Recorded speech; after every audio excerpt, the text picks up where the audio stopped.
Due to an unfortunate car accident, the individual known as Zhong Hong found himself transported into the Marvel Universe, where he discovered a remarkable ability to draw cards from the emotions of all beings, thus transforming the very essence of the Marvel landscape.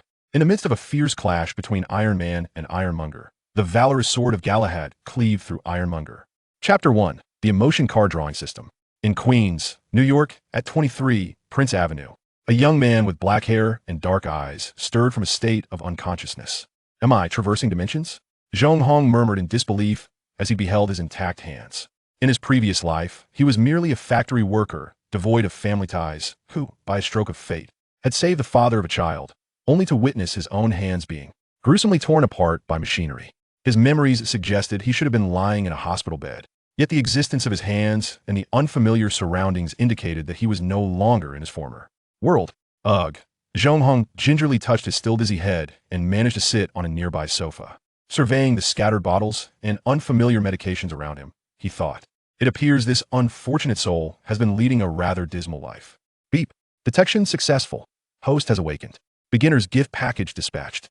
As he pondered, a luminous screen materialized in his mind. System name: Emotion Card Drawing System.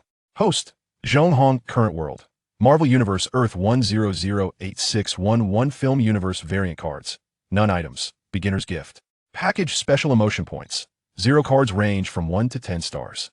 Corresponding to ordinary, extraordinary, earthly, subcelestial, celestial, singular universe, multiverse, macrocosmic, omniversal, and transcendent levels. Marvel Universe. Zhong Hong's eyes widened in astonishment, for the Marvel world is notoriously hostile to ordinary individuals. The impending threat posed by the cosmic tyrant Thanos, not to mention the multitude of villains that invariably lead to chaos and destruction, loomed large in his mind. It was time to discern the nature of this newfound ability. Open the beginner's gift package. Given the perilous nature of the Marvel Universe, Zhong Hong opted to unveil the beginner's gift package without delay. Beginner's gift package unlocked. Congratulations. Host has received 5-star card 1, yellow treasure chest 1. Open the treasure chest, Zhong Hong remarked, somewhat exasperated. As he spoke, the screen displayed a vast, cosmic expanse, streaked by white light, reminiscent of a card drawing scene from one of his past games. Congratulations. Host has acquired 3-star card 1, 2-star cards 2, 1-star cards 2, 3-star card head of the fallen storm dragon. The head of a storm dragon from a Western fantasy realm, severed by a celestial entity in an unfortunate incident, imbued with the dragon's fury and strength, can be fused. 2-star card proliferating flesh, an abominable creature from a bizarre world, akin to a slime, soft and elastic, yet harboring immense malice towards living beings, can be fused. 2-star card blood of the lava demon, the blood of a lava demon from an abyssal realm, capable of absorbing and storing energy, highly infectious, can be fused. 1-star card 1 million legal USD, as the name suggests. 1-star card luxury clothing store mannequin, as the name suggests. Beep. Fusion items can be merged in the system panel to create more powerful entities. This, Zhong Hong felt a wave of relief wash over him as he gazed at the 5 cards. Although he had yet to ascertain their full potential, he now possessed a clearer understanding of his situation. While the 1-star luxury mannequin may lack utility, the allure of 1 million legal USD was undeniably enticing. Let me examine that 5-star card. A 5-star card, Yellow Wind Great Sage. Hailing from the world of black myth, Wukong, the Yellow Wind Great Sage was originally a transformed creature residing at the foot of Ling Mountain. After stealing the oil from the Yoli lamp, he fled and became the Demon King of Yellow Wind Ridge. Possessing formidable magical prowess, he can unleash the awe-inspiring Sanmei Divine Wind. Combat rating: strong, celestial level. Goodness, what a jackpot! Zhong Hong exclaimed, excitement bubbling within him. After all, a 5-star card representing a celestial level being was nothing short of exhilarating. In the Marvel Cinematic Universe, such power would ensure his safety. After all, Thanos in his normal state was merely at the subcelestial level, while the strong, celestial level would be comparable to entities like the Ancient One and Odin. The host can fuse material cards in the system panel to acquire combat cards. The host can either possess the strength of the combat cards or summon them as independent entities that obey the host commands. Excellent, splendid, truly marvelous. Zhong Hong's smile widened uncontrollably. In his previous life, he had long harbored the spirit of a jester, but had been bent by the harshness of reality. Now, endowed with a system, Zhong Hong could finally embrace his inner jester and even wreak delightful havoc upon the foreign denizens of a Marvel film show. Delightful indeed. First, let me ascertain precisely where I stand. With that, Zhong Hong rose from the sofa, Feeling invigorated by the power of the yellow-winged great sage, the dizziness that had plagued him upon waking had completely dissipated. Tony Stark has been missing for 3 months? It appears this is set during the timeline of Iron Man 1. Upon standing, he spotted a newspaper on the floor. Thanks to the strength of the yellow-winged great sage, Zhong Hong felt revitalized and far from his previous sickly self. System, fuse. Upon realizing the current timeline, Zhong Hong commanded the system. The system interface morphed into a grand furnace, encircled by 3 cards and instructions reminiscent of a video game. According to the host consciousness, cards can be maneuvered into the furnace, with a minimum of 2 and a maximum of 5 cards. The greater the number of cards, the more traits possessed, and the better the compatibility, the stronger the resultant card. With a thought, the lava blood and proliferating flesh cards entered the furnace. The head of the fallen storm dragon was a valuable 3-star card, while the lava blood and proliferating flesh were merely 2-star cards. Losing them would not cause him distressed as the 2 cards melded within the furnace. An infinite divine flame erupted, transforming the cards into a liquid form, intertwining and ultimately coalescing into a single card. Fusion successful. 2-star fusion card, Blood Demon. A formidable card born from the fusion of proliferating flesh and lava blood, possessing a degree of growth potential. Features include Blood Rebirth, Lava Manipulation, and Blood Seed. Combat rating: Strong Extraordinary Level. Blood Rebirth. The Blood Demon can swiftly recover from injuries and absorb flesh to gain strength. Lava Manipulation. The Blood Demon can generate and control vast amounts of lava for combat. Blood Seed. The Blood Demon can produce blood seeds to transform lower-level beings into demons with flesh and lava traits, and by expending more blood seeds, the demon can acquire the ability to further transform other demons. Strong Extraordinary Level. That should be comparable to Captain America, right? No. Captain America is clearly an anomaly. This entity exhibits far more esoteric qualities. Able to contend evenly with many, it should be on par with Spider-Man. It seems the newspaper mentioned Stark Industries has a press conference in a few days. Let me orchestrate something grand for Stark. That a wicked grin spread across Zhong Hong's face as he envisioned the scene to come. Chapter 2. The Emergence of the Blood-Melting Demon. Click, click. The iconic Stark Tower in New York was teeming with journalists from esteemed publications such as the New York Times, the Wall Street Journal, and BBC, all armed with an array of cameras. After a 3-month disappearance, the dashing playboy Tony Stark had just landed and was about to hold a press conference, although no one knew what he intended to announce. Certainly no media outlet wished to miss the occasion. What do you think Stark will reveal upon his return? Will he announce the development of more powerful weaponry? Or perhaps declare retaliation against terrorists? Oh, what he has to say may not warrant our concern. Rather, we should ponder what questions we ought to ask. As the journalists fervently debated, Tony strode into the hall, eliciting a thunderous applause as cameras were instantly aimed at him. In another corner, Agent Phil Coulson approached Miss Pepper Potts. Miss Potts? Yes.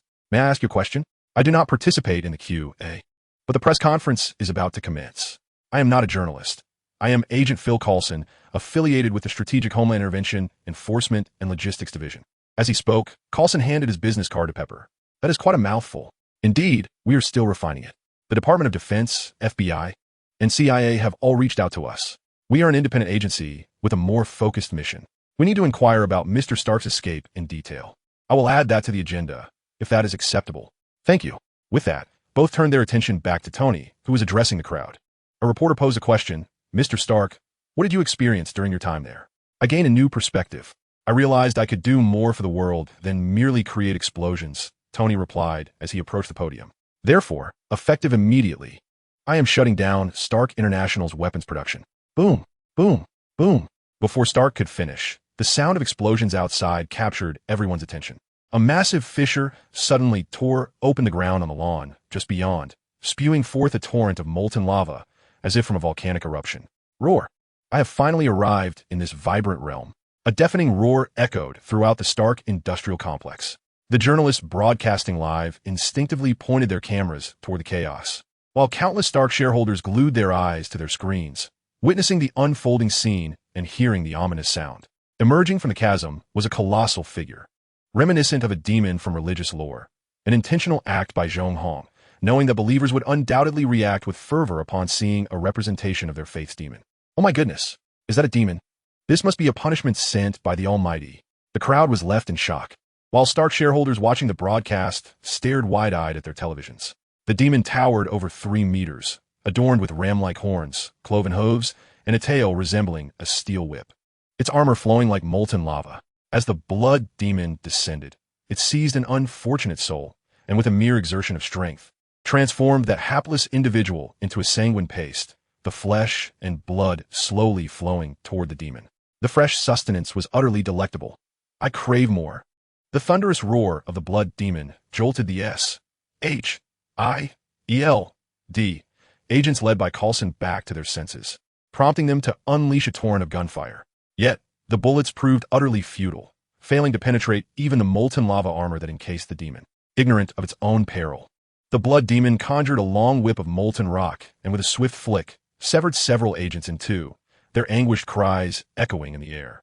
Those who survived writhed on the ground, lamenting their fate. This gruesome spectacle sent shockwaves through the crowd at the press conference, inciting screams and a frantic rush for escape. Even Tony found himself hastily ushered into a vehicle by Happy and Pepper Potts. What in the world is this abomination? Director, we urgently require assistance. Coulson commanded his agents to restrain the blood demon while requesting reinforcement from Nick Fury, the director of S.H.I.E.L.D. Oh, for heaven's sake. What is this monstrosity? Fury cursed as he monitored the scene through surveillance, his expression darkening. He ordered nearby agents to provide immediate support. Coulson, still orchestrating the efforts to contain the blood demon, faced a dire situation.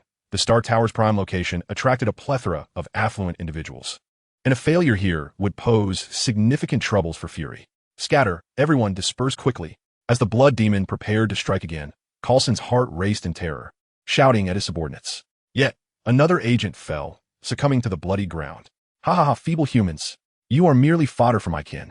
While reinforcements continued to arrive, they were but a drop in the ocean against the overwhelming threat. Agents lacked the heavy artillery necessary to confront the blood demon, rendering them ineffective even in breaching its defenses. However, the blood demon chose not to obliterate them outright, instead toying with them like a cat with a mouse. You will pay dearly for this, you wretched creature. Coulson shouted in rage as he fired his weapon. Ha ha ha, I am a vanguard of my kind. You weak human cannot hope to contend with me. The blood demon laughed heartily, wreaking havoc upon its surroundings, dismissing the humans as mere trifles. Boom! Boom! With two resounding blasts. The demon's laughter ceased abruptly as shock waves from the explosions ravaged the city. Two fighter jets soared overhead, with helicopters rushing to the scene in the distance. You despicable scum. You dare to humiliate me so. The blood demon roared at the swiftly maneuvering aircraft, finding itself powerless against such agile targets. After the fighter jets unleashed their missiles, a breach appeared in the demon's molten armor, revealing its fiery orange skin beneath. Yet, astonishingly, the molten armor began to regenerate, reclosing the gap as the lava flowed anew. As Coulson observed the unfolding situation, he let out a sigh of relief, then signaled his subordinates to swiftly retreat while the blood demon was preoccupied with the aircraft. In such dire circumstances, it was only prudent to withdraw to a safer position. Leading his team of agents, Coulson found refuge in a location where they could monitor the situation while remaining ready for a hasty escape. Director, I have been waiting here, one agent reported. Well done. Agent Coulson, once the military has dealt with that creature, you may proceed to collect some of its biological samples. On the other end, Nick Fury also breathed a sigh of relief, his complexion slightly paled, and his tone relaxed a bit. Chapter 3. The Harvest. While Coulson and Nick Fury engaged in hushed conspiratorial dialogue, the U.S. military had officially commenced hostilities with the blood demon. Ground forces steadily arrived, establishing a defensive line along the streets, with an array of heavy weaponry coming into play. However, under the directive of a certain general, these formidable armaments refrained from opening fire immediately. You have been surrounded, demon. If you comply with our arrangements, you shall face no threat to your life. Otherwise, death awaits you. Echoed a voice from a helicopter hovering just meters above the blood demon, which was equipped with a loudspeaker. Beholding the multitude of American troops and the unfamiliar, yet evidently lethal capabilities before it, the rampaging blood demon gradually ceased its assault, driving its cloven hoof heavily into the ground as it roared. Very well, insignificant humans. How shall you treat the great me? A hint of derision seemed to flicker across the demon's grotesque visage. Upon witnessing this, the military's firepower also came to a halt, and media helicopters began to fill the surrounding airspace. Although both sides had momentarily ceased fire, the soldiers dared not approach the blood demon, resulting in a brief stalemate. The helicopter's circling speed diminished significantly, prompting a smile to emerge on the demon's malevolent face.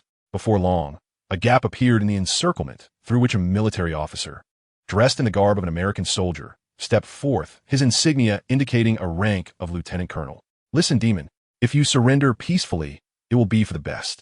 Otherwise, I shall deliver a swift kick to your rear. Before the lieutenant colonel could finish his taunt, he was abruptly silenced as the lava whip struck like a venomous serpent, severing him in half.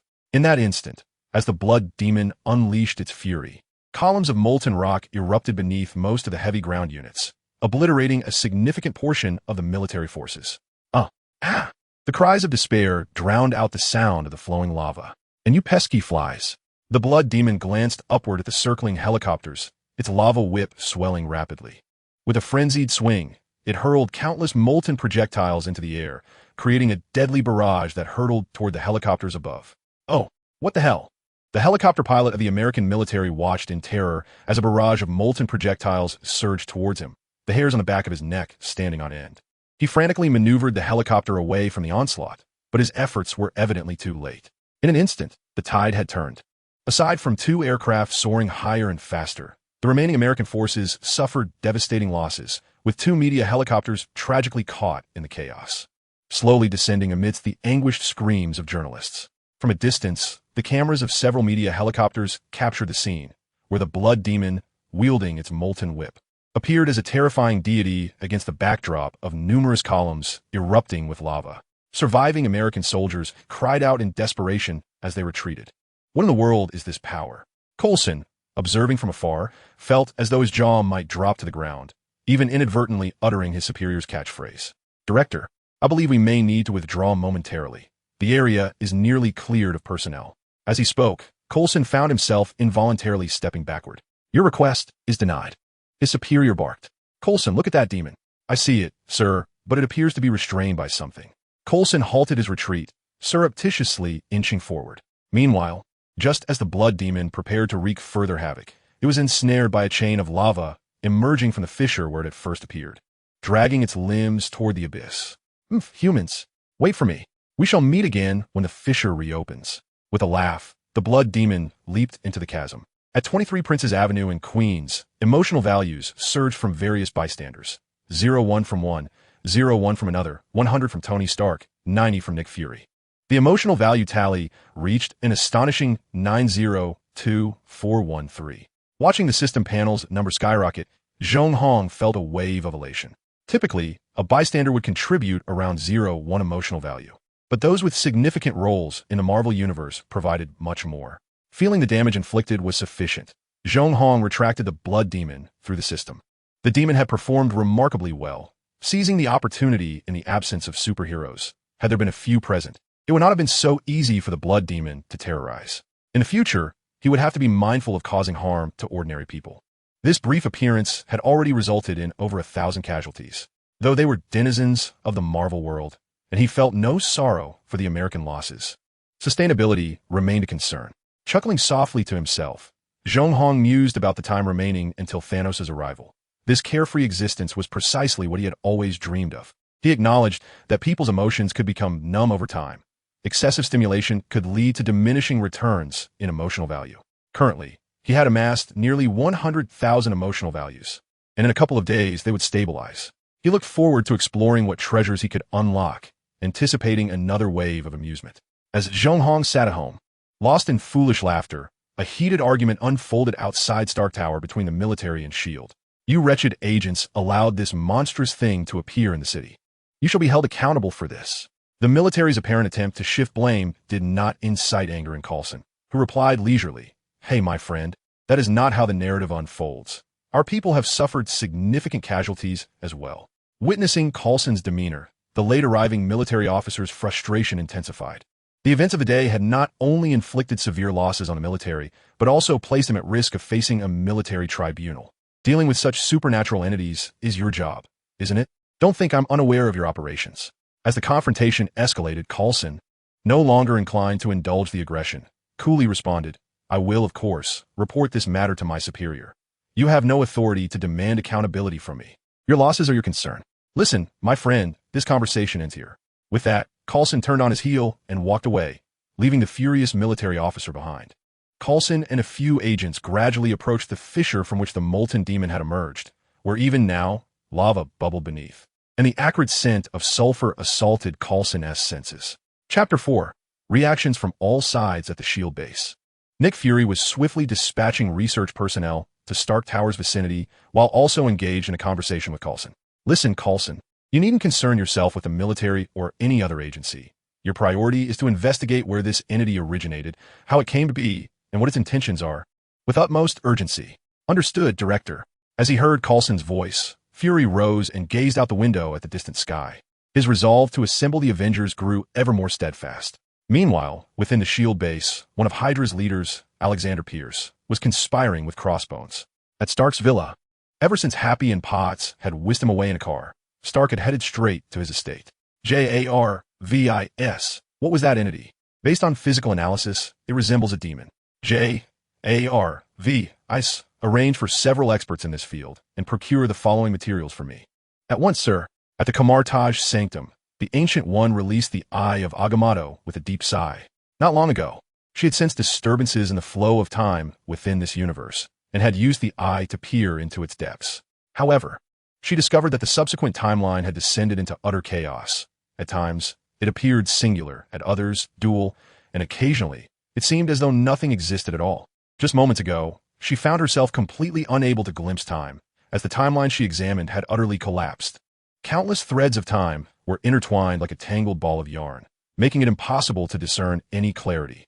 What had transpired to cause such a disruption in the timeline? The immortal Gu has once again activated the Eye of Agamotto. Given the current predicament, it is evident that her plans for retirement can no longer be realized. As the situation escalates, most of the American populace has witnessed the rampage of the blood demon, inciting widespread fear among many. However, the majority remains skeptical. For sensationalist fake news abounds. Without first-hand experience, who can discern the truth? In comparison, Stark's closure of the weapons development department has a far greater impact on their lives. While the demon may not strike them down immediately, the shutdown of Stark's weapons division will undoubtedly affect their finances. While various parties are fervently investigating the blood demon, Zhong Hong has spent several days at home indulging in a leisurely routine of eating and sleeping. The system panel reads, Emotional value 2, 486, 327. Reclining in his lounge chair, basking in the sunlight, Zhong Hong is in high spirits, buoyed by the substantial emotional value. Let us first open a yellow-level treasure chest to test our luck. Congratulations, the host has obtained 2 3-star cards and 2 2-star cards. 3-star card, Crimson Sword. Originating from a realm of cultivation, this sword is adorned with flame-like patterns and boasts a deep crimson hue, significantly enhancing fire attribute spells. 3-star card, Heart of the Curse. A malevolent heart exuding an aura of evil, possessing the power of corruption, capable of transforming humans into werewolves, ghouls, and other dark entities, fusion possible. 2-star card, Necromancer's Soul Box. Hailing from a Western fantasy world, this brilliant necromancer has mastered most necromantic spells, creating an artifact akin to a lich's soul box, yet lacking only one step to true mastery. Due to certain oversights, the soul has been imprisoned within the box for millennia, unable to find peace, fusion possible. 2-star card, Dream Bubble Machine, an entertainment device from a mysterious civilization, capable of creating scenes within bubbles, which project realistic images when the bubbles burst. It appears fortune smiles upon me, as a single yellow-level treasure chest has yielded 2 3-star cards. Observing the contents of the system panel, Zhong Hong's already elated mood has soared even higher. The treasure chests are categorized into 8 types, corresponding to items ranging from 3 to 10 stars. Although the outcome is dictated by chance, yellow-level chests can only yield up to 3-star cards, making 4-star cards impossible. A yellow-level chest is valued at 10,000 emotional points. Walishvanji, mysterious level. Chest is worth 100,000, and so forth, each subsequent level costing 10 times the price of the previous one. Since luck is on my side today, I shall open a Shinji chest as well. Seizing the moment, Zhong Hong decisively opened another treasure chest. Congratulations. The host has obtained 2 4-star cards and 1 3-star card. 4-star card, a fragment of Cthulhu's tentacle, a minor appendage of the great old one Cthulhu, possessing considerable corruptive properties and formidable strength, with a heightened affinity for marine creatures, fusion possible. 4-star card, Mystic Sword Art of Fire Control, a sword cultivation technique from a realm of cultivation, When perfected, it allows one to wield the power to slice through seas and scorch the heavens. Upon fusion, mastery can be attained. With specific strength comparable to other fuse cards, fusion possible. Knight of the Sun, Gawain. Hailing from the realm of Type Moon, he wields the sun's holy sword, Excalibur Gallatin, a sister blade to King Arthur's Sword of Oath and Victory, blessed by the sun. Gawain's power is magnified during daylight, particularly from 9 a.m. to noon, and from 3 p.m. until sunset, during which his strength triples. Due to the characteristics of his card, he can manifest in physical form with an inexhaustible supply of magical energy. Combat classification, surface level. Yet another pair of 4-star cards. A wave of frustration threatens to wash over me. No, I must endure. Let us gather for a while longer and test the waters with the ground-level treasure. First, I shall fuse the cards that can be combined. As the system interface shifted, the fusion-capable cards gathered around the forge. Fusion cards, a Tentacle of Cthulhu, 4-star. The Divine Fire Sword Technique, 4-star. The Head of the Ruined Storm Dragon, 3-star. The Heart of the Cursed, 3-star. The Corpse Witch's Fate Box, 2-star. The Tentacle of Cthulhu clearly holds potential for something significant, so I shall refrain from fusing it for now. The Divine Fire Sword Technique seems incompatible with the others, so I shall also hold off on that. Let us proceed with fusing these three. With a flicker of intent, the Heart of the Cursed and the other 2 cards soared into the forge, enveloped in endless divine flames. The liquid forms of the cards merged, and moments later, a new fused card emerged from the forge. 3-star fused card, Fallen Dragon Corpse Witch, born from the combination of the Head of the Ruined Storm Dragon, the Heart of the Cursed, and the Corpse Witch's Fate Box. This formidable card possesses the traits of War Canopy, Mastery of Undead Sorcery, Evil Ritual, and Fallen Dragon Breath. Combat classification, surface level. War Canopy. The Fallen Dragon Corpse, which can summon a cloud brimming with death energy, spanning several hundred kilometers. Beneath this cloud, undead creatures receive substantial enhancements, and the deceased are rapidly transformed into undead beings. Mastery of Undead Sorcery. The Fallen Dragon Corpse, which has mastery over most undead spells and can continually learn new ones. Evil Ritual. The Fallen Dragon Corpse, which can transform humans into werewolves, vampires, and other malevolent beings. Fallen Dragon Breath. The Fallen Dragon Corpse, which can unleash a breath filled with death and malevolent energy, possessing immense power. Chapter 5. Gawain's Sword Strikes Obadiah. At the Stark Villa. Following the Blood Demon incident, Tony found himself engulfed in an inexplicable dread, spending several days refining his armor. Through a series of experiments and enhancements, the Mark III armor was successfully designed. With some time left before production was complete, Tony entrusted the remaining tasks to Jarvis and attended a Stark Industries gala.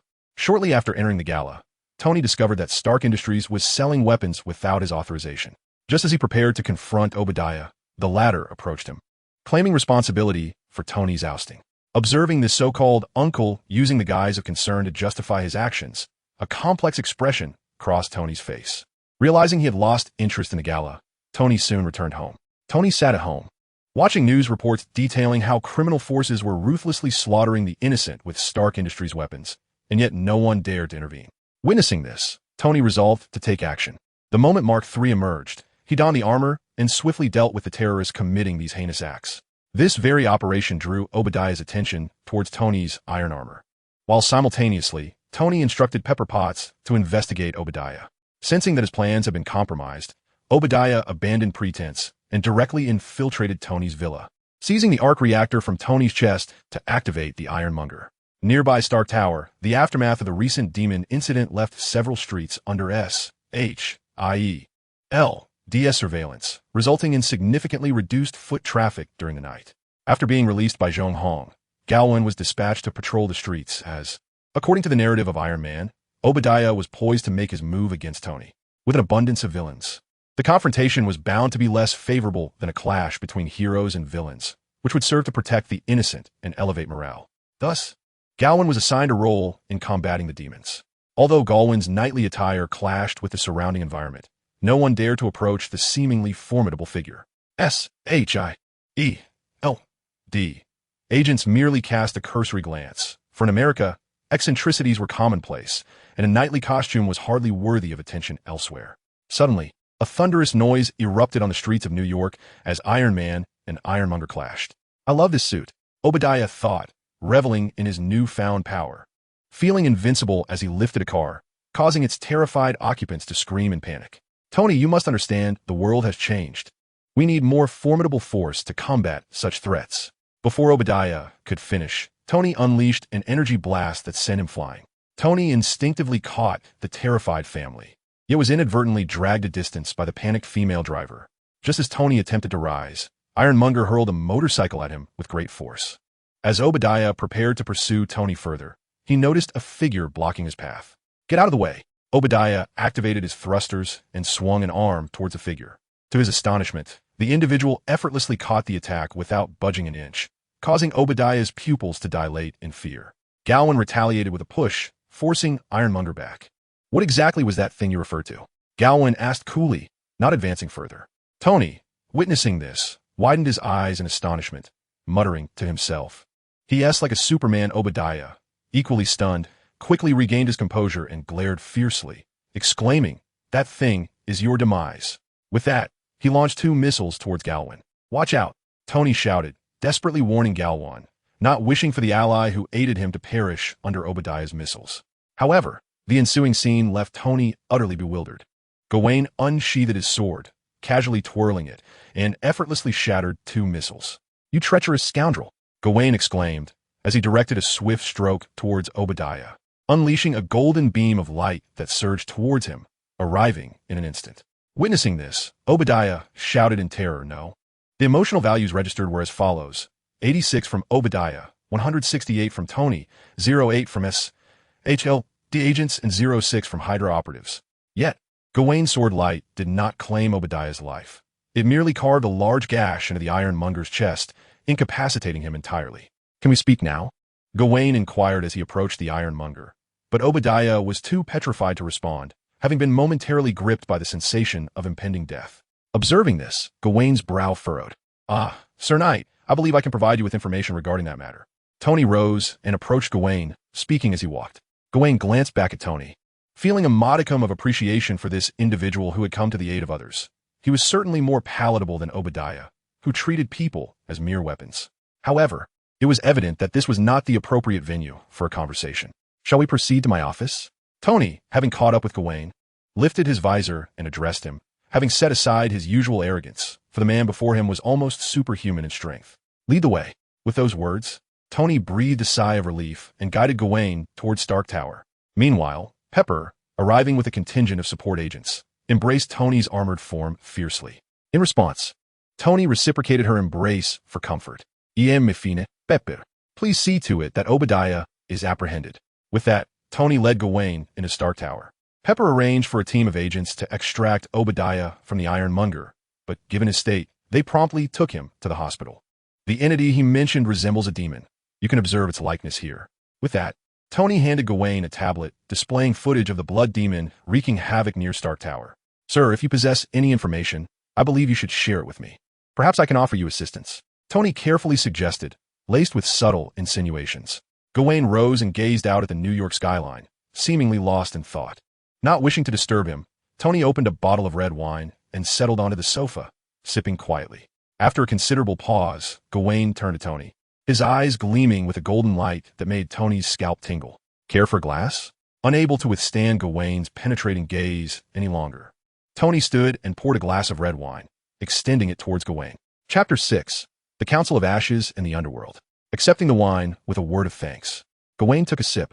Observing this, Tony sighed in relief and cautiously ventured, "Shall we become friends?" "Friends? It has been many years since I last heard that word. If you wish, considering the information about the demons of the abyss you have provided, we could become friends." With that, Gavin extended his hand to Tony, who, upon seeing this, felt a surge of joy and reached out in return. The moment their hands clasped, Gavin's magical energy coursed into Tony, prompting him to instinctively attempt to withdraw, only to find Gavin's grip unyielding, as steadfast as a steel vice. However, Tony remained unperturbed. He had witnessed Gavin's prowess firsthand. To put it plainly, if Gavin harbored any malice towards him, he could simply draw his sword and strike without any need for pretense. "This is a gift for a friend, and I appreciate the information you have shared. The magic I bestow upon you will purify your physical state, preventing any detrimental influences from taking root within you." As Gavin spoke, Tony felt a jolt of surprise. Although the symptoms of palladium poisoning had yet to manifest, he was acutely aware of its toxicity. "So, this will resolve my palladium poisoning?" Tony's voice trembled with disbelief. He could scarcely fathom that a pressing issue could be so swiftly addressed. Naturally, a permanent solution was unattainable unless you rid yourself of the object embedded in your chest. Once the magic I have infused you with dissipates, you will again be susceptible to its effects. However, for the next few years, you need not worry about it. I must admit, I lack medical expertise, and I cannot assist you in removing the metallic fragments within your body. That is sufficient. I am immensely grateful. Tony tightened his grip on Gavin's hand, his beaming smile betraying his joy. As long as he could buy a few years. He was confident in his intellectual prowess to tackle the palladium problem. After all, he was Tony Stark, a genius. What would you like to know, my friend? I am Tony Stark. You may call me Tony. What should I call you, and what brings you here? What exactly is that object? A flurry of inquiries seemed to momentarily stump Gavin, who took nearly a minute to respond. You may call me Gavin. I serve Arthur, one of the 6 counselors of the Ashen Council. I have come due to the emergence of the demons of the abyss. The origins of such entities are not for me to divulge. Trust me, discussing it further would not benefit you. You need only to understand that humanity's world faces an unprecedented crisis, one of which is these demons from the abyss, hailing from a dimension different from our own. Upon hearing this, shock washed over Tony's face. Oh my goodness, this is the first time I've learned of such things after all these years. What exactly is this Ashen Council and the abyss? After the Age of Gods ended, the king led us to a brand new world. Though it may seem entirely new, we are acutely aware that it is tethered to our own. We are not alone in that realm, and we were not the first to venture there. Gavin sipped his red wine and continued. It was in that world that we encountered the foes of all human civilization, powerful, brutal, and numerous. After the king led us in several fierce battles against them, the mysterious speaker of the Ashen Council approached us. He persuaded Wong, who then led us to join the Ashen Council to collectively resist the threats posed by humanity. According to the speaker, we learned that this world is named the 8 Desolations Realm, and our Ashen Council is not the sole human organization. Conversely, the malevolent beings of the 8 Desolations Realm are not a monolithic entity. As for the abyssal demons, they do not belong to the 8 Desolations Realm. They are invaders from an anomalous dimension. The Council's divination organization foretold that the emergence of the abyssal demons would herald the onset of a crisis. Upon hearing this from Galwan, Tony remained silent for a considerable time before murmuring, thick-skinned crab. He never anticipated that this seemingly tranquil world harbored such hidden facets. Emotional values increased. 240 from Tony, 150 from Nick Fury, 60 from Alexander Pierce. Although Galwan had long since detected the listening devices in the room, Zhong Hong remained indifferent. For occasional leaks to those agents were undoubtedly more credible than solemn proclamations. All right, Tony, as a friend, I must offer you a piece of advice. Seeking further knowledge may not bode well for you. Galwan stepped forward and patted Tony's shoulder, fully aware of how Zhong Hong's malevolent whims could trouble this anxious billionaire. Meanwhile, at the S.H.I.E.L.D. base, Nick Fury's expression was a tempest of emotions. Self-proclaimed as the king of agents, he was astonished by the extent of his ignorance. This feeling of being out of control deeply unsettled him. Similarly, Alexander Pierce, concealed beneath the guise of S.H.I.E.L.D., the mastermind of the Insight program, found himself equally taken aback by the revelation of such secrets, although both were reluctant to accept the truth. The existence of the demon and the power possessed by Galwan were undeniable. Immediately arrange appointments with several experts in Celtic mythology and history. It must be swift. Nick Fury and Alexander Pierce executed nearly identical actions, recognizing that regardless of the circumstances, the legendary entities had emerged, and understanding them further could only be beneficial. At Stark Tower, Tony was furrowing his brow, acutely aware that although he was not yet the Iron Man who would one day stand alongside deities, he realized he must take action. They say growth occurs in an instant, and in this moment, Tony was indeed taking significant strides toward becoming Iron Man J. A.R. V. Place another order for materials. I want the finest. Understood, sir. Motivated by concerns for the future, Tony felt compelled to prepare early. Only an exceptional suit with advanced technology could adequately protect humanity. Resolute in his decision, Tony prepared to further upgrade his armor in response to the dangers Galwan had mentioned. Observing this, Galwan's expression turned serious. Although he was bound by Zhong Hong's orders and could not disclose his plans, it did not hinder his admiration for Tony. Since you are prepared for what lies ahead, I shall take my leave. However, I believe our paths will cross again, Mr. Tony. Upon uttering those words, Gavin leaped from the Stark Tower, an action so unconventional that it left Tony momentarily stunned, his pupils dilating in astonishment once more. However, It was not long before agents from SHLD approached him after his descent. Meanwhile, Zhong Hong lounged on the sofa, stretching lazily and muttering. Another wave of emotional energy. It seems Iron Man 2 is not far off. Yet, in his determined state, Tony is certainly not someone Ivan Vanko can easily provoke. Rather, he could bolster his resolve. Chapter 7. Transformation of Obadiah. After Gavin's daring jump from Stark Tower, Agent Coulson, who had been waiting outside for some time, promptly led a team of agents towards him, brandishing his SHIELD credentials as he approached. Greetings, Sir Knight. I am Agent Coulson from Strategic Homeland Intervention, Enforcement, and Logistics Division. You may call me Coulson. Here are my credentials. Coulson beamed as he extended the identification. Yet Gavin made no move to accept it. What is your purpose, Agent? He inquired. Sir Knight, our division is responsible for managing global anomalous events. Might we have a word? Managing global anomalous events? So, you oversee all such occurrences in the world? Should you perceive it that way, you would not be mistaken. Such self-aggrandizement, Gavin remarked, clearly disinterested in further discourse as he turned to walk away. Seeing this, Coulson refrained from obstructing him. Well aware that their collective strength was no match for Gavin alone, and any misstep could lead to misunderstandings detrimental to SHIELD. Just as Coulson contemplated seeking guidance from Nick Fury, Fury contacted him first. Follow him. Inform him that we have uncovered a lead on the demon. Yes, Director. Before Coulson could pursue Gavin, he watched as Gavin vanished from sight. Where did he go? Just as Coulson struggled to comprehend, a calm voice suddenly resonated in his ears. He felt as though an invisible hand had tightened around his heart, causing it to constrict sharply. Instinctively, he raised his firearm, aiming it without hesitation towards the source of the voice. You nearly frightened me to death, Coulson exclaimed. A hint of exasperation in his tone as sweat beaded on his forehead, his gaze fixed on Gavin with palpable trepidation. However, upon realizing that the figure before him was indeed Gavin, his fear somewhat subsided, though it lingered. He quickly lowered his weapon, yet his expression still bore traces of apprehension. His eyes fixed upon Gavin, wary of him vanishing once more. In contrast, Gavin seemed unconcerned by the fact that Coulson had aimed a gun at him moments prior. He merely shrugged nonchalantly, as if all of this were of little consequence to him. After all, given his prowess, what could a mere handgun truly threaten him with? Despite Coulson's startled reaction, the tasks at hand still required attention. According to our agents, the prison housing Obadiah has come under attack. The clues left at the scene suggest that, if not the demon of that day, there is certainly a connection to him. Lead the way. I apologize for the trouble. This time, Gavin's words carried an ambiguous implication, indicating that this organization, known as a bureau, possesses some depth. In a cave not far from New York, the Bloodfire demon emerged from the lava, flinging a figure enveloped in molten rock to the ground. As the figure rolled twice, its true identity was revealed. It was Obadiah. Coughing, he stammered, "This esteemed demon, how may I serve you?"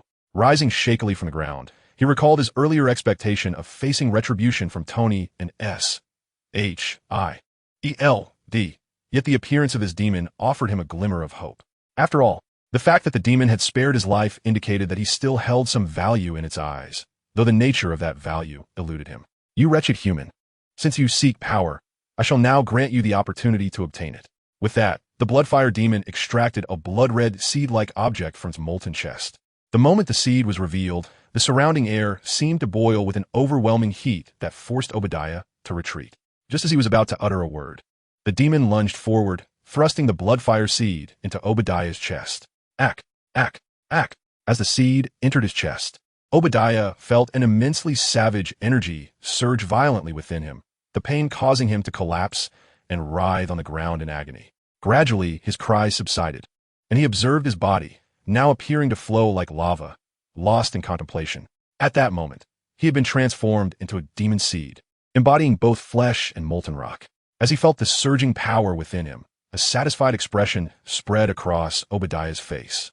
This strength made him feel capable of crushing Tony with ease, far exceeding the might of an armored figure. But what is the price, esteemed demon? Obadiah, being astute, understood, well, that every acquisition comes with a cost. Having gained power, he knew a price must be paid. Human, your task is to create more chaos. Whether it be troubling Iron Man or causing strife within this nation, your mission is to incite greater disorder. If you perform well, you shall gain even greater strength. When our kind descends, you may survive as one of the chosen. As the Bloodfire demon manipulated Obadiah, it employed a form of psychological persuasion that was quite extraordinary. Obadiah bowed slightly, adopting a humble demeanor, and replied, "Understood, esteemed demon. I shall bring forth more chaos for you and your kind." Having navigated the tumultuous waters of commerce for years, Obadiah was unbothered by lowering himself. He knew precisely what he desired. After witnessing the extraordinary powers of the Blood Demon and Galwan in Obadiah, his desires for worldly wealth and authority diminished significantly, leading him to a remarkable alignment with the Blood Demon. Remember, execute your tasks diligently, and ample rewards shall follow. With this seed of blood, you may summon my presence. But consider the cost before proceeding. Upon uttering these words, the Blood Demon transformed into molten lava and vanished before Obadiah. With the demon's disappearance, Obadiah exhaled deeply, having barely managed to cope with the oppressive presence of such an inhuman entity. Just days prior, he had personally witnessed the terrifying combat prowess of the Blood Demon, which intensified his anxiety. Following the methods documented within the Seed of Blood, Obadiah gradually restored his form and exited the cave. For to instigate chaos, he required additional allies. In Obadiah's estimation, Justin Hammer of Hammer Industries would be an excellent accomplice, as their past as business rivals had granted him considerable insight into Hammer's character. Tony, just you wait. Your Uncle Obadiah will be coming for you. Chapter 8, Deceiving Shield. When Coulson escorted Galwan to the prison where Obadiah was held, the scene before him left even this seasoned elite agent momentarily breathless. Behind the agents maintaining the security perimeter lay the melted prison gates and the shattered bodies of several guards scattered beyond, the entire tableau drenched in an aura of bloodshed. Indeed, the searing yet chilling atmosphere was unmistakably that of the demons from the underworld. As Galwan attempted to breach the security line, he was halted by an individual. "Excuse me, sir. Without the director's orders, I cannot permit entry at this time. This is not a deliberate obstruction." The speaker was Brock Rumlow, also known as the Hydra undercover agent Crossbones, who is now present as the leader of S.H.I.E.L.'s rapid response team to secure the scene. Observing this, Galwan turned to Coulson, who promptly approached Brock to negotiate. After all, Galwan was affording him a measure of respect, clearly preferring to avoid escalating the situation through violence. "This is no ordinary prison break. As a level 8 agent, I am entitled to enter. As for my companion here, the director has already authorized his presence. I can elaborate over drinks another day. You'll soon learn the details anyway." "Damn it, this situation seems far more complex than anticipated." Nodding at Coulson's words, Brock stepped aside and remarked, "Since the director has granted authorization, you may proceed. However, the situation inside is rather dire. Truthfully, in my years as an agent, I have never encountered anything like this." It was evident that Brock and Coulson shared a cordial relationship. Nodding in acknowledgement, Coulson crossed the security line into the prison, with Galwan closely following. "Oh my goodness. The entire prison's guards and inmates have been obliterated, and the corridor is saturated with a mingled sense of blood and charred remains." A number of agents from S.H.I.E.L.D. were present at the scene, diligently capturing footage and collecting samples. Although a sense of dread loomed over Coulson and his companions, their professionalism prevailed as they suppressed their fears and approached the cell where Obadiah was imprisoned. Soon, they arrived at the cell that had once held Obadiah, only to find the iron door still dripping molten metal, clearly a victim of some terrifying heat. Inside the cell lay a massive circular pit, bubbling with molten lava. Unlike the cooled pits near Stark Tower, this one remained active, presenting significant research potential. Under Nick Fury's directive, S.H.I.E.L.D. scientists had yet to investigate this lava pit, as he preferred to gather more intelligence before making any decisions. Gawain unsheathed the blade of victory and swiftly struck the molten door, rendering it utterly destroyed, before leading the way inside. With a resounding crash, Coulson followed suit along with several agents. The moment Coulson stepped into the chamber, the bubbles in the lava pit began to swell ominously. Just as he sensed something amiss and halted his advance, the pit erupted with a thunderous roar, sending lava shooting in all directions. In the confines of the cell, even the most elite agents found themselves with no escape. At that moment, Coulson felt as though he were witnessing the entirety of his life flash before his eyes. However, as he closed his eyes, bracing for the inevitable pain, he felt no such sensation. Upon opening his eyes, he found Gawain standing before him, extending his right hand forward to conjure a golden barrier that shielded them from the onslaught of molten rock. "I will report everything that transpires here to Wong. The demons of the underworld have begun their infiltration in this realm. You would do well to prepare. Gawain declared before stepping out of the cell. Coulson quickly moved to intercept him, saying, if Sir Gawain wishes to contact King Arthur, he may do so at S.H.O.D. We will ensure the finest accommodations, with utmost discretion. Upon hearing Coulson's words, Zhong Hong on the other side of New York couldn't help but chuckle. The secrecy of S.H.O.D. was hardly something to boast about. It had long been compromised. Nonetheless, Zhong paid little heed to this, recognizing that contacting King Arthur was meant to be seen. Thus, at Zhong's behest, Gawain replied, very well, just as Coulson and Gawain prepared to depart. The sound of hurried footsteps echoed down the corridor, clearly indicating that Brock had arrived in response to the explosion. Brock soon appeared before Coulson, his expression tense. Hey, Coulson, are you okay? What just happened? Observing Brock's anxious demeanor, Coulson chuckled lightly and replied, no issues here. It was merely the lava pit that exploded. I'm fine. I have more pressing matters to discuss with the director, so I must take my leave. Good luck, Agent Brock. Good luck, Agent Coulson, Brock responded. Before long, Coulson and Gawain arrived at the S.H.I.E.L.D. base, where Gawain requested a quiet room while Coulson made his way directly to Nick Fury's office. Damn it, this is precisely the kind of matter that falls under S.H.I.E.L.D.'s purview. I'm indifferent to the military's losses. You intend to take me to a military court? By all means, proceed with your accusations. Even before entering, Coulson overheard Nick Fury passionately exchanging heated words with the military high command, causing the corners of his mouth to twitch. However, it was clearly not the time to indulge in the spectacle of the director's fervor. Coulson gritted his teeth and knocked on the door. The commotion within momentarily subsided, followed by Nick Fury's disgruntled voice. Come in. Upon entering, Coulson was met with Fury's darkened visage, typically somber, but now even more so, indicating that his ire had yet to be fully vented. Agent Coulson, how goes the matter with the knight? Fury inquired. Director, I have arranged a conference room for him. Equipped with listening devices and a pinhole camera, Coulson replied. Excellent. What is your impression of this knight, Gawain, regarding S.H.I.E.L.D. and humanity? Fury queried. Director, I believe Gawain's attitude towards us is of little significance. Based on the intelligence gathered from the Stark Tower's listening devices, it appears that the current state of affairs on Earth is beyond our control. Coulson's words plunged Nick Fury into contemplation. He was well aware of this reality. Yet, knowing was one thing, and choosing a course of action was another. He was in the midst of preparing the Avengers, and having Gawain join, even in a nominal capacity, would be advantageous for both humanity and S.H.I.E.L.D. As Fury pondered, the listening device relayed Gawain's voice, which was essentially a monologue. However, Gawain could merely brandish the wheel of victory to convey his thoughts, as S.H.L.D. lacked any means to verify genuine communication. Chapter 9. Tony's New Armor. In Queens, at Zhong Hong's residence on Prince's Avenue, Zhong Hong observed the noticeably diminished emotional value with little surprise. After all, the shock brought about by the blood demon was gradually subsiding, a development he had anticipated.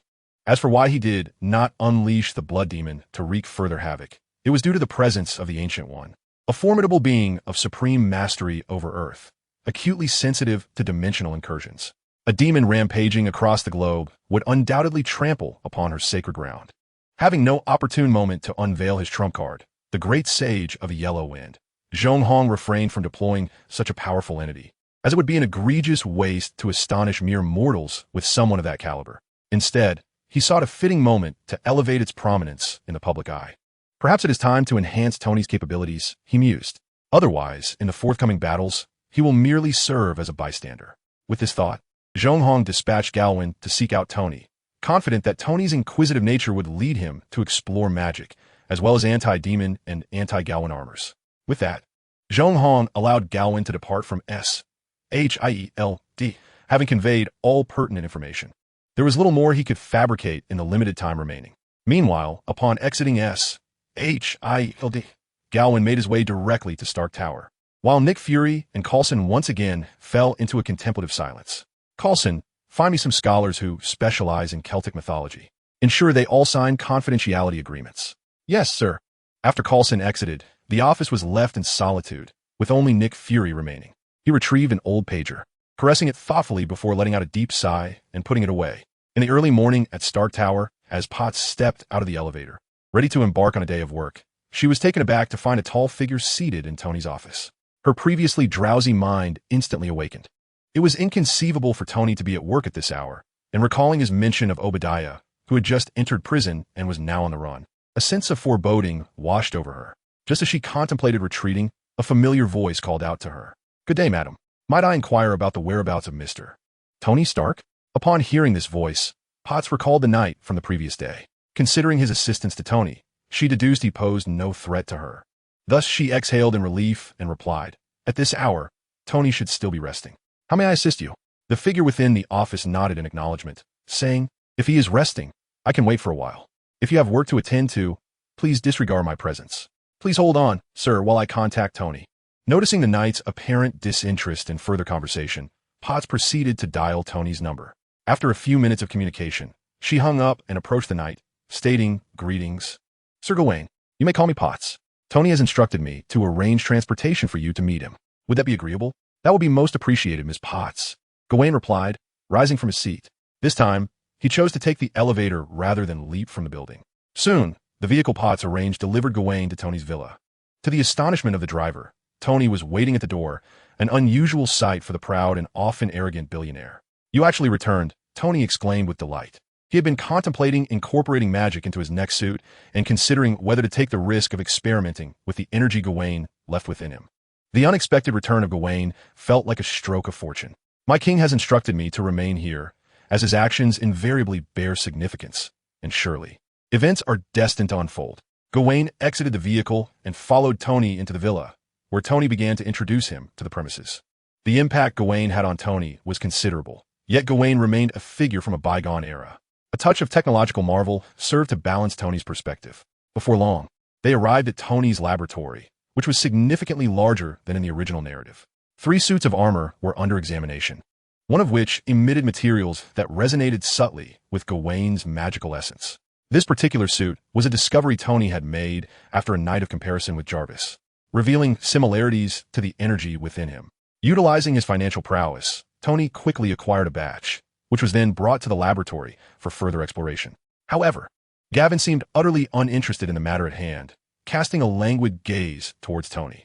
Tony, recognizing this disinterest, addressed Gavin. "These are my inventions, the iron armors, much like what you witnessed last night. What, pray tell, is your purpose in showing me this? I am not well versed in this mechanical domain. The 8 desolate realms do possess similar constructs, though my rapport with them is rather strained." Upon uttering this, a fleeting expression of nostalgia crossed Gavin's face. Tony nodded in response, saying, "This suit, crafted by me, is a magical armor designed to seek a new source of energy for its power.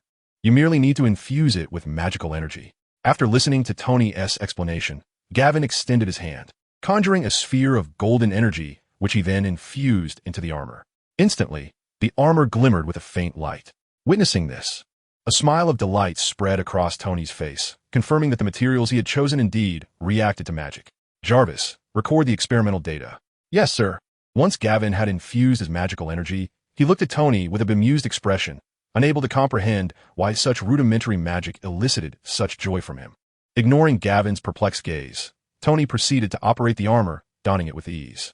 With a couple of punches, the soft golden glow extinguished. Yet these movements were genuinely powered by the magic-infused armor, albeit with remarkably low efficiency. This spectacle widened Gavin's eyes and astonished Zhong Hong, who was secretly observing. Having heard of Tony's exceptional scientific prowess, he found it truly lived up to its reputation.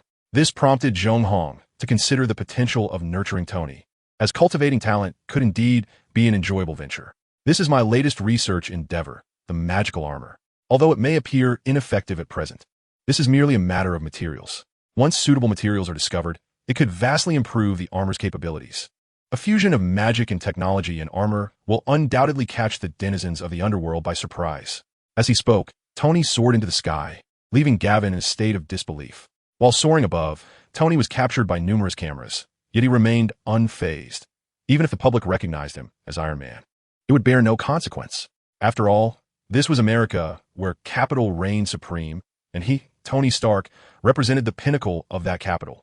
However, it was evident that Tony had become rather overconfident. At this juncture, many were eager to witness his downfall, with Justin Hammer being one of the most formidable adversaries among them. Chapter 10. Obadiah takes action. A week later, in the face of a barrage of questions from reporters, Tony boldly declared, "I am Iron Man. Although this inquiry touched upon Gavin, he was conspicuously absent, and naturally, Tony refrained from mentioning him. Furthermore, information regarding Gavin had been systematically suppressed by an unseen force, presumably the handiwork of S.H.L.D., just as Tony ostentatiously proclaimed his identity. In a dilapidated slum, Ivan Vanko mournfully clutched the memory of his deceased father, vowing revenge against Iron Man unbeknownst to Tony. He had just returned home to encounter a mysterious figure. "Who are you? Why are you in my house?" he queried. With Gawain seated nearby, Tony felt no trepidation regarding this enigmatic presence. He was well aware of Gawain's formidable prowess. As for whether this individual was an ally of Gawain, it was highly improbable. After all, the Arthurian era in England had no room for such characters, and their aesthetics were starkly incongruous. "You may call me Nick Fury, the director of the Strategic Homeland Intervention, Enforcement, and Logistics Division," he stated, "or simply S.H.I.L.D., as we prefer to be known now." Tony sauntered over to the sofa, nonchalantly crossing his legs, and remarked, "So, what business does the director of this so-called agency have with me?" Although Potts had previously informed Tony about S.H.I.L.D., he evidently regarded it with disdain. "I knew your father, Howard Stark. In fact, he was one of the founders of S.H.I.E.L.D. I am aware of your current predicament, and your father bequeathed you a gift that may hold the solution." At this revelation, Tony's expression darkened, and his tone turned sharp. "You've been surveilling me." Nick Fury merely shook his head, unfazed. "In truth, it is a form of protection." "Damn it, who needs your protection?" Tony erupted, his indignation palpable. The notion of living under the scrutiny of others was utterly intolerable to a man of his pride. "Calm down, Tony. Let's hear him out," Gawain interjected, seeking to temper Tony's ire, especially since the issue of his reactor remained unresolved. It was clear that Gawain could not intercede on this matter. Fury's visit had clearly deviated from cinematic expectations. However, Zhong Hong was unbothered and saw an opportunity to address Tony's reactor dilemma directly. Taking a deep breath to regain his composure, Tony then inquired, "So, Director Fury, what exactly did my father leave for me?" "You will need to retrieve it personally. It resides within S.H.I.E.L.D., Fury replied, relieved. His primary objective today had been to seek Gawain. Resolving Tony's issue was merely a fortuitous side endeavor. He had come to gauge Tony and Gawain's stance on the formation of the Avengers. As Gawain, the knight, had articulated, the world was facing unprecedented challenges. Therefore, I intend to assemble the Avengers, uniting extraordinary individuals to confront this crisis. I'm a knight of Arthur. I shall not join your organization, Gawain retorted, expressing his dissent. This response was evidently anticipated by Fury, who then turned his attention to Tony. After a moment of contemplation, Tony opted for a watchful stance. He felt a sense of urgency regarding the looming crisis. Yet he remained uncertain whether this organization would become a mere tool for political machinations. Observing that neither party had acquiesced, Fury refrained from pressing further. After all, the world was in dire need of heroes, and Tony was undoubtedly a man of considerable responsibility. As Zhong Hong observed the exchange between Fury and Tony, he sensed the blood seed calling forth the blood demon. It is likely the handiwork of Obadiah, who, without a second thought, directly unleashed the blood demon and shared its sensory experiences. Since being liberated from prison by the blood demon, Obadiah had been evading capture, ultimately returning to New York, where he exerted considerable effort to contact Justin Hammer. Upon their meeting, Justin wasted no time in mocking Obadiah. After all, as former adversaries, mutual disdain was inevitable.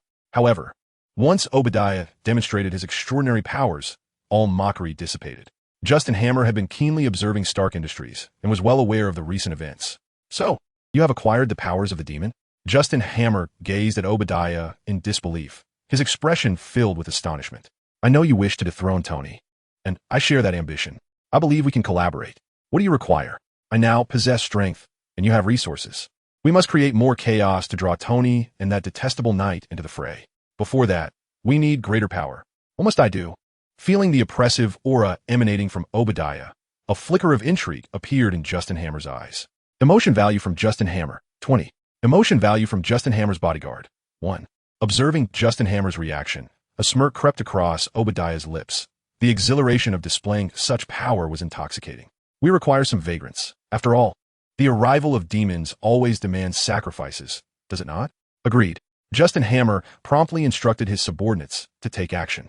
The streets of New York were rife with homeless individuals, and their disappearance would likely go unnoticed by the police, who would only express relief. Soon, Obadiah and Justin Hammer arrived at a spacious underground warehouse, where dozens of unconscious vagrants lay. After transforming into the demon, Obadiah seized one of them, and before the unfortunate soul could even scream, he was absorbed in an instant. Savoring the surge of power within him, Obadiah nodded in satisfaction, then crossed his arms and began to chant. As he recited his incantation, the temperature around them escalated at an alarming rate. Emotion value from Justin Hammer, 30. Emotion value from Justin Hammer's bodyguard, 2. Both Justin Hammer and his bodyguard were rendered utterly speechless, profoundly impacted by the scene before them, steeped in their beliefs. In the center of the underground warehouse, a pool of molten lava materialized, from which the imposing figure of the blood demon emerged. Oh my God! The bodyguards trembled uncontrollably, with some even dropping to their knees. What is your summons? The blood demon inquired in a deep, resonant voice. Without hesitation, he gestured, and the vagrants lying on the ground were transformed into flesh and blood, surging toward the blood demon's form. Seeing this, Obadiah took a deep breath and advanced, stating, "We need more power to incite chaos." The blood demon nodded in agreement, replying, "It can be done." Chapter 11. The Tragic Whiplock. In a subterranean warehouse in New York, a chilling scene unfolded as the blood demon waved his hand, sending over a dozen blood seeds into the bodies of Justin Hammer and his bodyguards. After a chorus of anguished cries, Justin Hammer and his companions transformed into demon seeds, enveloping the underground warehouse in a suffocating heat and cacophony of demonic roars. Witnessing the ensuing chaos, the blood demon's crimson aura intensified. For demons, turmoil and bloodshed were the finest sustenance. After a brief moment of contemplation, the blood demon presented a mass of blood and molten rock to Obadiah, leaving him utterly astounded. The moment it entered his body, Obadiah felt a surge of power, and most significantly, he realized he too could use flesh and lava to transform humans into demon seeds. Obadiah's emotional value surged by 60, while Justin Hammer's increased by 40. The emotional values of the primary demon seeds rose by 1 each. This revelation left Obadiah in shock. He had never imagined that the grand visions he had drawn could indeed manifest into reality. Create chaos. Spread despair. When our kin arrive, you shall be granted even greater boons. Upon concluding his proclamation, the blood demon released a wave of pressure from his bloodline, causing the primary demons to tremble and kneel, Obadiah included. Satisfied with the display, the blood demon nodded and vanished into the molten pit. After a considerable time, the others regained their human forms and stood up. Justin Hammer regarded Obadiah with a complex gaze, never anticipating that demons could be summoned so effortlessly. "Do not look at me like that, Justin. We are in this together now. We must contemplate how to instigate some chaos. Why deliberate? Simply send them out to slay a few people on the streets to create sufficient disorder. No. If it were that simple, why wouldn't the demons do it themselves? I still vividly remember that knight who attacked me. The depths of this world are surely far more profound. Then what do you propose, Obadiah? We shall dispatch them in batches. There are plenty of religious zealots in America who believe in demons. Let them leave New York, while I transform more demon seeds. Our coordinated chaos will undoubtedly be more effective than having them all in New York, only to be dealt with by Iron Man and that night. Then it is settled." With that, Justin Hammer turned to his bodyguards and declared, "After nurturing you for so long, it is time for you to contribute. Create chaos to attract Iron Man's attention, and you shall be rewarded with greater wealth and power. Each of you will receive $1 million. Justin Hammer did not mince words, directly distributing millions of dollars, instantly stirring the emotions of all present bodyguards. "Understood, sir." Soon, under Justin Hammer's clandestine orchestration, a dozen primary demon seeds infiltrated the surrounding cities, while Obadiah remained in the underground warehouse, generating more demon seeds. Over the subsequent months, reports of demon sightings emerged from various cities in the nearby states of New York, with layers of reports yielding little effect, leaving the populace in a state of unease. Tony was also greatly unsettled by the sudden emergence of reports regarding demons. Initially, there were only a dozen or so sightings, but due to the inaction of local law enforcement, this number skyrocketed in an instant. Now, the situation has escalated to the extent that it has attracted the attention of the military and SHLD. Both he and Gavin had visited the scenes, yet the troubling fact remains that there were indeed demons present in these sightings. The number of demons that had perished at the hands of him and Gavin was already substantial, and various gangs, drug traffickers, and heretical activities provided excellent cover for these demons. Nevertheless, during this process, Iron Man's swift response and rapid deployment capabilities had certainly caught the military's eye. leading to Tony being summoned to a military hearing. Overwhelmed by the chaos caused by the demon incidents, Tony took a step back and made a compromise, personally designing a suit of armor for his friend, Colonel Rhodes, named War Machine. One day, while Tony was in Stark Tower donning his new iron suit, Gavin was out continuing his search for demons. Just as Tony prepared to head to a distant demon sighting location, a loud explosion disrupted his plans. JARVIS, what is happening? Sir, we have an enemy incursion. The defense systems are engaged and have already notified the nearest police station. Damn it. I haven't even sought out those demons yet. Could they be attacking? With that, Tony soared out of Stark Tower, but to his surprise, the intruder was not a demon, but a human wielding 2 lightning whips. Ivan Vanko had smuggled himself into the United States over several months and had now come to exact his revenge. With a swift crack of his whip, he shattered the gates of Stark Industries and charged inside, only to be halted midway by the facility's defense system. Observing this, Tony lowered his altitude. What is your objective? As far as I recall, I have not wronged someone like you. Tony regarded Ivan Vanko with confusion. He had no recollection of such a figure, especially since Ivan's appearance was remarkably distinctive. Ivan Vanko did not respond. Instead, he lashed out with his lightning whip towards Tony. However, Tony remained unfazed, and just as the whip was about to strike him, a brilliant blue shield materialized, deflecting the attack. Undeterred by his failed strike, Ivan Vanko swung his whip to ensnare one of Tony's luxury cars, hurling it at him.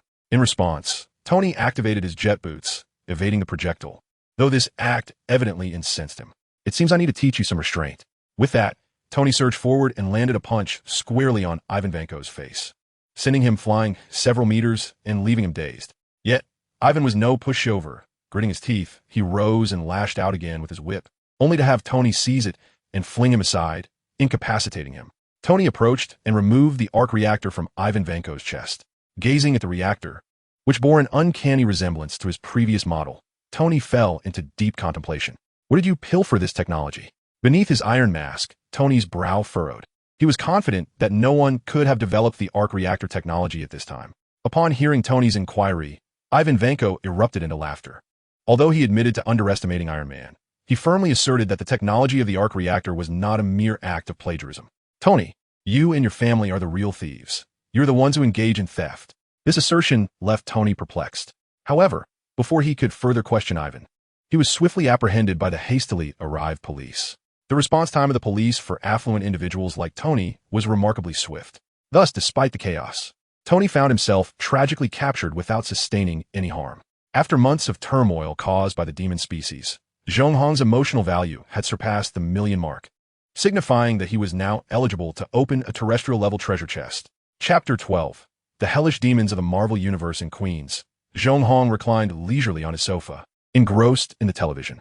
Recent months had seen a substantial amount of news coverage dedicated to sightings of demons. Observing his emotional value exceeding 1,000,000, Zhong Hong couldn't help but give a thumbs up to the few demon species that had been vanquished. He had initially underestimated their capabilities. With the thought of the long-accumulated emotional value, Zhong Hong decided to open a terrestrial-level treasure chest.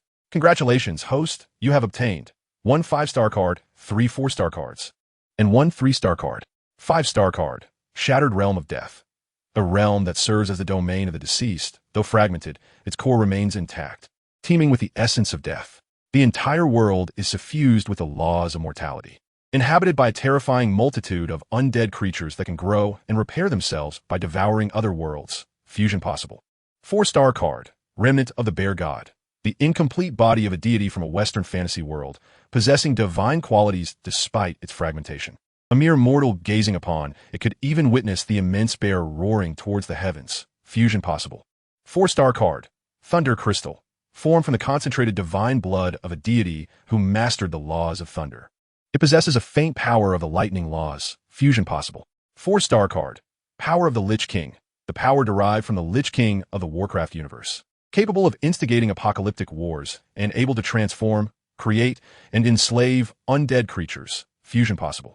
3-star card, Bloodline of the Berserker. Originating from a Western fantasy world. The bearer can grow stronger through pain and battle. Fusion possible. Zhong Hong found the results of this treasure chest opening to be only marginally satisfactory. While the quality of the cards was exceptionally high, he sought to enhance the strength of the infernal demons, and none of the drawn cards seemed suitable for that purpose, leaving him somewhat disheartened. However, He believed that every obstacle has a solution. There was no rush to establish a new force, and he could accumulate the fusion cards for the time being. The Blood Demon had already reached a weak surface level, and the power of the Infernal Demons was sufficient for now. He had ideas for new combat cards, but there was no urgency. Once the Asgardian deities descended, he could orchestrate a grand endeavor. As Zhong Hong comfortably lounged on his sofa, agents of S, H, and L, D were busily occupied. On this very day, the New York police received an unusual report. A woman from an affluent neighborhood claimed that her daughter had been abducted by cultists. Following the swift response of the New York Police Department, it was determined that the incident was of a supernatural nature. Chief George Stacy of the NYPD, instead of exhibiting stubbornness, promptly reported the occurrence. Ultimately, the case was taken over by S. H. Since the emergence of those demonic entities, cases involving such cultists have proliferated. Some are merely the reckless escapades of antisocial lunatics, posing little threat, yet others indeed involve genuine demonic entities, which typically result in considerable casualties among ordinary citizens. Soon, Black Widow Natasha and Agent Coulson arrived in the suburbs of New York City, accompanied by a team of operatives. They quickly located their target. From a distance, they observed a group of cloaked cultists gathered around a sinister and macabre altar on a dilapidated farm. The S.H.I.E.L.D. agents refrained from making hasty moves, opting instead to utilize long-range surveillance equipment while deploying several snipers. "Oh my God," informed Tony and Gawain, exclaimed Coulson and Natasha upon witnessing the horrific scene at the farm. They beheld the mutilated remains of cattle and sheep, blood surrounding a bizarre and terrifying altar, upon which stood a black inverted crucifix intricately carved with a demonic effigy. Beneath the crucifix were several girls bound and gagged, struggling in terror. The cultists, with solemnity, knelt in prayer holding dark tomes, while two of them dragged the bloodied carcass of a sheep to inscribe a reverse pentagram. Upon completion of their grotesque ritual, they drew their blades and advanced toward the girls amidst the fervent prayers of their fellow cultists. "These scoundrels!" Natasha seethed in anger, and Coulson decisively commanded the snipers to eliminate the two cultists. Following the sharp report of gunfire, Coulson and Natasha led dozens of S.H.I.E.L.D. agents into the fray. After a brief moment of shock, the cultists retrieved automatic weapons from their dark robes, unleashing a hail of bullets. However, the S.H.I.E.L.D. agents, being well-trained, managed to dispatch the majority of the cultists, leaving only a leader enveloped in dark energy. Noting that the cult leader had no intention of using a firearm, the agents cautiously advanced, weapons drawn. "You wretched fiends! My God shall never forgive you," he cried, drawing a pitch-black dagger and plunging it into his own chest, causing the surrounding dark energy to swell. With a roar of fury, the cult leader's stature increased by a meter, his physique becoming incredibly muscular. Observing this, Natasha decisively opened fire, with the agents following suit, reigniting the gunfire. Yet, as the bullets neared the cult leader, they were consumed by the dark energy he commanded. "Utilize the holy water grenades," Coulson shouted, brandishing a grenade encased in a bottle of holy water. Since the rise in demonic incidents, S.H.I.E.L.D. had equipped nearly every field agent with these grenades, and fortunately, their efficacy had proven remarkable. A series of holy water grenades detonated around the cult leader, dousing him in copious amounts of sacred water. As soon as the holy water made contact, the body of the cult leader was corroded as if subjected to sulfuric acid, leaving it pockmarked and grotesque, eliciting a wretched scream from him. Effective, continue to throw. The agents of S.H.I.E.L.D.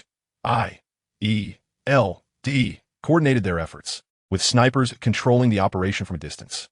Despite his imposing stature, the cult leader was unable to lay a finger on the agents, who relentlessly inflicted pain upon him. "Let me die, but you shall not live." In despair, with no escape in sight, the cult leader roared in fury, producing a pitch-black tome and slashing his arm open. Dark blood splattered onto the book, seemingly imbued with life, while the blood from the inverted pentagram on the ground and that of the numerous cultists surged towards him. A dark red cocoon manifested before the S.H.I.E.L.D. agents. After throwing two more holy water grenades to no avail, Natasha commanded her agents to carry the children to safety and then organize a defensive line. Just as the children were whisked away, the cocoon emitted a cracking sound, and the agents felt an oppressive force emanating from the very essence of their souls. "Ha ha! Humble humans and the great hellspawn Wuk Sinmo, you dare to slay my followers? Offer your souls, and I shall leave your corpses intact. A figure resembling the cult leader burst forth from the cocoon, radiating a crimson glow. With two fleshy horns on his forehead, seemingly poised to break free and transform into true demonic horns. Although the cult leader still appeared as he did before, he had now become the Hellspawn, Wuxinmo. Chapter 13. Fierce Battle with Wuxinmo. At the moment Wuxinmo emerged from the cocoon, the entire farm was engulfed in a surging black mist, the air thick with the stench of sulfur, and the sky darkened with hellish power. The agents of S.H.I.L.D. were overwhelmed by the spiritual pressure, their minds urging them to flee. A few agents with wavering resolve found themselves stumbling backward in a panicked retreat. Yet seasoned operatives like Coulson and Natasha maintained their composure, throwing more holy water grenades. However, the once infallible holy water grenades proved ineffective, barely affecting Wuxinmo's form. Haha, are you merely tickling me? Wuxinmo laughed heartily, then vanished and reappeared before a fleeing agent, seizing his throat and forcibly extracting his soul. Oh damn it, kill him, quickly, kill him. Witnessing such a horrifying spectacle, the agents of S.H.I.L.D. fired frantically at Wuxinmo, holding down the triggers in desperation. Knowing they could not outrun his terrifying speed, the farm, which had fallen silent, erupted again into gunfire, punctuated by shouts of anger. Yet their firearms could barely inflict any harm on Wuxinmo, and the holy water grenades struggled to find their mark. Amidst the cacophony of gunfire, Wuxinmo claimed the souls of two more agents, a scene that struck a deep blow to the morale of the S.H.I.L.D. operatives. Just as they persevered against the overwhelming odds, Wuxinmo was struck by a blinding light, causing his entire form to stagger and retreat a few steps. The sinister demon of wrath turned towards the source of the radiant light, only to behold a crimson-armored figure soaring through the air, none other than Tony, arriving as reinforcements. Damn the pest, perish! The enjoyment of devouring souls was abruptly interrupted, and the demon unleashed an enraged roar towards Tony. Dark energy surging forth from its maw like a torrent, shooting towards him like an arrow. However, the arrows of black energy proved futile, failing to strike Tony, who recognized that the demon's terrifying velocity rendered any close combat impossible. Instead, he unleashed a relentless barrage from the skies, a veritable flying artillery, showering the demon with an array of miniature missiles and energy beams as if they were mere trifles. Seeing this, the demon wisely refrained from a head-on assault, relying on its speed to evade Tony's relentless onslaught, occasionally retaliating with its own dark energy arrows.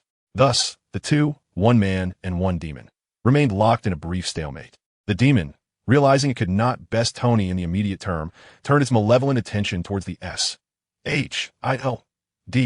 agents instead. In a flash, it appeared before one agent, foregoing its soul-draining endeavor, and delivered a devastating blow that sent the agent flying several meters. The unfortunate soul landed with a cry, struggling momentarily before succumbing to the void. "Curse it!" Tony exclaimed in fury upon witnessing yet another life extinguished by the demon's hand, intensifying his assault. "Huh, humanity! What does it matter if I kill before your very eyes? What can you do?" The demon charged toward its next target, taunting Tony along the way, vowing that should the armored man dare descend, he would learn the true meaning of cruelty. Tony was no fool. He would not fall for the demon's provocation and sacrifice himself. While continuing his onslaught, he hurled invectives at the demon for cover. He had already dispatched other suits of armor, speeding towards this location alongside Galwin, confident that once Galwin arrived, this abomination would meet its end beneath his blade. As Tony engaged the demon from the air, below, Coulson and Natasha were not idle. The agents launched a coordinated assault with a barrage of holy water grenades aimed at the demon, just as it claimed another agent's life. Dozens of holy water grenades materialized above its head. Cunning humans! The demon, caught off guard, suffered grievous damage, large swathes of its body corroded by the holy water, its dark energy dissipating significantly. "Humans, you have provoked my wrath." The demon bellowed, black energy swirling around it, as spectral lakes of lava began to materialize in its vicinity, the air distorting ominously. In that disorienting moment, the agents of S.H.I.L.D. and Tony seemed to glimpse the very gates of hell. The demon's fleshly horns ruptured, giving way to true demonic horns, its body swelling rapidly as if imbibing a potent elixir, expanding to nearly 5 meters in height, a crimson behemoth. Now, let you mere ants witness the true power of the great son of hell. as the demon tapped into greater depths of its power.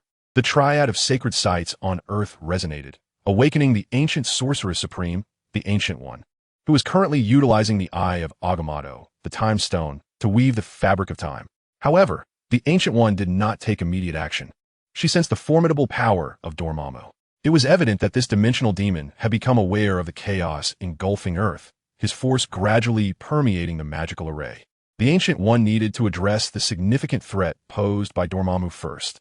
She cast a penetrating glance at the Witch King, clearly attributing this predicament to the infernal realm. The Witch King would never have anticipated that his mere act of responding to a follower's sacrifice for a few souls would attract the attention of the Supreme Sorcerer. At that moment, the Witch King was intent on vanquishing the agents of S.H.E.L.D. and the airborne Iron Man. But that goal would soon be thwarted. Gawain, piloting Tony's armor, had already arrived at the battlefield.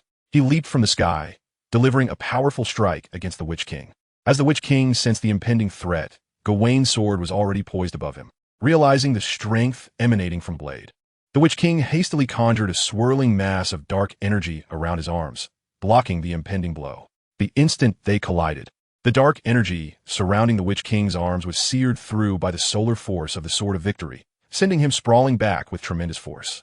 He was propelled several meters away, black blood splattering from his arms, and it was only after he hit the ground that his furious roar erupted. "Human, I shall eradicate you, dismantling your bones, flaying your skin, and condemning your soul to be eternally scorched by the fires of hell." With that declaration, the Witch King vanished and reappeared directly in front of Gawain, his arms enveloped in dark energy as he swung down violently. Gawain braced with his sword and countered with an upward slash aimed at the Witch King's lower body. Startled, the Witch King quickly raised his hand to block the attack. Thus ensued a furious exchange of blows, so rapid that neither Tony nor the S.H.E.L.D. agents could discern the movements. "What manner of sword do you wield, human?" After a fierce clash, they momentarily retreated, and the Witch King demanded, his voice laced with fury. He felt the overwhelming solar energy emanating from Gawain's blade, a force that significantly suppressed him, rendering his dark energy considerably weaker. Enough! Gawain landed and propelled himself forward once more. Witnessing this, the Witch King's fury escalated. Since his inception, he had only ever known the dominion of Mephisto, rarely experiencing defeat. Now, being so contemptuously treated by a mere earthling, he was consumed by rage and charged at Gawain, shrouded in dark energy. Chapter 14. The Sword of Victory. Gawain and the Witch King clashed with great force yet again. To the Witch King's astonishment, he realized that as the sunlight touched Gawain, his aura had nearly tripled in strength. This revelation left the Witch King in utter shock. Meanwhile, Tony and the agents of S.H.E.L.D. were witnessing Gawain bathed in golden light for the first time. They were awestruck not only by the demon's might, but also by Gawain's terrifying prowess. Emotional values gained from the Witch King, 150. Emotional values gained from Tony, 210. Emotional values gained from Nick Fury, 180. Emotional values gained from Coulson, 130. Emotional values gained from Natasha, 160. Emotional values gained from S.H.I.E.L.D. agents, 02. The audience for this battle was far from small.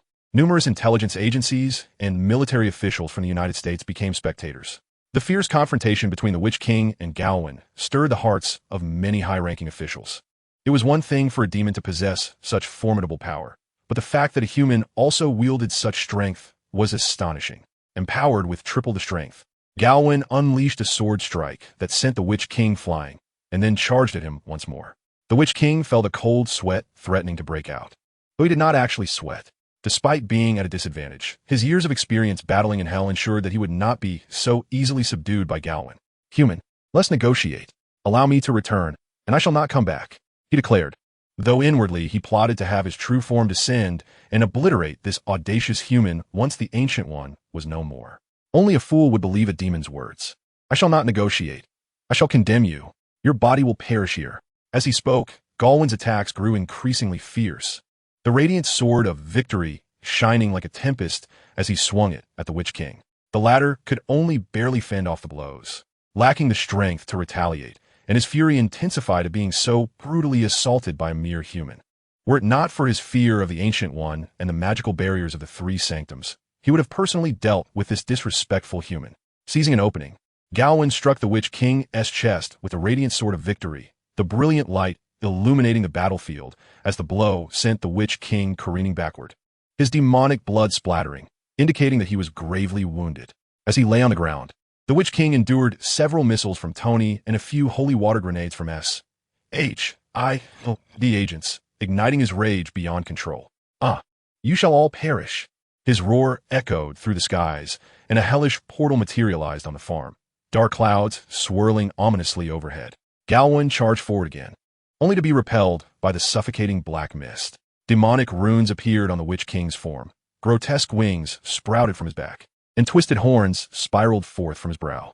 Amidst this chaos, the magical formations of the three sanctums erupted with a deafening roar, halting the Witch King's attempt to channel more power.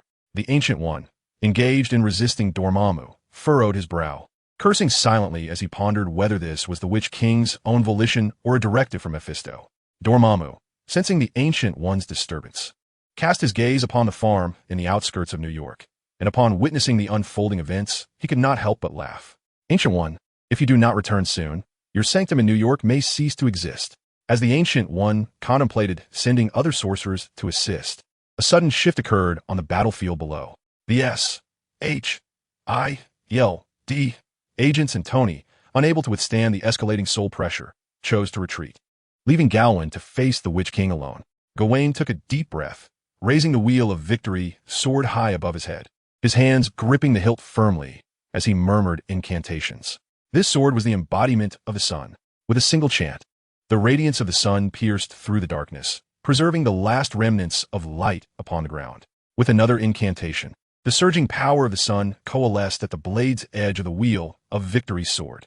At that moment, the Witch-Heart demon sensed the overwhelming energy capable of obliterating its form and let out a furious roar, launching a stream of dark energy towards Gawain.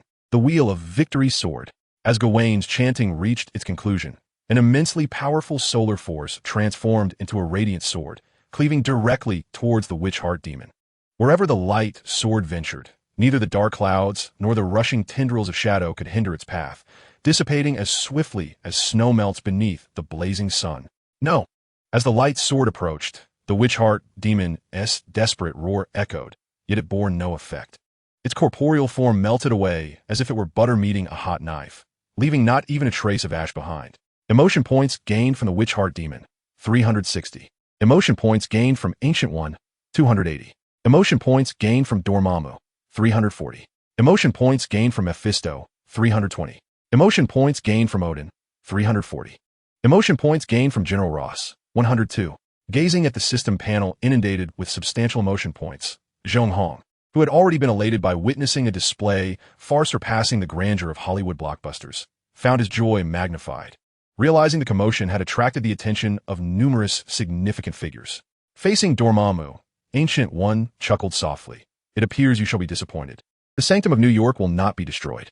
Dormammu huffed in response, what of it? Sooner or later, I shall eliminate you and obliterate all the sanctums. In the depths of hell, Mephisto was equally astonished, witnessing the Witch-Heart demon's defeat at the hands of an obscure individual on Earth, prompting him to furrow his brow in contemplation of how many more such beings existed among humanity. Odin, within the halls of Asgard, was also taken aback, pondering whether sending Thor to Midgard was wise or foolish. However, with the realization that his time was limited, his wavering resolve solidified. He could always keep a watchful eye on the proceedings. Through various means, General Ross, observing the scene, grew increasingly eager for the Hulk's power. Although he held interest in Gawain, the pressure applied by Nick Fury and Alexander Pierce had forced him to temporarily set aside his desire to grasp Gawain's might. Numerous other organizations also contributed emotion points through diverse strategies. Yet, amidst all of this, Tony and the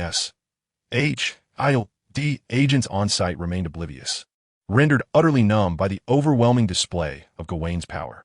The golden light sword, reminiscent of an apocalyptic force, left an indelible impression upon them. Did you capture the footage from earlier? Sir, it has been recorded, but the power levels are beyond calculation. The dark energy, hellish portals, and lava lakes had long since vanished, leaving only the immense sword scar upon the ground as a testament to the terrifying battle that had just transpired. Chapter 15. Ivan and Obadiah.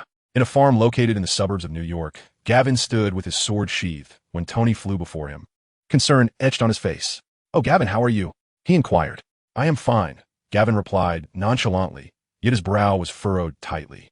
Seeing this, Tony mistakenly assumed Gavin was injured and immediately instructed Jarvis to scan his body. Since Gavin was unscathed, Jarvis's scan revealed that he was in perfect condition, leaving Gavin bewildered as he gazed at Tony. Relieved by Jarvis's findings, Tony sighed, understanding that if Gavin had been hurt and they encountered a monster of the Witch Heart Demon-esque caliber next, they would be in a precarious situation. "Brother, with that furrowed brow, I thought you were gravely injured," Tony remarked. "My frown is due to the fact that this demon evidently does not belong to the underworld, which implies that other demons are fixating on this world." Emotional values from Tony 106, Natasha 90, Nick Fury 90. SHIELD agents, witnessing the demise of the Witch Heart Demon, gathered around and happened to overhear Gavin's words. Tony, in disbelief, exclaimed, "Are you suggesting that there is more than one kind of demon?" "Indeed," Gavin affirmed. "As I have stated before, the dimensional realm of underworld demons is distinct from our own, but there are numerous realms akin to that of underworld demons." "Are you implying that this demon hails from another dimension?" "Precisely. Those demon dimensions harbor malevolence towards this world, yet due to the influence of the Supreme Sorcerer, Ancient One, they have not conducted a full-scale invasion." "Oh my heavens! What is this Supreme Sorcerer? I feel as if I have wasted the first half of my life." Tony realized that since the incident with the Bloodfire Demon, the world before him had transformed drastically. Gavin regarded Tony with a tinge of sympathy. That man certainly possessed a rather morbid sense of humor. However, Tony was not the only one taken aback. The surrounding SHD agents and their superiors contributed to the wave of emotional energy. Observing the astonished expressions on Tony and the many SHIELD agents, Gavin added, "Nevertheless, you need not worry. Matters of dimensional invasions are handled by significant figures. We need only to focus on our own responsibilities." Although his words failed to comfort the SHIELD agents, Gavin's intention was not to console them. They simply needed to manage the aftermath of the farm incident. Indeed, as soon as Gavin finished speaking, Coulson promptly organized the agents to address the chaos at the farm, ensuring confidentiality agreements were signed and appropriate warnings issued. The dramatic confrontation between the Witch Heart Demon and Gavin had been so grand that many in New York City had witnessed the golden sword and ominous black clouds, leading to an overwhelming workload for SHIELD. Coulson, observing a television station helicopter approaching in the distance, spat and immediately called for reinforcement from Nick Fury. Meanwhile, Gavin and Tony swiftly departed the scene in their armored suits, leaving the cleanup of the farm to personnel. Upon their return to Stark Tower, Tony hurriedly departed, leaving Gawain seated on the sofa, quietly polishing the blade of the Wheel of Victory. Tony, of course, was on his way to the prison to confront Ivan Vanko, as he had numerous inquiries to pose. However, Ivan proved uncooperative, and their meeting quickly deteriorated into discord. Yet, unbeknownst to Ivan, Tony discreetly deployed a miniature tracker onto his person. Having learned from the precedent set by Obadiah, Tony was exceedingly cautious of any criminal posing a direct threat to him. Moreover, he deemed Ivan's genius to be of greater worth than Obadiah's, acknowledging Ivan's remarkable intellect. With a heavy heart, Tony exited the prison, contemplating the crisis Gawain had spoken of. Entrusting his and his family's safety to others had never been a choice Tony Stark would entertain. He considered that eliminating the demons of the underworld through Ivan Vanko could serve as a viable means to alleviate his burdens. Just a few days after Tony's departure, Ivan, akin to the original narrative, was rescued by Justin Hammer. Although Justin now pursued loftier ambitions, he and Obadiah had witnessed the recent confrontation between Gawain and the sorcerer. Recognizing their inadequacy to contend with Gawain, they sought to devise additional strategies against Tony, and this impetuous intruder at Stark Tower seemed the ideal pawn. Following Ivan's rescue, Tony received word from the prison. Observing the tracker's movements and hearing the prison's claim that Ivan had perished in an explosion drew a disdainful smirk from him. Soon, Ivan was transported to a Hammer Industries production facility. From the comfort of Stark Tower, Tony chuckled softly as he commanded Jarvis to silently breach Hammer Industries' firewall and infiltrate the surrounding surveillance systems. While savoring a glass of red wine, Tony watched the meeting between Ivan Vanko and Justin Hammer unfold, only to be taken aback by the unexpected appearance of Obadiah, who had not been seen since his escape. Connecting this with the recent emergence of the underworld demons, an ominous thought crossed Tony's mind. As Tony engaged in a flurry of speculation, the atmosphere within Hammer Industries' facility grew awkward, with Ivan's rudimentary command of English leading to a humorous mishap. Reluctantly, Justin Hammer provided him with a translator to facilitate effective communication. "So, what is the purpose of your summoning? Do you require my technology?" Ivan initiated, aware that his expertise would undoubtedly attract the attention of factions opposed to Tony. Thus he was not surprised by his rescue. "Indeed, sir, we bear a grudge against Tony, and you share that animosity as well. I believe we can forge a most delightful collaboration," Justin Hammer articulated, carefully choosing his words. He intended to exploit this impetuous youth's hatred to create complications for Tony. Eliminating him would be ideal, but even causing sufficient chaos would suffice. Most importantly, this matter does not require any of their own people to take risks. "Ivan Vanko, I am acquainted with your father, Anton Vanko. We were once friends, but alas, circumstances took a turn for the worse." Obadiah wiped his mouth and began to speak, reflecting that longevity indeed has its advantages, for he, as an ally of Howard Stark, was familiar with Nikolai Vanko. Upon hearing Obadiah's words, Ivan Vanko lost control and shouted at Obadiah. What truly transpired back then? Did that scoundrel Howard employ underhanded tactics? Seeing Ivan's reaction, Obadiah internally reveled. This was precisely the effect he sought. He feigned deep regret and said, "Howard deceived me into believing that your father plagiarized his technological achievements. By the time I sought to extend a helping hand to your father, he had already been exiled and vanished without a trace." After a brief pause, Obadiah continued, "This so-called Iron Man rightfully should have been yours, my child. Tony's honor should have been yours as well. Ever since I uncovered the truth of that year, I have wished to eliminate Tony, yet I failed." As he spoke, tears welled in Obadiah's eyes, leaving Ivan Vanko, unaccustomed to such displays, utterly bewildered. Chapter 16. Assault on Hammer Industries.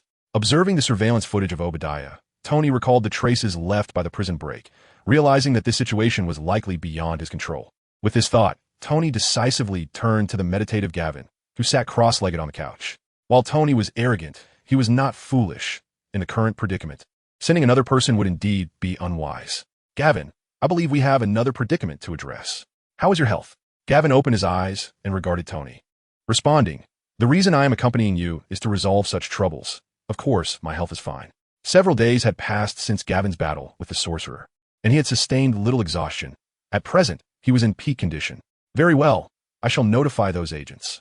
After all, they are adept at cleaning up messes. It would be a waste not to utilize their expertise." Tony promptly contacted Nick Fury. Nick Fury was quite concerned about Obadiah's abduction, as it had initiated a series of demonic incidents lasting several months. This had significantly diverted SHIELD's attention, and for Fury, resolving such matters as swiftly as possible was paramount. Soon, a strike team composed of Tony, Gavin, and SHIELD agents was formed, with Hawkeye Barton and Black Widow Natasha leading the agents, while Coulson managed the logistics to mitigate any repercussions stemming from Justin Hammer's involvement. This assembly was extraordinarily formidable for a mere Hammer Industries. Under Tony's guidance, the strike team swiftly approached the heavily guarded Hammer Industries production facility. Observing the stringent defenses, the group halted at a distance, and utilizing the hack surveillance footage, Natasha and Barton quickly devised a comprehensive plan. Within, there resided no fewer than 30 varieties of lesser demons, along with 2 even more formidable entities of the same ilk, which he would be wise to account for. Gawain's remarks compelled Natasha and Barton to revise their strategy, for while those lesser demons posed little threat to Gawain himself, they could inflict catastrophic damage on the agents he commanded. Swiftly, a new plan was formulated. Several agents infiltrated Hammer Industries, neutralizing the sentinels stationed outside, while SHIELD operatives and Tony launched a substantial cyber assault on this production facility. In an instant, chaos erupted within the base, and Justin Hammer's mind raced with countless thoughts. However, he soon realized that his demonic identity might have been compromised, prompting him to order a dozen individuals to come and provide cover for his and Obadiah's escape.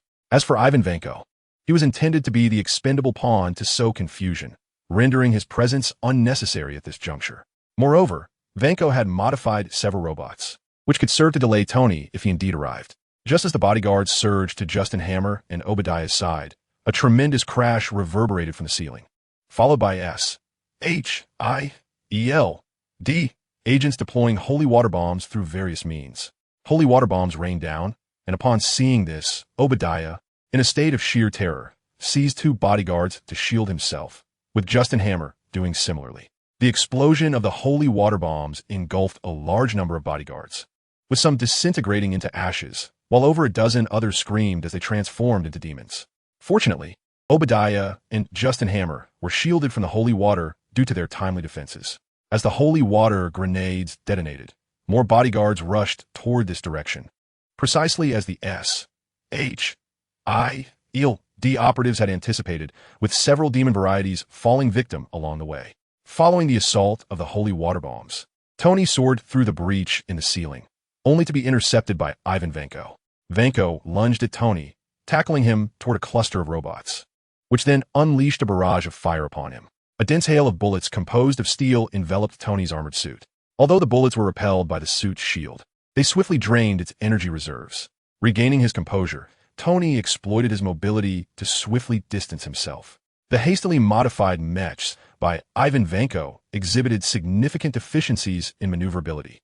And soon, Tony showcased his prowess. Though Tony found himself in a precarious situation, it was merely a matter of time before he dispatched the robots while airborne. Meanwhile, Gawain followed Tony into the fray, sealing off Obadiah and Justin Hammer's escape route. With their retreat cut off, the two demons were left with no choice but to grit their teeth and charge forward, transforming into their demonic forms and leading their subordinates towards Gawain. Unfazed by the onslaught, Gawain deftly navigated the attacks, countering with precise strikes. The blades, shimmering with a golden hue, swiftly dispatched several demons. For these lesser varieties could barely withstand a few blows. A strike from the blade meant certain death, as Gawain was momentarily restrained by his subordinates. Obadiah and Justin Hammer united their forces to unleash a colossal wave of molten lava upon him. While the demon spawn remained undeterred by the lava, Gawain was not so fortunate. He rolled away from the encirclement of the demon spawn, then brandished his sword in a flourish, creating a barrier that shielded him from the encroaching molten tide. Just as he was fending off the molten wave, an unforeseen calamity struck. One of the lesser demon spawn erupted, launching a massive whip of lava directly at Gawain. Realizing the imminent danger, Gawain hastily raised his sword to defend himself, yet he had gravely underestimated the whip's force, which sent him hurtling through the air. This scene left the arriving S.H.I.E.L.D.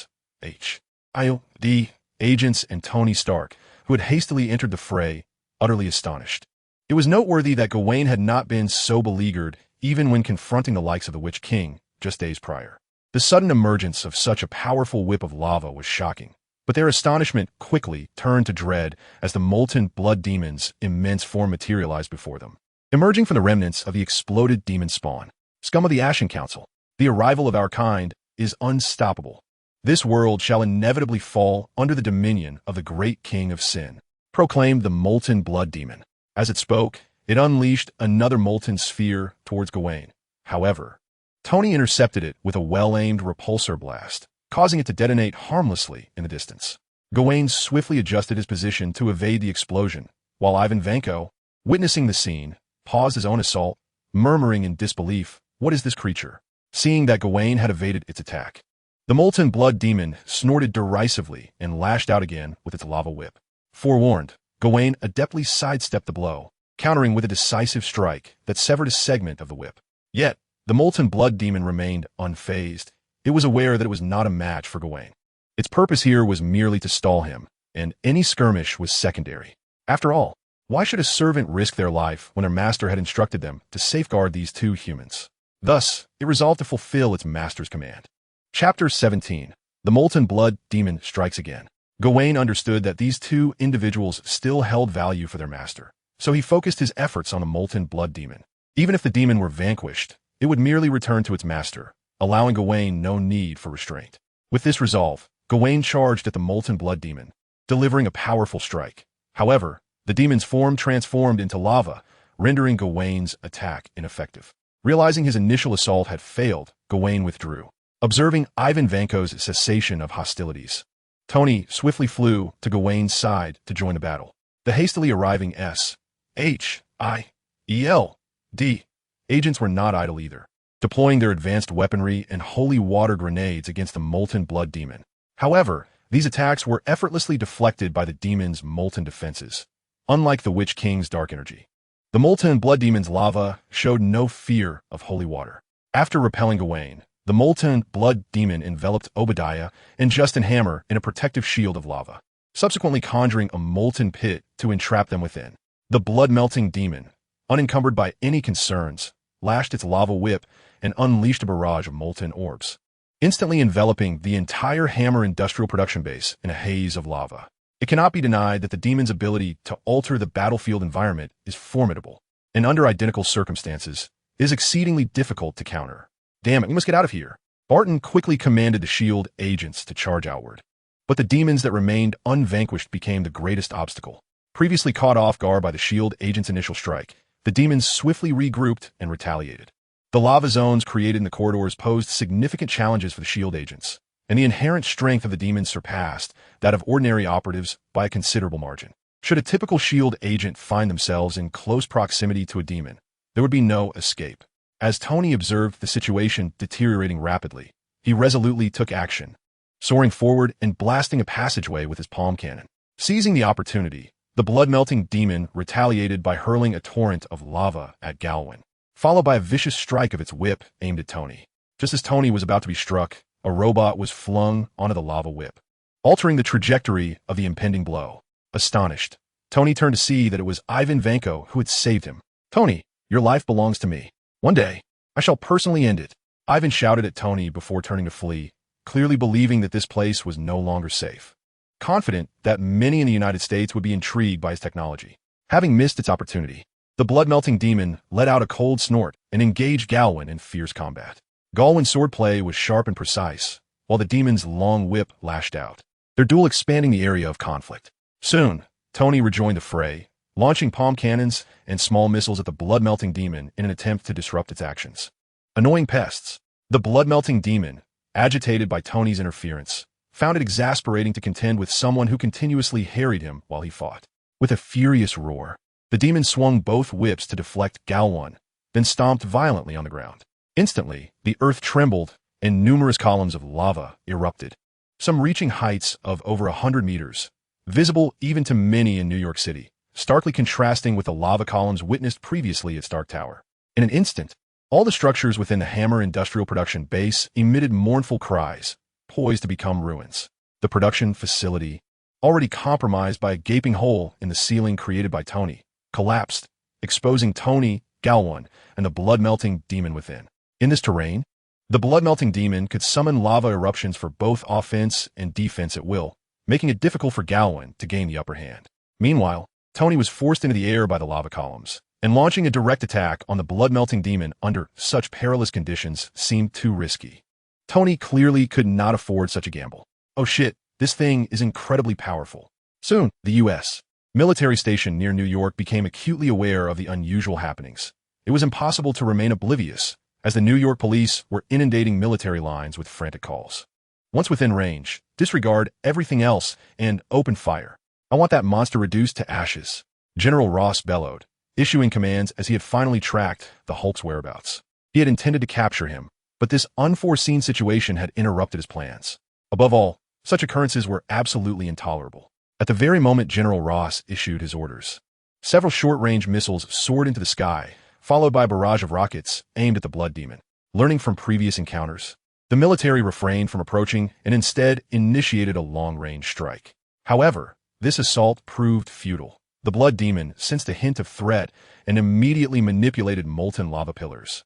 These fiery columns coalesced into a vast barrier, enveloping the entire Hammer Industries production base, where various attacks erupted into violent explosions upon impact. Yet, the flowing lava of the barrier absorbed the shockwaves of the blasts, preventing any missiles or rockets from penetrating its interior. Damn it! What are these fools in the military doing? Nick Fury, who was closely monitoring the scene, seethed with frustration over the military's reckless actions. Given the previous incident at Stark Tower, he was fully aware that military intervention was unlikely to eliminate the blood demon. His greater concern was the potential collateral damage to Galwin, which would only hinder their efforts against the blood demon. The rising lava barrier further darkened Fury's already grim demeanor. Oh hell, what on earth is that? Emotional readings surged. 106 from Nick Fury, 58 from General Ross, and 180 from Tony. The sheer magnitude of this terrain-altering ability sent shivers down the spines of everyone present and those behind the scenes, leaving them momentarily at a loss for how to penetrate the barrier. Meanwhile, Tony relentlessly attacked the lava barrier, driven by the knowledge that Galwin was still trapped inside. Despite having known him for only a few months, Tony held a deep respect for Galwin, who had inadvertently saved him on several occasions.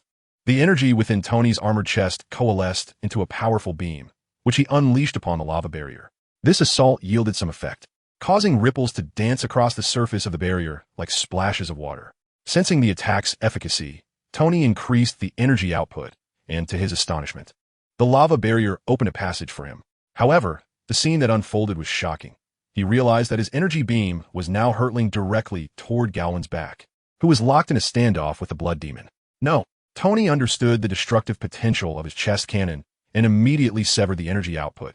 But the beam had already been unleashed and was moments away from striking Galwin. Chapter 18. The Hammer Industries incident concludes. In the midst of confronting the blood demon, Galwin found himself unable to evade Tony's energy blast, which struck him directly. Fortunately, Galwin, aided by the sudden force of impact, adjusted his position and soared sideways. Nevertheless, the armor on his back was shattered by Tony's chest cannon, marking the first time blood flowed from Galwin since his summoning. "Ha ha, you little insect, well done this time." The blood-melting demon laughed heartily, showering Tony with praise, which ignited a furious blaze within him. "You bustat, D," Tony bellowed, reactivating his chest cannon to fire at the blood-melting demon. However, aware of the attack's potency, the demon nimbly leaped aside to avoid the onslaught. Yet, this very leap provided Galwin with an opportunity. This sword embodies the sun, preserving the last rays of light upon the earth. The sword of victory. Galwin swiftly unleashed his artifact, cleaving towards the blood-melting demon. Damn it, cunning human. The demon transformed into molten lava, but it was too late. Galwin's strike caught its upper half directly. The overwhelming force cleaved the demon asunder, reducing its upper body to mere ashes, shattering even the lava barrier in the process. Deprived of the demon's sustaining power, the broken lava barrier fell helplessly like rain, further ravaging the already devastated Hammer Industries production facility below. "Galwin, are you all right?" Tony blasted the falling lava above Galwin's head with 2 blasts from his palm cannons and swiftly flew to his side. "I know you're not dead, come out." Galwin ignored Tony, calling out to the spot where the blood-melting demon had just been struck. As he finished his shout, the lava in that area began to bubble again, quickly reconstituting itself into the form of the blood-melting demon. However, the demon was now in a dire state, significantly smaller than before and appearing utterly listless. "You humans will remember this. I shall return," it roared, transforming back into lava and hastily retreating into the molten lake from which it had emerged. Once the blood-melting demon had vacated, Galwin's expression fell, a sharp intake of breath escaping him as he wearily remarked to Tony, "To be honest, that attack was indeed quite powerful." Seeing Galwin's demeanor, Tony felt a wave of relief. The fact that he could still offer a quip indicated that his injuries were not excessively grave. However, upon viewing Galwin's back, Tony's heart sank with guilt. The armor had been shattered, flesh and metal grotesquely intertwined. Moreover, due to Galwin's formidable regenerative abilities, some flesh had begun to merge with the fragments of armor, rendering his back a horrifying sight. "I think you need to see a doctor," Tony said as he procured a large sheet of metal, instructing Galwin to lie upon it. He then lifted the metal sheet and flew towards the nearest hospital. After the main combatants had retreated, a large contingent of SHIELD agents arrived to secure the scene. Given that this was in New York City, controlling the ensuing public discourse through digital channels proved to be an insurmountable challenge. Although mainstream media has chosen to remain silent out of fear of the SHIELD's intimidation, numerous videos from the scene have circulated through various channels. These videos will continuously provide Zhong Hong with a steady influx of emotional energy. General Ross himself has expressed dissatisfaction with the military's impotence, while SHIELD has successfully captured the escaped Ivan Vanko. The only entity to suffer significant losses is Hammer Industries, which has been swiftly divided among various factions following SHI. Justin Hammer has also been placed on a wanted list, effectively marking the end of Hammer Industries. Far away in Queens, Zhong Hong has not ceased smiling these past few days. The emotional energy from the Witch Heart Demon incident has been relentless, and now the emergence of the Blood Melt Demon has further fueled his delight. It is conceivable that in the days to come, he will receive a substantial daily influx of emotional energy, making him feel as if his heart could soar with joy. Current emotional energy, 12,643,217. This remarkable increase in emotional energy from these two events indicates that even the powerful are beginning to take notice of the calamities afflicting New York. With this thought, Zhong Hong paced back and forth in his room, contemplating further narratives within the Marvel Universe. The Hulk and Captain America have yet to make their appearances. I recall that shortly after the Whiplash incident, the Hulk would engage in a fierce battle with Abomination in New York. Next comes Thor. I must devise a thorough plan. Zhong Hong absent-mindedly stroked his chin, and after a lengthy consideration, he spoke softly. System, let us have another Earth-level treasure chest. Congratulations, host, you have obtained 2 5-star cards, 2 4-star cards, 5-star card, Universal Gene Bank, a biological gene repository containing the genetic material of all creatures from a certain universe. If utilized wisely, it may allow the resurgence of powerful beings from that universe. Fusion possible. 5-star card, Tree of Eternal Youth, originating from a world of cultivation. This tree bears 9 fruits of eternal youth. Any creature consuming them may return to their prime and extend their lifespan by millennia. Most notably, it does not regard the strength of the user, and any being below the celestial level may have their life energy detonated by the host. Even celestial beings will suffer severe injuries, and prior to the host detonation, there is no means to detect it. 4-star card, Spirit of the 10,000 Swords, hailing from a world of cultivation. This physique possesses an extraordinary aptitude for swordsmanship, capable of shattering illusions with the right techniques, exhibiting formidable combat prowess that even allows for temporary battles at higher levels. Fusion possible. 4-star card, Soul of the Corrupted Prophet. From a peculiar world, this gifted prophet possesses vast knowledge. However, having gazed upon certain forbidden entities has led to the corruption of their soul. It fuses excellently with materials of the corruption type. Fusion possible. 2 5-star cards. The Tree of Eternal Youth holds great potential. I could use it as a core to orchestrate a grand event. System, please list the available cards. Combat cards. Yellow Wind Great Sage, Strong Celestial Level, Blood Melt Demon, Weak Surface Level, Fallen Dragon Witch, Surface Level, Solar Knight Gawain, Surface Level. Item cards. Dream Bubble Machine, Crimson Shin Sword, Tree of Eternal Youth. Material cards. The Shattered Death World, 5 stars. The Universal Gene Pool, 5 stars. A Fragment of Cthulhu's Tentacle, 4 stars. The Mystic Sword Fire Divine Art, 4 stars. The Remnant of the Bear God, 4 stars. The Thunder Crystal, 4 stars. The Power of the Lich King, 4 stars. The Spirit of 10,000 Swords, 4 stars. The Corrupted Prophet's Soul, 4 stars. The Heart of Fury, 3 stars. Unbeknownst to me, I have accumulated such an abundance of material cards. In light of my forthcoming plans, it is time to fuse a few of them. With that, Zhong Hong summoned the system furnace and placed the Shattered Death World and the Power of the Lich King into the furnace. Chapter 19, the first Father-level fusion card. Fusion successful. 5-star fusion card. Ruler of the Death Realm, born from the Shattered Death World and the Power of the Lich King. These two cards complement each other, exhibiting remarkable potential and formidable growth capacity. The Ruler of the Death Realm possesses attributes such as God of the Dead and Cataclysmic Creation. Combat classification, Father level. Ruler of the Death Realm. Within the Death Realm, it can command the powers of the entire world. Its strength is intrinsically linked to the Death Realm. The stronger the realm, the mightier the ruler. It can continuously enhance its power by devouring other worlds. God of the Dead. It harbors the potential to become the deity of all the deceased. Though still modest in strength, it possesses the capacity to attain the highest echelon. It can effortlessly command ordinary souls and has the ability to create new undead beings. Cataclysmic Creation. It embodies the concept of undead calamities and can become the source of various defined undead disaster events. This fusion has yielded an extraordinary entity. Zhong Hong gazed at the card-S description, unable to suppress his excitement. The plethora of attributes alone was impressive, with the top 3 indicating something extraordinary. Even without devouring other worlds to mend the Shattered Death World, it has already attained Father-level prowess. If it were to consume a few more worlds, it could potentially surpass Father-level combat strength. Indeed, it can first be unleashed to devour some uninhabited minor worlds, whetting its appetite. Within the 9 realms, there are several worlds ripe for consumption.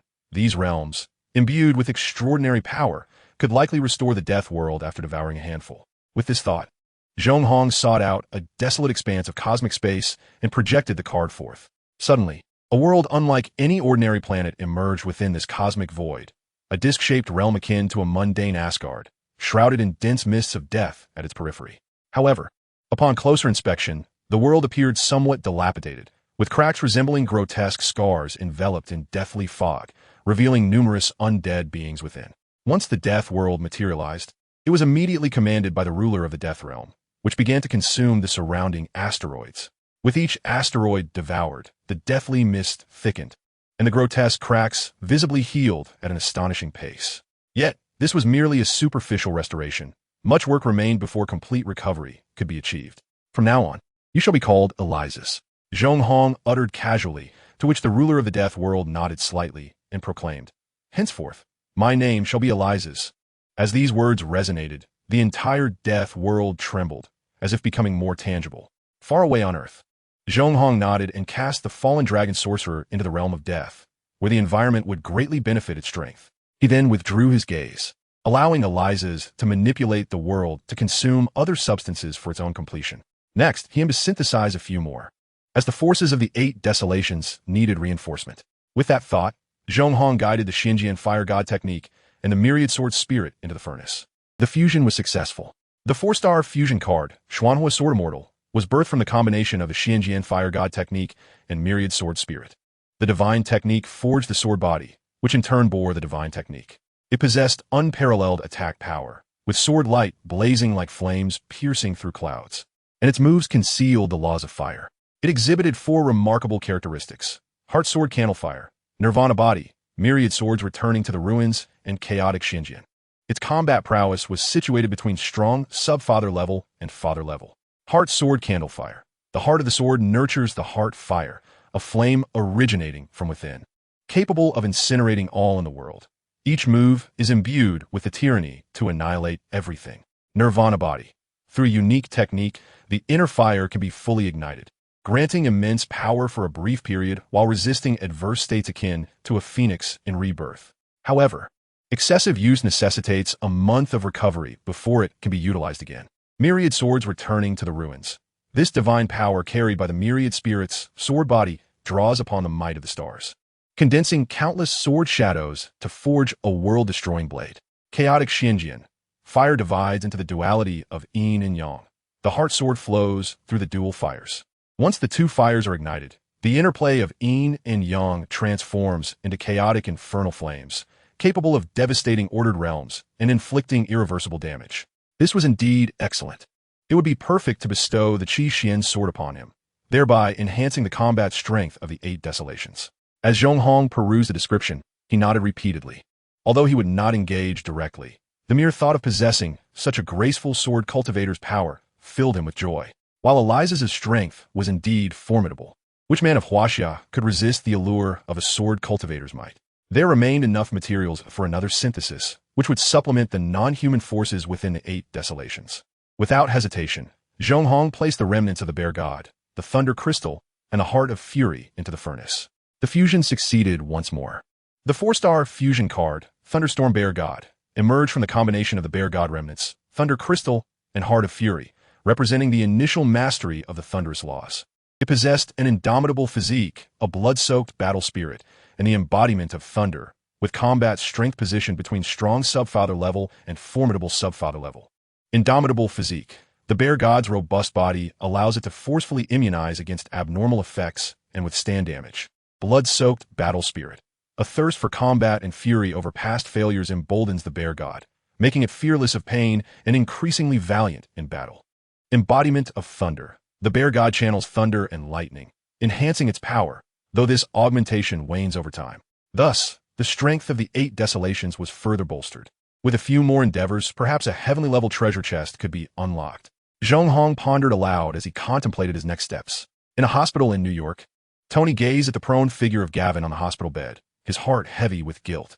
The usually carefree Tony now appeared somewhat at a loss. After a lengthy silence, he finally murmured, "It wasn't intentional. I truly apologize." As he spoke, his hands gestured nervously, yet he failed to notice the slight upward curve of Gavin's lips. "It's nothing to worry about. In the chaos of battle, swords can be indiscriminate," Gavin replied nonchalantly from his bed. Moreover, even among the knights of the Round Table, accidental injuries occur during sparring, let alone in the heat of battle. Although Gavin seemed unbothered, Tony could not shake off his discomfort. Observing Tony's unease, Gavin rose from the bed, prompting Tony to exclaim no repeatedly, for he believed Gavin's injuries would take at least a month to heal properly. However, Gavin's constitution was evidently far superior to that of an average person. After meticulously tending to his wounds, he was healing at an astonishing pace, appearing more fearsome than he truly was, yet on the verge of full recovery. Smiling at Tony's anxious demeanor, Gavin reassured him, "I'm nearly healed. I'm not deceiving you. If you still feel guilty, perhaps you could give me a new suit of armor?" With that, Gavin extended his hand toward Tony, who, upon seeing this, reciprocated with a firm handshake. Chapter 20. Hulk vs. Abomination. Stark Tower. Due to the overtures of the U.S. government, both Stark and Gavin were awarded honorary medals. However, Gavin paid no heed to the government's recognition, resulting in Tony attending the ceremony alone. "Brother, sometimes I genuinely recommend you engage in some social activities," Tony remarked, unable to contain his sarcasm as he found Gavin still seated cross-legged on the sofa. After all, when Tony departed for the award ceremony, Gavin was meditating on the sofa, and upon his return, he was still in the same position. For Tony's exuberant personality, Gavin's lifestyle was almost unfathomable. After all, humans are social creatures. "What do you think would be a suitable place for me to go?" Gavin inquired, opening his eyes to look at Tony with a puzzled expression. He had diligently avoided excessive exposure, opting instead for expedient resolutions when dealing with scattered demons in the past. He had no desire to engage with various media or organizations, for once that precedent was set, an avalanche of bothersome matters would inevitably come knocking. "Very well, as long as you're content," Tony replied, waving his hand dismissively and retreated to his laboratory to work on a new suit of armor. It must be noted that since the incidents involving the Mind Demon and the Blood Melt Demon, Tony had devoted time each day to developing new armor, entrusting the company's management entirely to Potts. Now, Tony oscillated daily between the roles of a brilliant scientist and a charming playboy. Just as he immersed himself in his armor research, Jarvis's voice interrupted his thoughts. "Sir, you must take a look at this," one exclaimed, as a screen was presented before Tony. Gazing at the display, Tony was once again struck with profound astonishment. "Oh my goodness, are two colossal green figures actually brawling in the streets? Has the world truly descended into such madness?" Before him, the two green giants, the Hulk and the Abomination, were engaged in a fierce clash on the streets of New York, amidst a storm of gunfire from military personnel. The innocent bystanders, caught in the chaos, were fleeing in terror, yet many tragically fell victim to the mayhem unleashed by the titanic duel. Despite General Ross's attempts to temper the situation, he had inadvertently created the Abomination as a creature of destruction. "We must put an end to this," Tony declared to Hawkeye, who nodded in agreement and rose to stand beside him. Without hesitation, Tony donned his armor and, accompanied by Hawkeye, soared towards the tumultuous street. On the streets of New York, the relentless combat between Hulk and the Abomination wreaked havoc all around. The military's efforts to intervene proved futile. Neither high-caliber firearms nor rocket launchers could inflict any harm upon them, and deploying missiles in such a densely populated area was out of the question. As the military stood helpless, the crowd grew increasingly frantic, with vehicles careening wildly, further exacerbating the panic. Amidst the turmoil, a man strode against the tide of fleeing people towards the battlefield. He possessed striking features, clad in simple white garb, with a crimson sword sheathed at his side. And his most captivating attribute was his long, half-tied, half-flowing scarlet hair. "Stop! You cannot proceed further. Turn back," shouted a soldier, blocking the man's path and aiming his weapon at him. The man frowned slightly, about to speak, when a car hurtled through the air, striking him violently. At that moment, Hulk found himself at a disadvantage, having been injected with a suppressive toxin that rendered him less than his formidable self. After a brief exchange, he was overpowered by the Abomination, who then ruthlessly slammed Hulk into the concrete, turning his ire towards the attacking military. He swatted two vehicles aside with ease and charged towards their defensive line. In an instant, the military's defenses crumbled, as soldiers, gripped by terror, recoiled in fear, with some discarding their weapons and fleeing for their lives. Expenses for military attire and lodging must be covered, and firing a few shots is enough to appease the president. Yet when one's life is at stake, why persist? The man in white continued his advance, undeterred by the rampaging Abomination. Before long, his unconventional demeanor caught the Abomination's attention. Originally a Special Forces soldier, he had undergone an experimental procedure, injecting himself with a serum derived from a modified version of Captain America's super soldier serum. He had aspired to become the next Captain America, but after suffering grave injuries during an operation to capture the Hulk, he, in his fury, coerced Dr. Blue to transform him into a creature akin to the Hulk. Thus, the Abomination was born, possessing immense strength and resilience, yet with a twisted mind that rendered him exceedingly violent. At this moment, he cast his gaze upon the man, yet found no ripples of emotion in the man's eyes, as if he were but an insignificant insect. This provoked a surge of fury within him, prompting him to charge at the man and deliver a fierce blow. Oh heavens! Caution! The onlookers gasped in astonishment at the scene. The creature could effortlessly hurl cars, and this powerful punch could surely reduce an ordinary person to mere pulp. However, as the abhorrent fist was poised to strike the man, a scene unfolded that left the spectators in utter shock. The man calmly raised his right hand, effortlessly grasping the abhorrent fist in a firm grip. He received the blow with an impassive expression, his body barely shifting apart from the fluttering of his garment.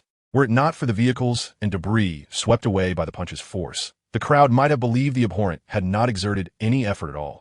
Emotional points from General Ross, 80. From Nick Fury, 76. From Tony, 106. From the Abomination, 130. In the distance, Tony, arriving with Gavin, was equally astonished. According to Jarvis's analysis, even clad in his Iron Man suit, he could not withstand such a punch from the creature. Yet this man in white had effortlessly blocked it, seemingly without a hint of strain. Unlike Tony and the others, the Abomination, who had exerted all his strength in that punch, realized that the man before him had effortlessly countered it, indicating that his strength far surpassed his own, capable of crushing him. With this thought, the Abomination sought to retreat, only to discover in terror that he could not withdraw his arm. "Canst dare to offend me so?" The man in white spoke coolly. Then with a gentle wave of his hand, sent the Abomination hurtling into a building with tremendous force. The battlefield fell silent, only to erupt into thunderous exclamations. "Oh, my God, he's like a god. Oh, this is utterly unbelievable."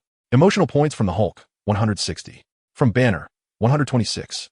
From the Abomination, 190. From Tony, 140. This spectacle profoundly shocked those around them. They momentarily forgot to flee or to attack. Chapter 21. Yang Chun of the Qingxian sect. On the streets of New York, Tony swallowed hard at the sight of the Abomination being flung away, then turned to Gavin, his voice trembling. "Do you believe you can so easily toss that behemoth aside?" No sooner had Tony spoken than he noticed Gavin was intently focused on the man, seemingly oblivious to his words. After approximately half a minute, Gavin finally regained his senses. "I am no match for him. In fact, I wouldn't stand a chance against even 10 of him. He is nearly the youngest demigod in the realm of the 8 Desolations, and I have not heard of anyone of his caliber who could contend with him." Upon hearing this, Tony found it hard to believe. He had known Gavin for several months, and this was the first time he had heard him speak of someone as an opponent beyond his capacity. After a moment's reflection, Tony inquired further, "Do you know him?" Gavin nodded thoughtfully, then turned to Tony with a grave expression, saying, "His name is Yang Chun, hailing from a human faction known as the Qingxian sect in the 8 Desolations realm.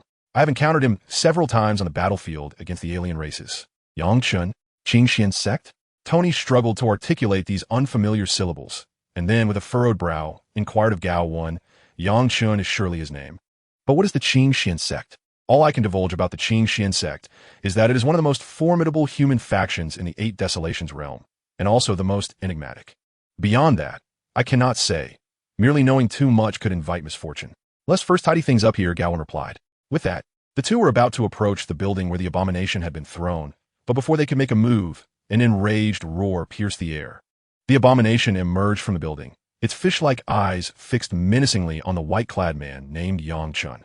At that moment, the Abomination's fury had consumed all reason, completely oblivious to the vast disparity in strength between itself and the man before it. It was singularly focused on tearing the man apart to avenge the humiliation of being hurled into the building. The Abomination hurled 2 massive chunks of debris toward Yang Chun and, with a primal roar, charged forward. Observing this from a distance, Tony intended to speak to Gao 1. But before he could utter a word, Gao 1 calmly remarked, "That brute is finished." The 2 colossal fragments hurtled toward Yang Chun, and the onlookers felt their hearts leap into their throats. Logic urged them to flee the scene, yet the human propensity for thrill-seeking held them in place. What transpired next left them utterly stunned. As the debris neared Yang Chun, approximately 10 meters away, it disintegrated into countless shards, each piece smooth and sharp as though meticulously cleaved by innumerable blades. Yet, a greater peril followed. The Abomination tightened its iron fist and swung it fiercely at Yang Chun. Oomph! Yang Chun grasped the air with his right hand, instantly immobilizing the Abomination mid-charge. His gaze flickered with intensity as he declared, a minor reprimand. Then, As if sensing something, Yang Chun altered his course and approached Gao Wen and Tony. Just when the gathered crowd thought Yang Chun would spare the abomination, a scene of horror unfolded before them. Before their eyes, the abomination, ensnared in Yang Chun's control, had its limbs severed at the roots in an instant. The monstrous figure descending slowly to the ground. It was only upon impact that the abomination let out a wretched scream, but without its limbs, it could scarcely move. Even its formidable regenerative abilities seemed suppressed, unable to function as if shackled by some unseen force. A closer inspection revealed a gray luminescence at the sites of the severed limbs, akin to a parasitic entity hindering its recovery. Though not the chaotic sword energy of the Chaos Profound Sword, it was indeed Yang Chun's sword energy imbued with a hint of irreparability. Unless a means were found to extinguish that sword energy, the abomination's severed limbs would remain irretrievable, even if the rest of its body were further mutilated. Emotional value from General Ross, 150. Emotional value from Tony, 200. Emotional value from Nick Fury, 160. The method of severing the limbs of the abomination out of thin air truly astonished those present. They had never witnessed such an enigmatic technique. While they could comprehend the notion of sending out a wave, unleashing an energy shock, or drawing a sword to strike, the concept of severing something out of nothing was utterly bewildering. Did this imply that if Yang Chun desired, he could eliminate the abomination without even lifting a finger? Could he also effortlessly dispose of them? As this thought permeated the crowd, an unknown fear began to spread, inciting further unrest. Initially, the crowd merely retreated. But as the abomination's wails grew increasingly pitiful, their retreat transformed into a frantic dash, resulting in a chaotic throng. However, Yang Chun remained unfazed, swiftly making his way to Gawain. Upon Yang Chun's arrival, Gawain was the first to speak. "Are you here for the infernal demon as well?" Yang Chun, taken aback by the inquiry, replied, "Infernal demon? No, I am indifferent to them. I am here for the great calamity. A senior from my sect sent me to observe the circumstances." Gawain then asked, "How did you end up here?" Yang Chun blinked, his expression shifting as he pondered for a moment before responding, "I have never left the 8 Desolations since birth, and being unfamiliar with this place, coupled with my senior's indication that this area is the epicenter of the calamity, I felt your presence and came over." Gawain nodded in acknowledgement and continued conversing with Yang Chun. Meanwhile, Tony suddenly noticed something peculiar. Yang Chun's speech, both now and earlier, was not in English. Yet he understood every word. Feeling parched, Tony mused that perhaps Yang Chun was some sort of ghostly entity. Stealing another glance at Yang Chun, he was taken aback to find Yang Chun already gazing back at him, speaking. "I am not the spectral being you presume. Your understanding of my words stems from the connection of our souls, as I am communicating directly with your spirit." Tony was taken aback. This was not a mere parlor trick of mind reading, but rather a rudimentary application concerning the realm of souls. Oh, good heavens, Tony thought, feeling cold sweat trickle down his forehead. The sensation was quite tormenting. "I have some recollection of you, Tony Stark. In the future, you will encounter adversaries with capabilities to attack or pollute the soul. It would be prudent to prepare for such eventualities." Hearing Yang Chun's alarming words, Tony glanced at Gawain. Choosing to place his trust in him, Gawain nodded in affirmation, advising Tony, "You may find this credible. The techniques of the Qing Xian sect are profound and inscrutable. It is not surprising they are aware of your situation. I recommend you make necessary preparations." Emotional value from Tony, 160. Upon hearing this, Tony lifted his steel mask to look at Yang Chun and sincerely stated, "Thank you. I will be cautious." Yang Chun smiled slightly and added, "I'm also aware of your status as a billionaire. As I mentioned earlier, I possessed no wealth upon my first departure from the 8 Desolations, so..." Tony chuckled upon hearing this and replied, "No problem. All your expenditures here will be covered by Tony Stark." He understood Yang Chun's implication immediately. It was merely a matter of spending a little money, and as Tony Stark, he was never short of funds. If arranging for Yang Chun meant alleviating his own troubles, how could he not assist? To Tony, acquiring a powerhouse like Yang Chun for a mere monetary investment was an extraordinary bargain. Chapter 22. Mephisto takes the blame. While Tony and the others were engaged in conversation, the Hulk, previously embedded in the concrete by Abomination, stealthily glanced at Yang Chun, using the concrete as cover. He then emerged from the ground and leaped far away. After observing the distant green giant for a moment, Tony mused, "Jarvis, check the military database to uncover the origins of these 2 behemoths." Although the Hulk and Abomination were locked in combat, Tony noted that the Hulk was consistently thwarting Abomination from harming civilians and intentionally leading him away from the crowd, leaving Tony somewhat uncertain. Before long, Jarvis breached the military's firewall and accessed the database with ease, as if hacking a television station.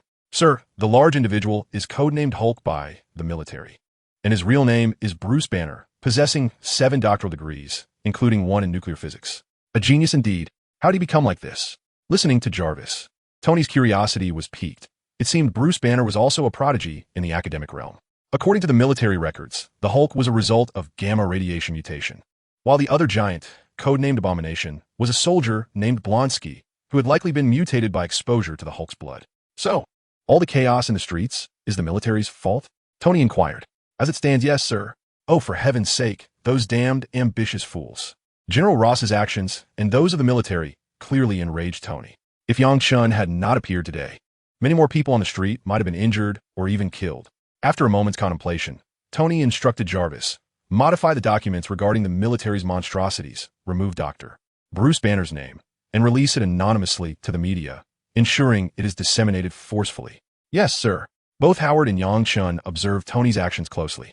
Yang Chun remained silent, while Howard remarked to Tony, the world has never lacked individuals who seek to wield immense power. Although only a fortunate few succeed, it does not deter their madness, for the sensation of possessing power is undeniably exquisite. Tony nodded in agreement. He understood this principle well. It was precisely why he had refrained from sharing his armor technology, opting instead to provide his friend Rhodey with just 1 suit as a compromise. The potential harm that unscrupulous power seekers could inflict upon humanity far exceeded the threat posed by a handful of supervillains or monsters. By releasing that information, he aimed to apply public pressure on the military, knowing he would later leverage Stark Industries' influence against them as well. Although it may be impossible to entirely eradicate such behavior, as long as Tony Stark witnesses it, he will undoubtedly take action. After completing these tasks, he turned to Gawain and Yang Chun and inquired, very well, gentlemen. Let's set aside the matter of that fleeing giant for now. It is time for us to return. Gawain and Yang Chun, indifferent to the chaos, had no desire to intervene in this mess, especially now that Tony himself was unwilling to address it. Having spoken, Tony extended his hand toward Yang Chun, saying, I shall take you back. Yang Chun, momentarily taken aback by Tony's words, shook his head and replied, You can lead the way. I can keep up. Upon hearing this, Tony withdrew his hand and, accompanied by Gawain, took to the skies. Yang Chun assessed Tony's speed without drawing his sword, and with a slight surge of magical energy. He ascended into the air, swiftly catching up to Tony. As Tony turned to see Yang Chun keeping pace with him, disbelief washed over him. He felt as though he could hardly restrain someone's impending fate. In New Mexico, a venerable elder savored fine wine in a bustling Western-style tavern. Despite the lively atmosphere, it seemed that none paid heed to the elder. After finishing his drink, he rose and stepped outside, only to find a lavishly dressed middle-aged man kneeling at his feet. Clutching the elder's trousers, the man pleaded desperately, bowing his head repeatedly. When his forehead bled from the repeated strikes, he finally looked up at the elder, who regarded him with a bemused smile, as if he were observing a sumptuous feast. I implore you, grant me a few more days, just 1 day. Seeing that the elder remained unmoved, the middle-aged man began to weep, his pleas turning into heart-wrenching sobs, until he slumped to the ground in resignation. At last, the elder spoke, his voice grating like a rusty bell, sending chills down the spine. Child, greed exacts its toll. This is a transaction. You gained wealth while I claimed your soul, a pact you once agreed to. With that, the elder placed his hand upon the man's head, and a horrific scene unfolded. The middle-aged man's soul was violently extracted. As the soul vacated, he transformed into a soulless husk, while his essence, now a powdery substance, gradually flowed into the elder's being. The elder closed his eyes, reveling in the essence of the man's soul, until suddenly he opened them wide. He found himself in a peculiar realm, confronted by a crystalline barrier. Through this translucent shield, every detail of the tavern's decor and every beam of light appeared as a distorted mirror image, as if the entire space were folded into a dual phantom. Master Gu E, I believe I have not committed any acts that threaten or offend this planet, the elder calmly addressed an empty space. In the next instant, a circular portal of magic materialized, and Master Gu E emerged from it. Mephisto, return to your hell. The elderly figure was none other than the Lord of Hell, Mephisto. Upon hearing this, Mephisto's expression remained unchanged as he pondered for a moment before responding, I have not engaged in any outrageous acts on earth, surely. It cannot be a dictatorship ruled by your esteemed Sorcerer Supreme. To this, the Ancient One did not exhibit anger. Instead, She gently caressed the eye of Agamotto and extended her hand toward Mephisto. Countless crimson magical lights converged upon her palm, and then she spoke softly. Although I have not witnessed your actions, given the current state of affairs on Earth, your presence here is utterly unacceptable. As the Ancient One gathered her magical energy, poised for action, Mephisto's ire began to simmer. When had the Lord of Hell ever endured such indignity? He was determined to show this so-called Sorcerer Supreme the true meaning of his title. In an instant, dark clouds roared within the mirror dimension, suffusing the air with oppressive heat and the acrid scent of sulfur. Just as a monumental clash seemed imminent, the Ancient One dispersed her magical energy, cradling the eye of Agamotto in her hands, while the three sanctums scattered across the earth began to coalesce their magical light. Seeing this, Mephisto, on the brink of unleashing his fury, retreated the dark clouds without a word. The sulfuric odor and terrifying heat vanished, restoring the mirror dimension to its original state, as though the impending confrontation had been but an illusion. Ah, I was merely jesting with the Sorcerer Supreme. I shall return to hell now. He chuckled awkwardly, his form gradually dissipating into nothingness. It would be foolish to confront the Ancient One, who was prepared to wield the eye of Agamotto and the support of the three sanctums. Chapter 23. The Ancient One visits Stark Tower. Once Mephisto had truly departed, the Ancient One took a deep breath. From the initial chaos of the timeline to the subsequent incursion of Dormammu, and finally to the recent expulsion of Mephisto, she had scarcely had a moment of rest for months. The thought of the tangled timeline was vexing. Despite months of effort, it remained a chaotic mess. When she sought counsel from the Eternal One, only to discover that even such a powerful being was unaware of the source of the disorder. The Ancient One finally grasped the gravity of the situation, realizing it surpassed her previous understanding. With this realization, she abandoned her attempts to untangle the timeline and instead turned her focus towards investigating whether any individuals or events were responsible for the tumult. Utilizing the eye of Agamotto, she surveyed the world and employed astral projection to observe parallel universes. Among the myriad of parallel universes, she found several that mirrored the progression of her own, hoping to discern the issues plaguing her universe through comparative analysis. However, the inherent chaos of the Marvel Multiverse, compounded by the disarray of the timeline affecting the eye of Agamotto, rendered this endeavor exceedingly challenging. It was not until the emergence of Dormammu and the fierce battle between Gawain and the Witch King that she finally identified an anomaly. Never before had she encountered a figure like Gawain in her previous observations. A new and formidable unknown entity has emerged.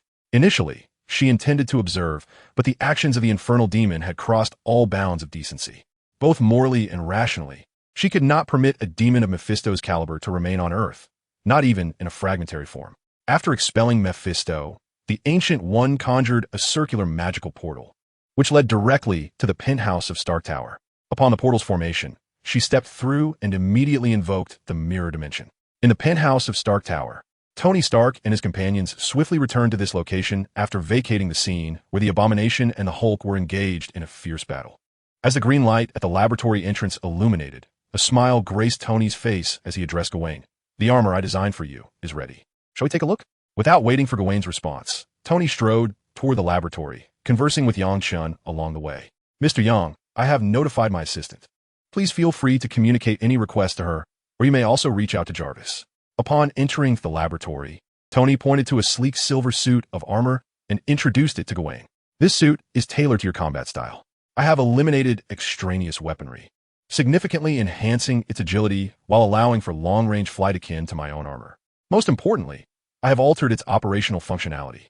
As long as your magical energy is not depleted, it can engage in combat perpetually. Furthermore, it can generate energy shields or augment strength through magic. This is truly my masterpiece.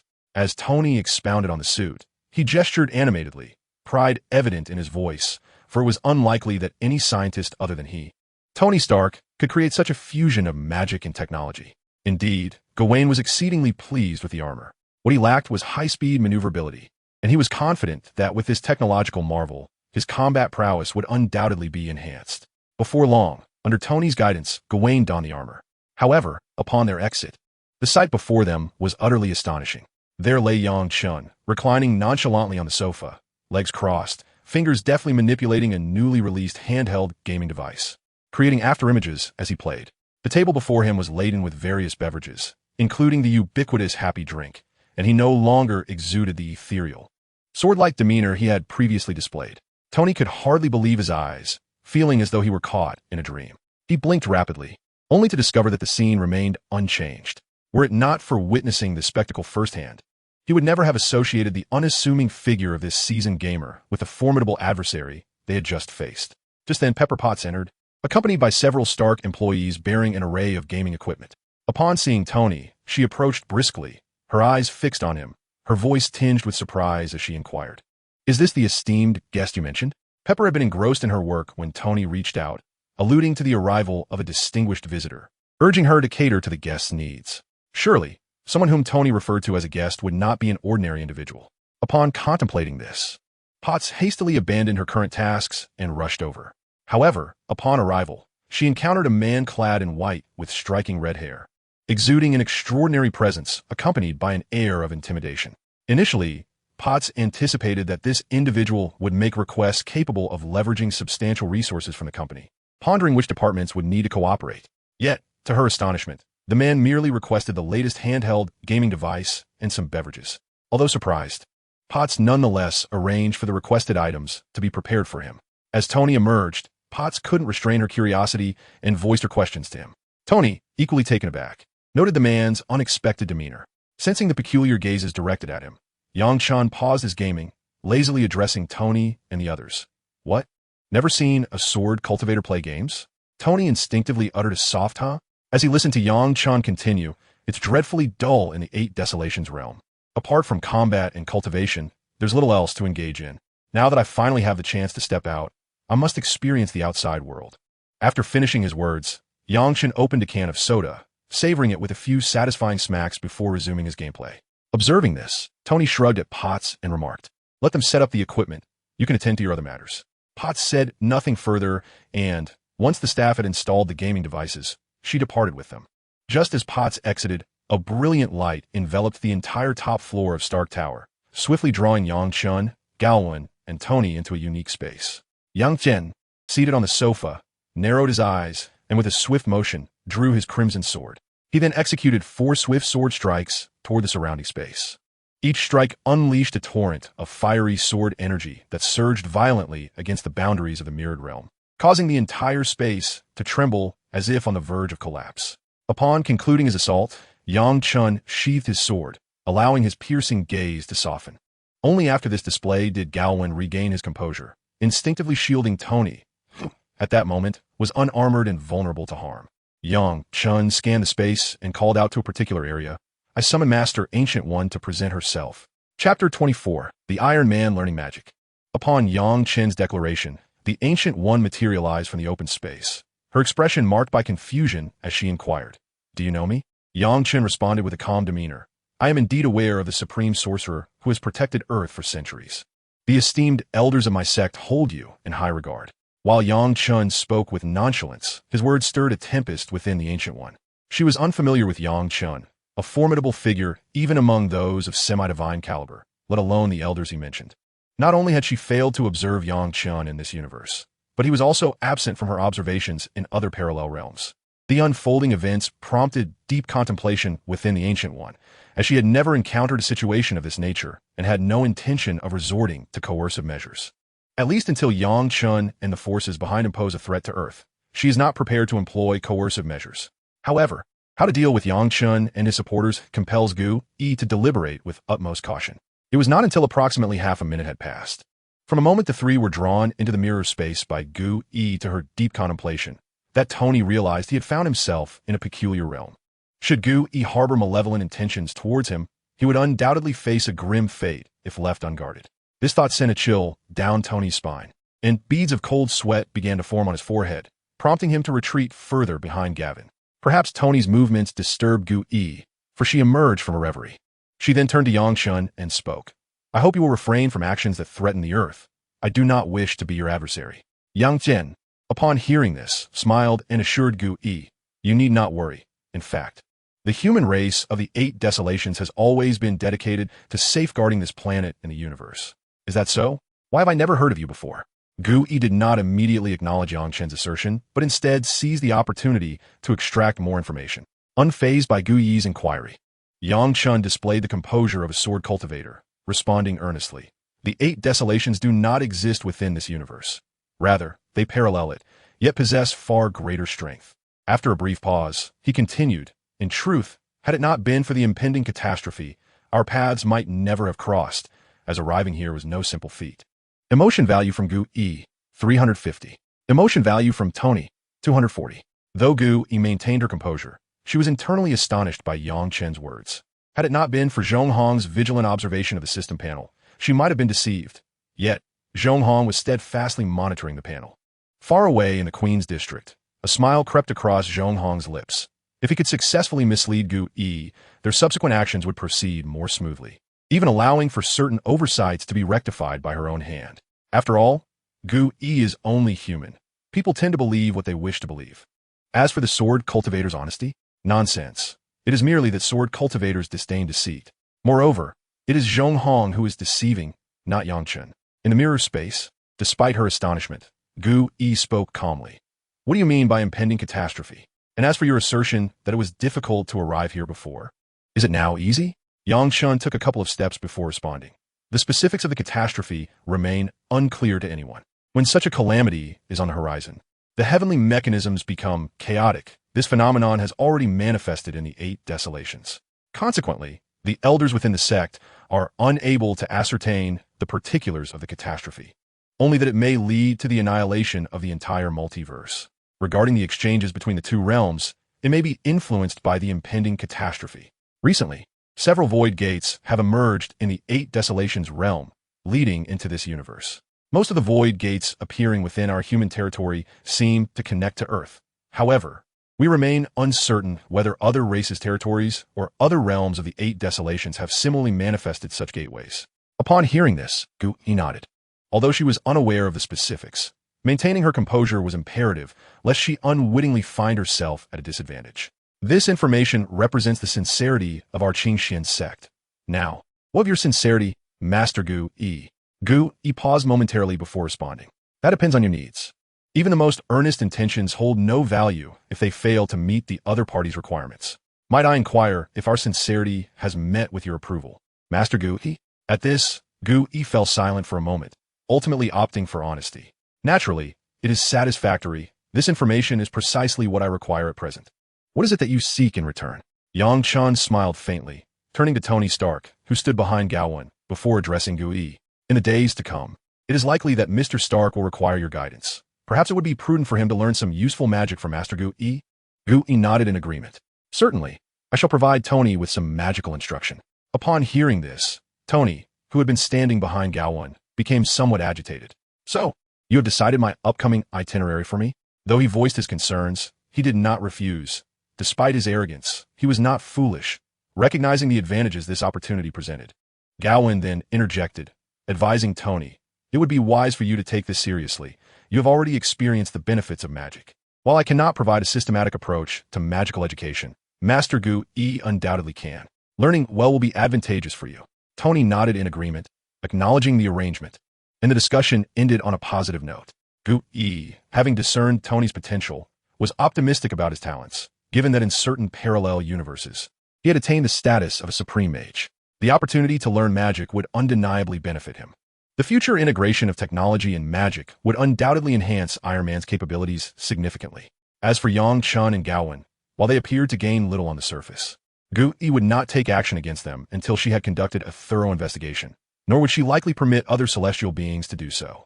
After all, this situation clearly pertains to the interaction between two worlds, and the opposing realm possesses considerable strength, perhaps even surpassing that of Earth. Every afternoon, I shall take Tony to Kamartaj for his studies until he attains a reasonable understanding of magic. At that point, I will provide him with magical texts for independent study. With that, Master Gu Yi's figure vanished, and the 3 of them returned to Stark Tower. Chapter 25, The 8 Desolations Realm. Upon returning to Stark Tower, Tony immediately went to the laboratory to don his iron armor, feeling compelled to design a portable suit specifically for his needs. Once the armor was donned, he let out a sigh of relief and stepped slowly out of the laboratory. Observing Yang Chen, who was seated on the sofa engrossed in a handheld console, and Galvin, who was tinkering with the armored suit, Tony felt a profound sense of reassurance. Even if they were to face some nefarious figures intent on decapitation, it seemed they would first have to deal with those two. Initially, After his raid on Hammer Industries, the weight in Tony's heart had lightened somewhat. However, the mention of the so-called Great Heist by Yang Chun had once again burdened him with anxiety. The formidable Yang Chun and the forces behind him appeared to harbor deep reservations about this so-called grand theft, leaving Tony in a state of bewildering ignorance. This feeling of the unknown was profoundly unsettling for him. It occurred to him that he ought to gain a deeper understanding of this so-called Eight Desolate Realm. And with that thought, he decided to directly inquire with Yang Chun. "Could you elaborate on the situation in the Eight Desolate Realm?" Tony asked as he took a seat opposite Yang Chun, lifting his armored visor.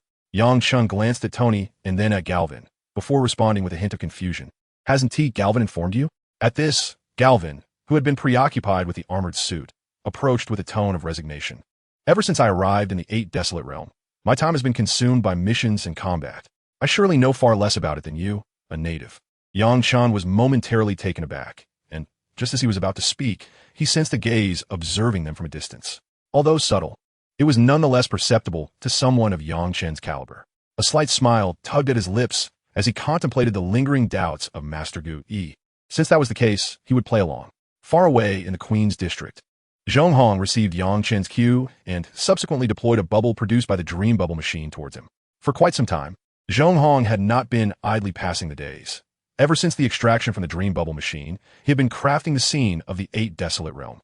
And now it was finally coming to fruition. On the top floor of Stark Tower, Yang Chun set aside his handheld console and, with a graceful gesture, conjured a circle with his hands, channeling his magical energy. As the energy swirled, it enveloped the Dream Bubble. Tony observed as energy coalesced in Yang Chun's hands, forming a bubble-like entity in the center. While Yang Chun created the effect with his magic, he began to elucidate. The primary realm of the Eight Desolate Realm is composed of countless floating islands. The smaller islands possess an area roughly equivalent to that of the planet beneath their feet, while the larger islands boast an area thousands of times greater. The four largest core islands are immeasurable in size, as they are in a constant state of expansion. As Yang Chun narrated, the imagery before Tony transformed into a documentary-like spectacle. He glimpsed various small and large islands, and, as the perspective widened, he beheld the immense core islands, which appeared to be perpetually growing. Thanks to the unique nature of the Dream Bubble, Tony felt as though he were experiencing it firsthand, prompting him to exclaim in wonder, "Oh my goodness, this imagery is simply breathtaking. But how can such a world exist? Jarvis, ensure all of this is recorded." "Yes, sir." As Tony watched, he murmured to himself, clearly overwhelmed by the profound impact of the unfolding scene. Meanwhile, he instructed Jarvis to record the visuals. The emotional metrics registered: 160 from Tony, 240 from Master Gu Yi, and 60 from Nick Fury. Witnessing this on the system panel, Zhong Hong's lips curled into a smile. All the time spent had not been in vain, as deepening Gu Yi's impression was a worthy endeavor. On the other side, at the SHIELD headquarters, Nick Fury seethed with impotent rage. According to the information relayed by the surveillance device, Tony was engaged in a crucial conversation with a formidable individual named Yang Chun, even capturing visual elements of their exchange. The content undoubtedly pertained to the Eight Desolations realm, and the thought of missing such significant intelligence caused Fury a pang of disappointment. Resolving to ensure no detail was overlooked, he instructed several translators to meticulously document the dialogue, while dispatching agents to surveil Stark Tower, akin to spiders lurking in the shadows. Regardless of Gu Yi's and Nick Fury's astonishment, the imagery in Yang Chun's hands continued to evolve. After a brief pause, Yang Chun resumed his exposition. Beyond the islands lay a turbulent expanse of chaotic space, where myriad dimensions were birthed, some vast enough to rival large islands. The denizens within these dimensions occasionally launched incursions upon the island inhabitants, with some powerful realms even capable of engulfing entire islands into their voids. The visuals revealed scar-like fissures between and around the islands, from which emerged beings of diverse natures, some benevolent, others malevolent, and some dimensions shrouded in desolation. A kaleidoscope of realms unfolded before Tony, including the infernal demons he had come to recognize. A significant invasion of floating islands by these demons left devastation in its wake. Some islands, after the construction of immense demonic altars, appeared to be consumed, plunging into a chasm brimming with malevolence. Just as Tony succumbed to panic upon witnessing this rift, the scene shifted to reveal countless human-occupied floating islands marked by a human emblem.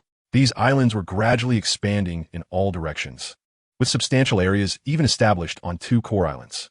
Observing from a macro perspective, Tony discerned an almost resonant connection among the human-occupied islands, as if they were all interlinked. In the 8 Desolations realm, humanity had firmly established its foothold, boasting numerous formidable warriors, many of whom surpassed his own strength, while others were comparably matched.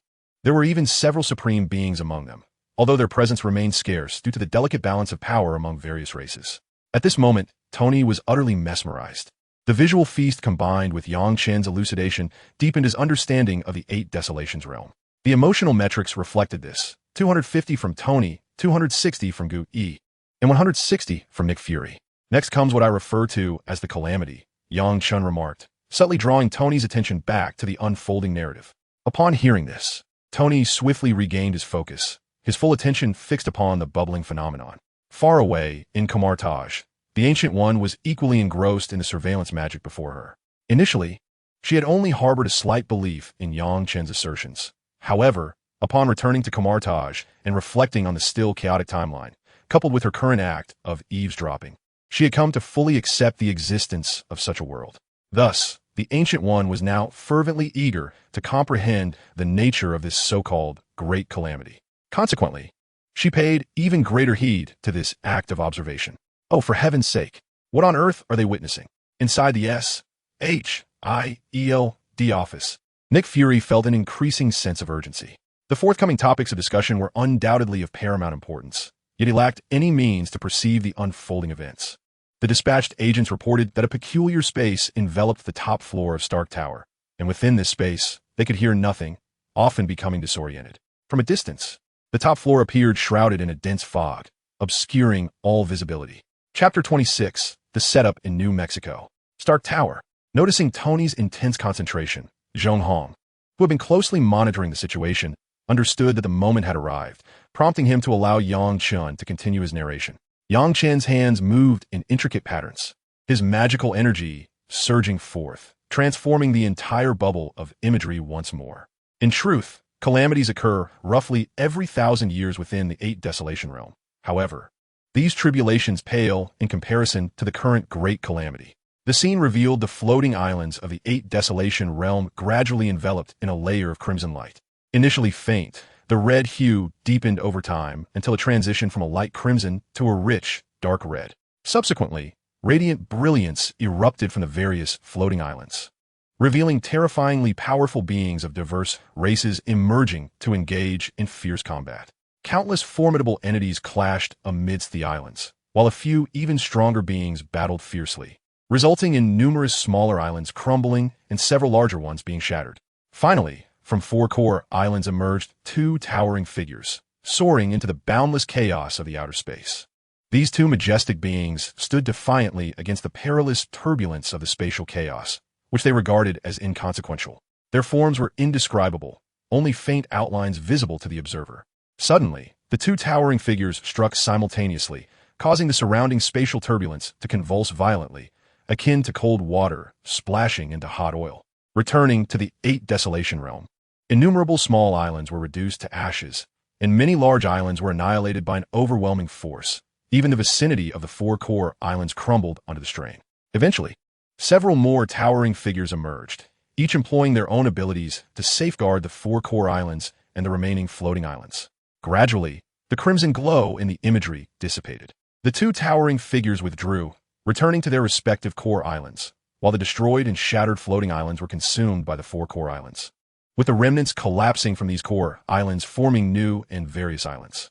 What remains visible is merely a fragment of the vast chaos that lurks beyond the observer's perception, where dimensions dissolve amidst turbulent space. Witnessing such a breathtaking spectacle, Tony gulped hard, momentarily lost in thought. Far away, in the sanctum of Kamartaj, Master Gu Yi was equally astonished. Even with her extensive knowledge, she had never encountered a world like this, her exclamations echoing in disbelief. As the 2 towering figures clashed, Tony could only behold the explosion of myriad lights, while Gu Yi perceived the very essence of laws, the rhythms of the universe, and other phenomena, whether in combat or mutual assimilation. Even the formidable Gu Yi was unable to fathom the deeper layers of this confrontation. Yet she understood that this was a protective measure for the onlookers, To gaze too intently could lead to being consumed by the immense energy of these entities. Emotional energy from Master Gu E, 460. Emotional energy from Tony, 320. Suddenly, the sound of a bubble bursting jolted Tony from his reverie. Glancing outside, he realized that the sky had brightened, with the eastern horizon already tinged with the pale light of dawn. It dawned on him that he had spent the entire night poring over the records of the 8 desolations. Rubbing his temples, he turned to Yang Chun and Galwin, who appeared uncertain about their next actions. Just then, Yang Chun spoke, "It is time for you to rest." But, Tony began, only to be interrupted. There are no buts. Humanity has long possessed the means to ensure that the younger generation receives ample rest. The great legacy built by our ancestors was not meant to burden our youth. Reflecting on Yang Chen's words, Tony realized the wisdom in them and, feeling fatigued, retreated to his designated resting quarters. In the ensuing days, each afternoon, Guti would fetch Tony to Kamartaj for his studies. Ever eager to learn, Tony embraced the opportunity to delve into the arcane arts. Thus commenced his duel education, mornings devoted to the study of his armor and afternoons immersed in magic, resulting in a profound sense of fulfillment. He even ceased his pursuits of romantic distractions. In the Queen's district, Zhong Hong had remained at home for several months, spending his time either conjuring scenes with his dream bubble machine or amusing the neighbor S. Peter Parker. Yet, even this reclusive soul yearned for the outside world. Nonetheless, he resolved to orchestrate his next grand performance before venturing out. Chewing gum, he stood on his balcony, gazing toward New Mexico, calculating that the god of thunder, Thor, would soon arrive. He had prepared splendid offerings for those extraterrestrial denizens of Asgard. In a cave within New Mexico, the space within began to contort, ultimately fracturing to form a spatial portal. As the portal materialized, a figure clad in black robes emerged. It was the fallen dragon sorcerer, who had absorbed a significant amount of death energy in the realm of the dead, achieving formidable strength. Upon his arrival, he swiftly stabilized the portal and employed his abilities to conceal it. Until Zhong Hong issued his command, this portal would remain dormant and would not emit any aura. Only upon receiving his directive would this gateway to the realm of death come to life once more. After completing his sinister deeds, the fallen dragon sorcerer gazed vacantly at the cave until nightfall, when he finally emerged. After a brief assessment of his surroundings, he hurried towards the nearest town, making no attempt to conceal his presence as he entered the most densely populated area. This was a tavern, where the weary redneck old me and the undocumented old mechs were indulging in revelry. Yet, none noticed the fallen dragon sorcerer who appeared at the back door, where he drew his staff from his waist and raised it towards the heavens. Under the veil of night, a war canopy enveloped the town, and with a surge of power, the fallen dragon sorcerer transformed all its inhabitants into dark creatures, be they werewolves or vampires. While some attempted to resist, their feeble efforts posed no threat to the sorcerer. Others sought to call for help, but the war canopy's concealment rendered any cries for aid futile. Soon, under the sorcerer's command, all dark beings reverted to their human forms. Yet though they bore the appearance of humanity, their essence had irrevocably shifted to that of dark creatures. As dawn broke, the town resumed its daily routine, but a keen observer would note that some individuals exhibited an extreme aversion to sunlight, while others shielded themselves with umbrellas. Heading towards various locales in New Mexico, after transforming the townsfolk into dark beings, the fallen dragon sorcerer returned to his cave, now positioning the townspeople as his eyes and ears, awaiting the arrival of a certain god of thunder. According to the narrative, it would not be long before this deity would descend, and at that moment, he would be the first to discern the approximate location of the thunder god. Chapter 27. The Arrival of the God of Thunder. Simultaneously, as Tony diligently studied magic with Master Gu E, a significant event transpired far away in Asgard. Within the resplendent hall of the Celestial Palace, the coronation ceremony for Prince Thor Odinson was underway. King Odin stood upon a platform, smiling down at Thor as he approached, his gaze profound and inscrutable. Below, Thor reveled in this moment of glory, the focus of all eyes, embodying the brightest star of all Asgard. However, just as he was about to ascend the platform, Odin's expression sharpened, and he thrust Gungnir down forcefully. Intruders in the treasury. Odin's voice echoed throughout the celestial hall, prompting all to swiftly make their way to the treasury, leaving Thor momentarily sidelined. This sudden invasion disrupted his coronation, inciting Thor's ire, as he felt an urge to fly forth and vanquish the intruders. In the Asgardian palace, the warrior culture was deeply ingrained. All Asgardians were raised under its influence, and Thor was no exception to its fierce nature. Soon, The security personnel of the treasury swiftly eliminated the frost giant attempting to steal the box of ice. Yet Thor's coronation had undeniably been interrupted, and the assembly did not resume, each now focused on their respective duties to search Asgard. Before long, under Loki's persuasion, Thor led Loki, Sif, and the three warriors of the palace towards the Rainbow Bridge. In the realm of Rainbow Bridge, Heimdall, under Odin's directive, opened the bridge, allowing Thor and his companions to venture into Jotunheim. Upon their arrival, they quickly realized that defeating the frost giants with their limited numbers was an insurmountable challenge, and soon found themselves encircled by the formidable giants. In a moment of dire peril, Odin, wielding Gungnir and mounted on the eight-legged steed Sleipnir, arrived just in time to rescue Thor and his party. Loki, realizing his immunity to the frost giants' attacks, began to question his own identity. Upon returning to the celestial palace, an intense argument erupted between Thor and Odin. In a fit of fury, Odin sealed Thor's powers, reclaimed the hammer, and cast both Thor and his weapon down to earth. As Odin gazed at the spot where Thor fell, he murmured, "Hurry and grow, my child. My time is fleeting." Meanwhile, on Earth during a night shrouded in darkness, astronomer Jane Foster was driving with her close friend and mentor, Dr. Selvig, to observe astronomical phenomena. They noted unusual weather patterns and luminous clouds, and rather than retreating, they ventured towards the source of the anomalies. As they advanced, they captured photographs, only to inadvertently collide with the bewildered Thor. Remarkably, Thor sustained no harm and continuously murmured phrases such as the hammer. "This cannot be. This is not the Rainbow Bridge." Noticing Thor's distressed demeanor, Jane and her companions cautiously approached him, but Thor suddenly shouted, "What is this land? Where's the Rainbow Bridge?" "Heimdall." As he approached them, the trio was taken aback, fearing he was deranged. In a moment of panic, Jane's friend brandished a stun gun and discharged it at Thor, rendering the mighty god unconscious. They then placed Thor in their vehicle, intending to transport him to the hospital. Unbeknownst to the four, a pair of blood-red eyes was intently observing them from the shadows. After Jane drove away, the owner of those eyes transformed into a colossal bat and followed in pursuit. Meanwhile, in Asgard, Odin gripped Gungnir tightly.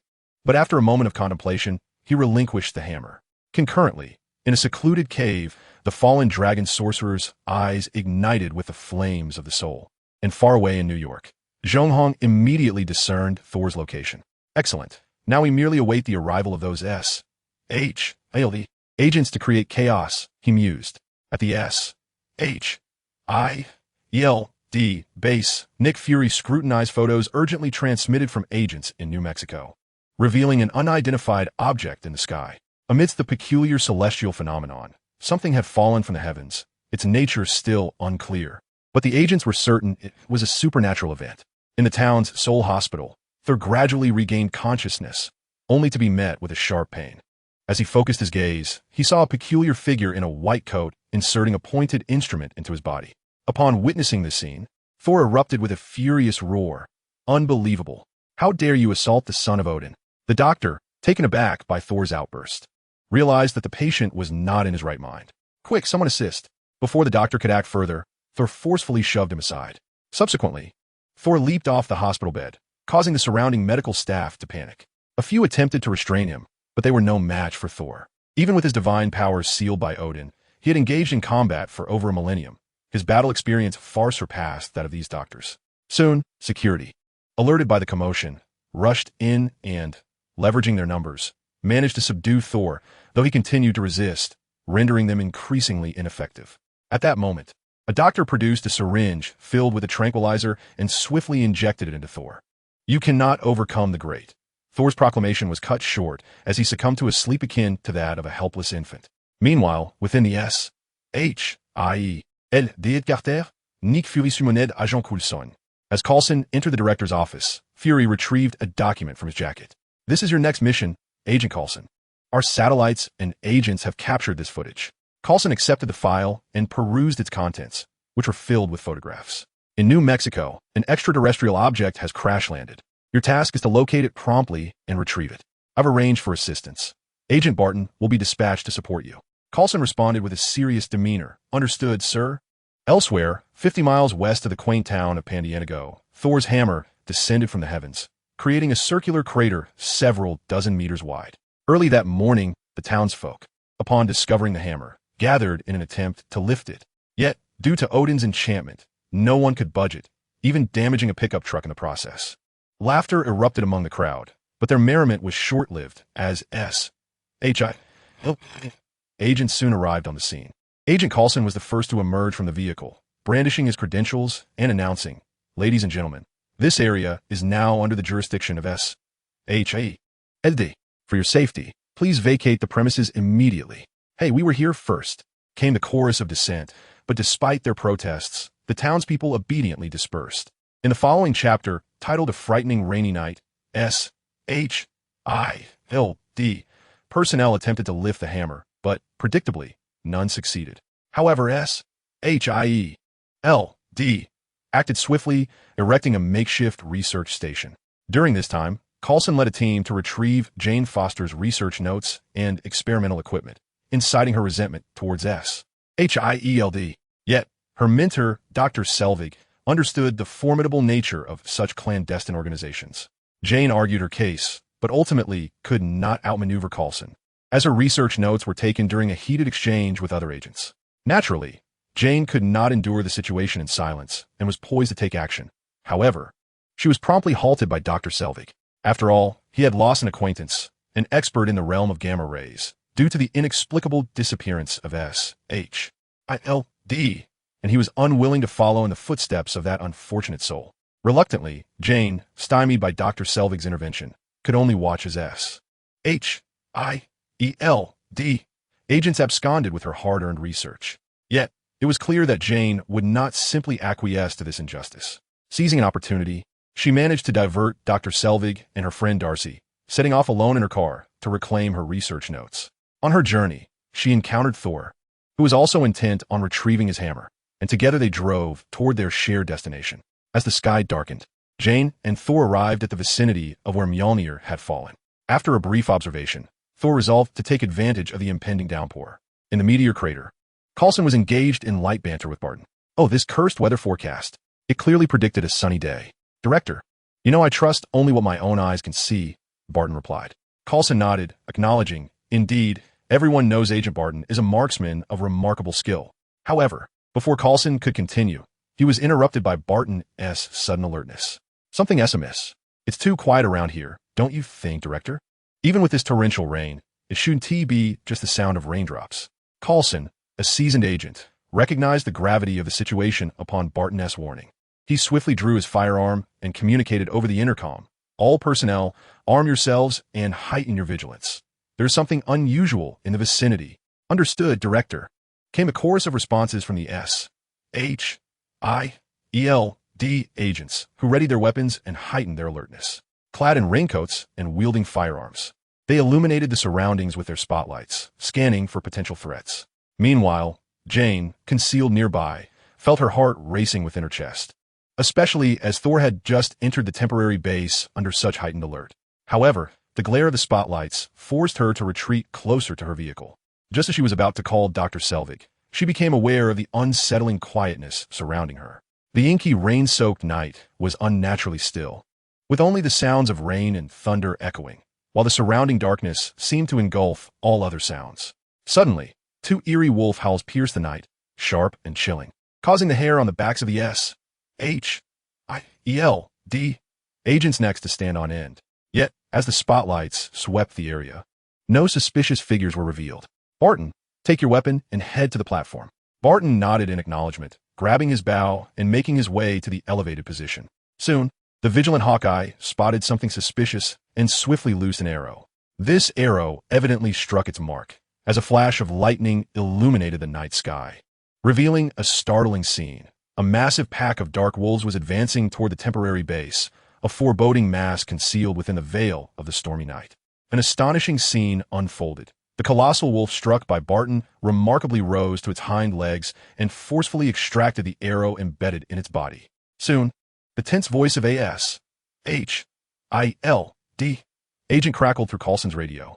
"Director, we've detected a significant number of enemies to the southwest. They appear to be in the hundreds." Coulson barely had time to contemplate his next move when the pack of giant wolves, no longer concealing themselves, charged toward the SHIELD base, their claws pounding the ground. In the blink of an eye, the leading wolf reached the fence, prompting the agents to open fire. The good news: The bullets could penetrate their defenses. The bad news: it would take a concerted effort from many to truly fell a single giant wolf. However, time was of the essence. The sheer number of wolves was overwhelming, and they were rapidly closing in. Those approaching the fence stood on their hind legs and leaped into the base. In the heart of the base, Coulson immediately contacted Nick Fury, transmitting the harrowing images of the wolf assault. "Director, you need to see this. I believe we require reinforcements." Coulson was at a loss for words. Ever since Iron Man's emergence, these supernatural entities seemed to erupt like mushrooms after rain. Nick Fury, observing the footage sent by Coulson from the S.H.I.E.L.D. base in New York, furrowed his brow and exclaimed, "Oh, for heaven's sake. If it becomes unmanageable, retreat immediately. I will arrange for support." Fury then called out to someone at the door, "Get in here." A nearby agent swiftly entered, inquiring, "What is it, sir?" Fury commanded, "Contact the National Guard in New Mexico." "Yes, sir." The agent promptly turned and left to relay the message. Fury's hands rhythmically tapped on the desk. Such a magnitude of a mysterious incident could not be left solely to S.H.I.E.L.D. He needed to involve the military. Meanwhile, at the temporary S.H.I.E.L.D. base in New Mexico, agents relied on makeshift fortifications to resist the onslaught. Though their firepower was formidable, their numbers were regrettably scarce. Soon, the towering wolves were upon them. These creatures, standing taller than an average adult, resembled the werewolves of Western mythology. Once in close quarters, the trained S.H.I.E.L.D. agents found themselves nearly powerless, with only a handful of exceptionally skilled combatants able to hold their ground. Yet ultimately, they were outnumbered. Packs of werewolves surged into the base, and amid the torrential downpour, blood, severed limbs, and mud mingled grotesquely on the ground. From his vantage point, Barton leaped down, swiftly organizing a few agents to cover him as he urged Coulson to flee northeast. Thunder rumbled ominously, and lightning streaked across the sky. Amidst the chaos and rain, Thor approached Mjolnir, yet regardless of his efforts, he could not budge the hammer an inch. Despair etched across Thor's face. He was at a loss for what to do. Just then, the gunfire outside began to wane, yet the howls of the wolves grew louder, imbued with a chilling sense of bloodlust. Upon observing from a concealed chamber in Asgard, Odin felt a pang of anxiety for Thor, having prepared himself to intervene should Thor persist in his reckless endeavors. Chapter 29. The Mysterious Realm. Just as Odin anxiously scrutinized the unfolding scene, Thor was startled awake by the howling of wolves and promptly took flight.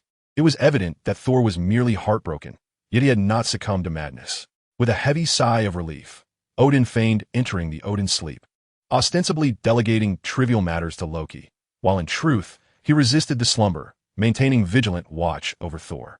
Fortunately, the situation did not escalate to a point where Thor's trials required abrupt termination. Odin now considered that allowing Thor to face some peril might indeed be beneficial. Meanwhile, Loki sought out Heimdall. "Heimdall, what do you see?" On the Rainbow Bridge, clad in golden armor and brandishing his great sword, Heimdall silently observed Thor. Beside him, Loki, brimming with confidence as he wielded Odin's Gungnir, questioned the vigilant gatekeeper. Heimdall, shaking his head, replied with an impassive demeanor, "I have seen nothing." Loki, clearly skeptical of Heimdall's assertion, knew well that Heimdall possessed eyes that could perceive all. Few in the 9 realms could elude his gaze.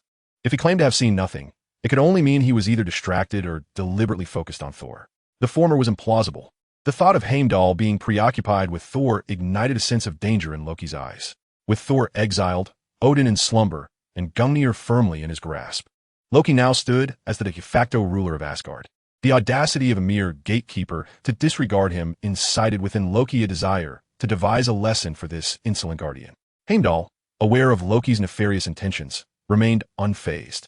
In truth, few in Asgard, aside from Odin's family, held any regard for Loki. The subjects of Asgard offered him a modicum of respect solely due to Odin's stature. For in this warrior kingdom, a man who resorted to cunning schemes was met with disdain. Naturally, Heimdall's contempt did not sit well with Loki, who suddenly felt compelled to confront his brother. The image of Thor in his current plight brought him a twisted sense of satisfaction.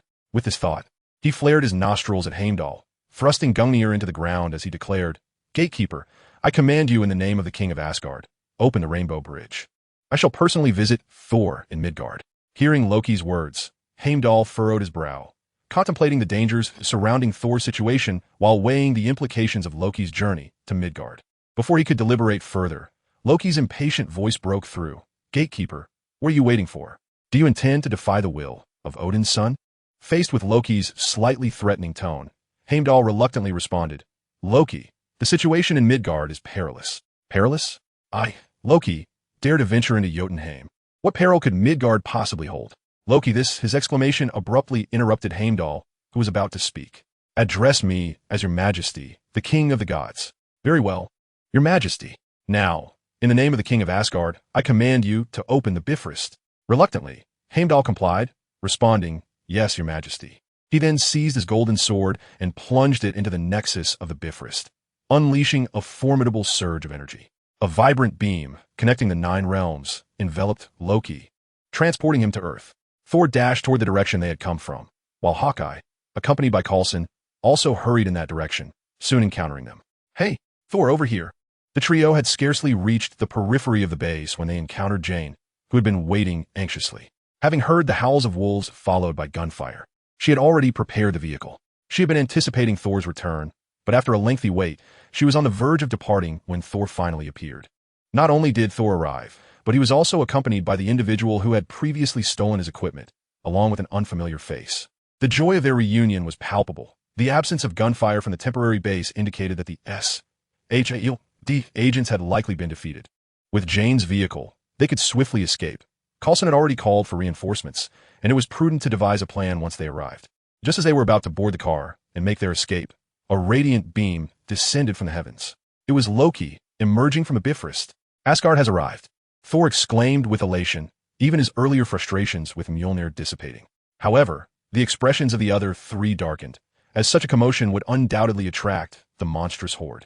Indeed, as the Bifrost landed, the eerie howls of wolves resumed, now more terrifying than ever in the stillness of the rainy night.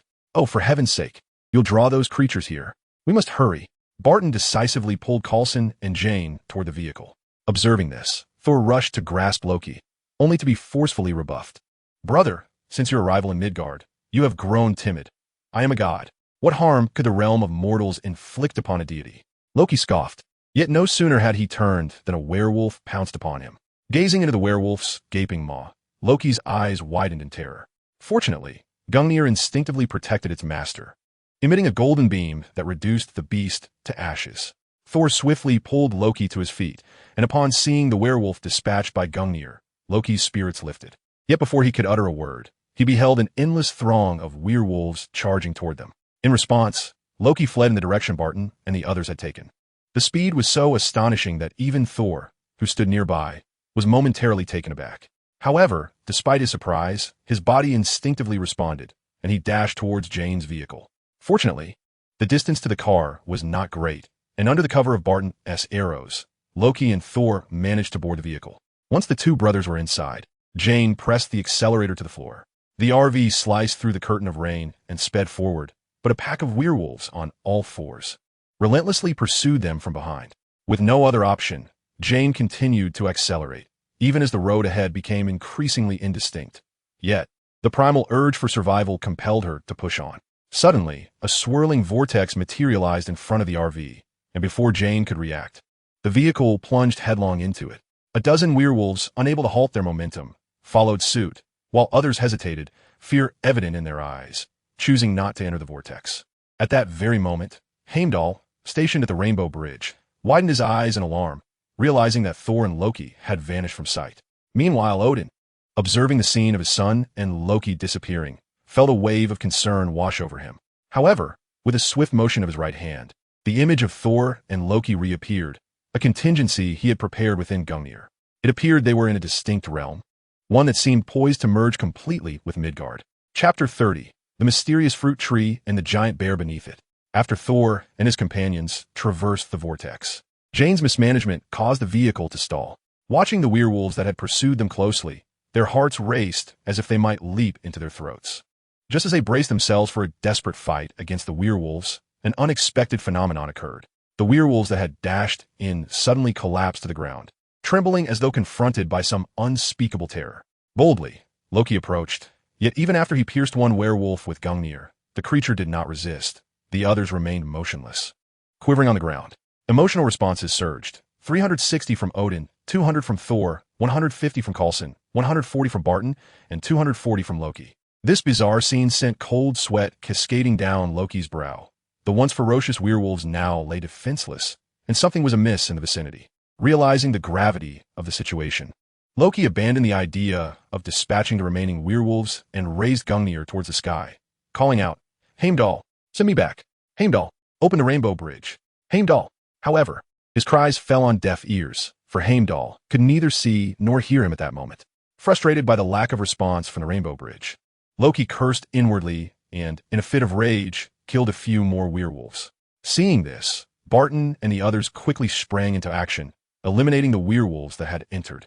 For leaving any behind would be akin to leaving a ticking time bomb, as no one could predict when these creatures might spiral into madness.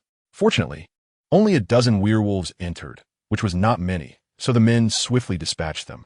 Meanwhile, Jane was attempting to restart the vehicle. However, as she called them aboard after successfully reigniting the engine, she was halted by Coulson, who prevented several men from climbing in. "Gentlemen, the vortex in that direction has dissipated and the noise of the car is too loud. We should first proceed on foot to assess our surroundings. After all, something feels amiss here," Coulson stated. Following his words, all eyes turned to Loki, as his earlier shouts had certainly surpassed the sound of the vehicle. Nevertheless, the group chose not to hold Loki accountable. Their immediate priority was to ensure a safe environment, and, subsequently, to find a way back. Considering this, they all concurred with Coulson's perspective. However, as they attempted to retrace their steps, they discovered an invisible barrier of air obstructing their passage. No matter the methods they employed, they could not advance through the preceding area. With no other options, they pressed onward. The further they ventured, the more unsettling the atmosphere became. The rumbling of thunder intensified, and they could faintly discern what seemed to be the breath of some creature lurking nearby. Eventually, upon reaching the summit of a small hill, they halted their steps. Gazing at the scene before them, their pupils constricted in disbelief, and they instinctively lowered their bodies, striving to control their breathing and suppress any sound. Before them lay a terrain resembling a crater, approximately 200 meters in radius and several dozen meters deep at its center. Within the crater, a stone platform emerged, upon which grew a fruit tree radiating a gentle green luminescence, lending it a vibrancy of life. Loki, with sharper perception than the others, discerned 5 fruits adorning the tree, each pulsating with a green glow. The source of their trepidation, however, lay beneath the stone platform. A colossal bear slumbered. This creature was immense, standing an estimated 40 to 50 meters tall when upright. Its body was marred with scars and displayed a striking blue-white hue, presenting an imposing figure equipped with sharp fangs and claws, as if it were born for battle. With each breath of the giant bear, the space reverberated with thunder, as though the very thunder of the realm responded to its inhalations. Upon witnessing the bear, a profound pressure weighed upon their souls. Thor and Loki seemed somewhat resilient. Yet Coulson, Barton, and Jane felt an overwhelming urge to flee, while they could have retreated while the bear remained in slumber. Not a single soul voiced the desire to depart. Their gazes were transfixed upon the fruit tree. At first glance, they felt an overwhelming yearning for the fruits it bore. Even Odin, far away in Asgard, sensed an insatiable craving for those fruits within him. Were he still in his youth, he would undoubtedly have sought to procure that tree for Asgard. Yet, in his advanced age, he refrained from recklessly inciting a formidable adversary without comprehending the fruit's true effects. A few individuals present, whose prowess was rather limited, were unable to grasp the true magnitude of the colossal bear's might. Nevertheless, through the lens of Gungnir, Odin had discerned the depth of that power. Based on the emanating waves of force, it was evident that the bear was a being of at least semi-divine caliber. Odin, despite his extensive experience, could not identify the peculiar tree, nor was he aware of the emergence of a bear-like semi-divine entity in Midgard. He attributed these peculiarities to the unique nature of this space, sensing that it was on the verge of a complete fusion with Midgard. He refrained from taking any rash actions, confident that even if the bear were to awaken, he could safeguard Thor and Loki with the contingencies embedded within Gungnir. Soon, Thor and his companions redirected their attention and returned to the vicinity of their vehicle, each consumed by their own thoughts. All yearned for the fruits of that tree, yet none wished to be the first to make a move. As silence enveloped them, Jane finally spoke up. "Oh, fellows, please don't tell me you have any intentions regarding that creature. I believe we should acknowledge one thing. If that bear awakens, none of us will survive. I have no desire to meet my end here, so let us seek an exit, shall we?" Jane's words, however, fell largely on deaf ears. Apart from Thor, the other 3 paid her little mind. "Madam, Coulson interjected, "It is our duty to study such supernatural phenomena. We cannot simply disregard it." Yet as he spoke, a thought seemed to cross his mind, and he shifted his tone. "However, concerning the search for an exit, I believe cooperation is essential. I trust our extraterrestrial friend feels the same way, correct?" With that, Coulson turned his gaze toward Loki. Among the 5 present, Loki possessed the greatest strength. Should he harbor any intentions toward the fruit, he would be the most likely to rouse the colossal bear. Upon noticing Coulson's attention on him, Loki hesitated, contemplating how to manipulate these mortals into probing the bear. However, he quickly realized that finding an exit would be beneficial for him as well. Once they escaped, he could either trouble these mortals or humiliate Thor at his leisure. As for claiming the fruit, please, he was the god of trickery, and the throne of Asgard awaited him. He had no desire to put himself in peril. Zhong Hong gazed at the emotional metrics on the system panel, lost in thought. Indeed, Odin had been closely monitoring Thor's activities. After a moment's contemplation, Zhong Hong envisioned a splendid scenario. This incident might unleash a level of combat power that would be utterly terrifying. Chapter 31, The Veil of War. New York, Queens, Princeton Avenue. At this moment, Zhong Hong was at home, keeping an eye on the situation in New Mexico, a domain he had intricately crafted. He had sealed a small portion of untransformed land absorbed from the realm of death and discreetly deposited it there. The seal was not particularly strong and would soon dissipate. When that moment arrived, everything within would emerge in New Mexico, and the contents therein were nothing short of extraordinary. The tree is an ageless entity. However, among its 9 fruits, Zhong Hong has plucked 4, and such a beneficial delicacy that promises longevity for countless years must be preserved. The Great Bear, resembling a certain hero from a video game, has been aptly named Wallabear by Zhong Hong. As a being of demigod caliber, he serves as the guardian of the ageless tree, for only the finest treasures warrant the protection of formidable entities. After meticulously reviewing the plan and discovering no oversights, Zhong Hong communicated with the fallen dragon sorcerer. Within a cavern in New Mexico, the hollow eye sockets of the fallen dragon sorcerer ignited with the flames of souls.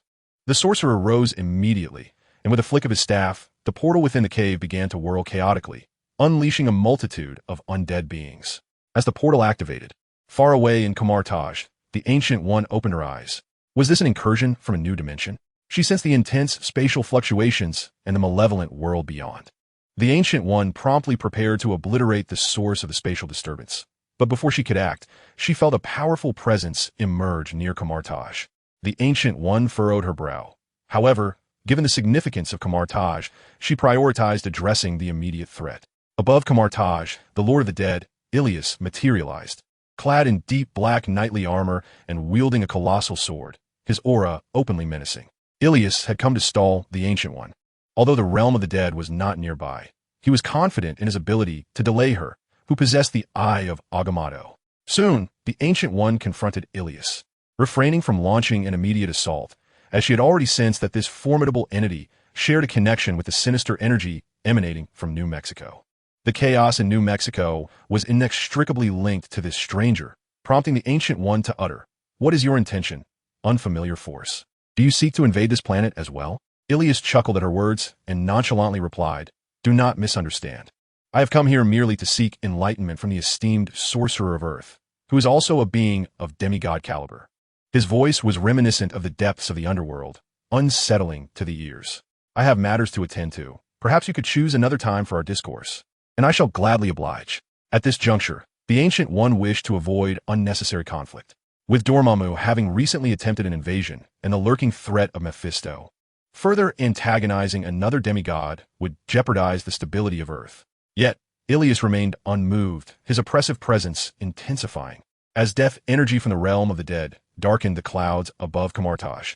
Observing this, the Ancient One's expression darkened, and with a sigh, she enveloped Ilias and the ominous clouds into the mirrored space. Once inside, she began to gather a sphere of crimson magical energy in her palm. "You arrogant fool, your hubris will lead you to a grave without a marker," the Ancient One proclaimed, as the crimson magical energy in her hands transformed into a scarlet chain, hurtling towards Ilias. This technique, known as the Scarlet Chain of Selatoth, drew its power from the malevolent deity Selatoth of the deep crimson dimension. Its formidable energy was potent enough to even bind Thanos, and now unleashed by the Ancient One, it was vastly more powerful. As the chain approached, Ilias sprang into action. He brandished a colossal sword, entwined with deathly energy, and forcefully shattered the scarlet chain of Selatoth. Without hesitation, he charged towards the Ancient One. In response to Ilias's advance, the Ancient One invoked the form of Aken. Instantly, countless projections of the Ancient One materialized before Ilias, leaving him momentarily bewildered as to which was the true Ancient One. However, with an entire world of energy at his disposal, Ilias's endurance far surpassed that of the Ancient One. With a flourish of his sword, Ilias unleashed an endless torrent of death energy, launching indiscriminate assaults upon the surrounding mirror realm. In an instant, dozens of the Ancient One's duplicates were obliterated. Seeing this, the Ancient One's expression darkened as she swiftly conjured several powerful spells, intertwining magical energies to staunch the onslaught of death energy. Noticing his attacks thwarted, Ilias, being both a warrior and a formidable sorcerer, altered his hands in a rapid sequence. Countless spells composed of death energy surged towards the Ancient One.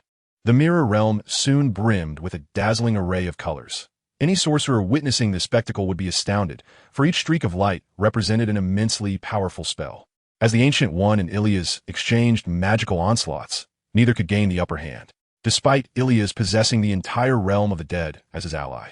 The Ancient One had the Eye of Agamotto, which could rewind time and restore her state. Although she had employed the Eye of Agamotto for direct assaults, the decomposition rays, effective against dark entities and sorcery, were nullified by Ilias's vast death energy. In a fleeting moment, both parties found themselves in a stalemate. Just as the Ancient One and Ilias were locked in this impasse, the portal to the realm of the dead in New Mexico swung wide open, unleashing a deluge of undead upon the earth, including some formidable surface-level entities.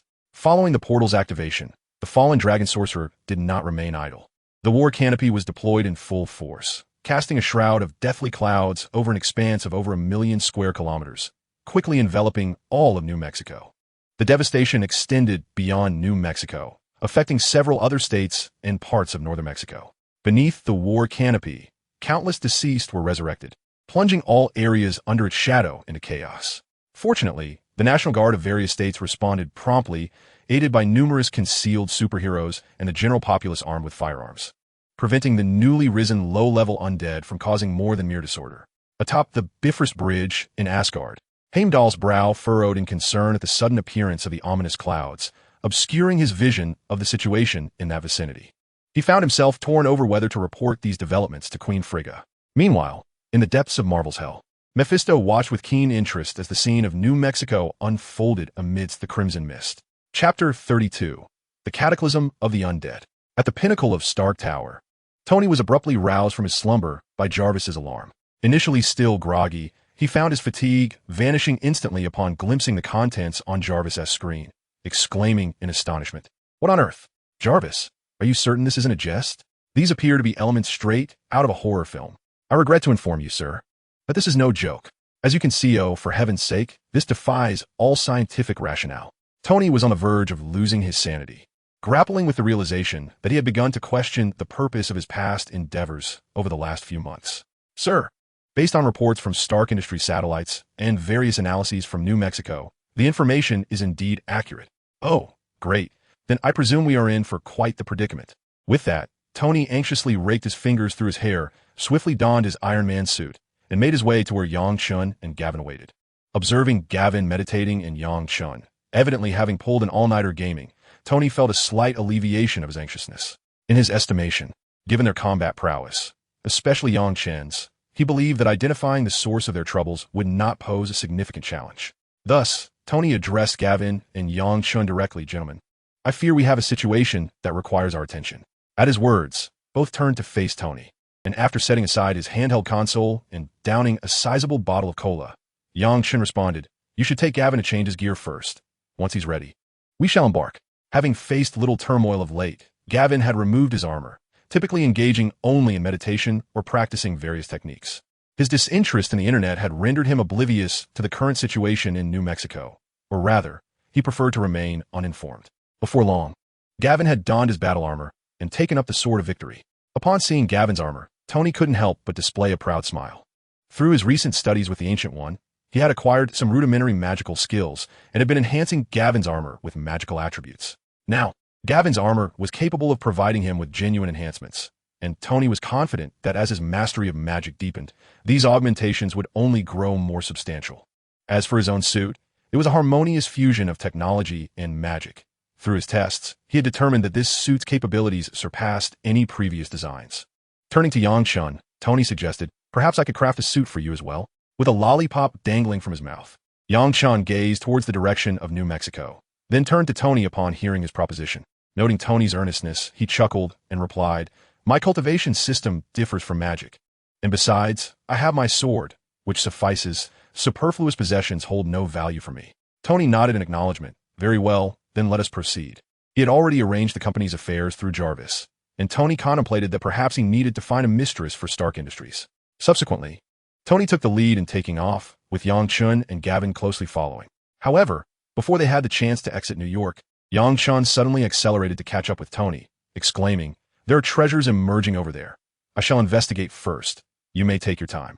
After speaking, with a mere thought, the Qi sword unsheathed in an instant, transforming into a size perfectly suited for Yang Chun to ride, landing gracefully beneath his feet.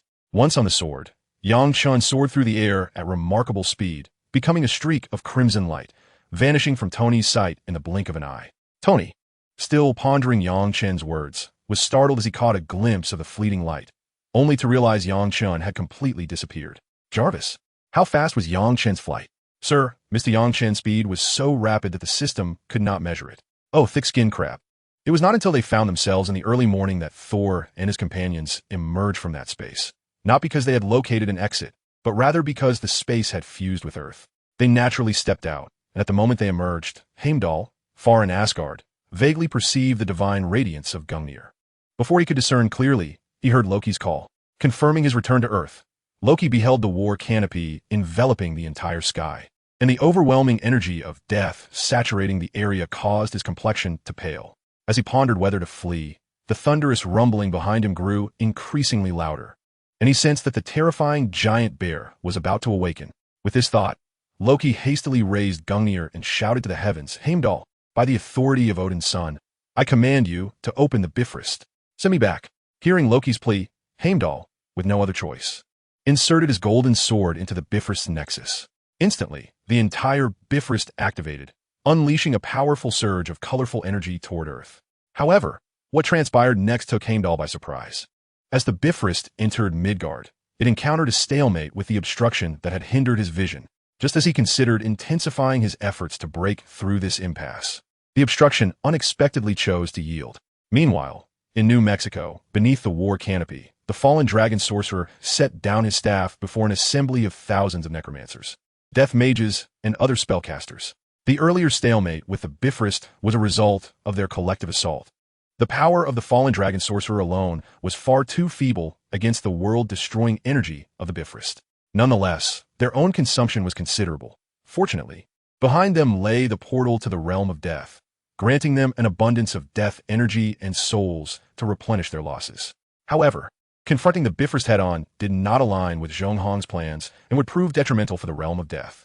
Therefore, the fallen dragon sorcerer decisively ceased the stalemate, creating an opening for the Bifrost and allowing Loki to pass through. At this moment, the number of deceased beings that have arrived on Earth has reached several million.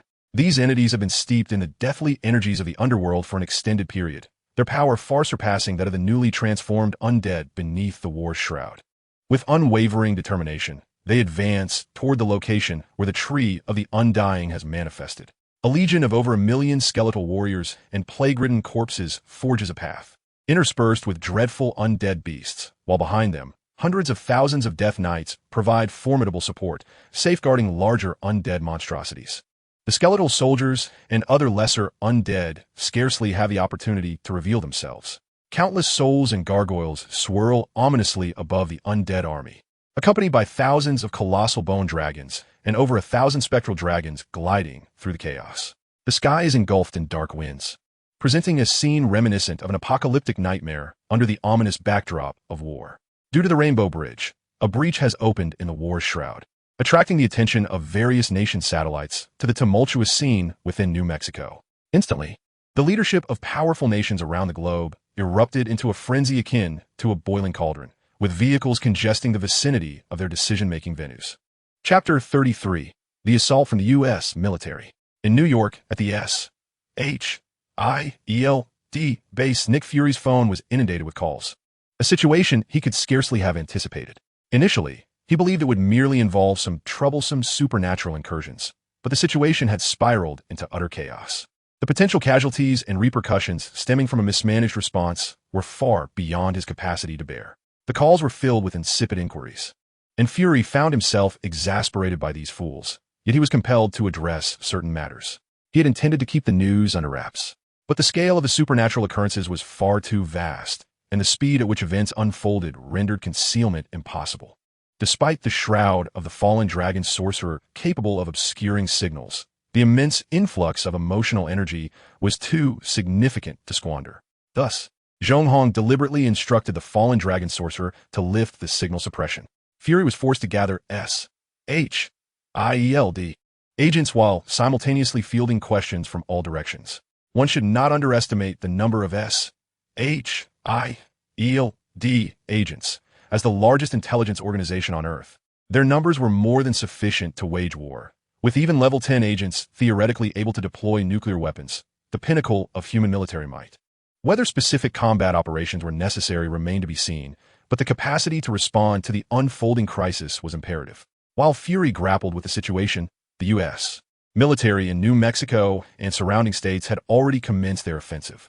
Historically, it was the U.S. military that engaged others, but now the threat had come to their doorstep, and with their notoriously fiery tempers, they could hardly endure such provocation. In a decisive response, the local military reported to the Pentagon and the White House while simultaneously launching their attack, disregarding whether the adversaries were mythical in nature.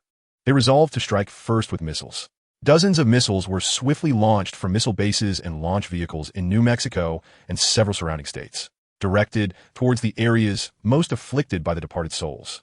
Although the armed forces in New Mexico were not particularly formidable, they were bolstered by the presence of the powerful states of California and Texas, both of which housed over 100,000 U.S. military personnel. Particularly, Texas, which shares a border with New Mexico, felt the reverberations of the war's tumult, as the attention of its military was drawn to the incessant emergence of the spectral entities. Initially unaware of the root cause of the disturbance, the military satellites were soon able to discern the vast scale of these ghostly beings through the impact of the Rainbow Bridge. The U.S. military in Texas could no longer remain passive and promptly began to mobilize.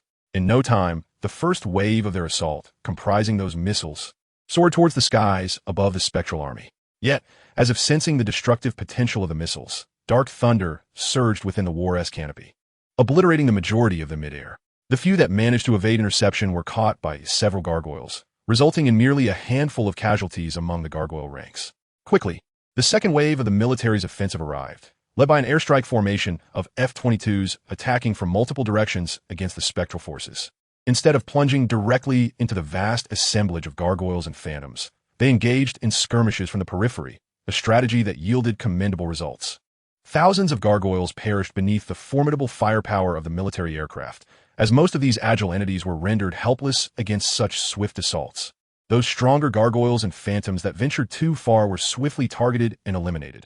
However, the ensuing skirmish saw fleeting dark lightning destroy a dozen military aircraft.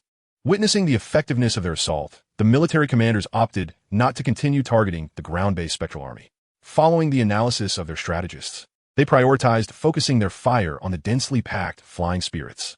A barrage of anti-aircraft weaponry was unleashed upon the congregation of gargoyles, unleashing a deadly metal storm. Given the density of the spectral beings in the skies, any attack was bound to hit its mark, resulting in substantial casualties among the airborne entities. However, this explosive action stirred a veritable hornet's nest, causing the gargoyles, phantoms, and bone dragons to scatter in all directions. The nearby towns and cities soon faced dire consequences, as a significant portion of the fleeing spirits descended upon them, leading to a brutal slaughter of the human populace. Many of the spectral entities pursued the aircraft that had just attacked them, seeking vengeance on those responsible for their losses. Following the exodus of these expendable spirits, only the ghostly dragons, concealed within the dark clouds of war, remained alongside the main forces, while additional expendable spirits continued to surge forth from the portals for reinforcement. The army of the undead continued its relentless march towards the everlasting tree, effortlessly obliterating any small towns that dared to impede their path. assimilating all who opposed them into their ranks. Perhaps it was due to the presence of the colossal bear that Thor and his companions encountered no werewolves upon their emergence. Just as they began to feel a sense of security, Loki was abruptly transported away by the Bifrost. What followed was a sight that rendered them speechless. A dark, ominous cloud enveloped the sky, coalescing into a massive formation of undead creatures. Thor, despite having witnessed many grand spectacles, found himself utterly unprepared for this one. Coulson, trembling slightly, retrieved his phone to contact Nick Fury, feeling the necessity to report the situation alongside his own peculiar experiences within that confined space. Behold, military missiles. They are here to rescue us. Barton was the first to spot the initial wave of military intervention, his excitement palpable as he retained faith in their might. However, as the group turned to follow Barton's gaze, despair washed over them as they witnessed the missiles being obliterated by dark lightning. The thought of departing from the colossal bear only to be pursued by distant werewolves weighed heavily upon them, especially as they had hoped the military would vanquish the creatures and facilitate their escape. Look, military aircraft, led by our newest F-22s. Although he understood that those fighters could not possibly defeat the myriad of bizarre beings, he clung to a flicker of hope. As the majority of the aircraft successfully destroyed numerous targets and departed unscathed, they collectively exhaled a sigh of relief. Next, they beheld an array of anti-aircraft weaponry bombarding the cloud of undead, a spectacle that elicited gasps of astonishment, momentarily distracting them from the looming threat of the colossal bear in the crater. Oh, sweet Mother of Mercy, we must depart swiftly. Those ghastly creatures are heading this way. Barton was the first to notice the dispersing undead scattered in the aftermath of the bombardment. Without hesitation, he activated the RV. Thor and his companions hurriedly boarded, and once they were inside, Barton pressed the accelerator, propelling the vehicle away. Unbeknownst to them, the slumbering giant within the crater had opened its eyes. Chapter 34. The Might of the Bear God. As Thor and his companions retreated, they were suddenly met with a heartbeat that resonated like the roar of a dragon, followed by an ethereal blue light emanating from the dark cloud above. Barton, hurry! That creature seems to have awakened. Sir, this is as fast as I can go.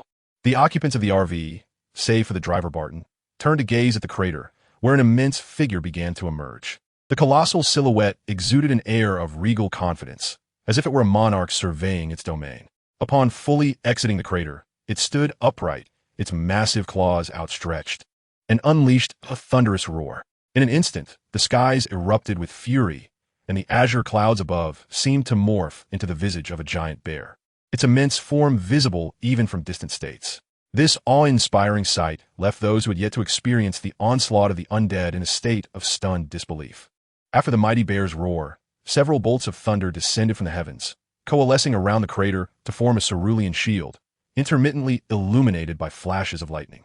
Upon completing this feat, Volibear waved his claws, causing the thunder to surge once more, reducing the approaching gargoyles and specters to mere ashes.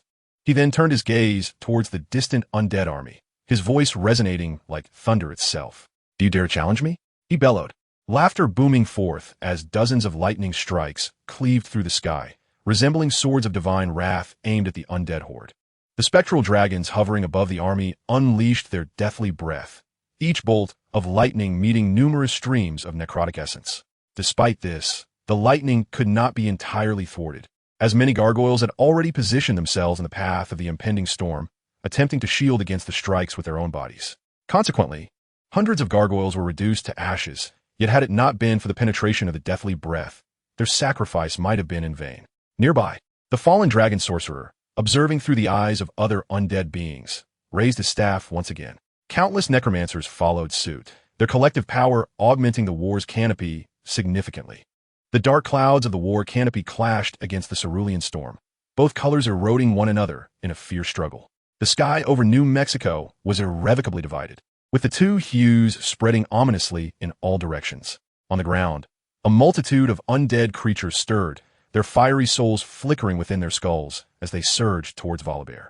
In the skies, various undead entities launched a preemptive strike, with several spectral dragons charging at Volibear, only to be swiftly vanquished beneath his formidable paws. However, their assault provided an opening for the other undead, as swarms of gargoyles latched onto his massive form. Soon, Volibear found himself encased in a thick layer of gargoyle spheres, with more continuing to converge upon him. Oh, it seems this giant bear is on the verge of defeat. The group, led by Thor, which had retreated to a safe distance, chose not to flee any further. Coulson and Barton sought to gather first-hand intelligence, while Thor's warrior spirit compelled him to witness the epic battle unfold. Jane, too, felt compelled to observe the spectacle. Just as they believed the mighty bear was about to falter, the scene that followed left them in stunned silence. From beneath the gargoyle encasement, arcs of lightning began to emerge, followed by a tremendous eruption of electricity as all the gargoyles that constituted the sphere screamed in agony, transforming into ashes. "I am clad in thunder. Here I rise." A colossal voice, accompanied by a thunderous roar, resonated in their ears. Woolabel was enveloped in a radiant blue lightning aura, with thunder surging from his claws, while bolts of lightning occasionally flickered around him, making the entire bear appear as if a divine being had descended from the heavens. Emotional values surged. 319 from Odin, 160 from Thor. "Oh, what a sight! I seem to behold the legendary god of thunder. I am the true god of thunder." Thor's words went unnoticed as Coulson and his companions were transfixed by Woolabel. Witnessing this, Thor felt a pang of bitterness, especially as he noticed Jane's unwavering gaze directed towards Woolabel, deepening his distress. As Woolabel continued to battle the aerial undead, the ground-based undead drew closer. "Tremble before my roar," Woolabel bellowed, unleashing a torrent of hundreds of lightning strikes from the heavens. The undead surrounding him were reduced to ash by the onslaught. Even the formidable skeletal dragons and ghostly dragons were not spared. Subsequently, Woolabel pressed forward, his four paws striking the earth as he charged towards the vast undead army. The standoff between the war canopy and the thunderclouds was evidently disadvantageous for the undead forces. Amidst the stalemate, the thunderclouds continued to bombard the undead creatures, which were swiftly turned to ash upon being struck by lightning, leaving them with little hope of rising again. Observing this, the necromancers at the rear promptly devised a new strategy. The dark clouds of the war canopy ceased their mutual erosion with the azure thunderclouds and instead fused directly into them. Soon, the entire sky transformed into a blend of blue and black. This approach was swiftly proven effective. The interplay of thunderclouds and dark clouds rendered the latter impervious to the former's onslaught. As lightning coalesced, it became obscured by the dark clouds, preventing it from descending upon the undead army. Before long, Woolabel had plunged into the ranks of skeletal warriors and plague-ridden corpses. His massive form disrupted the defense of the skeletal warriors, while his sharp claws tore through the bodies of the plague corpses, purging their toxic essence in flashes of lightning. For a moment, the undead army could do nothing against him. However, lacking morale, they continued to be replenished by an unending stream of new arrivals. Soon, some vile undead beasts approached Woolabel, whether encased in hard bone or clad in heavy armor. Defeating them would undoubtedly require more of his energy. Frustration welled within Woolabel as he gazed upon the relentless tide of undead creatures surging towards him. With a mighty strike of his claws against the ground, a torrent of thunder erupted from his being. In an instant, all undead within a kilometer radius of Woolabel were struck by the lightning and turned to ash. The earth trembled beneath this force, even causing tremors in the direction where Thor and his companions stood. Chapter 35. Yang Chon appears. Gazing at the cleared surroundings, Woolabel let out another roar directed at the heavens, releasing several bolts of lightning that broke free from the dark clouds and struck fiercely into the ranks of the undead army. However, those gaps were soon filled by the undead, with some Death Knights even charging towards the protective barrier of the immortal tree. Yet, these Death Knights were swiftly obliterated by the thunderous energy that enveloped the barrier, their assaults failing to even ripple its surface. Observing this, the Death Knights altered their strategy, turning their weapons towards Woolabel and advancing rapidly. At that moment, Woolabel found himself surrounded by skeletal warriors, plague-ridden corpses, and vile undead beasts, with even larger undead monstrosities looming behind them.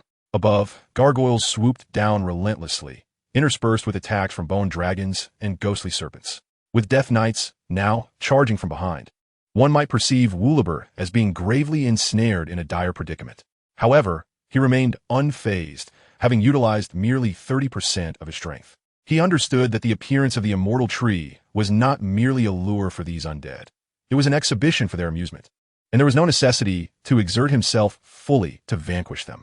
With this thought, Woolabel waved his claws, and boundless thunder erupted from them, forming a barrier of lightning that extended 100 meters around him. This lightning barrier kept the ground-dwelling undead at bay while also striking those in the sky.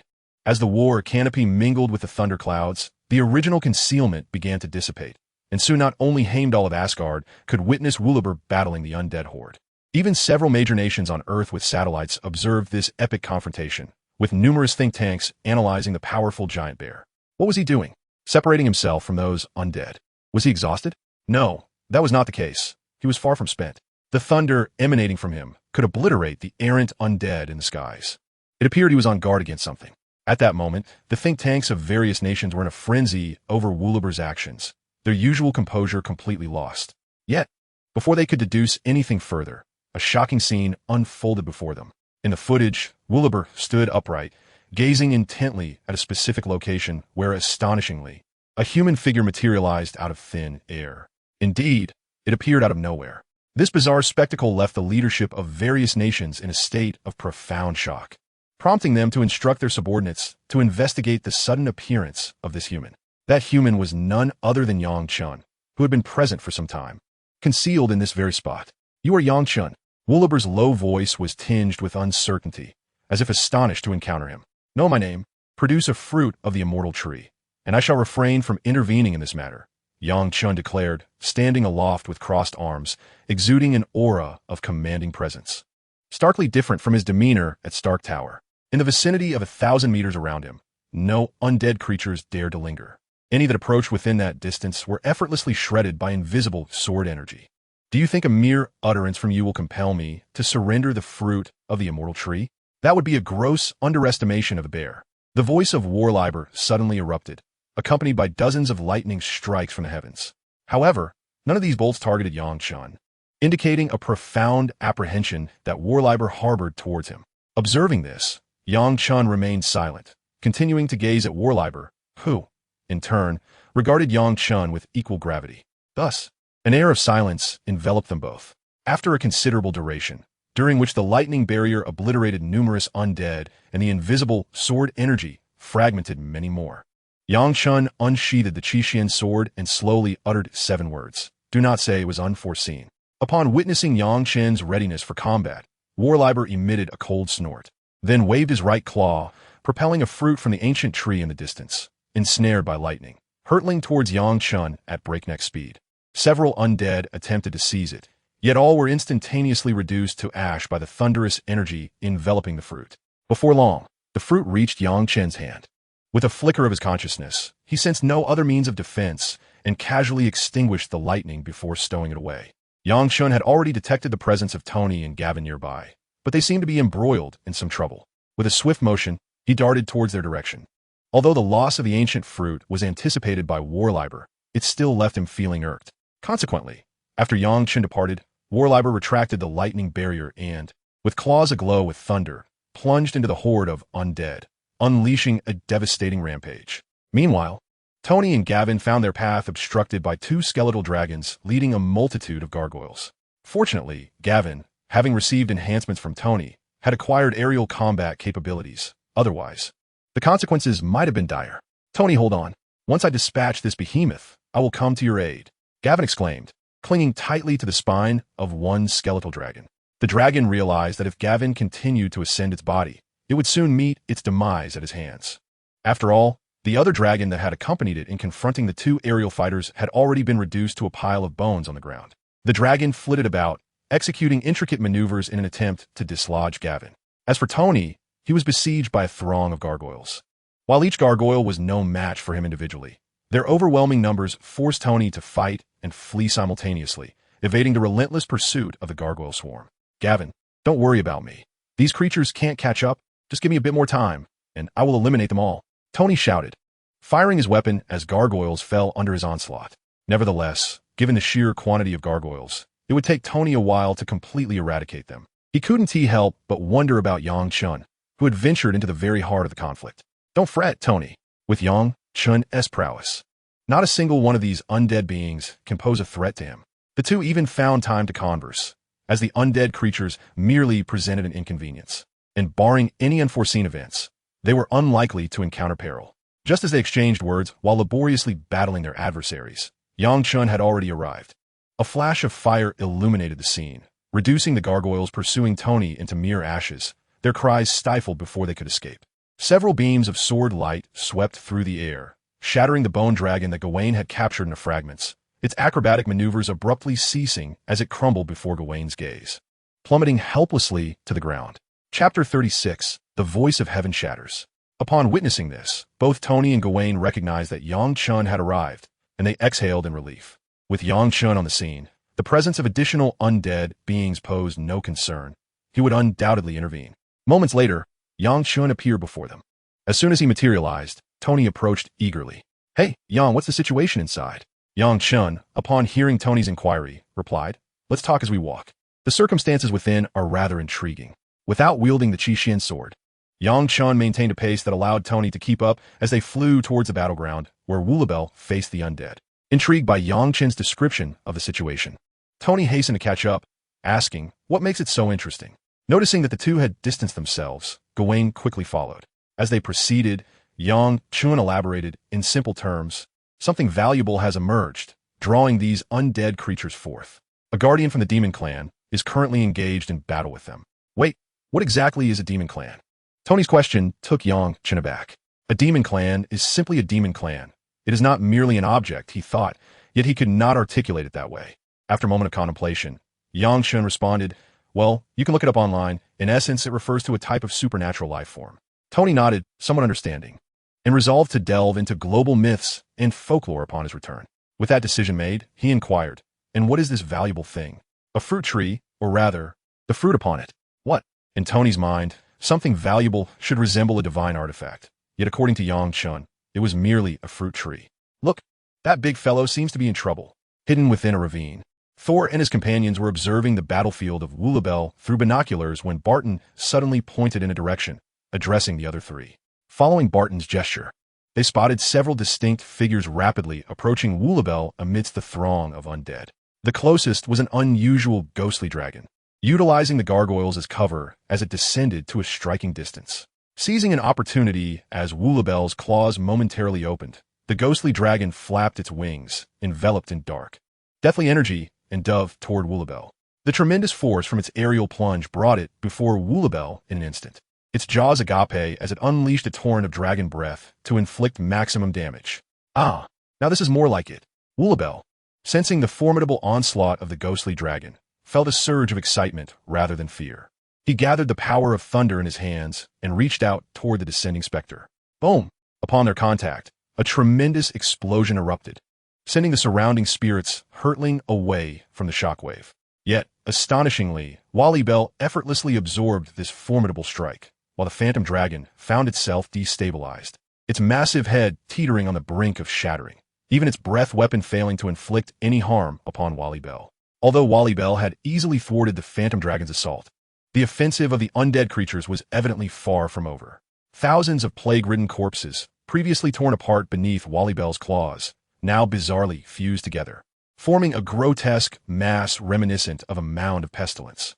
At the moment this abominable creation coalesced, it unleashed several colossal tentacles composed of decayed flesh and shattered bones towards Woolabel, the air itself resonating with a sharp, explosive sound as they were cast forth.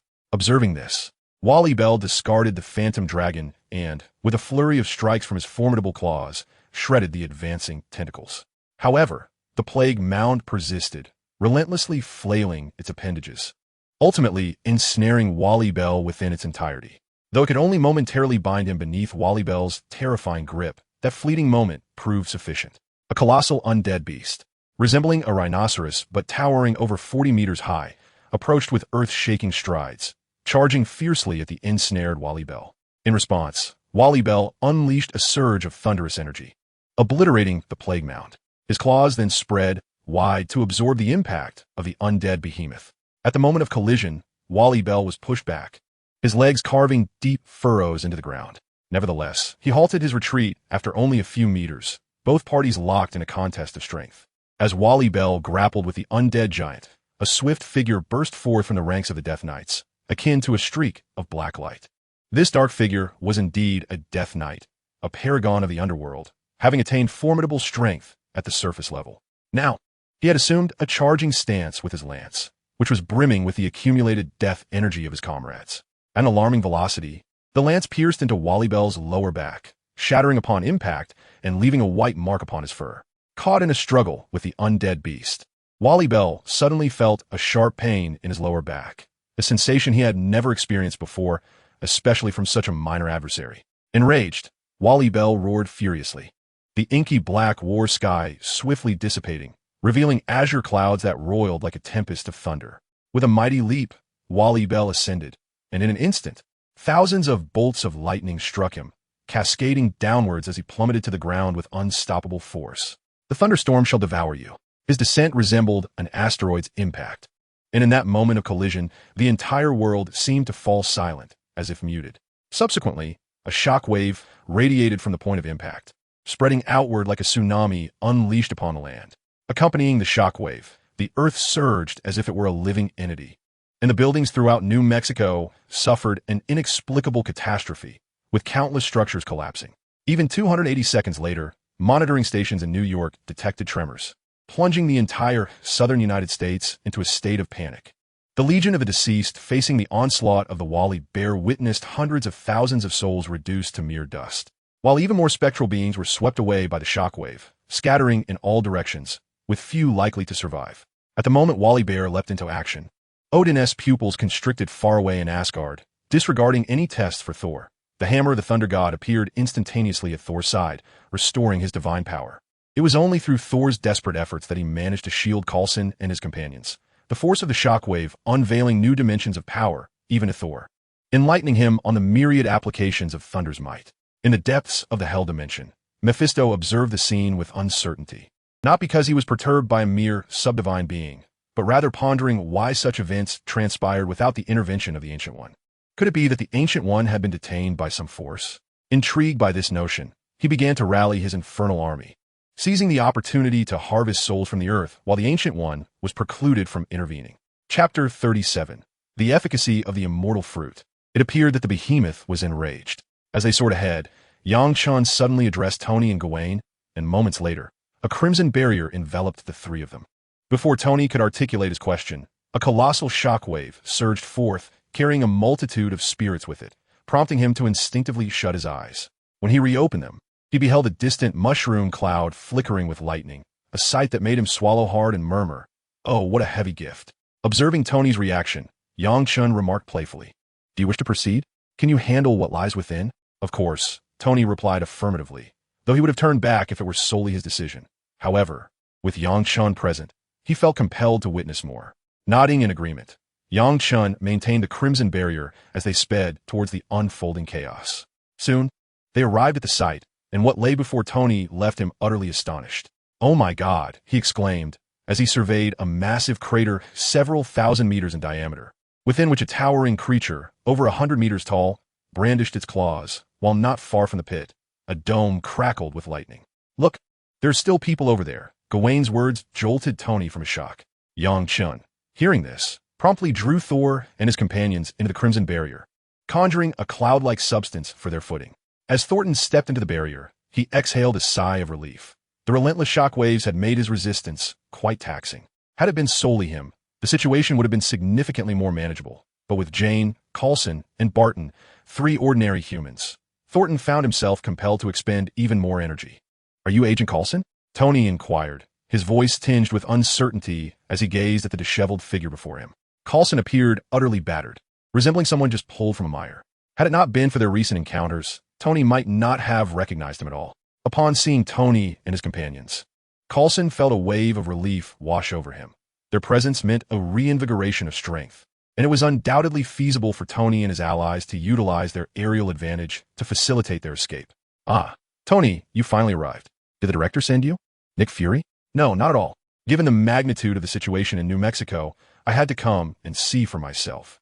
Just as Tony and Coulson engaged in conversation, Wally Bell began to move, slowly making his way towards the path the undead had traversed. Though his pace was measured, his towering stature of nearly 100 meters allowed him to cover great distances with each step. As he advanced, the earth trembled, thunderclouds churned above, and fierce winds howled around him. Numerous undead attempted to impede his progress, yet the roaring thunder would naturally clear his path.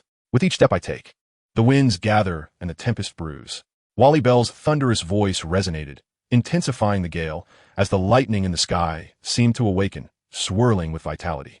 The cerulean thunderclouds expanded rapidly, enveloping not only New Mexico, but also several neighboring states and parts of northern Mexico. Most of the undead that had scattered in all directions were swiftly vanquished by the crashing thunder, which only targeted them and did not rain down indiscriminately. This scene brought a sigh of relief to the upper echelons of the United States and other nations alike. After all, although he had inflicted considerable casualties upon the U.S., the situation was not entirely hopeless. There remained a possibility for dialogue. Stop looking and eat this. Consider it your tip. Tony regarded Zhong Hong with an air of potential, believing that with a bit more nurturing, he might surprise him. However, after consuming it, Tony's fate would no longer rest in his own hands. Without a second thought, Tony opened his visor and consumed the item presented by Yang Chun. For someone like Yang Chun, taking one's life was a mere whim, rendering any underhanded tactics unnecessary. Upon ingestion, a miraculous transformation ensued. The few strands of white hair at Tony's temples rapidly darkened. The signs of middle age that had etched themselves onto his face began to vanish almost instantaneously. Tony was visibly rejuvenating at an astonishing rate.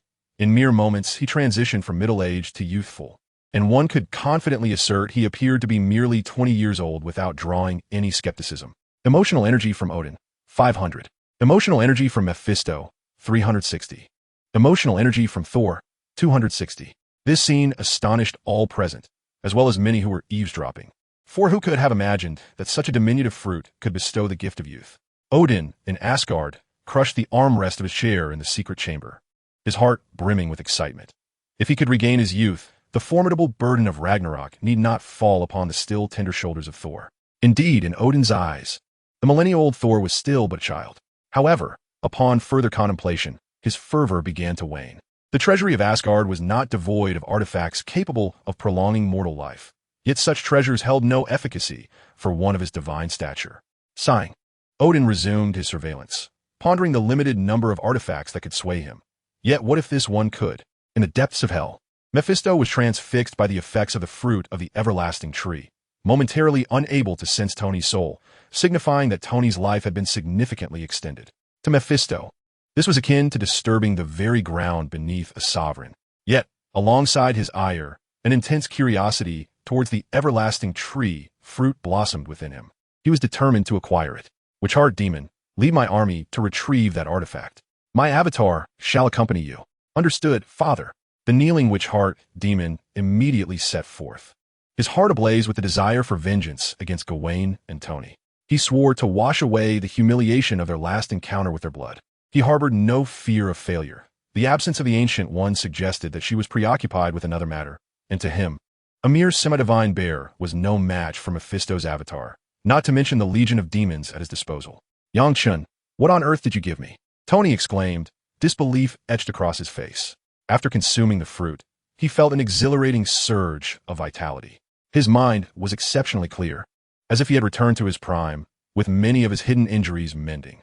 Most importantly, according to J.A.R. Vias, the deadly shrapnel that had threatened his life had vanished, indicating that his body was wholly healed.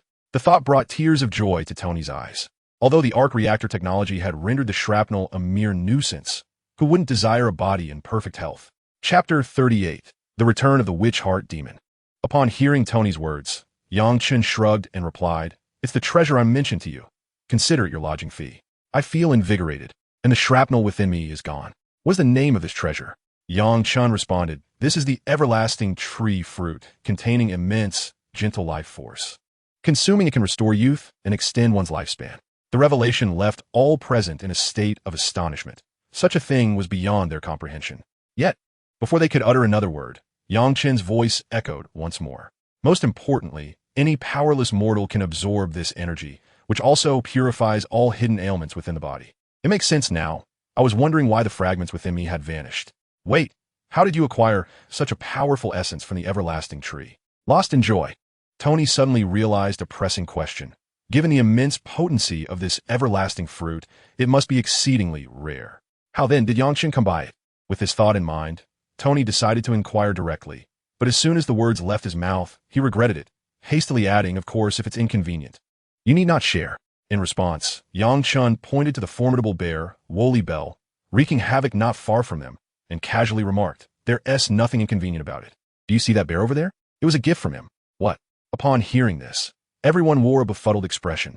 The colossal bear, known for its ferocity, clearly did not possess a benevolent nature. This realization prompted them to regard Yang Chun with a hint of peculiarity. It was Gawain who first broke the awkward silence. Gazing at Yang Chun with curiosity, "Do you know this bear demon?" "I certainly do not," Yang Chun replied, and the surrounding individuals exchanged increasingly strange glances, speculating whether he had engaged in some sort of clandestine transaction. It was Coulson who first disrupted the strange atmosphere, pointing at Woolly Bell with a puzzled expression. "A demon race? So, this creature also hails from the Eight Desolations?"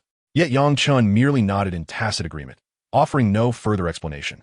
"Oh, what a generous gift," Coulson said, somewhat vexed as he ran his fingers through his hair. At that moment, Tony seized the opportunity to voice a question he had long contemplated. "You mentioned that the Eight Desolations are facing a great calamity. Why, then, do the beings of the Eight Desolations not unite to confront this so-called calamity?" Yang Chun regarded Tony with an expression akin to that reserved for the simple-minded, pondering whether the everlasting fruit had indeed reverted Tony's mindset to a more youthful state. Yet, that should not be the case. The everlasting fruit was devoid of side effects. Feeling somewhat embarrassed under Yang Chun's gaze, Tony retorted, "What is wrong? Shouldn't we be consolidating our efforts now?" Yang Chun, somewhat taken aback, replied, "I did not expect you to be so naive. The Sorcerer Supreme has indeed shielded your kind remarkably well. The human race is far from a monolith. How could the higher echelons of humanity trust the alien races? The betrayal from these foreign entities has led to catastrophic losses for humanity on multiple occasions. That is a lesson steeped in blood. It is precisely due to this impending calamity that the upper echelons of both the human and demon races prohibit their mid-tier and high-tier warriors from engaging in lethal confrontations. Otherwise, this bear demon would not be standing before me, alive. However, seizing a few possessions is permissible. If he does not relinquish the fruit to me, he cannot escape a painful reckoning. At that point, it would not merely be a matter of acquiring a single fruit." Yang Chun spoke at length, and Tony nodded in understanding. Essentially, the various factions within the Eight Desolations harbored mutual distrust, though they had managed to restrain their hostilities for the time being. Subsequently, Yang Chun slowly turned to face Tony, stating, "You must remember that survival is the foremost priority in the evolution of our race.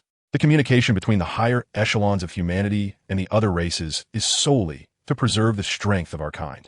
As the great calamity approaches, only power serves as a true safeguard. For a race to possess sufficient strength, it must continuously enrich its own foundation. However, in any realm, the finest resources are limited. To acquire such treasures and attain greater power, one must seize and contend for them." Upon hearing these words, a profound silence enveloped the crowd.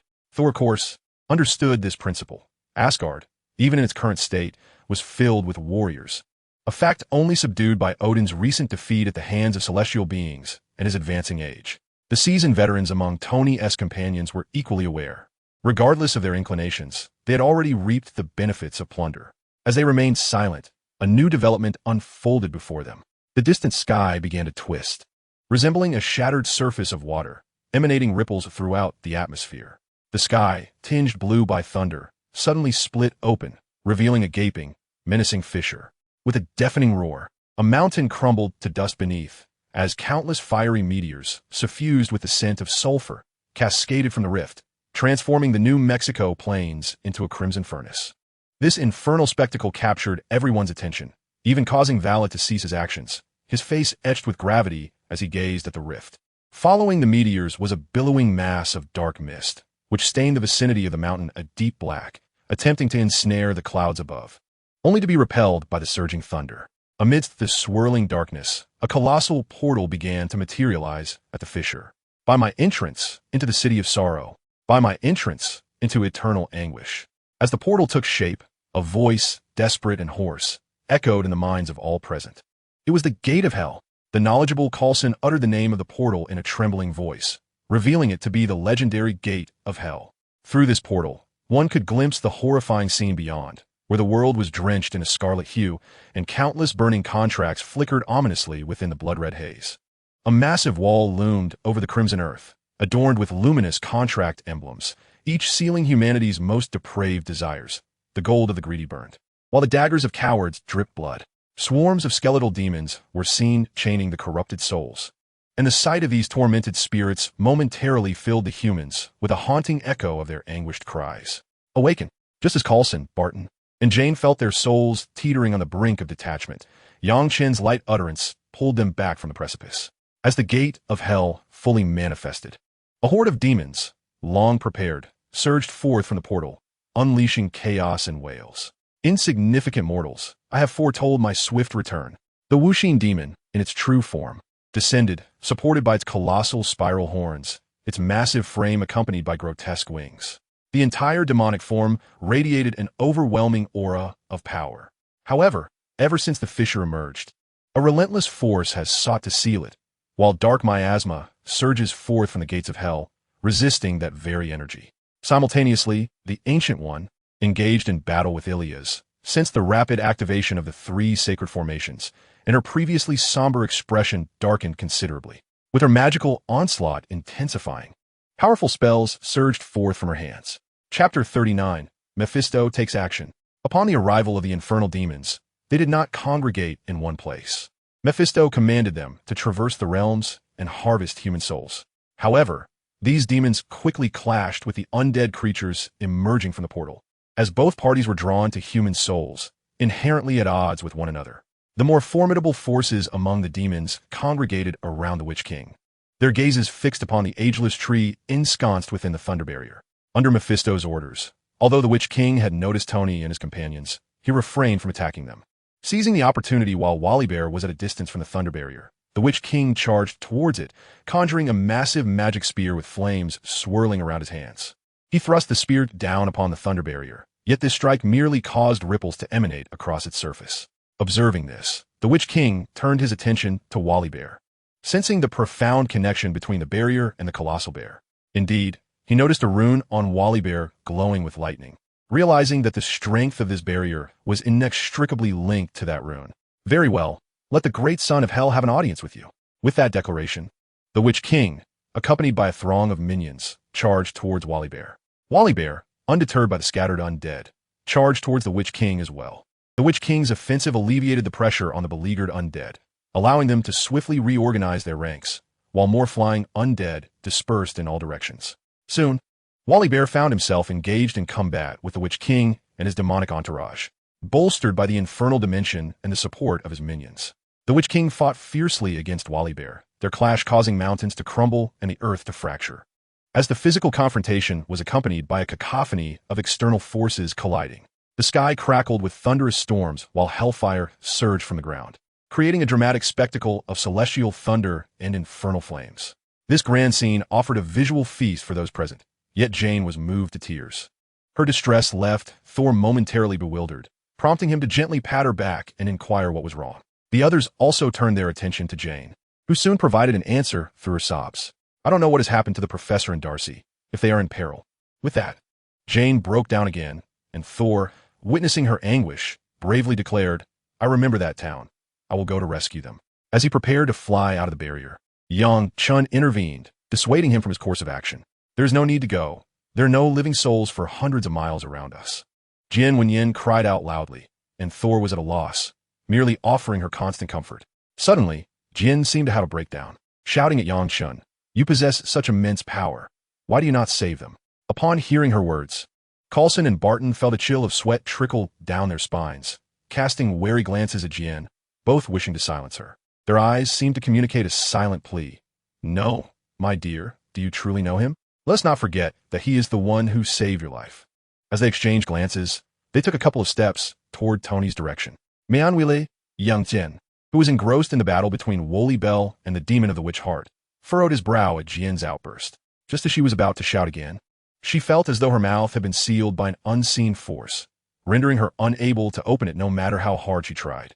Then, Yang Chen's voice, laced with an icy tone, reverberated through their very souls. Firstly, I'm under no obligation to save them. Secondly, your life was saved by me. Be mindful of your words.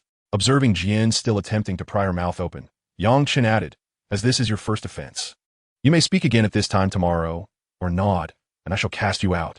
Fearful of the horrific scene outside, Jian shook her head vigorously. Witnessing his beloved being treated in such a manner, Thor instinctively wished to retaliate, but a mere glance from Yang Chun quelled his impulse. A primal instinct warning him that should a confrontation ensue, he would surely perish. With the others silent, Yang Chun turned his attention back to the clash between the demon of the witch heart and Woolly Bell. At this moment, the demon of the witch heart was seemingly at a disadvantage, as Woolly Bell's strength was utterly unreasonable, with the demon having already lost a number of minions. Unlike demons, who would flee when the tide turned against them, the undead were committed to the fight, skirmishing on the periphery, yet occasionally diving into feint attacks before retreating swiftly.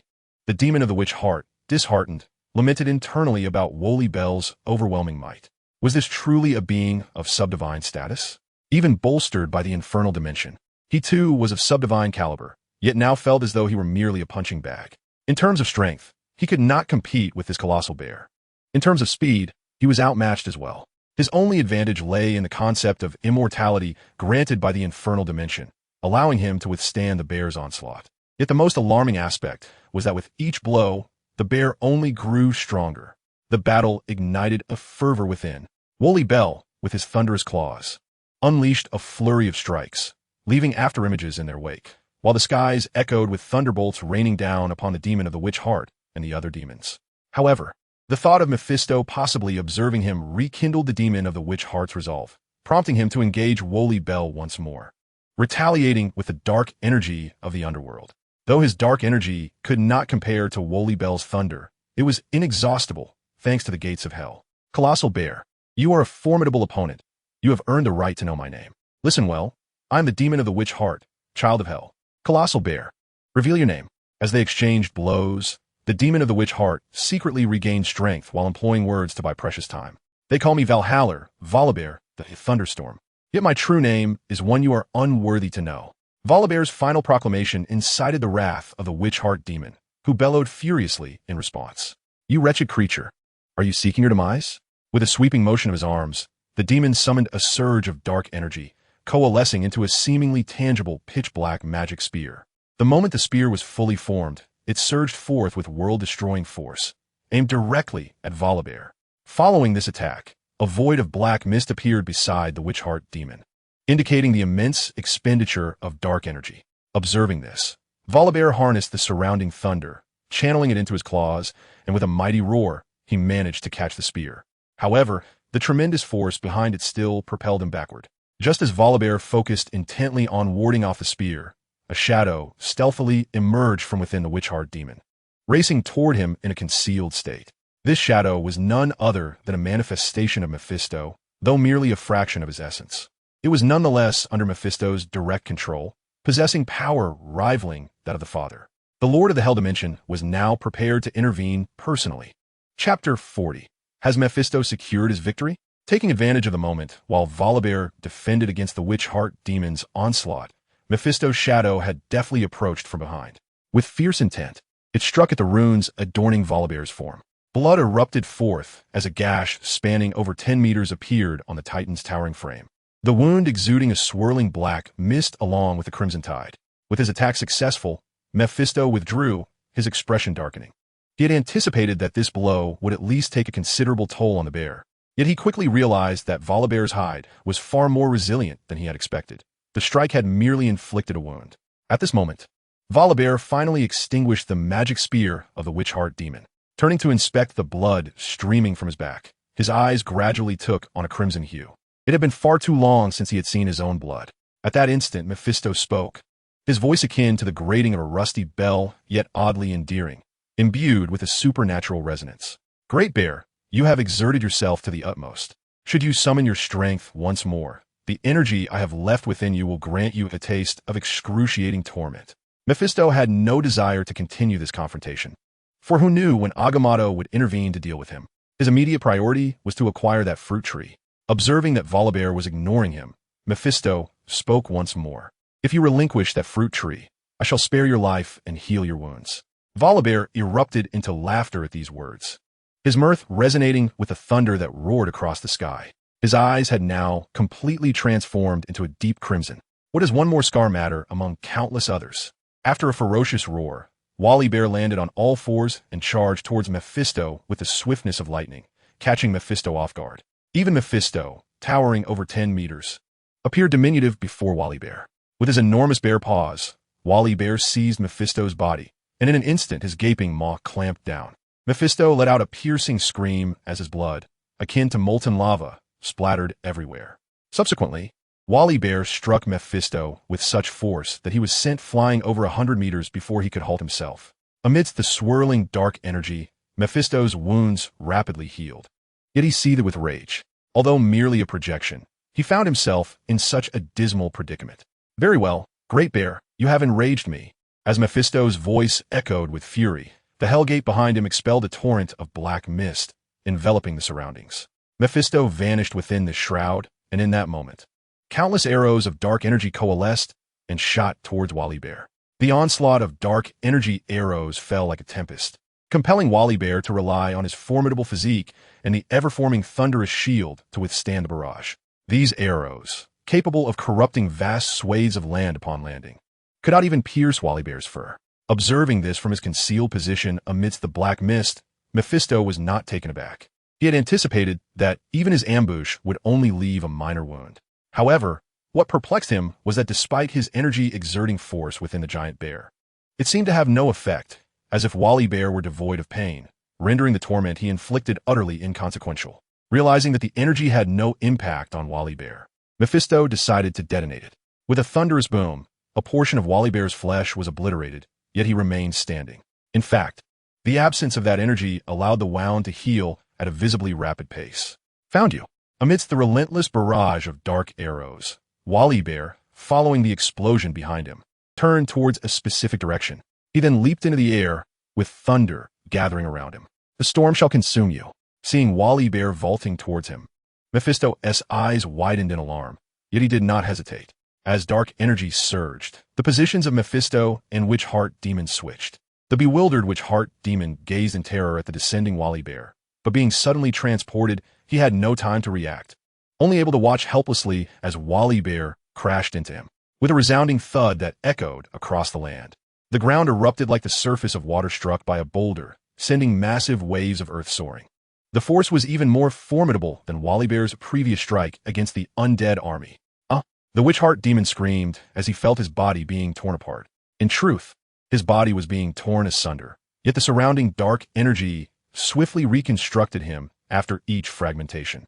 Soon, Woolly Bell struck the Witch-Heart Demon away with a claw, but he remained vigilant. In the hellish dimension, he found himself unable to vanquish the Witch-Heart Demon, and while attacking, he had to remain alert for any ambush from Mephisto. At this moment, Woolly Bell found himself at a disadvantage against Mephisto, lacking the necessary means to strike back, while Mephisto continued to launch surprise assaults.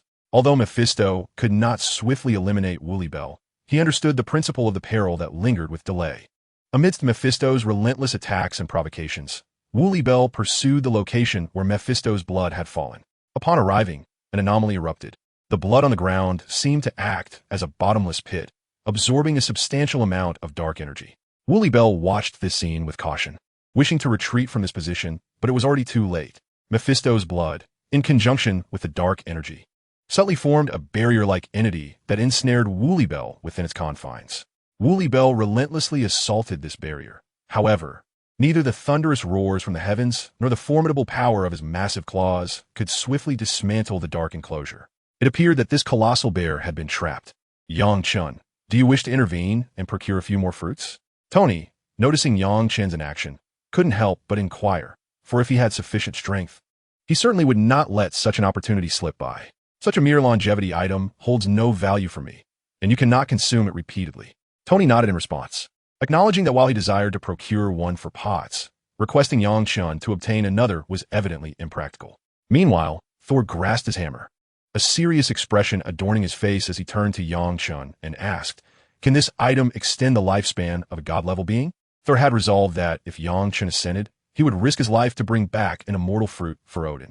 On the other side, Odin, ever watchful of Thor, also became intrigued by his words.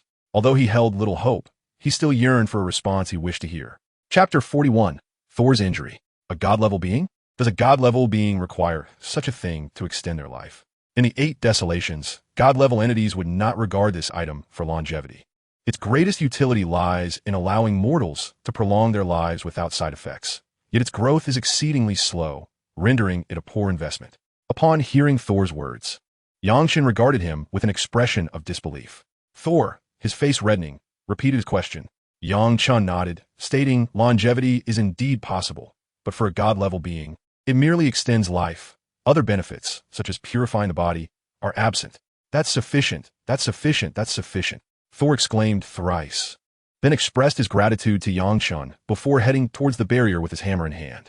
Nearby, Jane shook her head vigorously, yet unable to voice her thoughts or descend from her cloud. She could only watch helplessly as Thor ventured forth. As for Coulson and Barton, they lacked even the rationale to persuade Thor, who was as obstinate as ever. Far away in Asgard, Odin's eyes seemed to ignite with a fierce flame upon hearing Yang Chen's unwavering words, so much so that he was oblivious to the splintering of the armrest of his chair. The Queen Frigga, who stood guard outside the chamber, entered upon hearing the commotion within, striding towards Odin with a look of concern. "What troubles you, Odin?" she inquired. "Perhaps Asgard has discovered a new path, and the twilight of the gods may yet hold a glimmer of hope." Odin's voice quivered with emotion. "Now I must seize this hope." With that, he clenched his right hand, and Gungnir materialized in an instant. He advanced towards the chamber's exit, each step transforming part of his attire into armor, until, upon emerging, he was completely clad in battle gear. The once dwindling Odin seemed to regain the stature of the God King who had once traversed the 9 realms. Meanwhile, Loki, intending to journey to Jotunheim, found himself momentarily stunned as he watched Gungnir soar away.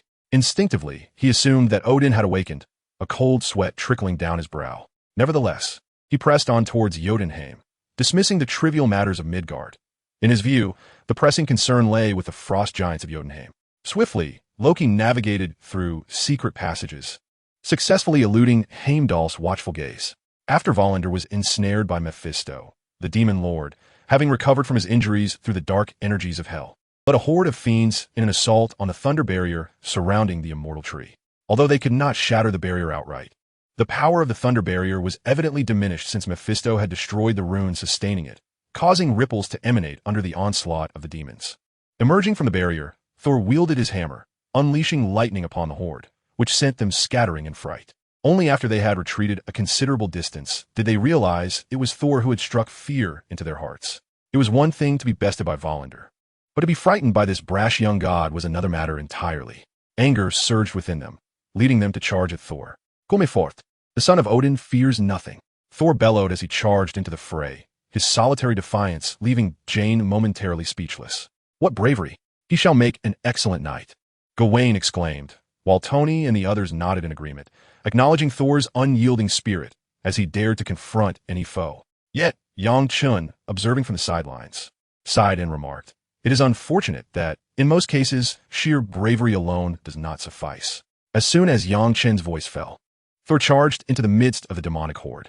Although 1 or 2 demons were no match for him, the sheer number of foes quickly overwhelmed him. At this juncture, Thor found it exceedingly difficult to contend with both the Witch King's minions and the elite demons from the infernal dimension.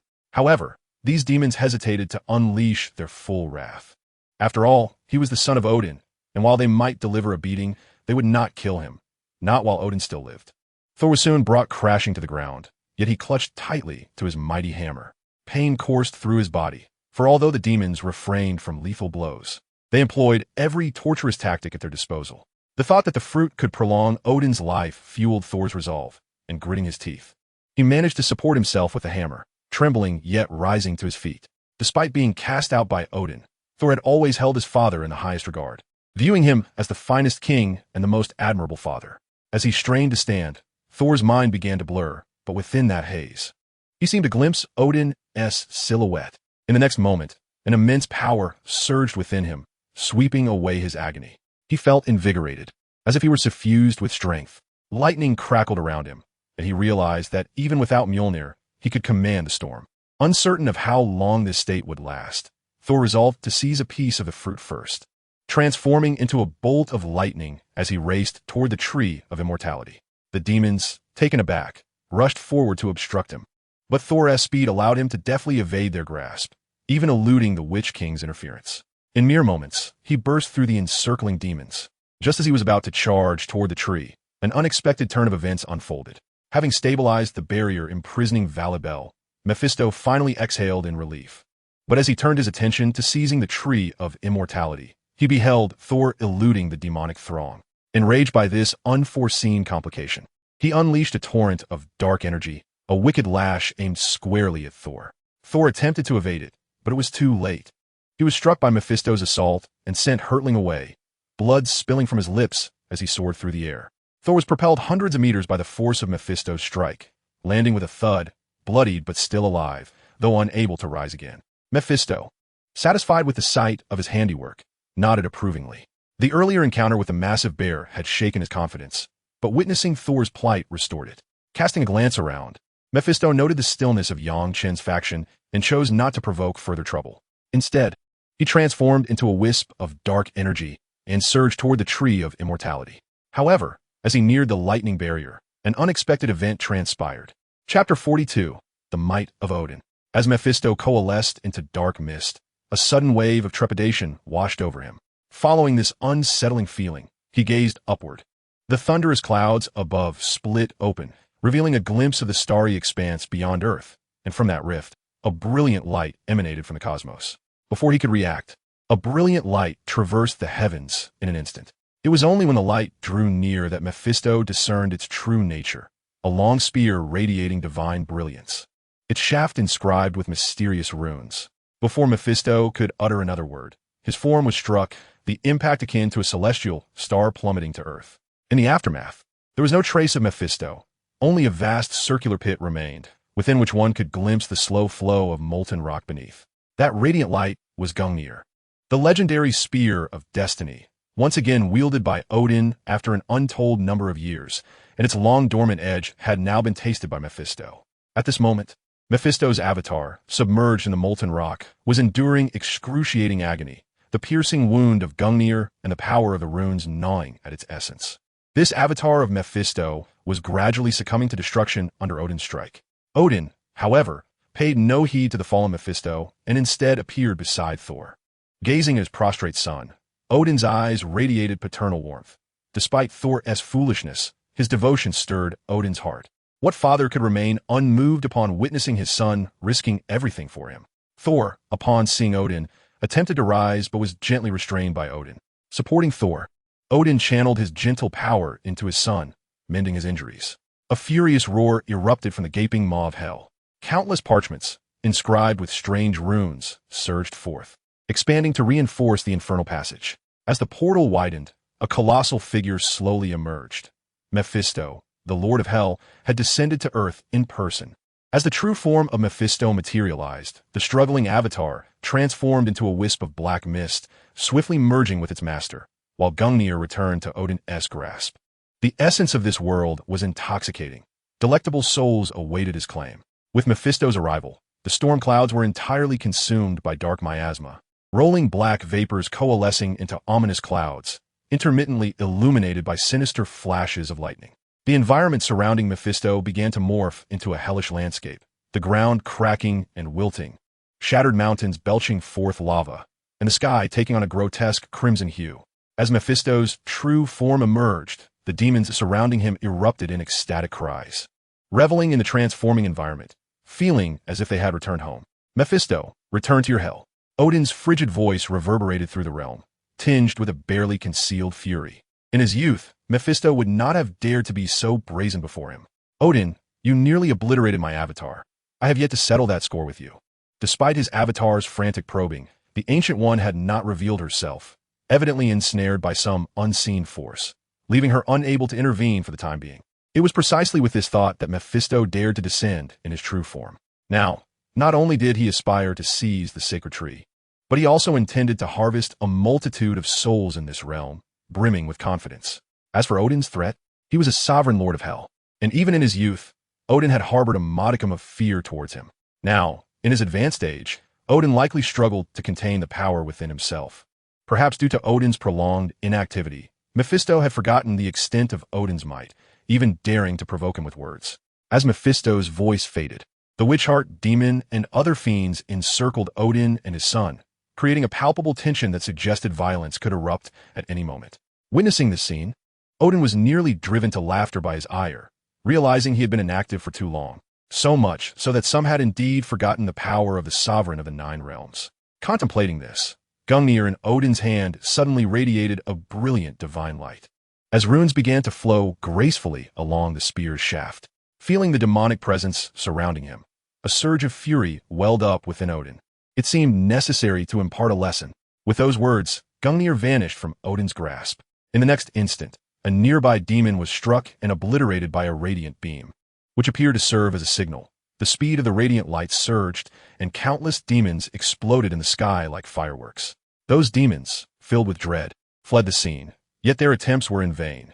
The inevitable spear was something they could not evade, and even the witch heart demon's form was shattered. Banished to hell for reformation. Odin! Mephisto roared in fury as he charged toward Odin. Oof! As Mephisto approached, Odin remained still, while Thor swung his Mjolnir, the godly hammer, unleashing a terrifying force that sent Mephisto reeling. After a single strike, Mjolnir danced around Odin and Thor, appearing almost sentient under Odin's command. Soon, Gungnir returned to Odin's hand, and the once boisterous demons had been reduced to mere ashes.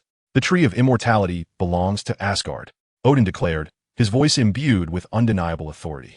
Mephisto remained silent, relentlessly directing his dark energy towards Odin as the sky filled with formidable spells.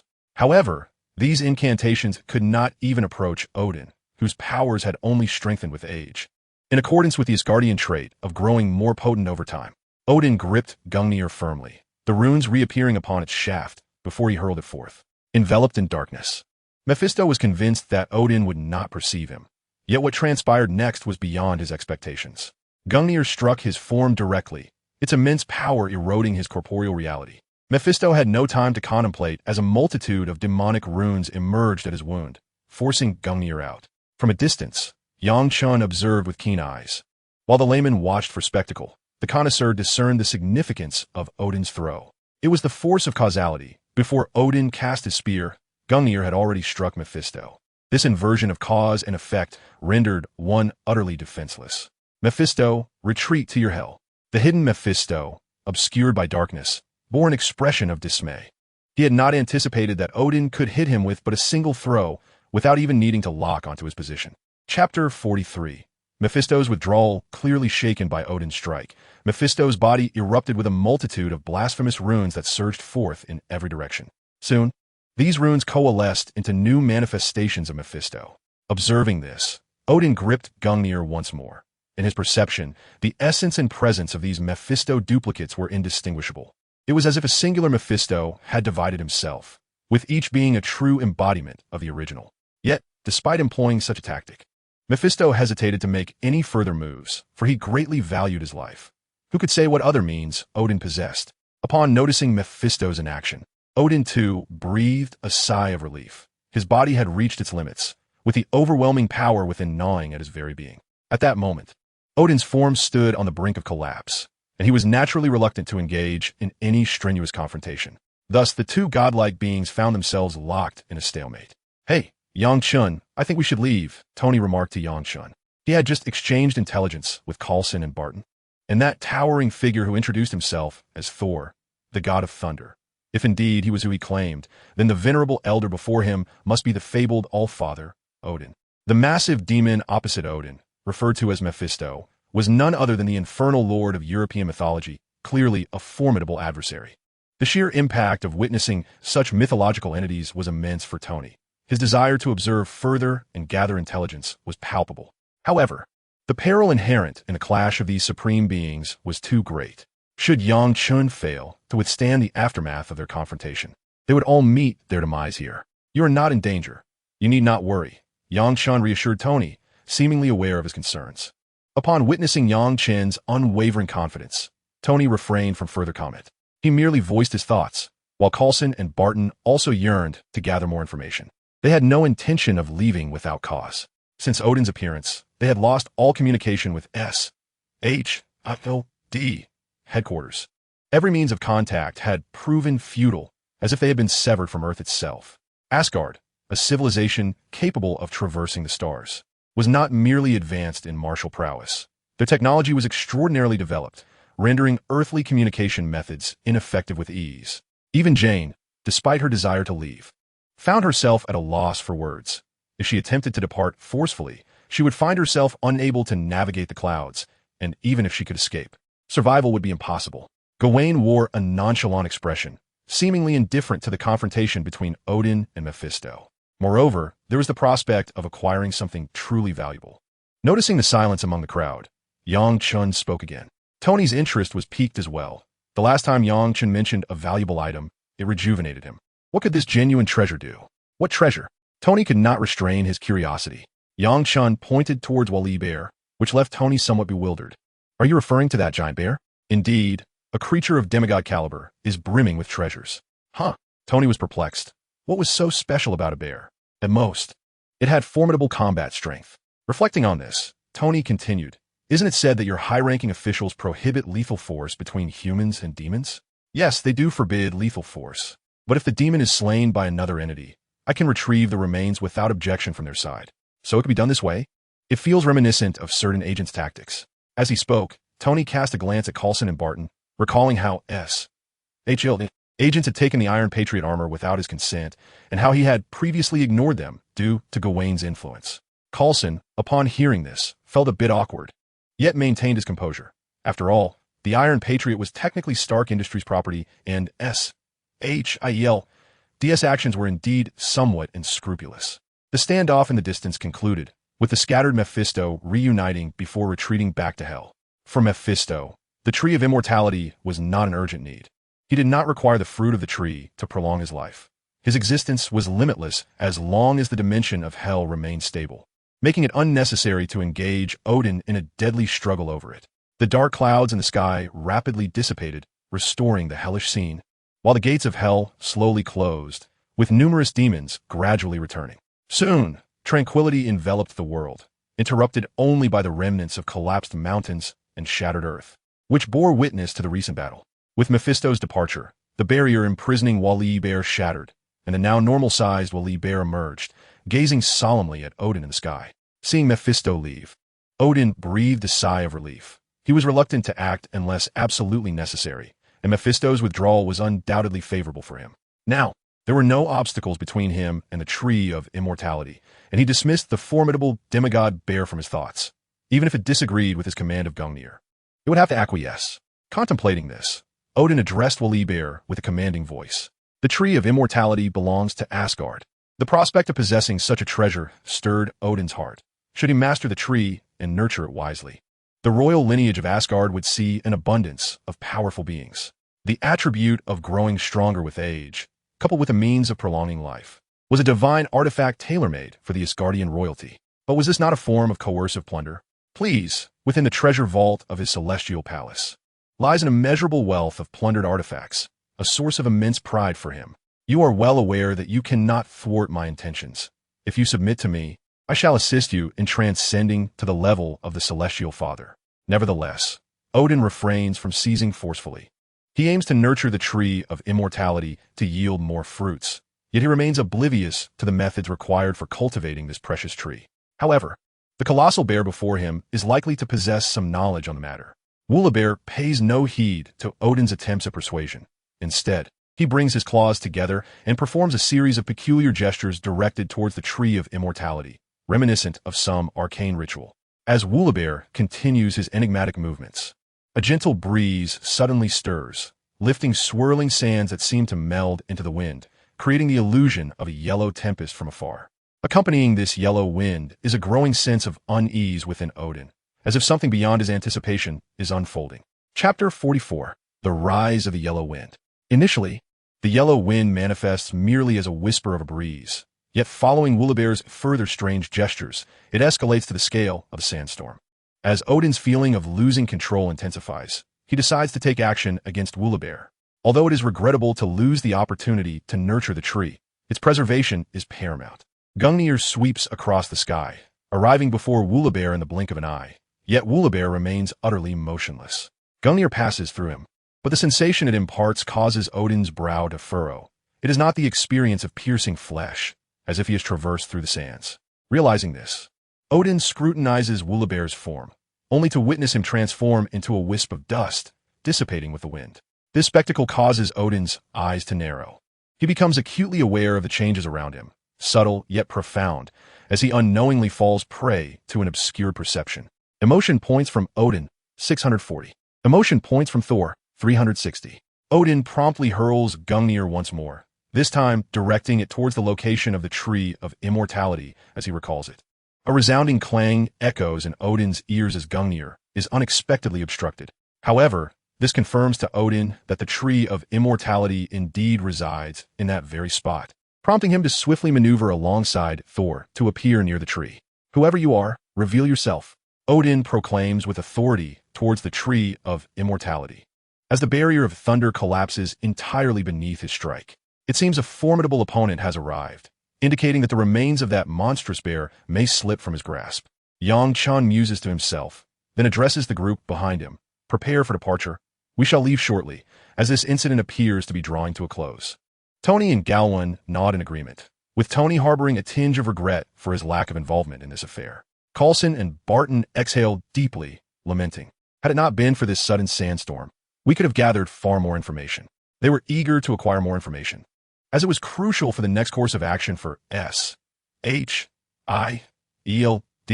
potentially influencing their global operations in the future.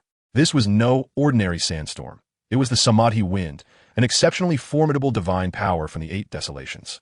The crowd appeared perplexed, seemingly unable to comprehend why Yang Chan regarded this seemingly mundane sandstorm with such profundity. Noticing their confusion, Yang Chan spoke again. "Do not be deceived by the unassuming appearance of this wind and sand. It can obscure the five senses and disrupt causality. Though each grain of sand is as fine as a steel needle, if a powerful practitioner desires it, each particle can weigh as heavy as 1,000 pounds. Good gracious!" As Yang Chun concluded, Tony and the others gasped in astonishment, realizing that this seemingly inconspicuous sandstorm harbored such profound secrets. Tony's emotional value increased by 220. Coulson's emotional value increased by 140. This friend of mine has a remarkable talent for turning cause and effect on their head. A voice of admiration emerged near Odin's ear. Soon, a colossal figure appeared amidst the wind and sand, and as it drew closer, Odin recognized the owner of the voice. The figure was covered in yellow fur, wielding a trident, towering over everyone in tattered black robes, resembling a gigantic upright rodent. The yellow wind great sage had arrived. At that moment, Odin comprehended that acquiring the Tree of Immortality was no longer feasible. The imposing rodent exuded an aura unmistakably indicative of a genuine Heavenly Father-level powerhouse, and a formidable one at that. With this realization, Odin spoke, "Esteemed powerful one, I require several fruits from the Tree of Immortality. Name your price or what task you desire me to undertake. I, Odin, shall not waver." The earlier obstruction of Gungnir served to demonstrate that this formidable entity possessed the means to contend with Gungnir, indicating that he was not merely a figure of energy devoid of combat prowess, thus not easily subdued. Therefore, Odin opted for a barter or the completion of tasks to acquire the fruits of immortality, regardless of whether it might appear as a shift from arrogance to humility. Odin never concerned himself with such perceptions. "Consider this, my friend from this realm. However, I currently possess only 4 fruits from the Tree of Immortality. I can offer you one, but I would appreciate your assistance when I require it. The frequency of such assistance would be limited, merely 3 times. May I obtain another? I am willing to pay a greater price." Fruits of the Tree of Immortality are difficult to cultivate. Do not be too greedy, my friend. Upon hearing the yellow wind great sage's words, Odin felt a tinge of disappointment. However, he acquiesced, as an individual from the 8 Desolations had mentioned that there were many methods for prolonging life, and there was no rush to seek solutions for Thor and Loki. Seeing Odin's agreement, the yellow wind great sage waved his hand, and a fruit from the Tree of Immortality materialized before Odin, who promptly grasped it. "Additionally, I shall provide you with a method to extract the life force from the fruit of the Tree of Immortality from the user's body, as a gesture of goodwill between us." As the yellow wind great sage finished speaking, a yellow orb of light appeared before Odin. As Odin infused his power into the orb, he comprehended the method of extracting the life force from the fruit of immortality. The essence of this method lies in redistributing the vitality of those who have consumed the fruit of the Tree of Immortality, enabling a greater number of individuals to relish the benefits bestowed by this remarkable fruit. As Odin seized the fruit, the great sage of the yellow wind rescinded the obscuring effects of the sandstorm, and immediately, Odin perceived the world regaining its clarity. The loathsome beings who defy life and death, wreaking havoc upon the realm, are truly despicable. The great sage of the yellow wind uttered these words directed at the distant undead and the remaining demonic entities, as the tempestuous sands seemed to undergo a transformation. The assembled legions of the undead and the erratic figures of the demons above froze momentarily before they were subsequently absorbed into the swirling sands before Odin's gaze. Emotional points from Odin, 350. Emotional points from Mephisto, 340. Emotional points from Thor, 280. Oh, by the gods! This bizarre spectacle elicited a gasp from Thor, the formidable being capable of swaying his father's decisions, who had not anticipated such an uncanny means of vanquishing the undead and demons. He had assumed this powerful figure would employ sheer strength and martial prowess to obliterate the foes. It was through this almost surreal method that the undead and demons were eradicated. To be ensnared by death and unwittingly bring calamity upon the world is indeed a pity. Granting them peace could be seen as a form of liberation. However, he was taken aback to discover that this realm harbors entities as revolting as the infernal demons. The great sage of the Yellow Wind regarded the closing portal to hell with palpable disdain, his words laced with contempt. Chapter 45. The Return to Youth of Odin. Upon acquiring the fruit of immortality, Odin inspected it meticulously but found no flaws, and subsequently consumed it. At the moment he ingested the fruit, a colossal surge of life energy coursed through his being, causing his bones to crackle like popping beans. Instantly, the marks of time etched upon his visage were erased, and his body, once riddled with the ravages of divine power, regained its vigor. Ultimately, Odin's once white hair transformed back to a lustrous gold, his appearance morphing into one that bore a striking resemblance to Thor, perhaps even appearing more youthful. Those unfamiliar with the two deities might readily mistake them for siblings. Is this the power of the tree of immortality? Odin clenched his fist, his formerly aged skin now radiant. The power that had once felt uncontrollable was once again within his grasp, and he reveled in these transformations. The nine realms I, Odin, have returned. A formidable force surged from Odin's being, altering the very fabric of existence, as the Earth's magnetic field was disrupted by his inadvertent release of power. This overwhelming force drew the attention of the great sage of the Yellow Wind, who realized that without invoking the three mystical winds, he might not prevail against Odin. Nevertheless, the great sage took action to contain Odin's power, for a continued disturbance of the Earth's magnetic field could inflict unimaginable harm on the entire ecosystem. Odin, seemingly aware of this potential calamity, promptly reined in his power and nodded in gratitude to the great sage. Had it not been for the immortal fruit, he would soon succumb to Odin's slumber, at which point adversaries would covet Asgard as a prized possession. Currently, Thor and Loki, still in their infancy, lacked the strength to safeguard Asgard. Although they had made a promise, Odin was profoundly grateful to the great sage of the Yellow Wind. At this moment, Odin felt considerably more assured in the face of Ragnarok. He held a firm belief in his own prowess, convinced that as long as he was present, Asgard would not tread the path of annihilation. With a bit more foundation, perhaps they could indeed navigate through the trials of Ragnarok unscathed. The most significant boon for Asgard at present came from the entities of the Eight Desolations realm. After all, the celestial beings of that realm, as recounted by the individual named Yang Chun, did not regard the immortal fruit as worthy of their attention. This was evident, as the great sage of the Yellow Wind had so readily bestowed upon himself an immortal fruit, serving as a prime example. Faced with this fortuitous opportunity from the Eight Desolations, Odin fervently desired more information. He chose to first inquire about the great sage's perspective on this universe, rather than directly probing into the affairs of the Eight Desolations. The great sage seemed to sense Odin's thoughts, and, while gently caressing his prayer beads, spoke softly. My perspective is inconsequential, for I do not belong to this realm. Were it not for a calamity that necessitated the immortal fruit for a dear friend, I would not have allowed Volibear to cultivate the tree of immortality, nor would I have been summoned to this world. Odin nodded in acknowledgement. Although the great sage did not explicitly share his views on this world, Odin gleaned two critical pieces of information from his tone. One was the mention of a calamity, and the other that the great sage had been summoned to this realm. This indicated that the great sage could arrive here whenever summoned. Yet Asgard possessed no means of traversing to the Eight Desolations. This matter likely required a discussion with the supreme sorceress, Ancient One. As for the calamity mentioned by the great sage, the inclusion of the term calamity complicated matters, necessitating further information for proper assessment. Contemplating this, Odin felt an inexplicable restlessness. Unlike Thor, who was a simple-minded warrior, Odin was a battle genius endowed with extraordinary intellect.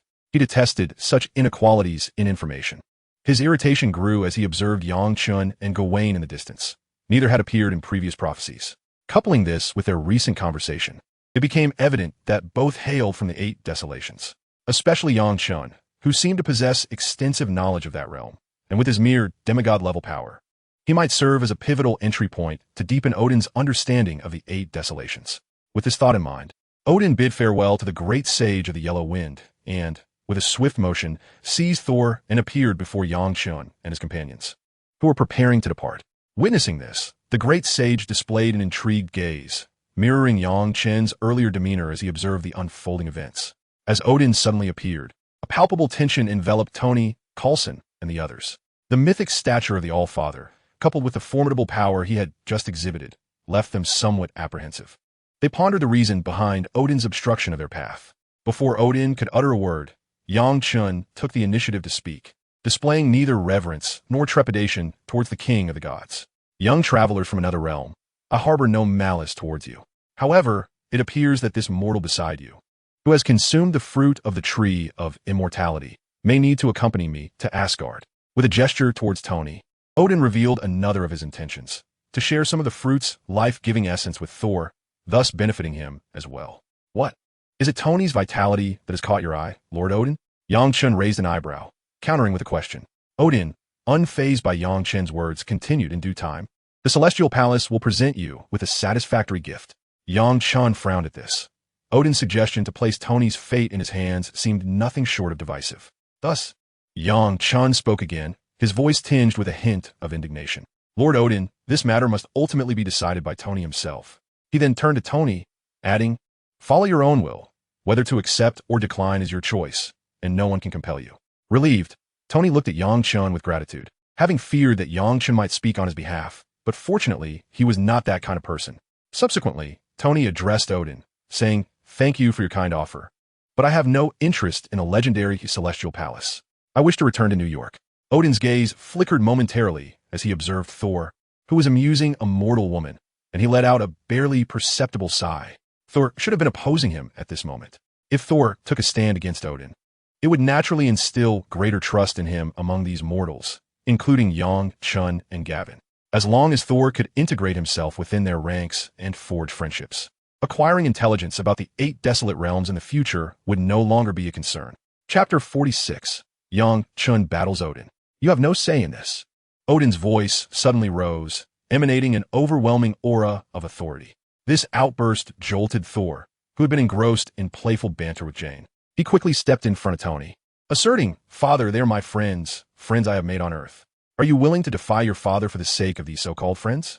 Odin's words rendered Thor momentarily speechless. He had seldom defied Odin, having always recognized his father's good intentions and aspired to make him proud. After a brief pause, Odin continued, for the sake of immortality, such sacrifices are worthwhile. This is also for the future of Asgard. Thor, seemingly deep in thought, murmured to himself, his expression gradually solidifying with resolve. He then turned to Odin, ready to speak. No, Father, it is not like that. You're not the person you once were, and this contradicts the teachings you imparted to me. Thor exclaimed, gazing at Odin before him. Ordinarily, one would expect a father to be infuriated by such defiance from his son.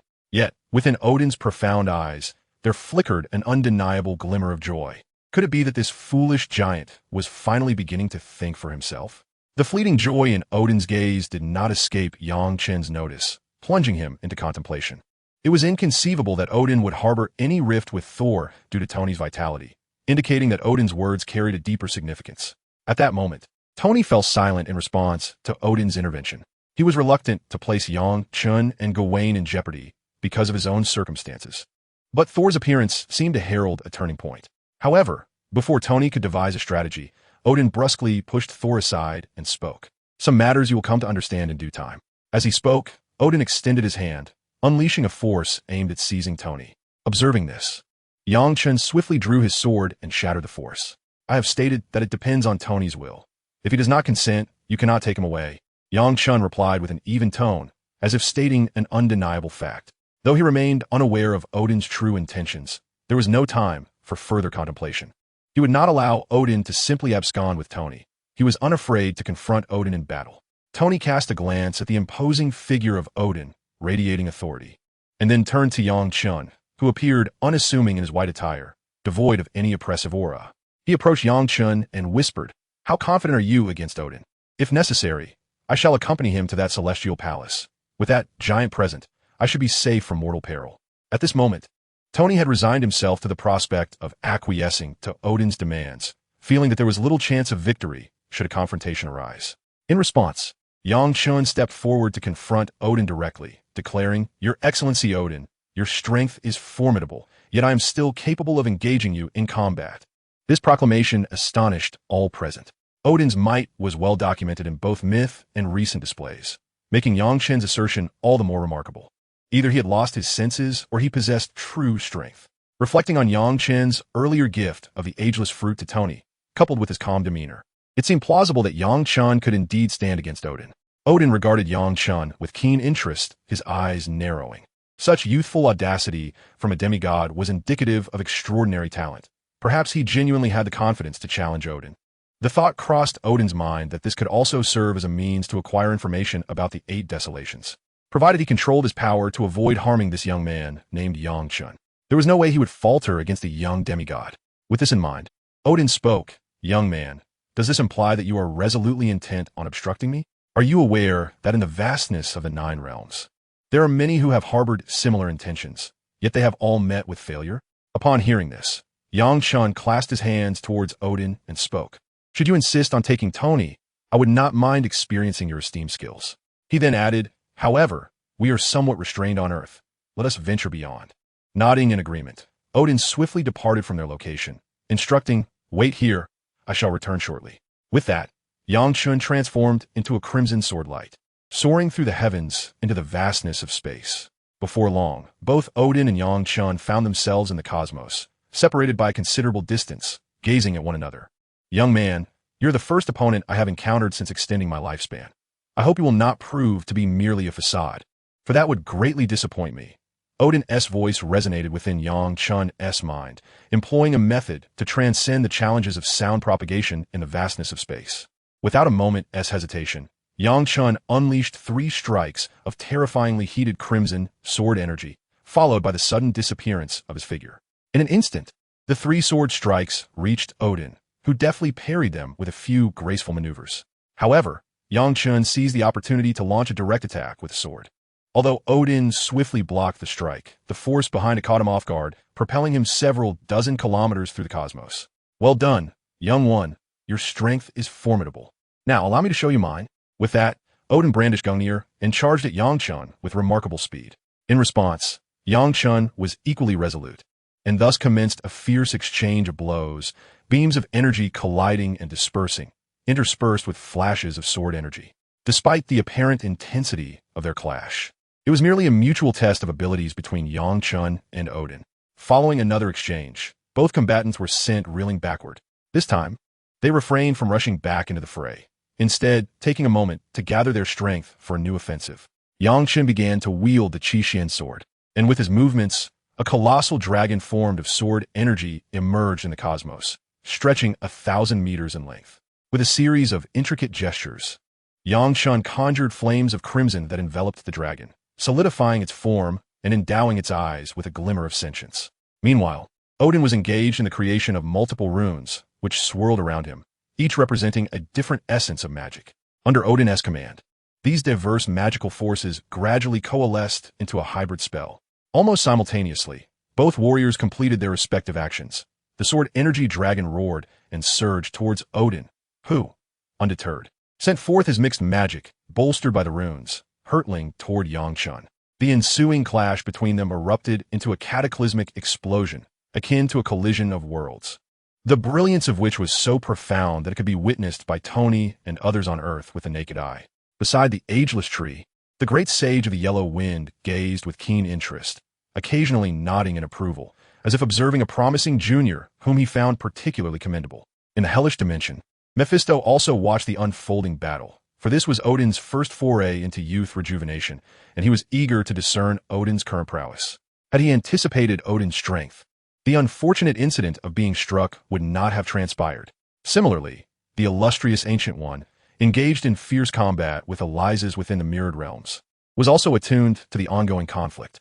Eliza's assault had lost its initial ferocity, and he seemed to be slipping into a defensive posture, giving the Ancient One the impression that he might flee at any moment.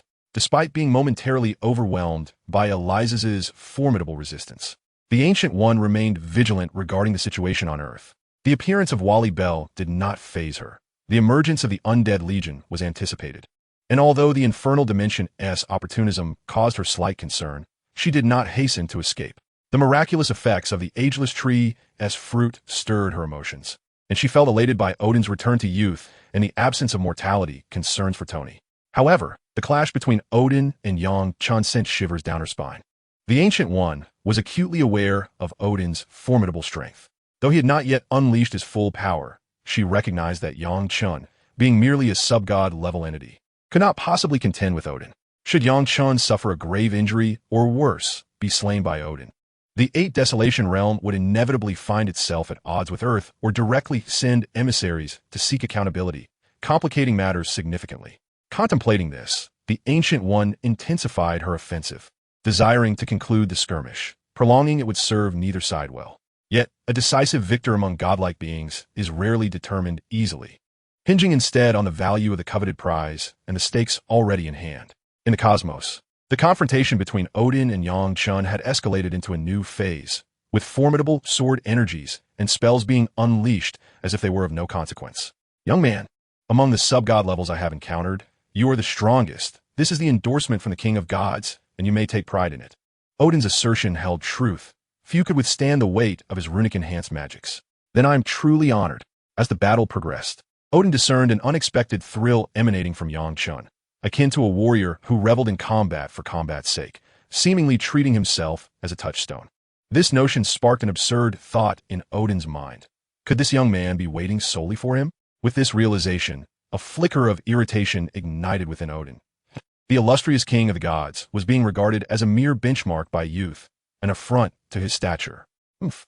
The sound of Odin's disdain echoed in Yang Chen's mind, and he sensed a shift in Odin's aura, sharper, more perilous, akin to the stillness before a thunderous storm. Moments ago, Odin, with a mere curiosity to test the youth, had not exerted much effort. However, now he felt a desire to impart a lesson to the young man before him. With a firm grasp of his right hand around Gungnir, the runes inscribed upon its shaft began to shimmer once more, casting beams of brilliance that pierced the starry expanse, transforming Gungnir into the focal point of the cosmos. Subsequently, he hurled Gungnir in Yang Chen's direction, and it swiftly transformed into a streak of light, appearing instantaneously before Yang Chun. With a smile gracing Yang Chen's lips, Gungnir effortlessly passed through him, causing Odin in the distance to furrow his brow. Although he had not infused much power into this strike, merely intending to teach Yang Chun a lesson rather than slay him, Odin perceived that this shot had yielded no results whatsoever. The once infallible spear had failed not once, but twice in a single day, casting a shadow of gravity upon Odin's heart. The individuals from the Eight Desolations were proving to be endlessly resourceful, even capable of resisting the very laws of causality. Realizing that Gungnir's throw had borne no fruit, Odin summoned it back, and once more, the runes surged with energy. A stream of light ignited from Gungnir's tip, surging towards Yang Chun with a cataclysmic force. This was the energy torrent empowered by Odin's runes, far surpassing anything that Loki, an underwhelming adversary, could muster. Even the formidable king of the frost giants, Lao Fei, who could contend with Odin using the frost box, would find himself vanquished by the energy unleashed by Gungnir. Thus, it was evident that Gungnir housed immense power, which in Odin's hands would undoubtedly erupt with even greater ferocity. Upon witnessing this, Yang Chun closed his eyes, a mysterious radiance enveloping him. Although Odin was unaware of Yang Chen's reason for shutting his eyes, he could sense the extraordinary nature of that mystical force. Odin began to anticipate the kind of power Yang Chun would unleash in response to his assault.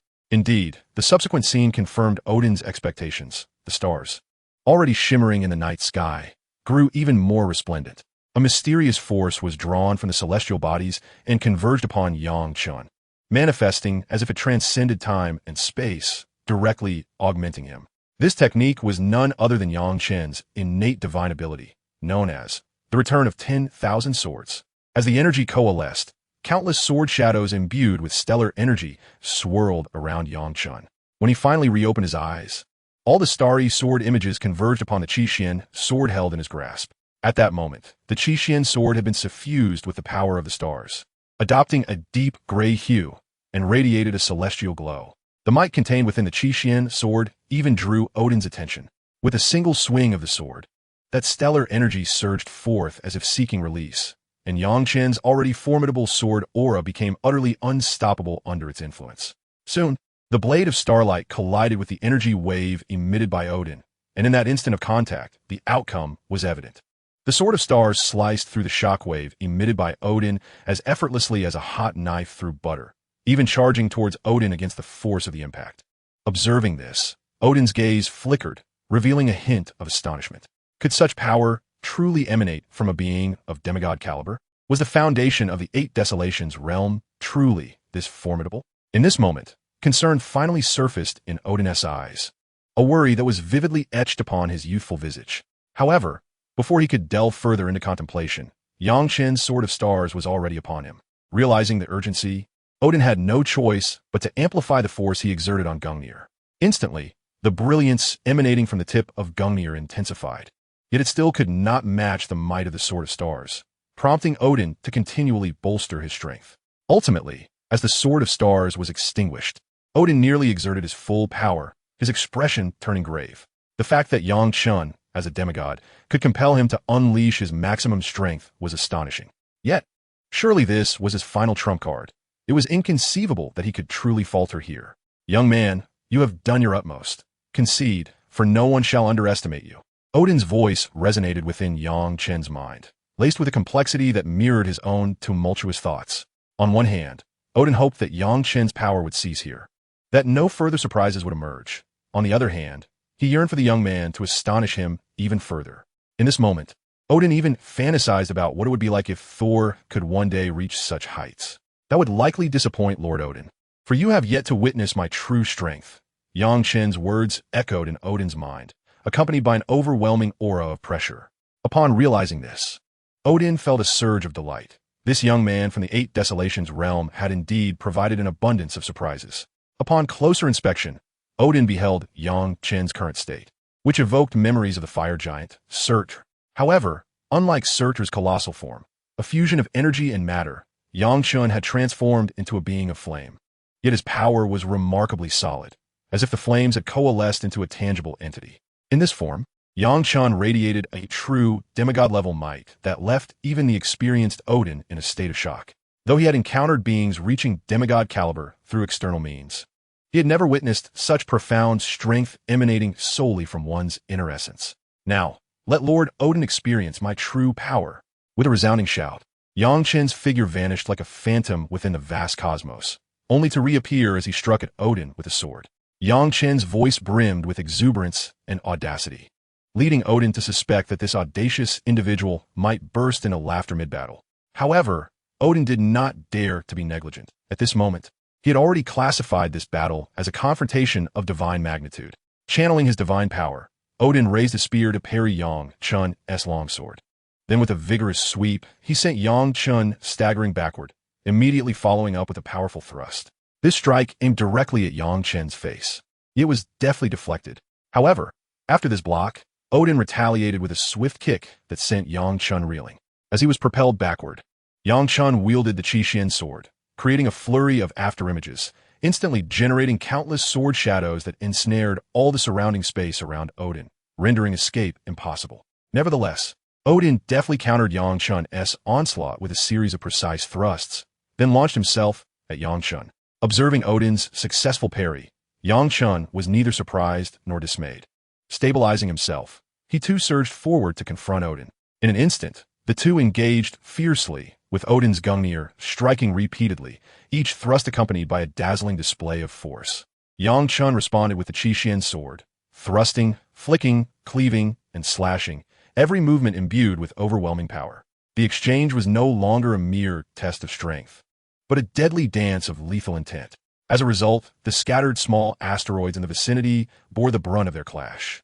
Any asteroid touched by Odin's spear was reduced to cosmic dust, while those struck by Yang Chen's sword were obliterated into ash. Witnessing the intensity of their battle, Ancient One in mirrored space was both astonished and anxious. The astonishment stemmed from Yang Chen's unexpected ability to contend with Odin, while the anxiety arose from the knowledge that a single misstep could lead to Yang Chen's defeat and severe injury. Meanwhile, Mephisto, observing from the hellish dimension, wore a grim expression. Odin's strength was anticipated, yet now a brash youth was able to stand against him. At this point, the radiant trails of Yangchun and Odin were no longer visible. Each encounter echoed, as if breaking through the fabric of space itself, with spatial fluctuations accompanying their movements as they continued to drift away from the sun. After several spatial disturbances, they reached the outer edge of the planetary belt of the solar system, and even upon arrival, they surged further into the void. When they finally halted, they found themselves surrounded by small celestial bodies composed of icy crystals. From an astronomical perspective, this realm was known as the Oort cloud. Countless icy, celestial fragments floated in the cosmos, resembling forgotten shards of stars, as if crushed by the tidal forces of the Milky Way, forming a spherical barrier spanning 3 light-years in diameter. It was here that the two decided to engage. Beyond this lay the empty expanse of the cosmos, a realm devoid of impact on them, yet inherently unsettling to any form of life. After another fierce clash, both combatants found themselves retreating. This time, they did not rush to engage again, but stood in the cosmic void, gazing at one another.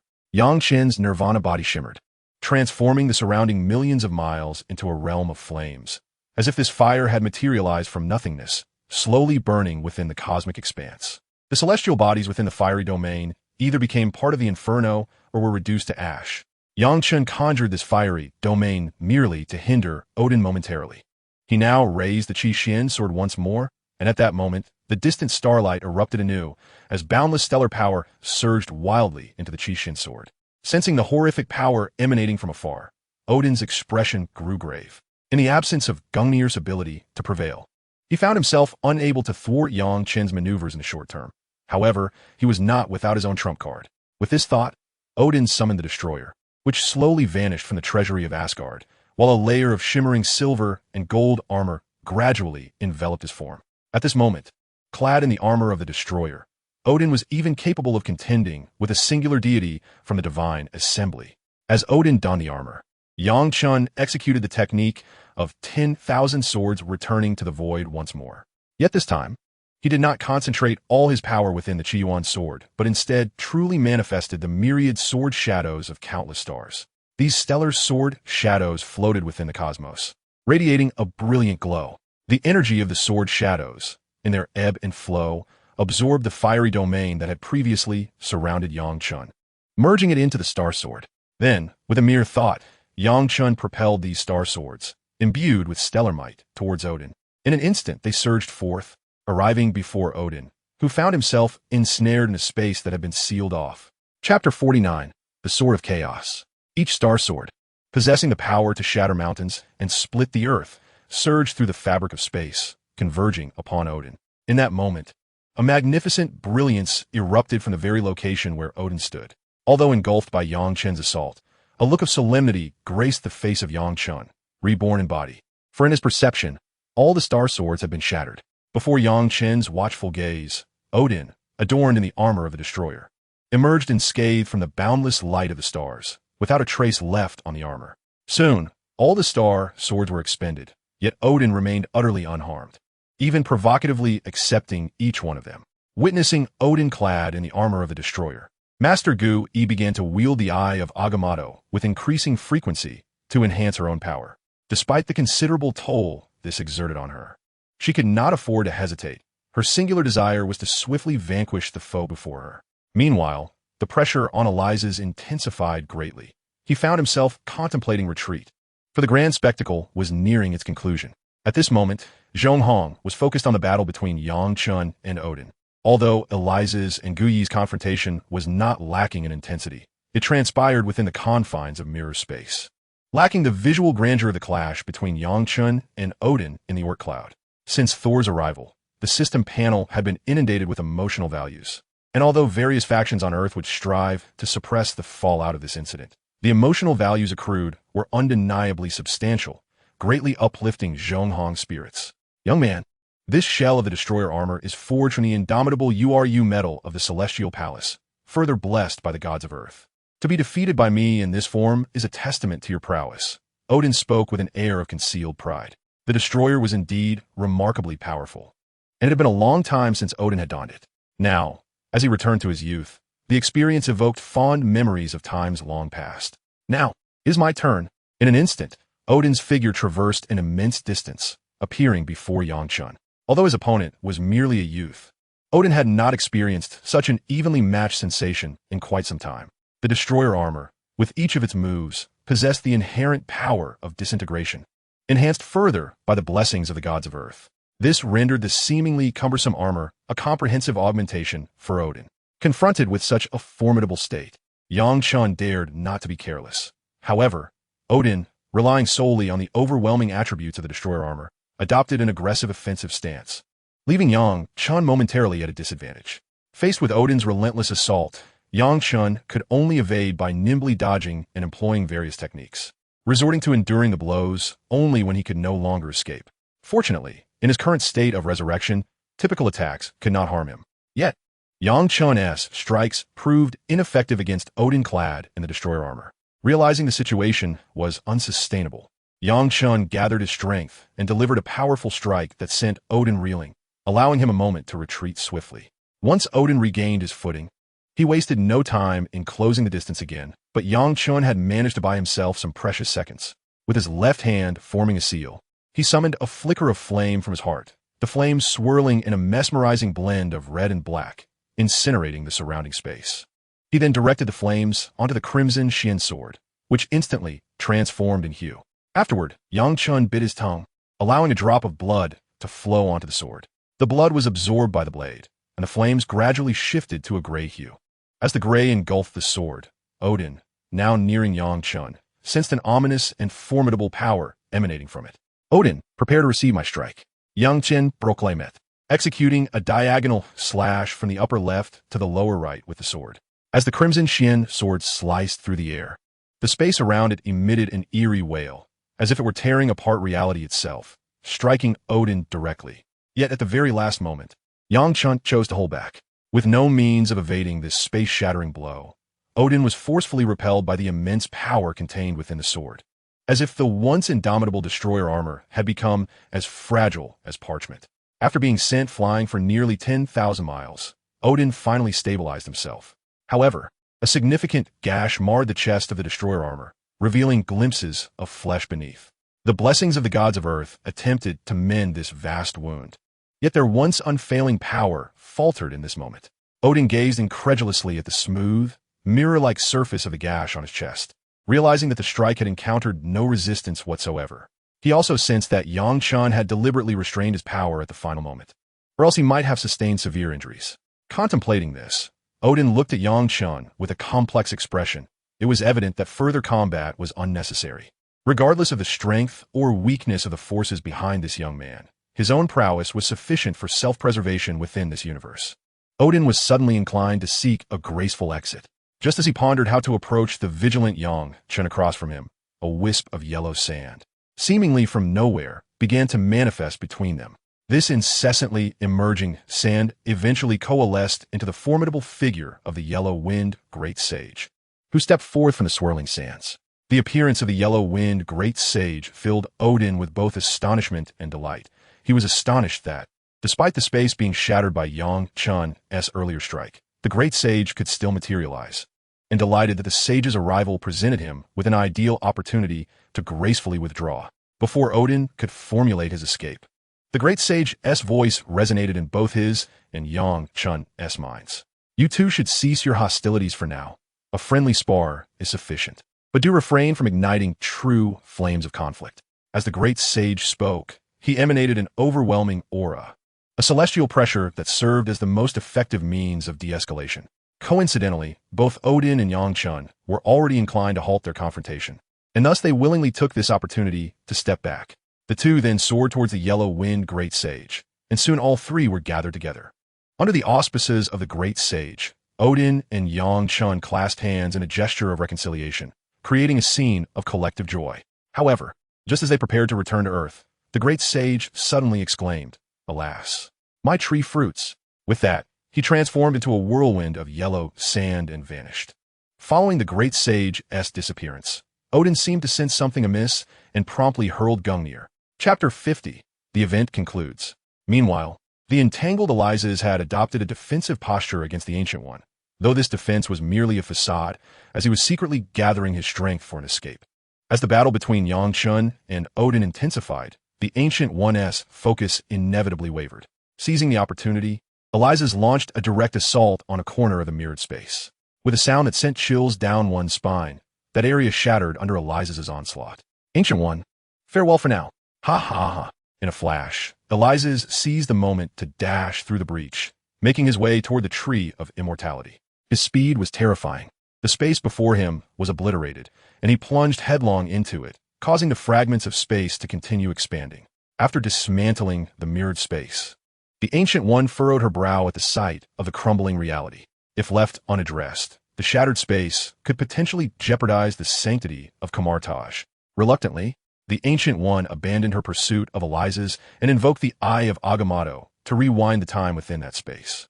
As she repaired the fabric of reality, Eliza's had already reached the vicinity of the Tree of Immortality. However, the remaining 3 fruits of the tree were ensconced in thick layers of yellow sand, resembling 3 seals that safeguarded the fruits and firmly anchored them to the earth. The yellow-winged great sage would soon return, and the Ancient One, upon restoring the space and realizing she was still on Earth, knew that Eliza's would not be granted an easy passage. Faced with this predicament, Eliza's harnessed the power of the realm of death to shatter one of the seals. As Eliza's prepared to shatter the next seal, a distant swirl of yellow sand gradually formed into the shape of the Yellow-Wind Saint. Observing this, Eliza's no longer hesitated and promptly opened a portal to return to the realm of the dead. Just as Eliza's stepped into the realm, Gungnir streaked through the sky, aiming directly at him. In response, Eliza's casually scattered a handful of soil imbued with the dense aura of death, effectively blocking Gungnir's path. After all, Eliza's was the very embodiment of the realm of the dead. Attacking him was akin to assaulting the realm itself. This conceptual conflation allowed Eliza's to effortlessly thwart Gungnir. Having completed this maneuver, Eliza's returned to the realm of the dead, and the gate swiftly closed behind him. At that moment, the Yellow-Wind Saint burst forth from the swirling sands, plunging his 3 steel forks into the ground with great force, creating numerous fissures in the earth. His fur bristled in agitation, and he bore an expression of vexation. "Wretched thief! Cunning scoundrel!" he exclaimed, feeling compelled to utter a few curses in response to the theft of his possessions. After expressing his ire, another portal materialized nearby. Sensing the spatial disturbance, the Yellow-Wind Saint seized his 3 steel forks, casting a wary gaze towards the source of the disturbance. However, upon seeing the portal reminiscent of Kamartaj, his demeanor returned to calm, and he merely observed in silence. Emerging from the portal was Yangchun, restored to his white-clad appearance, though the Yellow-Wind Saint sensed a slight fluctuation in his aura. Following him was Odin, donned in celestial robes. Upon noticing that Gungnir had been obstructed once more, he let out a barely perceptible sigh and recalled the spear. Meanwhile, Master Gu stood with a grave expression, scrutinizing the smooth, even sword mark before her, an imprint left by Yangchun's final strike that had torn through space. The chaos wrought by the skirmish between the other 2 could easily be reversed by her, but this particular rift was beyond her capacity to mend. Such irreversible damage was not unfamiliar to her, yet it was certainly not a power wielded by any being below the level of a demiurge. To prevent any calamity stemming from this fissure, Master Gu irresolutely sealed it away. After sealing the rift, she traced another portal and stepped inside. At that moment, Yangchun, Odin, and the Yellow-Wind Saint were engaged in an intense exchange, and upon Gu's return, their conversation ceased. "Master Gu, I must first express my gratitude for your magic. Had it not been for your assistance in bringing me back, I would have surely taken much longer to return on my own," Yangchun stated candidly, acknowledging the truth of his situation. Without maintaining his nirvana body, it would indeed have taken him considerable time to fly back. Gu nodded in response, saying, "It is no trouble at all, merely a trifling effort." She then turned her gaze towards Odin, her expression tinged with complexity. Her old friend had defied the predetermined fate. Whether this was a boon or a bane remained uncertain. "My friend, congratulations on reclaiming your youth," she remarked.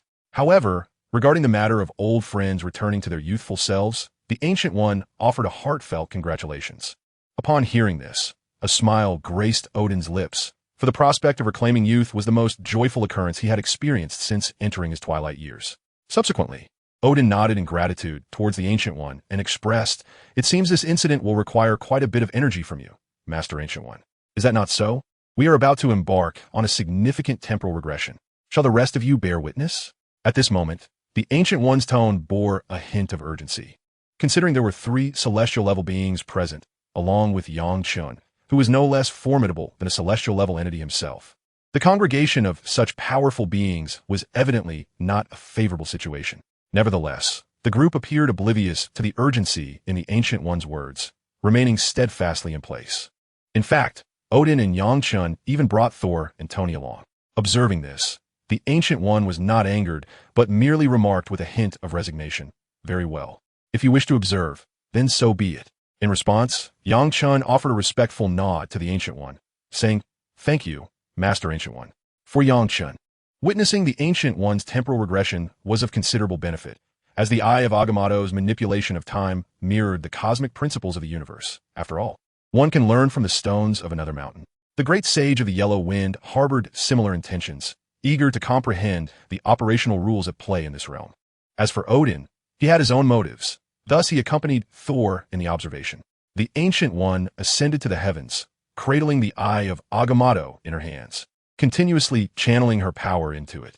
As her energy flowed into the artifact, a verdant energy radiated outward from her, swiftly expanding in all directions. Remarkably, this green energy adeptly avoided the spectators, spreading at an incredible pace until it enveloped the entire area affected by the recent battle.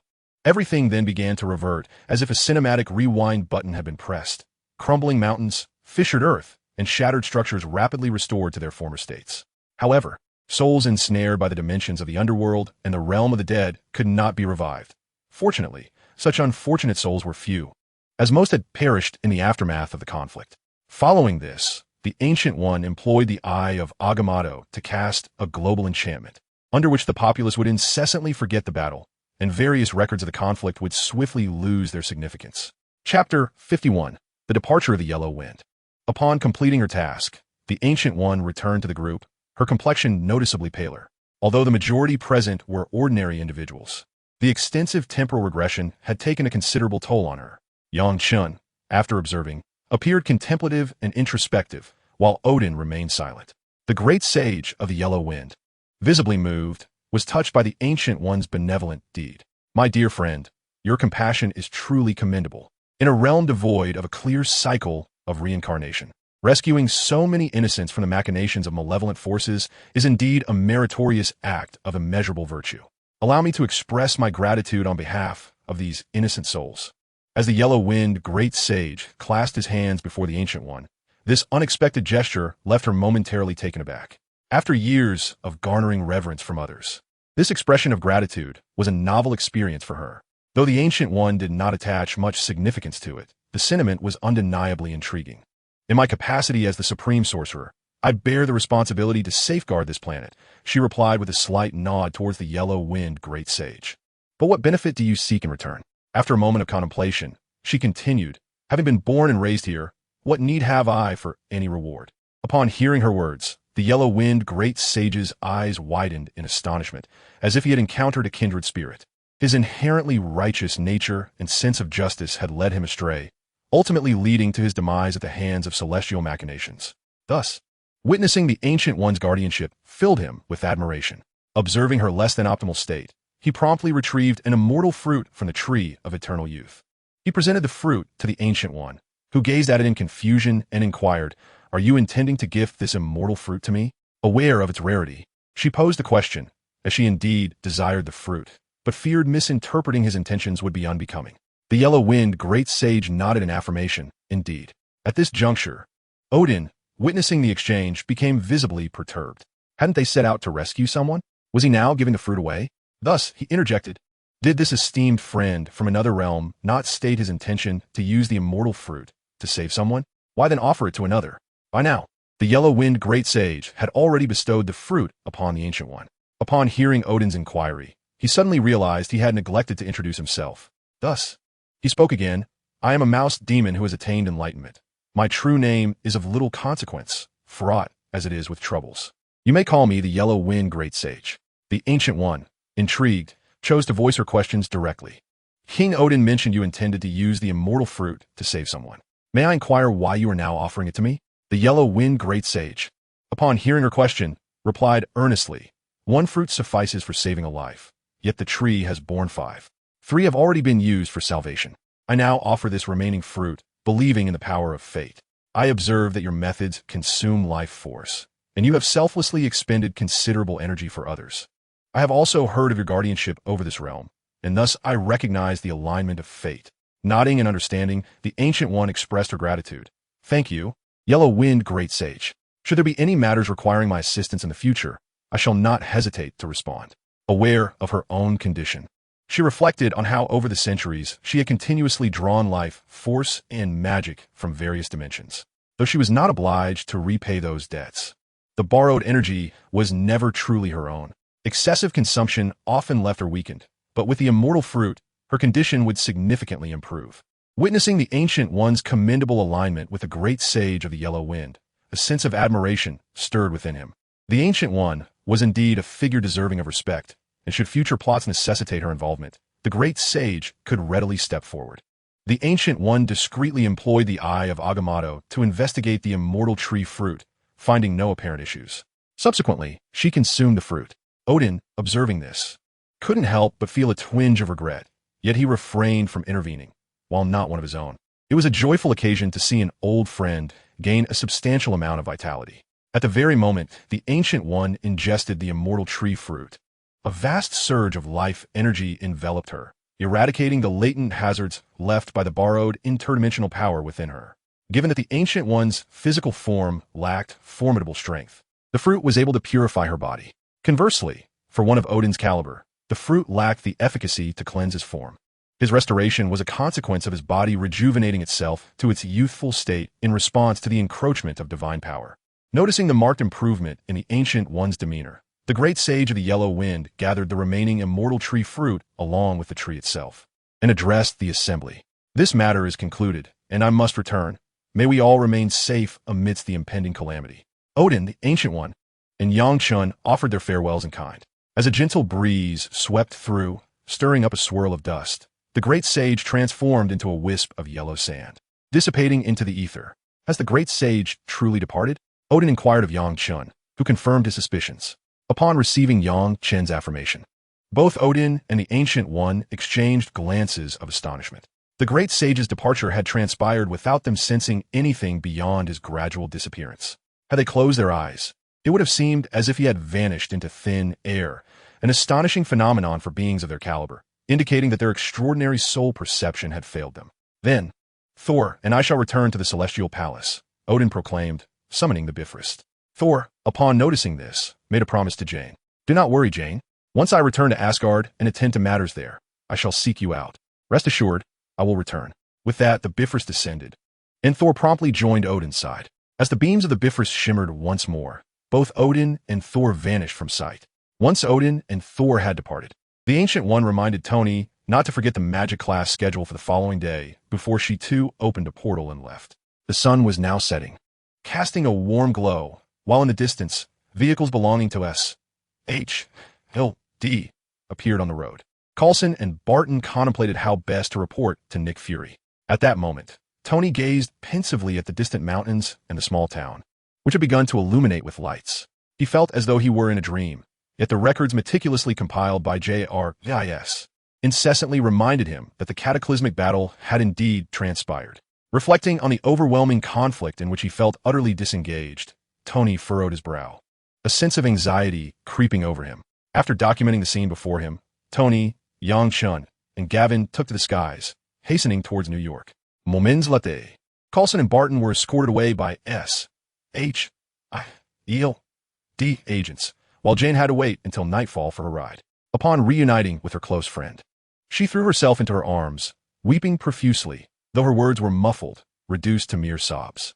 Chapter 52, Loki's Scheme. The climax of this incident had passed. Now it remained to see what Loki could accomplish.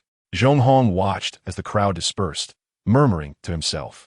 If Loki remained true to his portrayal in the original narrative, then Jotunheim would undoubtedly suffer severe repercussions. Even if it were to falter, as long as Laufey met his demise, Jotunheim would be left leaderless. At present, the priority was to ascertain the location of Jotunheim. Once its whereabouts were known, a leaderless Jotunheim, stripped of its treasures, would become the finest supplement in the realm of the dead. Through the recent manifestations of the Rainbow Bridge and the sword intent left by Yang Chun on the destroyer armor, Zhong Hong had already pinpointed the location of Asgard. Now, he merely awaited the reactivation of the Rainbow Bridge, which would allow him to locate Jotunheim with precision. System, check the emotional value. Current emotional value, 864312446. Witnessing the figure exceed 8 million brought immense joy to Zhong Hong, as these emotions could significantly enhance his power. With a little more accumulation, he would be able to exchange for a higher-tier treasure chest, granting him access to universe-level cards, a considerable boon to his strength. Now, it was merely a matter of observing Loki's capabilities. Zhong Hong reiterated to himself, harboring great anticipation for what Loki might achieve. As for the notion that Loki would remain inactive, that was implausible. Given Loki's intense desire for recognition, he would surely not remain idle. Meanwhile, in the treasure vault of Asgard, Odin gazed at the scar on the chest of the destroyer armor, his brow furrowed. Upon his return to Asgard, he had immediately sought to repair the armor. Yet no matter the method he employed, the damage was irreparable, plunging Odin into deep contemplation. He had witnessed numerous powerful attacks, but such irreversible damage was a first for him. Furthermore, the blessings of the gods embedded within the destroyer armor had shown no resistance to that one strike, which seemed to possess a unique attribute targeting order itself. Reflecting on this characteristic, Odin pondered the celestial assembly. His previous defeat against them had stemmed not only from being overwhelmed, but also from their ability to instantly recover from any inflicted harm. Those conceptual entities could effortlessly manipulate cosmic energy, making the restoration of severed limbs a trivial matter. Therefore, if such energy were employed, could they still effortlessly achieve recovery from damage? At this moment, Odin placed greater importance on the inherent properties contained within the scar of the sword, his previously furrowed brow now easing. He had long been preparing to confront the celestial assembly, even making several provisions within the treasure vault of the celestial palace. However, those preparations would only serve to severely wound the celestial assembly at best. The unique qualities embodied in Yang Chen's sword now presented Odin with the tantalizing possibility of completely annihilating the celestial assembly. He was already contemplating how to replicate Yang Chen's formidable power when Thor entered the chamber. "Father, have you seen Loki? I have searched every corner of Asgard without finding him," Thor inquired as he stepped inside. He had intended to give his mischievous brother a good scolding. Yet despite scouring all of Asgard, Loki remained elusive. Loki? Odin's feelings toward his youngest son were complex. Initially, he regarded Loki merely as a tool, a political pawn. However, after millennia of coexistence, he had come to embrace Loki as his own. To spare Loki from feelings of inferiority, Odin concealed Loki's identity as a frost giant, and the warrior culture of Asgard had led him to favor Thor more. Yet, Odin was acutely aware of Loki's yearning for his approval, and guilt now weighed heavily on his heart. Loki's obsession with the throne was a product of both his own desires and the cultural influences of Asgard.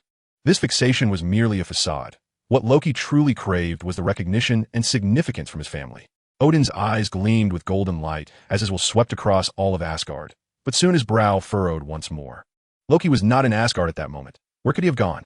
Odin pondered, recalling that Loki had been present when he departed for Earth. Yet now he was inexplicably absent. Suddenly, an absurd thought flickered in Odin's mind. Could that rascal have ventured to Jotunheim again? Odin was aware that Loki possessed knowledge of the secret passages to Jotunheim. He had tacitly permitted the frost giants to infiltrate the treasure vault during Thor's coronation ceremony. Otherwise, those insignificant creatures would have never had the opportunity to breach the vault. The more he contemplated, the more plausible it seemed. As Odin's mind shifted, he discovered that the frost crystal box was indeed missing, and anxiety began to take root in his heart. Meanwhile, Loki was engaged in animated discourse before Laufey, the king of the frost giants. He had expended considerable effort, and it seemed he was finally close to persuading Laufey. Odin had fought in a great battle, even wielding Gungnir, and now his body was exhausted, succumbing to the Odin sleep. "I will briefly open the Rainbow Bridge. You can follow me to the Celestial Palace's hidden chamber. In due time, the defenseless Odin will naturally fall to your hand. I shall then return the frost crystal box to its rightful owner, and I will ascend as the ruler of Asgard." "It is a win-win situation," Loki proclaimed. Though these were mere fabrications. He knew that Gungnir had been summoned away, yet he was oblivious to whether a battle had ensued. Nevertheless, he cared little. For as long as Laufey set foot in Asgard, his fate would be sealed. Odin, in his absence, may well be eliminated by Laufey. Should Odin be incapacitated or truly succumb to the Odin sleep, Loki possesses his own methods to orchestrate Laufey's downfall. Loki's final remark struck at the very core of Laufey's vulnerabilities. The demise of Odin and the reclamation of the Frost Giant's treasure were Laufey's lifelong aspirations. Just when he believed these aspirations were beyond his reach, a fortuitous opportunity presented itself before him. Loki's identity as a Frost Giant was immediately discernible to Laufey, who instinctively felt a measure of trust towards him. Surely, a Frost Giant would not thrive in Asgard, and Loki's frail appearance clearly indicated he was no warrior. In a culture steeped in the ethos of battle, few in Asgard would regard him with any esteem. Though Laufey was acutely aware of the inherent dangers, he recognized that opportunities often accompany risks. This particular chance was sufficient for him to embrace the peril. Furthermore, Odin, now advanced in years, would never provoke the wrath of the entire Frost Giant clan by killing him, which would inevitably ignite a full-scale war between Jotunheim and Asgard. Chapter 53. The misfortune of Laufey rising from his throne. Laufey unleashed a formidable pressure directed towards Loki, who remained unshaken. Loki understood that in such moments, it was paramount to exhibit no signs of fear. Thus, despite the cold sweat trickling down his back, his countenance remained unchanged. Observing Loki's unwavering demeanor, Laufey spoke again. "If you dare to betray me, I shall rend you limb from limb." Loki recognized that he had successfully navigated this trial. He had altered his stance, realizing that once Laufey arrived in Asgard, his dagger could prove advantageous, and he would not hesitate to thrust it twice. Soon, Laufey summoned several trusted allies to prepare, signaling to Loki that they were ready. Nodding in acknowledgement, Loki departed, a sly smile of cunning triumph gracing his face, though none of the Frost Giants perceived it. After witnessing Loki's departure, Laufey addressed his subordinates. "Awaken our war beasts, assemble our armies. Once I have slain Odin, I will activate the Bifrost to transport you all to Asgard. Then, Asgard shall belong to us." "At your command, my king," responded one Frost Giant, unleashing a wave of energy that swiftly reverberated through Jotunheim. Instantly, countless beasts bred by the Frost Giants were roused, while those scattered across Jotunheim began to converge towards this location. Seeing this unfold, a smile crept upon Laufey's lips. Surely, he would not relinquish such a splendid realm as Asgard to a mere upstart. With these armies at his disposal, he would claim both the treasure of ice and the realm of Asgard, even if his plans were thwarted. The assembled Frost Giant forces would serve as a crucial lifeline for his survival. Meanwhile, upon returning to Asgard, Loki found himself apprehended by Heimdall. "Tell me, Loki, how did you manage to bring the Frost Giants to Asgard?" In response to Heimdall's inquiry, Loki offered a disarming smile and began to speak. "Do you believe that the Rainbow Bridge is the sole passage between the kingdoms? In truth, there exist numerous hidden pathways that remain unseen, no matter how hard you strive to uncover them. However, I no longer require them. I am now the king." Upon hearing these words from Loki, Heimdall let out a light chuckle, having witnessed Odin's rejuvenation firsthand. The fool before him was still lost in dreams of kingship. At that moment, Heimdall resolved to awaken him, brandishing his golden sword towards Loki and declaring, "Continue your grandiose fantasies, but when I subdue you, the truth shall be revealed." Heimdall's demeanor was so infuriatingly amusing to Loki that he could not help but laugh in exasperation.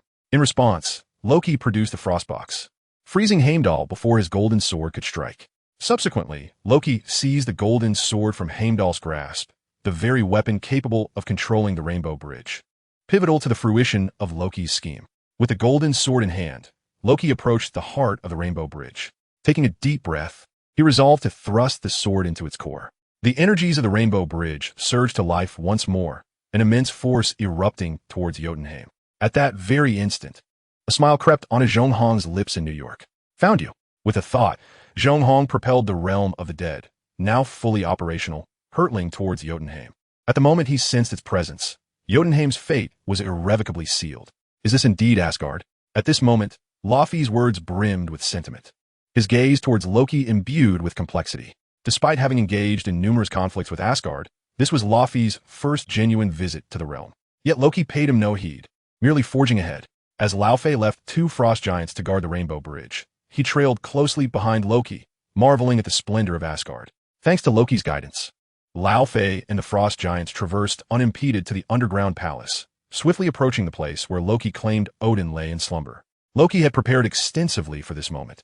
Although his direct combat prowess was lacking, as a sorcerer, he became a terrifying force once adequately prepared. Loki was confident that once Laufey arrived, he would be unable to escape his grasp. Lao Fei, too, recognized Loki's ulterior motives, yet as a seasoned demigod, he felt confident wielding the frost box against Odin, unwilling to let a mere offspring overpower him. Thus, with their respective agendas in mind, the two progressed together until they reached the door to Odin's resting place. Observing the unguarded entrance, Lao Fei spat, viewing it as a testament to Odin's confidence in Asgard's might. Before Loki could push the door open, magical runes illuminated beneath their feet. In an instant of brilliance, the group was transported away, leaving Loki bewildered as he surveyed his new surroundings, cold sweat trickling down his back.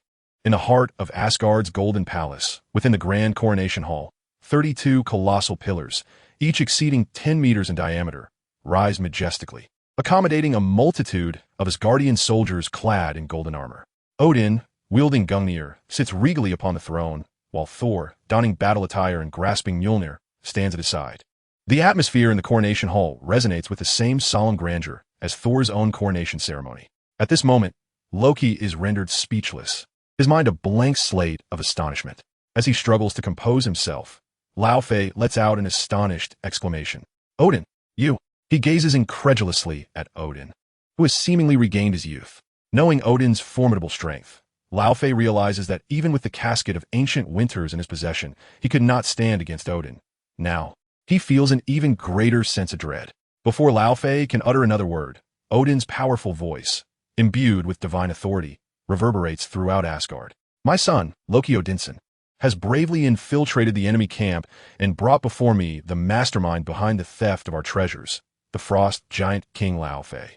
His courage is unparalleled in all of Asgard, and his remarkable deeds deserve to be remembered by all. As his father, I am immensely proud. Now, let us raise our voices in celebration for the hero, for the future of Asgard." As Odin's proclamation echoes, the entirety of Asgard erupts into joyous revelry, the shouts of Asgardian soldiers resonating across the land. Meanwhile, Lao Fei and several other frost giants stand in stunned silence, utterly bewildered. Chapter 54. The Fall of Jotunheim. "Odin, my king, can we not find reconciliation?" Laufey's desperate will to survive prompts him to momentarily set aside his pride and seek peace with Odin. However, the opportunity before him is fraught with peril, especially now that Odin has reclaimed his youth. He is unlikely to show mercy to Lao Fei. Sensing Odin's murderous intent, Laufey's expression shifts. He straightens his posture and, pointing at Odin, shouts defiantly, "The frost giants of Jotunheim are fully assembled. If I fall in Asgard, they will not rest until vengeance is exacted. Countless Asgardians will perish alongside me." Yet, Laufey's bravado rings somewhat hollow, prompting even Thor to scoff in amusement. Stepping forward, Thor raises his voice. "Warriors of Asgard, do you fear battle? For the sake of Asgard, we shall fight to the death.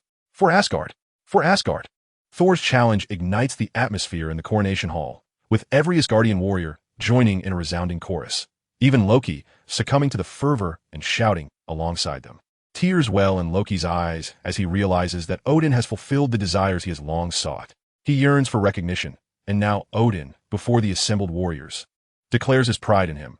He craves respect, and the gazes of the warriors now reflect admiration, devoid of disdain. At this moment, the cunning god of trickery, Loki, found himself unable to restrain his emotions, letting forth a frenzied shout. His cries, however, had caught the attention of Lao Fei, who now realized that escape was no longer an option. With a seething gaze, he looked upon the architect of his misfortune, the very one who had brought him to this dire predicament. Filled with hatred, Laufey's anger surged forth, and with a fierce determination, he conjured a sword of ice. "If I am to perish, I shall first send you to your doom," he bellowed, lunging toward Loki with his blade. Yet, his aim faltered. Odin, having kept a watchful eye on Lao Fei, would never allow Loki to come to harm at his hands. With a mere gesture, Odin whisked Loki to the vicinity of his throne. Lao Fei, still intent on wreaking havoc, was abruptly hurled away by Thor's hammer, sent crashing over 10 meters. Struggling to rise, he found himself pinned to the ground by countless weapons of Asgard, while the few subordinates he had brought with him were swiftly slain by the emboldened Asgardian soldiers, a fate Odin did not intervene to prevent. Lying on the ground, Lao Fei could not fathom why Odin had seemingly regained his youth. According to his calculations, Odin should have been entering the Odin sleep. Yet, he would never comprehend the truth, as Odin unleashed Gungnir, striking Lao Fei down in an instant. Out of respect for Lao Fei's status as a formidable adversary, Odin spared him the humiliation of a slow demise. From the moment Laufey set foot in Asgard, Odin had been aware of his intentions. He had allowed Laufey's arrival solely for Loki's sake. Odin had long understood what his younger son desired, yet at that time, he was already aged and short on time. For the future of Asgard, he could only nurture Loki and Thor in such a manner. But now, rejuvenated, he possessed the strength to allow his son to develop at a measured pace. Orchestrating this scene to make amends for the years of neglect toward Loki, Loki comprehended Odin's intentions, and the acknowledgement from Odin filled his heart with a sweetness surpassing the finest honey. With a slight lift of his hand, the entire coronation hall fell into silence. Odin summoned Loki and Thor to stand before him, and then spoke. I have previously declared that you both are born rulers. Now that I have returned to my youth, the throne of Asgard cannot be entrusted to you just yet. However, Jotunheim shall be placed under your governance. Upon hearing Odin's words, Loki's eyes sparkled with excitement, while Thor appeared bewildered. Soon, Thor voiced his confusion. Father, is Jotunheim not the realm of the frost giants? How can Loki and I manage it? Odin swiftly addressed Thor's inquiry. From this day forth, Jotunheim will become the territory of Asgard. With that, Odin strode purposefully toward the halls, and Loki and Thor hurriedly followed, trailed by the orderly ranks of the Asgardian army. From the moment Odin consumed the fruit of the eternal tree, he sensed a profound shift in fate. The once orderly timeline had devolved into chaos. Confronted with these unforeseen events, Odin foresaw an impending cataclysm that would engulf the entire universe, one far more terrifying than Ragnarok. In light of this, Asgard could not remain complacent, especially with the fool Laufey having delivered himself unto them. Thus, Odin resolved to first seize Jotunheim as a means of practice. Soon, the grand army of Asgard traversed the Rainbow Bridge, while Asgardian warships continued to gather in the skies above them. Seizing the moment of respite, Loki boldly approached Odin. Father, the frost giants of Jotunheim remain unaware of Laufey's demise. I could venture forth to convey some false tidings. Should I succeed, it would significantly reduce our soldiers' casualties. If I fail, they shall not be able to harm me. I hope you will grant me this opportunity.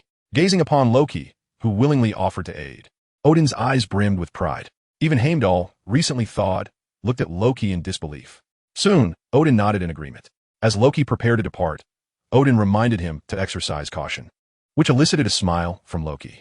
As Loki stepped into the Rainbow Bridge, however, Odin's expression shifted dramatically the moment Loki's figure vanished. Heimdall, too, displayed a look of astonishment. In the outer reaches of Jotunheim, a spatial rift appeared, from which an incessant tide of dark, deathly energy surged forth. This malevolent essence expanded the rift further, ultimately forming a stable spatial conduit. The instant this conduit materialized, an immense entity burst forth. This colossal being was the realm of the dead, its magnitude rivaling that of an ordinary planet. Upon its emergence, the entirety of Jotunheim felt its repercussions. Deep within the planet's core, thunderous roars echoed, as if some titanic force was awakening. Subsequently, the ground of Jotunheim manifested a web-like array of fissures, and lava surged forth like a broth stirred by an invisible hand. In the skies above Jotunheim, strange lights flickered, accompanied by a cacophony of disquieting noise, the planet's magnetic field's final lament. The lifespan of Jotunheim was irrevocably diminished the moment the realm of the dead appeared. Chapter 55. The Transformation of the Realm of the Dead. As the frost giants gathered upon the surface of Jotunheim, they beheld the endless void of deathly energy obscuring the heavens. Before they could react, they were obliterated by the calamities unleashed upon the planet. As the realm of the dead drew ever closer, increasingly violent reactions transpired on Jotunheim. Yet, under the dominion of Ulysses and the protection of the boundless fog of death, the realm itself remained largely unscathed, as the contributions from numerous souls, asteroids, and celestial bodies had nearly restored the deathly fog to its former state. The sky of Jotunheim was rent asunder, creating a gaping maw of 10,000 miles in diameter. In the swirling darkness, only the occasional twinkle of distant stars adorned the void, yet these celestial lights were swiftly engulfed by an inexorable pall of death. The sensation of weightlessness caused all objects in Jotunheim to undergo a bizarre folding. The planet's core began to tremble, as if an invisible giant hand were crushing it. Accompanying this catastrophe were countless spatial rifts triggered by the annihilation of Jotunheim's magnetic field. These fissures scattered around the realm like wounds upon the cosmos. The frost giants, once proud of their formidable physiques, now appeared more powerless than mere Earth in the face of such monumental disaster. They could only march toward their doom in despair. No, Loki. Odin, witnessing this scene, felt his sanity teetering on the brink. He had just reconciled with Loki and had yet to engage in a deeper dialogue. Even Frigga was unaware of the glorious achievements Loki had attained. The speed of the Bifrost was tremendous, and once Loki arrived in Jotunheim, no amount of cunning could ensure his survival amidst such calamity. However, the spatial rift surrounding Jotunheim offered Odin a glimmer of hope. He strode forward with purpose, drawing Heimdall's golden sword, and plunged Gungnir deep into the rift. An immense divine power began to surge into the Bifrost, causing the entire beam of light to waver under Odin's formidable might. Heimdall, witnessing this, widened his eyes in realization. He understood Odin's intent to forcibly disrupt the Bifrost destination. Interfering with the Bifrost landing point was not a daunting task, as evidenced by Hela's previous interference with Loki and Thor's arrival, indicating that the Bifrost transmissions were not immutable. Meanwhile, Loki, within the Bifrost, gazed in horror at the devastation of Jotunheim. He felt as though his life was flashing before his eyes. Yet finding acceptance from his father and respect from the Asgardians brought him a semblance of solace. The only thing he could not relinquish was his love for the goddess Frigga. As Loki's thoughts spiraled, he suddenly perceived a shift in the barrier of the Bifrost, as if it were attempting to expel him. The next moment, indeed, he was unceremoniously ejected from the Bifrost after another flash. Odin, having orchestrated this sequence from the Bifrost nexus, exhaled deeply, astonished by the unexpected turn of events. His gaze fell upon the colossal entity surrounding Jotunheim, filled with gravity. This world-devouring force reminded him of a very powerful deity, yet it was evident that this presence was not as formidable. Just as Odin was lost in contemplation regarding the realm of death, Thor interrupted his thoughts. "Father, has something happened to Loki?" Observing Odin's insertion of Gungnir into the Bifrost core and recalling that Loki had just been transported away, Thor voiced his concern, his affection for his brother evident. Indeed, Loki was in peril, but he was not in immediate danger of losing his life. Our priority now must be to locate him. "Father, what has happened to Loki?" Thor, exhibiting an anxious demeanor, continued to inquire. Although he genuinely wished to reprimand Loki, his concern for him was profound. Odin's ambiguous words did little to allay his fears. Observing Thor's persistent questioning, Odin sighed and replied, "There has been a disturbance in Jotunheim. Loki's teleportation has gone awry, but he is not in mortal peril." He then turned to Heimdall, asking, "Heimdall, have your keen eyes discerned Loki's whereabouts?" Thor, filled with anticipation and trepidation, also fixed his gaze upon Heimdall, eager for news, yet fearful of unfavorable tidings. Upon being questioned, Heimdall promptly shook his head and responded, "Your Majesty, my vision has not revealed the location of Prince Loki. He may not currently reside within the 9 realms." At this, Odin heaved a sigh. The universe is vast, and while he had mentally prepared himself for the possibility of Loki being absent from the 9 realms, Heimdall's response shattered his hopeful illusion. Thor's face, too, reflected a sense of despondency. Then, as Odin gazed upon the death realm consuming Jotunheim, a glimmer of wrath flickered in his eyes. Although it was not prudent for him to personally venture to Jotunheim to deliver a lesson, the Bifrost was not merely a means of transportation. It could become a devastating weapon at his command. "Heimdall, initiate the Bifrost in annihilation mode, targeting that foul entity. Your Majesty, the Bifrost was recently disrupted by your intervention. It will require some time to restart," Heimdall replied. "That is acceptable. Initiate it as soon as it is ready." Odin resolved to unleash an assault upon the realm of death with the Bifrost. He envisioned that even if he could not obliterate the death realm entirely, he could certainly impart a lesson. At this moment, Jotunheim had undergone a profound transformation. Its crust and mantle had been torn asunder by the death realm, and the planet's vitality was being drained. Fragments of the dismembered planet began to orbit its core, coalescing into a new continent, while more materials were being consumed by the miasma of death and the original landmass of the death realm. The territory of the death realm continued to expand, its miasma thickening, while the land formed from Jotunheim slowly drifted beneath the primary landmass of the death realm, with the miasma swirling ominously nearby. Further transformations were occurring upon this new continent, as the reshaped environment bore little resemblance to its former self, resembling yet another death realm. Within the land of Jotunheim, the corporeal forms of frost giants and various colossal beasts rose slowly, having transformed into undead beings. The once mighty frost giants, now mere remnants, had become specters, while even more undead entities emerged in response to the newly established rules of existence. From a more macrocosmic perspective, one could observe that Jotunheim and the original continent of the Death Realm had formed a dual-layered structure, markedly different from a typical celestial body, enveloped by the ever-circulating miasma of death. Chapter 56, The Uninvited Guests of the Death Realm. Within the realm of the dead, a profound transformation has taken place. The previously shattered landscapes have been completely restored, and the quality of the death energy has significantly improved. Unique laws of the dead realm are beginning to take shape. As for the sovereign of this domain, Eliza's, he has reaped substantial benefits. Now, he possesses the power to contend with top-tier deities like Odin without relying on the forces of the dead realm. When he taps into that power, he can even defeat the destroyer Odin. Although he has yet to attain a higher realm, he senses that his strength is far from complete. His appetite for power remains insatiable.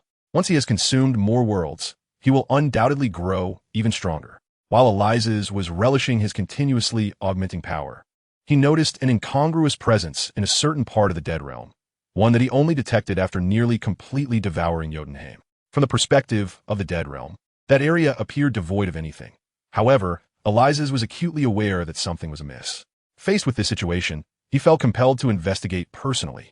For if even the sovereign of the dead realm was unaware of occurrences within it, that would surely indicate a significant matter. In the blink of an eye, Eliza's arrived at the location, where he encountered a figure from behind. For reasons unknown, upon seeing this silhouette, he felt as though he were confronting death itself. This sensation left him somewhat bewildered, and as soon as he laid eyes on this entity, he realized he was no match for it. Just as Eliza's was at a loss, the figure turned around, revealing a multitude of forms. At times, it appeared as a skeleton, at others, a beautiful woman clad in black gauze. At moments, it resembled a specter, and then morphed into an abstract concept. Perhaps due to possessing the potential of a god of the dead, Eliza's could sense that her essence was, indeed, death itself. If he could sweat, he would likely be drenched in cold perspiration, for he seemed to recognize who stood before him, thanks to Zhong Hong. Meanwhile, far away in New York, Zhong Hong's eyes widened in astonishment. Although he had anticipated that Eliza's status as a god of the dead would attract the attention of this deity, he never imagined she would come in person. Greetings, potential little god. Before Eliza's could react, a melodious voice reached his ears. It was indistinguishable in its origin, enigmatic and androgynous, yet it struck Eliza's as exceedingly pleasant. Greetings, unknown divinity. Eliza's steadied himself, realizing that the fact this being had not obliterated him indicated she harbored no immediate malice. If she had ill intentions, he would never have had the chance to stand there. Upon hearing Eliza's words, Death paused momentarily, taken aback by the naivety of this provincial little god. One would expect that someone of his strength would possess at least some awareness of his own existence. However, she soon spoke again, for the cosmos she encompassed was vast and ever-changing, with deities being born at every moment. Therefore, she paid little heed to the unfamiliar figure before her.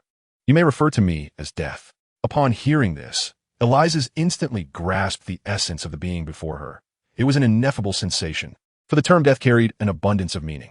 Eliza's slightly bowed and then inquired, "Might I ask what brings the great deity of death to my presence?" Observing Eliza's respectful demeanor, Death felt a measure of satisfaction. She favored conversing with those who were perceptive and aware, for such individuals often made exemplary subordinates. To be candid, from a moment you manifested in this universe, I was aware of your existence and the conflict you have encountered with the eternal beings. However, you need not be concerned. In serving me, you shall receive my protection. You may also refuse, but the price of such a choice is annihilation. Now, make your decision. Death's lengthy discourse was met with Eliza's silence, a gesture of respect towards a powerful entity.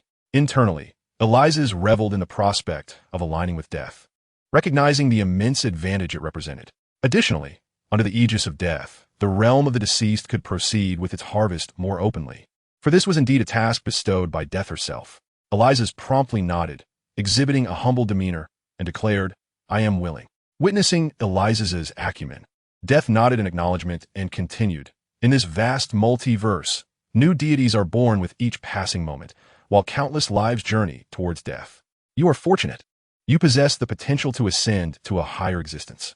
After speaking, Death surveyed the overall structure of the realm of the deceased, as if appraising a particular style of decor. Meanwhile, Eliza's repeatedly expressed his agreement, proclaiming it a privilege, his heart too timid to entertain any other thoughts for fear of detection by the being before him. On the Bifrost Bridge of Asgard, the assembled soldiers had been sent back by Odin, as the situation in Jotunheim was beyond their resolution. Some Asgardian warriors embarked upon their ships, sent forth by Odin with a mission to locate Loki. At this moment, only Odin, Heimdall, and Thor remained upon the expansive Bifrost. Your Majesty, the Bifrost is now operational. Heimdall stepped forward and announced. Odin nodded in response, and then stated, I have said that it may be activated without prior consultation.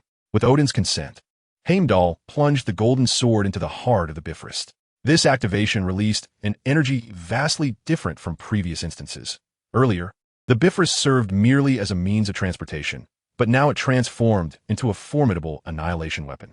As the Bifrost activated, a tremendous force surged forth towards the realm of the deceased, its might so immense that it obliterated numerous asteroids and meteoroids without losing any of its potency. Meanwhile, within the realm of death, the entity known as Death cast its gaze upon Asgard. In that moment, Odin, Heimdall, and Thor were enveloped by an unprecedented sense of terror, a fear that emanated directly from the depths of their souls.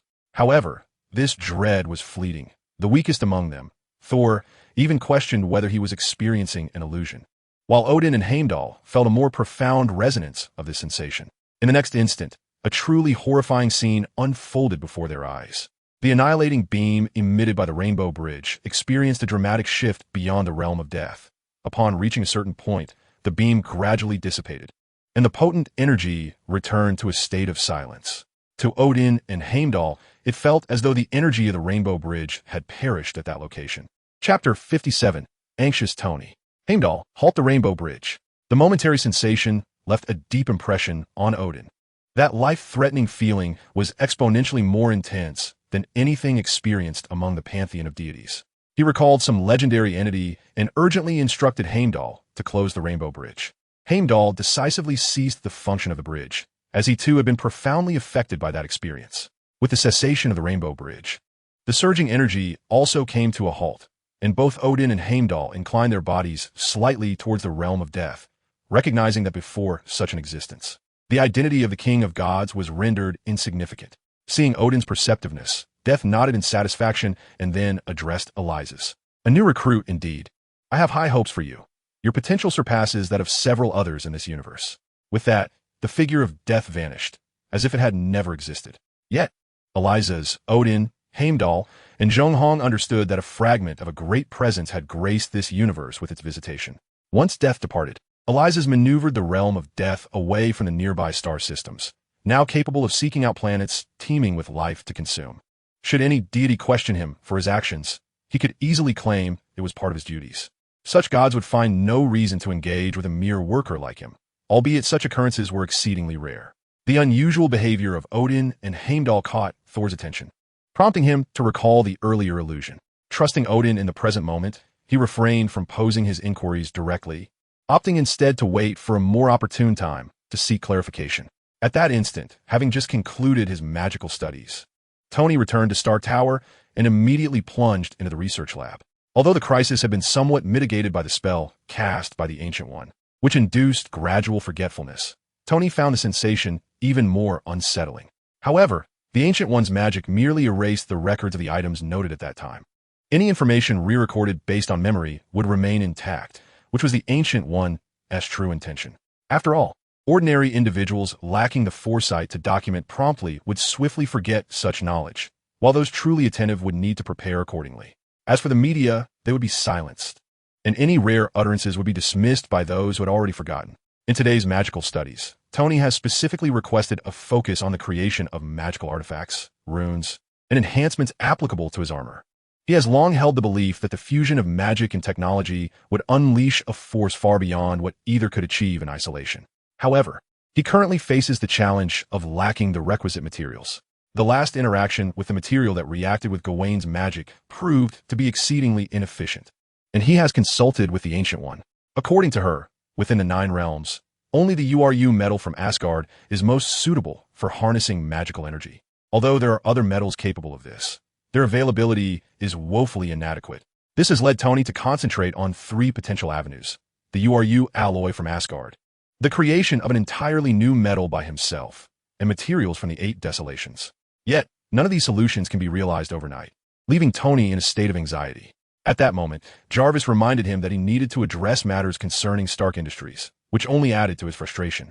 Jarvis, contact my legal team and have them draft a CEO appointment agreement, Tony instructed. Yes, sir. With the affairs in New Mexico concluded, it was time for Stark Industries to find a new steward. Wait, what happened in New Mexico? Tony suddenly realized that his memory of the events there had grown hazy. But fortunately, he had prepared for this.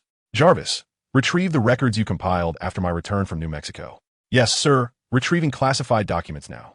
Jarvis, set a schedule for me to review this material at least once a week. Understood, sir. After completing these tasks, Tony rubbed his temples and slumped in his chair, feeling a wave of anxiety about the future wash over him. As he absent-mindedly shook his head, he caught sight of Yang Chun, engrossed in a game, through the glass. This prompted Tony to ponder whether Yang was indulging in some sort of frantic revelry akin to a final celebration. Suddenly, Tony recalled that he had yet to inquire about Yang Chun. Previously, Gawain had mentioned that Yang's cultivation system was not based on magic, which had instinctively dissuaded Tony from asking him. However, as a native powerhouse from the Eight Desolations, Yang might possess knowledge about such materials. With this thought in mind, Tony dismissed his earlier distraction and rose from his seat, heading directly towards Yang Chun. Yang, immersed in his game in the lounge, sensed Tony's arrival but remained silent, wholly absorbed in his gameplay. Hey, Yang, do you know of any metals in the Eight Desolations that can harness magical energy? Tony inquired as he settled onto the sofa opposite Yang, who was intently focused on the screen and oblivious to Tony's presence. Just let me finish this round, Yang replied, his concentration unwavering. Tony felt a mix of exasperation and amusement. After all, this was a formidable being capable of contending with the King of Gods, yet here he was, so casually engrossed. Is this really that entertaining? How can your fingers move so swiftly? And why has your screen gone dark again? Although Yang Chen's reaction speed and timing are exceptionally superior, his innate talent leaves much to be desired. Coupled with Tony's incessant jibes at his side, Yang Chen's screen ultimately faded to black. Along with the darkness of the gaming interface, his countenance also soured, prompting him to seize a bottle of soda from the table and gulp down a generous mouthful. He pondered the materials capable of harnessing magical energy, aware of their nature, yet frustrated by their inaccessibility, lamenting, I cannot return to the Eight Desolations realm at present. After finishing his drink, Yang Chun reclined on the sofa, expressing his weariness as he reminisced about the recent game. His skills were undoubtedly top tier. The fault must lie with the equipment. With this thought in mind, he abruptly sat up and fixed an intense gaze upon Tony, who, preoccupied with his own thoughts of acquiring magical materials, felt a shiver under Yang Chen's scrutinizing stare. Oh, Yang, what are you planning? Tony inquired, instinctively leaning back, wary of being roped into teaching him how to play. It was your chatter beside me that caused my defeat. You owe me compensation. I demand the latest gaming equipment. Upon hearing Yang Chen's demand for recompense, Tony exhaled in relief, knowing that any issue solvable with money was not one to be overly concerned about. Chapter 58. A new treasure chest as Tony and Yang Chun conversed. Leaders of various formidable organizations on Earth were poring over classified documents marked as top secret. Clearly, not only Tony felt the disquiet regarding the phenomenon of memory loss. At the SHILD headquarters, Nick Fury, after reviewing the sensitive files, took a deep breath and turned his attention to Agent Coulson, who had neatly slicked back his hair. Agent Coulson classified this document as SHILD, Level 10 Confidential, ensured it is under strict surveillance. And I expect to review it weekly. Yes, Director, Coulson replied, accepting the dossier from Fury. Although he had compiled the report himself, he found it somewhat liberating to forget about the matter. Knowing too much could be a burden. Once Coulson departed, Nick Fury leaned against the table, contemplating numerous issues. Despite assembling many agents for this incident, their efforts had proven futile. This engendered a sense of frustration and led him to consider that perhaps the Avengers initiative should be planned sooner rather than later. Simultaneously, leaders from nations around the globe made a similar resolution to bolster their domestic strength. Following the Blood Demon incident, the world seemed to take on an increasingly fantastical nature. This event marked the inception of a new era. Veterans were delaying their retirements. Armies issued broader conscription orders, and military factories long dormant once again echoed with activity. Various experimental facilities began to illuminate their premises. Previously slated for dismantlement, advanced weapon production lines were preserved and expanded. Politicians sensing the looming threat worked diligently to secure their safety, resulting in significant investments in a series of underground shelter projects. Across the globe, powerful nations found themselves on high alert, acutely aware of the shifting tides. However, amidst all these occurrences, Zhong Hong remained indifferent, his expression alight with excitement as he gazed at the extensive array of numbers on the system panel. a staggering emotional value exceeding 17 million that nearly sent him soaring with elation. Unfortunately, the frost giants of Jotunheim swiftly perished upon the arrival of the Death Realm. Otherwise, his emotional value would have undoubtedly soared even higher. System, grant me a heavenly treasure chest. When death manifested before Eliza's, it sent a chill down Zhong Hong's spine. Yet fortunately, the outcome was favorable, as Eliza's had secured her position. In the presence of such formidable beings, an ordinary celestial-level powerhouse is scarcely more than an ant. Only a being of greater strength could hope to contend with her. Congratulations to the host for acquiring 2 6-star cards, 2 5-star cards, and 1 4-star card. The 6-star card, Will of Catastrophe. Insect represents a higher form of the insectoid disasters found across various universes, connecting all individuals in a manner beyond human comprehension.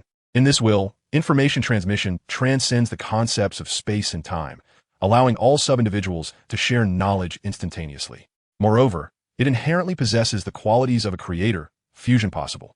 The 6-star card, Source of Evil, the origin of sinful desires, endowed with immense growth potential, yet lacking a suitable vessel, fusion possible. The 5-star card, a fragment of the Mother Goddess, an embodiment of an original chaotic goddess from myth, symbolizing brackish water and the ocean, constituting one of the early orders of the universe, and birthing numerous deities, though ultimately slain and exiled by her own offspring, symbolizing the cyclical nature of power, despite being merely a fragment of her essence. It possesses considerable strength and divinity, fusion possible. The 5-star card, Adaptive Evolution, survival of the fittest. The indomitable will of organisms facing adversity catalyzes the miracle of evolution. However, nature often yields unsuccessful outcomes. Adaptive evolution will personally define success, fusion possible. The 4-star card, Unyielding Will, originating from a cultivation world. This resilient spirit is applicable across various systems, fusion possible. Zhong Hong beamed at the outcome, thrilled to have received 2 6-star cards, though regrettably, the 2 were incompatible. Otherwise, he could have directly fused one. It seemed luck was on his side today. He called upon the system for another earthly treasure chest. Congratulations to the host for acquiring 1 5-star card and 2 4-star cards.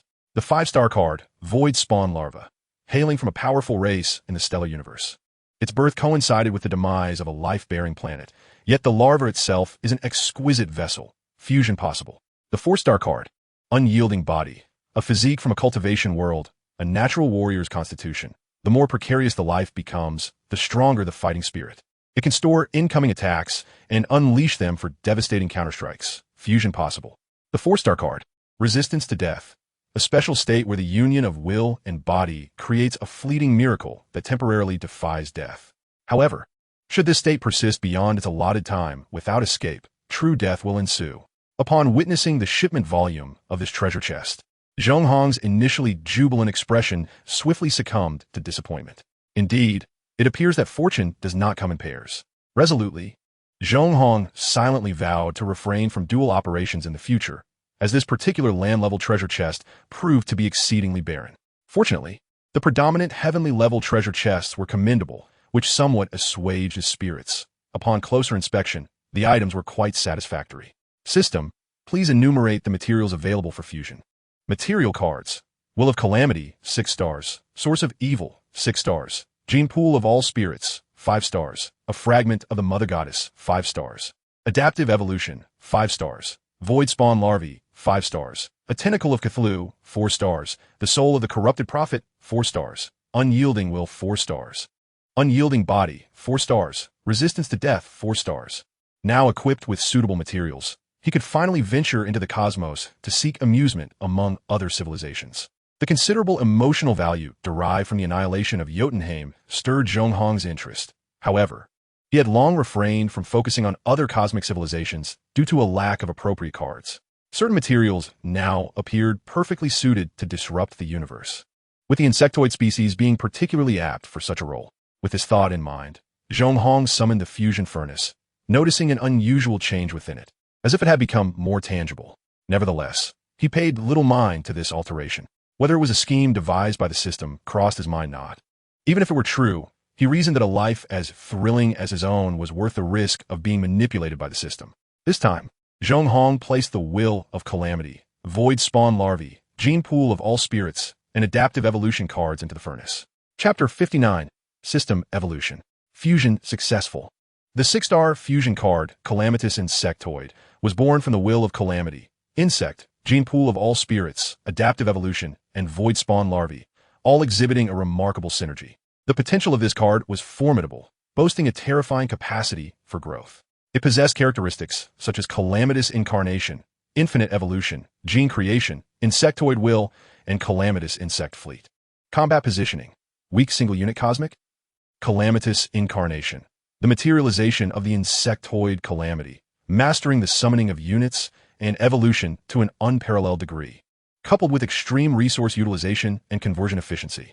Infinite Evolution. The frenzied evolutionary traits of the insectoid species, combined with adaptive evolution, merge madness with rationality, elevating evolutionary characteristics to unprecedented heights, thereby granting this race a new pinnacle.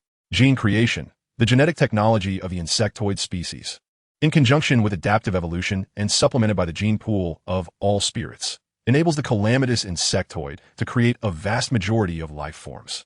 Insectoid Will.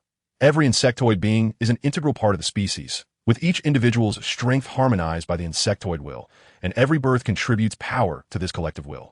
Calamitous Insect Fleet. The integration of void spawn larvae provides the Calamitous Insectoid with a superior starting point, initially commanding a formidable warship transformed from the void spawn larvae. The strength of this fusion card has ascended to new heights. Its current classification as a weak single-unit cosmic entity is merely due to its undeveloped state.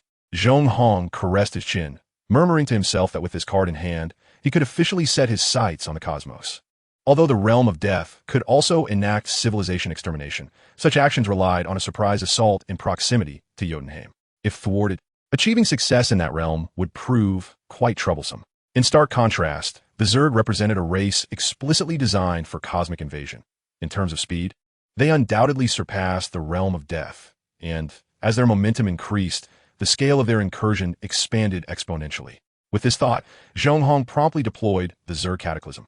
In a remote expanse of a universe beyond the 9 realms, a colossal entity materialized, its terrifying form dwarfing entire planets. Its body resembled a nightmare, reassembled from an invisible blade's carnage, with grotesque appendages twisting at angles defying the laws of physics. The thick biological exoskeleton bore a system akin to a planetary atmosphere, with some regions crackling with flickering purple arcs, others saturated with venom, and countless tendrils extending from the horrendous creature, their tips aglow with a blue luminescence that devoured light. Each tendril slithered through the cosmos like a living serpent. The very image of this being surpassed human comprehension, presenting a profound challenge to the mental health of any ordinary observer. Upon its emergence, it began to spawn Zerg units, with countless small entities already materializing. These units swarmed forth, moving within its unique gravitational field like clouds, poised to defend their sovereign against any external threats. Go forth, evolve, reproduce, battle, slay. At Zhong Hong's command, the entire Cataclysm Zerg ship stirred into motion, swiftly advancing towards the nearest planet. Numerous, peculiar substances surged forth from within the vessel, causing the surrounding space to transform continuously. As the spatial alterations unfolded, the Cataclysm Zerg ship accelerated its speeds, surpassing multiple times the speed of light, while its Zerg units remained securely sheltered within its extraordinary gravitational field. Zhong Hong held considerable faith in the Zerg. Once their momentum gained traction, the entire universe would become his emotional value pasture. Just as his gaze returned to the system panel, he noticed that it appeared somewhat altered. As he prepared to investigate further, a pop-up window emerged on the screen. Congratulations, host. You have successfully fused a 6-star card for the first time. The emotional card drawing system has entered version 20. The new features are as follows. 1. The host gains energy protection from the system. As long as there are living beings harboring emotions towards the host cards, he shall not perish. Provided any card remains in existence, the host shall endure. 2. The host can fuse new material cards with previous battle cards, augmenting their strength. 3. The host's power cannot be perceived by any means. Upon reading these 3 features of the system update, Zhong Hong was elated. He was about to step outside for a stroll when he grew concerned about the potential exposure of his card powers, which could attract unnecessary troubles. Now that the system had updated, this timely boon alleviated his worries regarding unwarranted complications. Seizing the opportunity presented by today's system update, Zhong Hong proceeded to merge several cards. With a determined gaze, he cast the cards of Unyielding Will, Unyielding Body, and defiance of death into the crucible. The fusion was successful. The 4-star fusion card, Unyielding War Hero, emerged from the amalgamation of unyielding will, unyielding body, and defiance of death.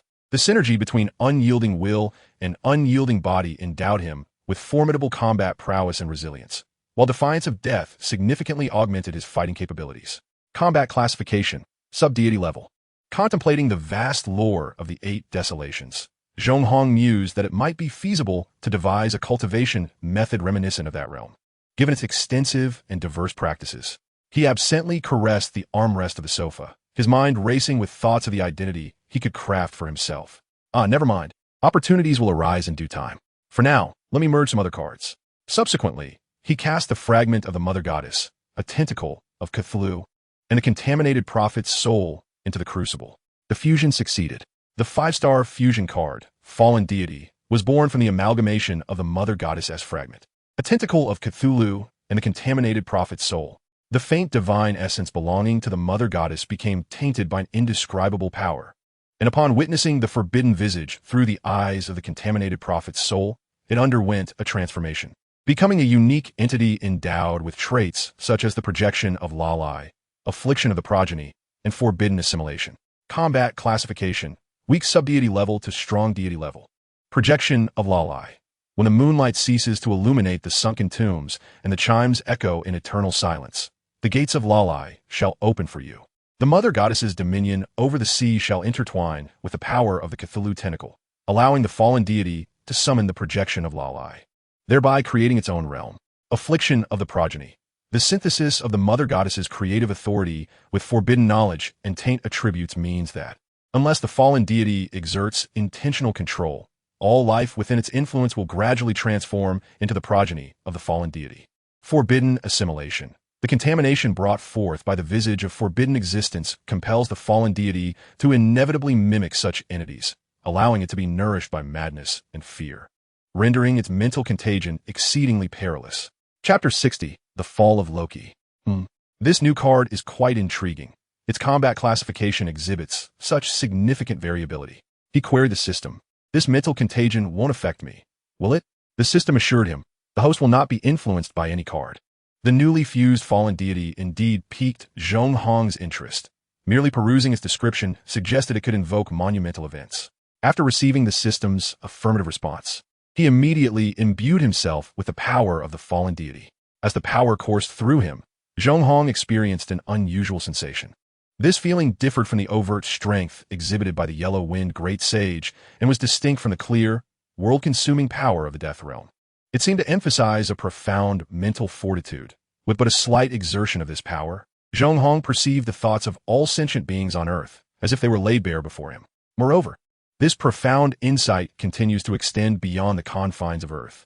This formidable ability enables him to effortlessly influence the spirits of various beings, even fabricating their dreams directly. It evokes the sensation of being ensconced in the eternal abode of Relaya, where the slumbering Cthulhu subtly lures one into dreams, leading the unsuspecting into madness. Those who succumb to insanity and fear will inexorably provide power to the fallen deity. Ultimately, this resembles a peculiar mechanism. If harnessed correctly, it could yield remarkable results. Furthermore, he has the capacity to create his own followers, which inspired a plethora of ideas in Zhong Hong. In a remote expanse of the cosmos beyond the 9 realms, a spatial rift suddenly manifested on a meteorite, from which emerged a figure. This figure was none other than Loki, ejected by the Bifrost. Yet he lay in a state of unconsciousness. Soon, several armored figures retrieved the unconscious Loki.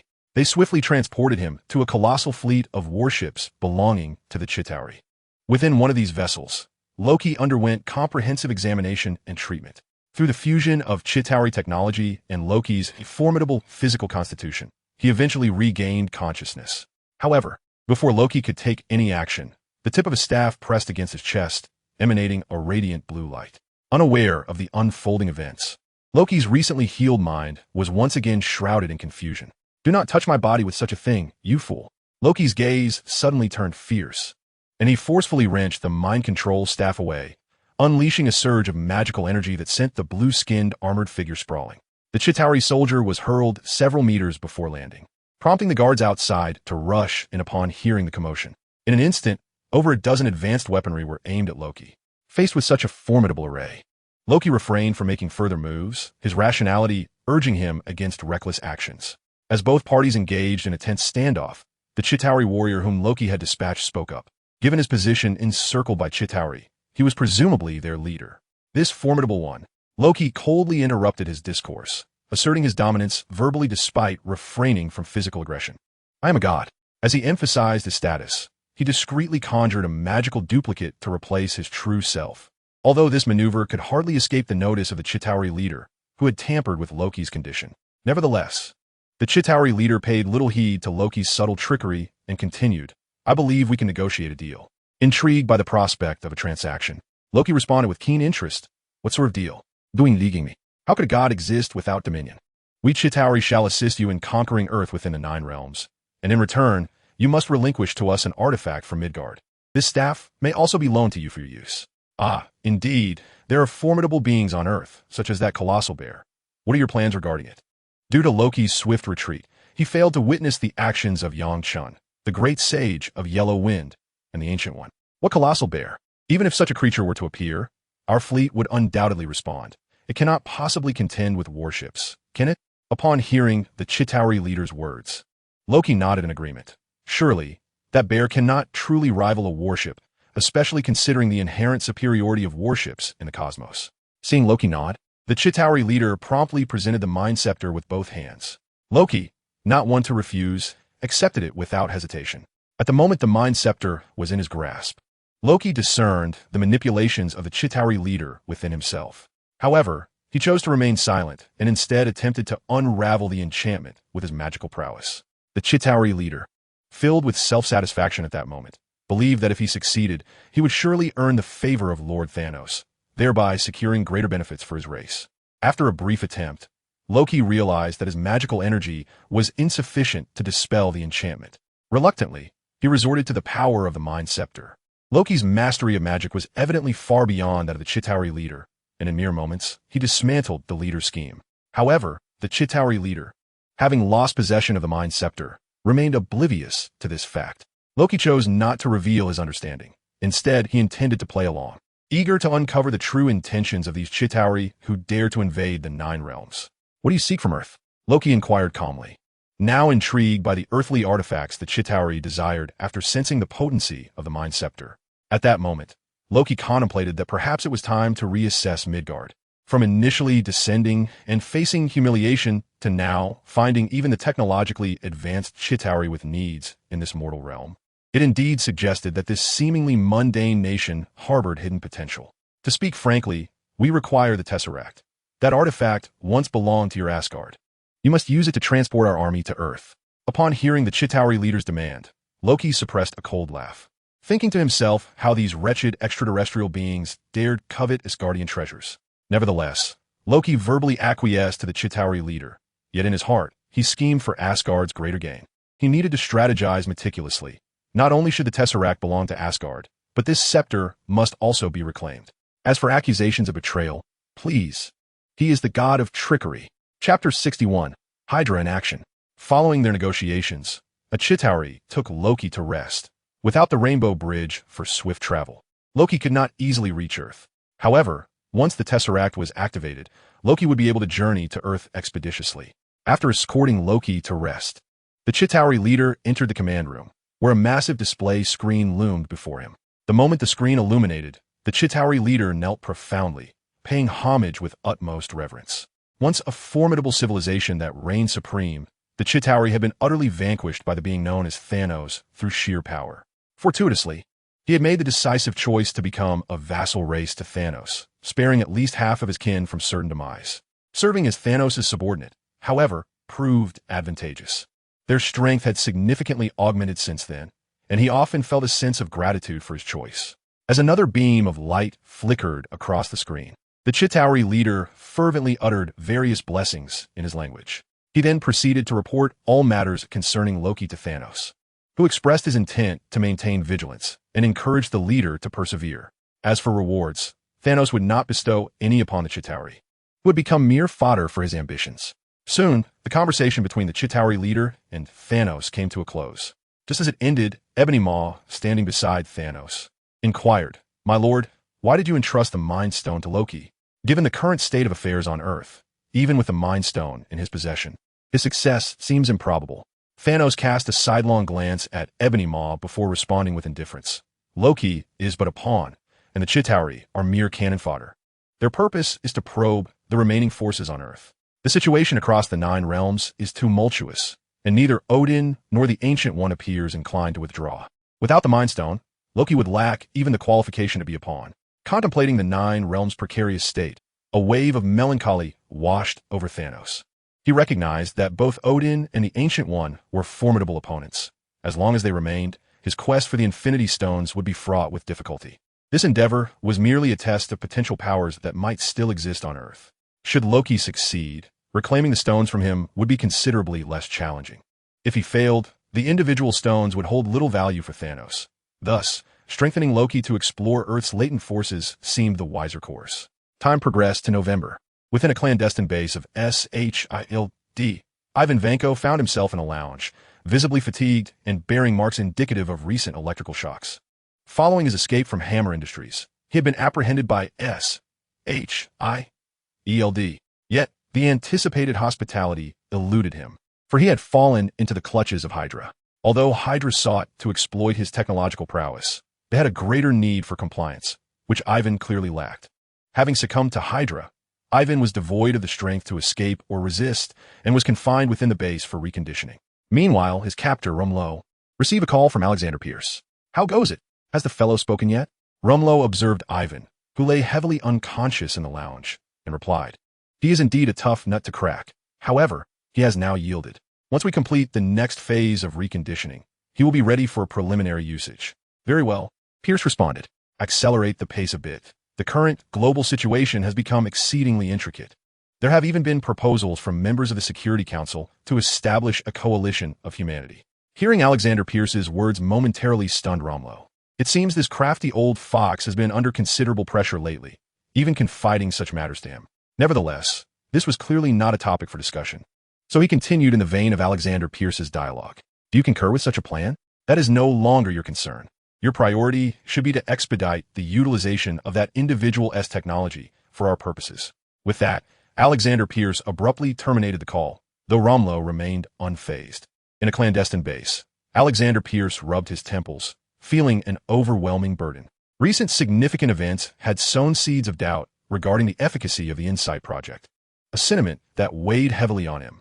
The mere contemplation of questioning something he had staunchly upheld was indeed a source of great stress, one that even a top-tier operative like Alexander Pierce could not evade. As he began to contemplate his contingency plans, he urgently sought to acquire more advanced technology. Ivan Vanko's innovations had pleasantly surprised him. Crafting a reactor akin to Iron Man-S from the slums was a true gem. He believed that with Hydra's resources, successful brainwashing could lead to mass production. Even if that were unattainable, replicating a few would significantly bolster their strength. Moreover, one must always prepare multiple strategies. He had already dispatched individuals to discreetly seek out Obadiah Stane and Justin Hammer, whose capabilities he greatly coveted. There was no reason Hydra could not attain the power they possessed. Acquiring some demonic strength could further amplify Hydra's might. However, the realization of all this would necessitate time. Simultaneously, his esteemed partner Nick Fury was also under considerable strain. Recent discussions within the Security Council had raised questions about SHIELD's role and its continued existence. Were it not for his silver tongue and the steadfast support of Alexander Pierce, today's situation could have been dire. Yet, life must go on, and there were 2 pieces of good news. Firstly, Dr. Selvig had indeed conducted some research on the Tesseract, leading to several experiments under his guidance. Secondly, an ancient figure had been salvaged from the Arctic Ocean, whose political significance was immense. Nick Fury picked up the phone and called Agent Coulson, who was preparing for a vacation. Following the events in New Mexico, Coulson had submitted a leave request that morning. "Hello, sir." Coulson quickly answered the call. "Agent Coulson, you need to come to my office." "Oh, sir, has my leave request been approved?" "Hello, sir." As soon as the call connected, Nick Fury directed Coulson to his office, leaving Coulson perplexed as the line went dead before he could seek further clarification. This situation instilled a sense of foreboding in the vacation-bound Coulson, though he swiftly quelled that unsettling feeling. After all, one should have faced life and death. And ever since returning from New Mexico, A profound fatigue has enveloped me. New Mexico? What transpired there? A cold sweat broke out on Coulson as he realized he had nearly forgotten the events that took place in New Mexico. His steps towards Nick Fury's office quickened, a sense of urgency taking hold. Chapter 62, The Captain's Nightmare. Upon arriving at Nick Fury's office, Coulson found a dossier placed on a chair that had been pulled out, with an invitation to take a seat. Fury's uncharacteristic behavior instilled a sense of foreboding in Coulson. Could it be that his vacation was truly at risk? Yet, one cannot refuse a superior's invitation, so Coulson steeled himself and sat down, just as he was about to inquire why Fury had summoned him. The director anticipated his question and gestured for him to review the dossier first. Coulson opened the file, and as he extracted its contents, his gaze became fixated. His breathing grew heavy, and his pupils dilated, clearly astounded. This is what transpired yesterday. I had initially thought to ease you into this task, but your vacation, as Fury suggested, assigning him a mission. Coulson's joy was palpable, but the latter part of Fury's statement caused his expression to shift dramatically. What vacation? Everyone knows Agent Coulson never takes a break. Coulson interrupted Fury, rising to his feet in disbelief. Fury, witnessing Coulson's reaction, found humor in the situation.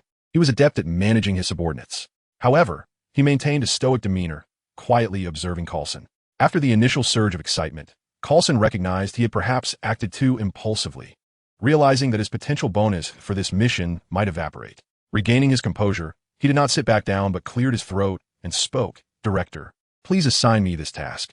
I shall endeavor to fulfill it. Patience, Coulson.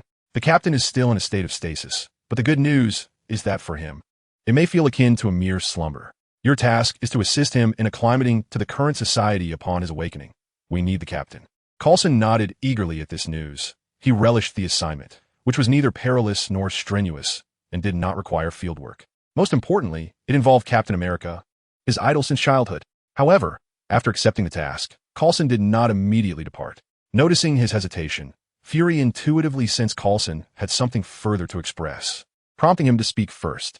Agent Coulson, do you have anything else to add? Coulson hesitated for a moment before voicing his concern. Director, what exactly happened in New Mexico? I can scarcely recall the events, yet I know it was of great significance. Seeing Coulson in such a state, Nick Fury let out a sigh. The methods employed were indeed terrifying, to the extent that even Coulson, the very subject, had completely forgotten the events of that day.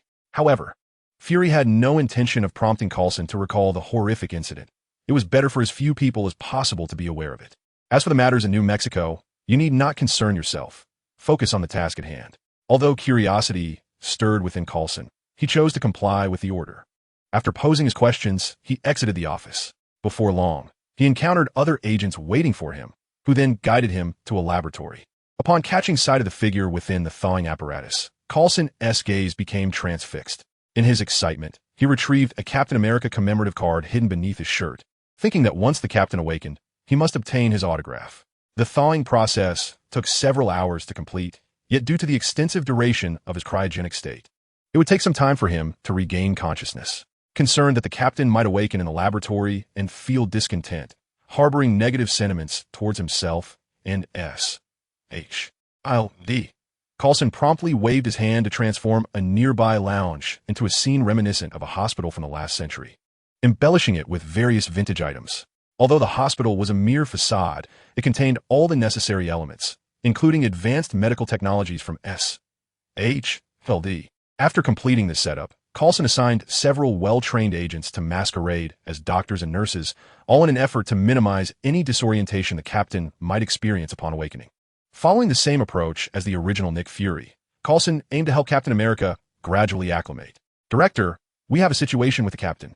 Just as Coulson was formulating his plan to ease Captain America into modern society, a report from an agent shattered his contemplation. Upon hearing that his idol was in trouble, Coulson wasted no time and entered the faux hospital room. Observing Captain America, whose brow was furrowed, Coulson felt an immediate surge of anxiety. He grasped the arm of a doctor who had just finished assessing the captain's condition and inquired, "What is happening with the captain?"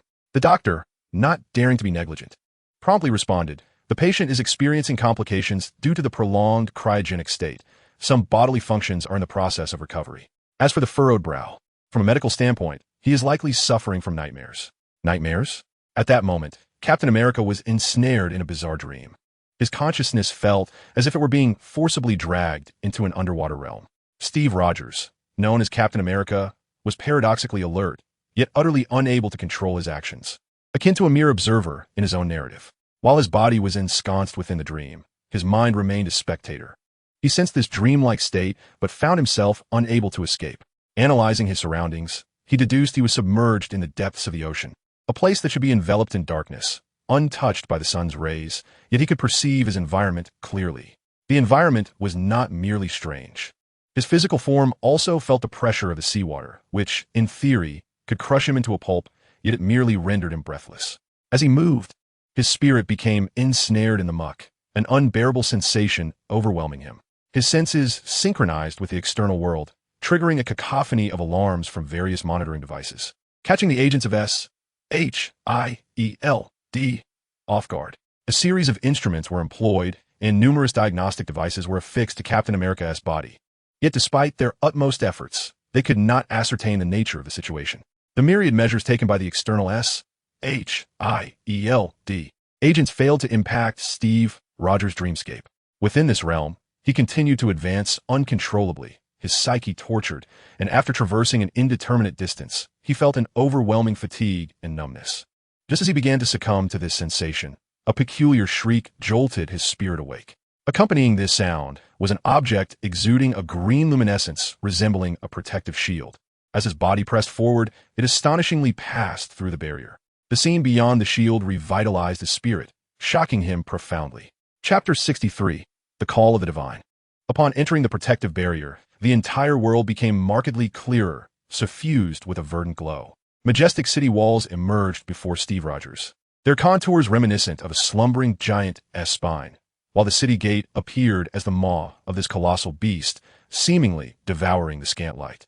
The walls emanated an enigmatic allure, enticing Steve to delve further into exploration, instilling within him a sense of trepidation. Yet, he could not restrain his movements. His body continued to advance, and as he walked, the grand walls loomed larger. The damp air was thick with the sweet, rancid odor of decaying moss, and Steve felt as if some voice was beckoning him from the shadows. The sound was chaotic and indistinct, and when he concentrated to listen intently, he discerned no noise at all, amplifying his unease. Eventually, after an indeterminate passage of time, Steve arrived beneath the city gate. As he drew near, he noticed intricate engravings adorning the grand structure.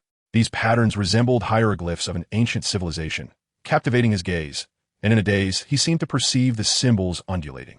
As the hieroglyphs writhed, the surrounding luminescent green light also shifted, as if the symbols were narrating a tale. Accompanied by the transformations of the symbols and the flickering glow, he envisioned an entirely new race, an intelligent species distinct from humanity. They procreated, hunted, constructed, and exalted their deities. Ultimately, his gaze fell upon a sacrificial ceremony. Strangely, as his eyes landed upon it, the creature presiding over the ritual also directed its gaze towards him. The figure of the priest grew increasingly larger in his sight, until it seemed to manifest before him. At that moment, Steve perceived the visage of the priest with clarity. It resembled a grotesque creation, adorned with enormous eyes akin to those of deep-sea fish, its pupils vast and perpetually open. The entirety of its form was as dark as ink, with limbs that were equally bizarre, each part of its body assaulting Steve's vision. As he beheld it, the creature emitted a guttural roar, its hoarse voice resonating like the crashing of waves and the whispers of ancient incantations, seemingly capable of shattering Steve's very soul. Overwhelmed by intense emotion, Steve exerted control over his dreaming self and let out a startled cry, swinging a fist. Yet, upon delivering that blow, he realized that the apparition was merely a figment of his imagination. The hieroglyphs before him remained still, devoid of any strange creature. However, the SHIELD agent conducting his examination suffered greatly, as the unfortunate soul was sent flying by Steve's punch. This sudden turn of events left the agents momentarily speechless. Could Captain America truly strike while dreaming? Fortunately, after that singular punch, the captain ceased all further movements. The thought of him continuing to sleepwalk sent shivers down their spines. Surely, they could not resort to force against him. Unbeknownst to Steve, all that transpired outside went unnoticed by him. As his body returned to a state of unbridled control, he pressed onward, ultimately placing his hand upon the great door of the city walls. At the moment his hand made contact, an invisible force emanated from that point. dimming the verdant luminescence of the space around him, while the entity beyond the door seemed to awaken. Yet, as he sought to advance further, he found himself thwarted. The door opened only a crack, from which tendrils of energy began to extend, perhaps another illusion. Steve felt a disorienting sense of confusion, but as these tendrils ensnared him, a suffocating sensation tightened around him, heightening his mental tension. Steve, what is happening to you? After another vigorous struggle, he found himself in a hospital room, a radio nearby broadcasting news of the Nazis' defeat. The gentle moonlight spilled through the window, and Peggy Carter gazed at him with tender concern. Inhaling the antiseptic aroma and observing this somewhat familiar environment, coupled with the sight of his beloved, Steve gradually regained his composure. Noticing Carter's worried expression, he offered words of reassurance. "It's nothing, just a nightmare. I remember falling into the sea. Did we win?" Carter, overwhelmed with emotion, embraced him warmly and softly replied, "It was merely a nightmare. You are awake now. After our victory, we pulled you from the sea. You were unconscious for quite some time." Feeling the warmth in his embrace, Steve's lips curled into a smile. Was this reality? Everything that had transpired moments ago was merely a nightmare. Yet, a peculiar sense of unease lingered in his heart, an unsettling feeling that something was amiss. Meanwhile, the personnel at SHIELD gazed at the readings on the instruments, finally able to breathe a sigh of relief. The medical staff reported to Coulson, "Sir, the captain's vital signs have returned to normal. He should be sleeping soundly." Coulson exhaled in relief. If anything were to happen to the captain under his watch, he would never forgive himself. "Continue monitoring the instruments and report any issues immediately." "Yes." The medical staff nodded and resumed their observations. At that moment, Steve was lost in a dream, reveling in the beauty of life, a world that enchanted him. However, this very beauty rendered the world increasingly surreal to him. The more splendid the experience, the more unreal it felt. How could genuine existence be so devoid of turmoil? Indeed, once Carter exited, the atmosphere in the room shifted dramatically. Strange. Dense runes began to spread across the walls, while the floor resembled the skin of some grotesque creature, and Steve could even see pulsing veins beneath the surface. The mingled scent of decaying moss and hospital disinfectant filled the air, creating a nauseating aroma, and the room's decor transformed into bizarre forms. Confronted with this surreal tableau, Steve attempted to rise from his bed, only to discover that his body had been firmly restrained, leaving him utterly immobile. Just then, the door swung open, but it was not Carter who entered. Instead, a group of creatures with fish heads and human bodies emerged, brandishing various surgical instruments as they approached Steve. Terrified, he felt as though he were a mere lamb at the mercy of slaughter. This sensation tormented his spirit incessantly. This was the handiwork of Zhong Hong, who had crafted a vivid nightmare for Captain America through the influence of the fallen deity. Chapter 64, A Brief Respite. Ultimately, Zhong Hong granted Steve a fleeting reprieve. He did not wish to claim his life outright, for the effects of the fallen deity's power were profoundly far-reaching. He planned to gradually manipulate Steve, perpetually deepening his psychological torment. The irony of Steve, adorned with countless honors and once again a symbol of American spirit, being revealed as a mentally fractured madman, was a thought that amused him greatly. Moreover, due to the peculiar nature of this power, even the likes of the Ancient One would be oblivious unless you were nearby, as the influence of the fallen deity did not alter the surrounding world, but merely allowed Steve to witness a projection of Lalai in his dreams. After Zhong Hong released him, Steve managed to break free just before the monstrous figures approached him. But as he rose, an enormous creature's head loomed before him. With a startled gasp, Steve awoke, only to find himself surrounded by medical personnel wielding various instruments and shadowy agents pushing an equipment behind them. This scene inevitably conjured memories of the recent nightmare, and as he savored the sensations of his moving body, he exhaled in relief. Although not in peak condition, it was a far cry from the helplessness he had just experienced. Driven by an overwhelming instinct for survival, Steve disregarded the specifics of his situation. His immediate desire was to escape this place. The various monitoring devices affixed to him triggered alarms, prompting a surge of medical equipment dispatched by SHIELD agents to the room. However, they were utterly unprepared for the shock of Steve awakening with a sudden gasp, catching them off guard. Before they could initiate any response, Steve took the initiative, and despite not being at his pinnacle, the enhancement from the super soldier serum rendered him more than a match for standard agents. Nevertheless, the alarm was beyond his control, blaring loudly as he fought his way to freedom. This was not the bustling city of the original narrative, but rather the authentic SHIELD base. Agents flocked to the sound of the alarm from all directions. Yet under Coulson's orders, they were unarmed, despite their lack of weaponry. Their sheer numbers quickly encircled Steve, using a tactic of overwhelming force. The alarm had drawn not only ordinary agents, but also Nick Fury himself to the scene. "Relax, soldier," he commanded, as agents parted to allow him passage. Fury approached Steve directly, followed closely by Coulson. The latter regarded Steve, who was on high alert, with a look of contrition. "I apologize, Captain. You've just awakened, and your condition is not optimal. We utilized some medical equipment to monitor your health." Upon hearing Coulson's apology, Steve felt a measure of his tension dissipate. The unarmed agents had quelled any lingering thoughts of being ensnared by Hydra or other malevolent organizations in his dreams. "To be honest, our medical personnel did not anticipate your swift awakening. We had prepared for a much longer duration," Coulson continued, striving to explain himself. He wished to avoid jeopardizing the mission and hoped to maintain Steve's favorable opinion of him. "Prepared? What other preparations have you made?" Steve inquired, a hint of skepticism in his tone. "Preparations for you to gradually acclimate to this world, Captain. You have been in slumber for 70 years. At the mention of those words, realization dawned upon Steve, his gaze darting around the room as his breath quickened. Coulson and Nick Fury exchanged glances, anxiety evident in their expressions. "Captain, are you all right?" Steve paused, then responded, "I'm fine, just missed an appointment." At that moment, Nick Fury interjected, addressing the surrounding agents. "If that's the case, then you may return to your duties." The agents dispersed at his command, and Fury turned back to Steve. "Captain, this is Agent Coulson. He will assist you in swiftly acclimating to the present world." "Indeed, Captain, please follow me." With that, Coulson took the lead, having already arranged accommodations and various necessities for his idol. Steve silently trailed behind, his heart heavy with regret for the missed appointment and uncertainty about the future. As for the recent nightmare, he regarded it merely as an unusually vivid dream, not worth much contemplation. At the pinnacle of Fist Tower in Hell's Kitchen, the long-absent Obadiah emerged draped in black attire. He and Justin Hammer still harbored lingering resentment over their previous failure, particularly Hammer, who had even lost his industrial empire. However, both men had since gained formidable power, with Justin now possessing the ability to transform demons. After considerable reflection, they resolved to seek more allies and to refrain from confronting superheroes directly.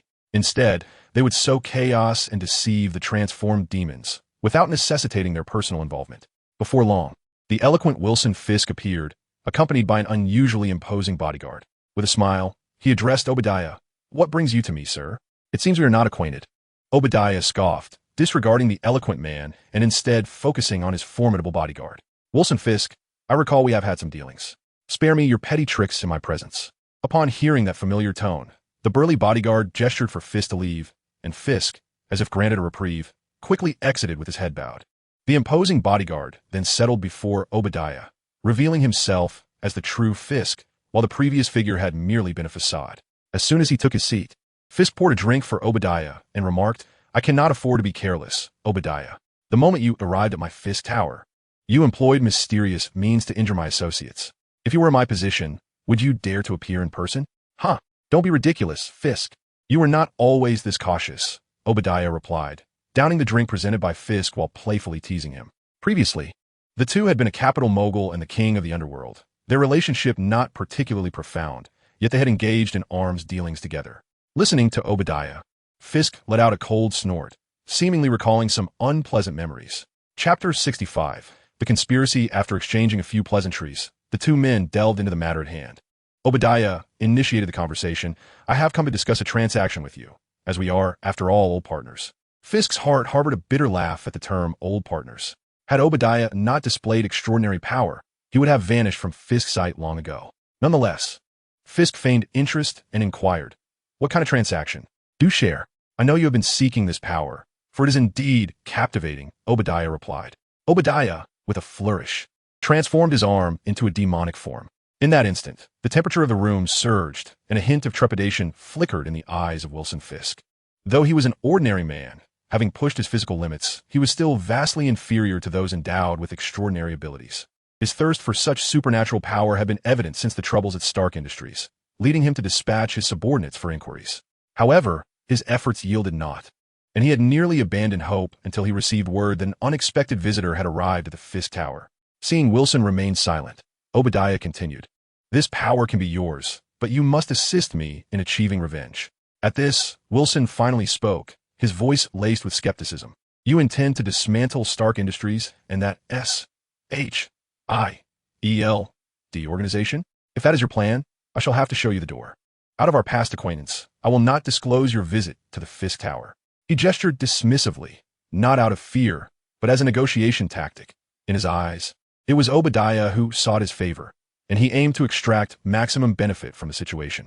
Obadiah, a seasoned schemer, understood Wilson's mindset, but chose not to confront it directly. No. I certainly do not wish to dismantle them. Rather, they must receive a profound lesson. Hearing this, Wilson felt reassured, tapping his fingers on the table. Do you realize this could severely deplete my resources? To this, Obadiah smiled, sensing the tide turning in his favor. For you, sacrificing a few subordinates to obtain extraordinary power must be a source of great delight. With such power, your influence could expand rapidly, even to the point of dominating the criminal underworld across America. At this revelation, Wilson ceased to feign indifference. The prospect of acquiring extraordinary abilities was indeed a rare opportunity, and the loss of a few subordinates was inconsequential. Speak then, how shall we exact revenge? And how shall I acquire this power? Obadiah's smile broadened, envisioning the swift transformation of certain individuals into demons with Wilson's resources. You see, this is the power of demons, and demons require sacrifices. Rest assured, Hell's Kitchen is abundant with vagrants and petty thugs. Obadiah's grin grew even more radiant at this notion. He had come precisely for this. The vagrants and various lowlifes of Hell's Kitchen were akin to randomly generated NPCs in his eyes. This situation was a veritable confluence of talent and opportunity, and with Wilson's backing, he was confident that he would soon make his insufferable nephew and that detestable cadre of agents remember their place. Subsequently, Obadiah rose first, extending his hand, and Wilson stood to grasp it in return. Let us preemptively toast to a fruitful collaboration. To a successful partnership, they both proclaimed with smiles, though beneath their cheerful exteriors lay ulterior motives. Jean contemplated testing Obadiah, desiring both superpowers and the preservation of his subordinates. Obadiah remained oblivious to Jin's thoughts. Even if he were aware, he would remain indifferent. The power of a demon is not easily obtained, and once Jean embraced such power, he would realize the absurdity of his aspirations. The two ascended in the elevator to the underground garage, where Jean required time to procure some offerings, while Obadiah sought a relatively discreet location. Cloaked in a black robe, Obadiah sat in the armored vehicle, his gaze fixed on the bustling streets of New York, a myriad of emotions swirling within him. His former life now felt like a distant dream, and this current existence ignited a long-forgotten thrill within his heart. Since being rescued by the Blood Demon, he and Justin had devised a plan. One would sow chaos amidst the powerful superheroes of New York, administering subtle sabotage, while the other would develop in relatively safe areas outside the city, ensuring a stable retreat and consistent supply of demons. Justin, with his cautious nature, opted for external development, whereas Obadiah craved the excitement of the fray. Though he would not engage directly, remaining in New York was evidently far more exhilarating than the outskirts. At Stark Tower, Tony's studies in magic were nearing fruition. The Ancient One had initiated him into the realm, leaving him with self-directed tasks. Furthermore, Tony received authorization from the Ancient One to borrow magical tomes from the Kamartaj Library, contingent upon the librarian's approval. Thus, Tony embarked on a daily regimen of morning studies in new materials, afternoon explorations of his armored suits, and evening inquiries into magical texts. His initial choice proved sound. Pepper managed Stark Industries with exceptional skill, achieving record profits and establishing a dedicated production line for Tony's suit enhancements. Additionally, he instructed Pepper to gather a selection of vibranium for research purposes. With such a capable ally, Tony found his worries alleviated, accelerating his pace of learning and experimentation. Gawain, meanwhile, devoted his days to honing his martial skills, delving deeply into optimizing the aerial advantages of the suit Tony had provided. As for Yangchun, he continued to indulge in gaming, occasionally traversing the web to visit various companies. Overall, the days following the New Mexico incident had been relatively peaceful, devoid of significant events. The world is vast, filled with myriad landscapes. In his previous life, Zhong Hong yearned to explore, yet financial constraints held him back. Now, not only was he free to travel, but he had also been whisked abroad, eager to witness the differences from his homeland. As November 2011 approached, the tranquility would soon dissipate, heralding the onset of the Avengers saga in 2012, which would further plunge the Marvel Universe into chaos. Zhong Hong sought to seize this interlude to indulge in exploration, for the impending turmoil of the Marvel Universe awaited him. Chapter 66, The Death of Daredevil. As Obadiah and Kingpin conspired, Zhong Hong finally resolved to commence his journey. Due to the constraints of the system, he left without any belongings, confident that he could procure whatever he needed along the way.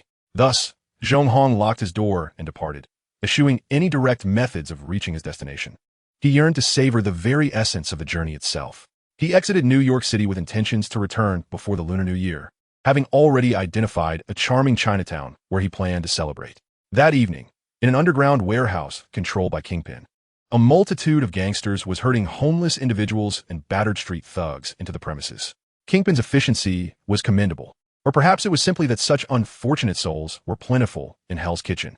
Once they had crammed a fenced area full, the gangsters ceased their actions and retreated. Only Kingpin and his confidants remained, alongside the unfortunate souls destined to be sacrificial offerings. "Boss, why are you capturing these people? To kill them? I have no taste for such slaughter," voiced the sharpshooter behind Kingpin, who was currently employed as the chief assassin and a trusted subordinate. However, Kingpin paid him no heed, directing his gaze towards the cloaked Obadiah, asking, "Are these individuals sufficient? If not, we can capture more, but I require results." Obadiah responded without words. He extended his hand towards the gathering of homeless individuals, and a torrent of molten lava surged forth. Simultaneously, it appeared as though their flesh and blood were being liquefied, and a massive vortex of blood and flesh materialized within the warehouse. With the emergence of this vortex, Kingpin and his associates felt an overwhelming psychological pressure, a tactic employed by Obadiah. Although Obadiah possessed the ability to transform demons, new partnerships often necessitated demonstrating strength, and the Blood Demon was his most formidable display. Observing the pallor that overtook Kingpin and his men, Obadiah felt a surge of satisfaction, secretly relishing the moment. If circumstances permitted, he would prefer to embody the role of the Blood Demon. Given the pace at which his powers were growing, he was confident that day would come, but only if he could appease the Blood Demon, a fact he understood all too well. Who will receive the gift this time? As the flesh and blood of the homeless were nearly consumed, the voice of the Blood Demon reverberated throughout the underground warehouse. Kingpin, the sharpshooter, and the gangsters were struck with astonishment at the sight of the Blood Demon's immense form.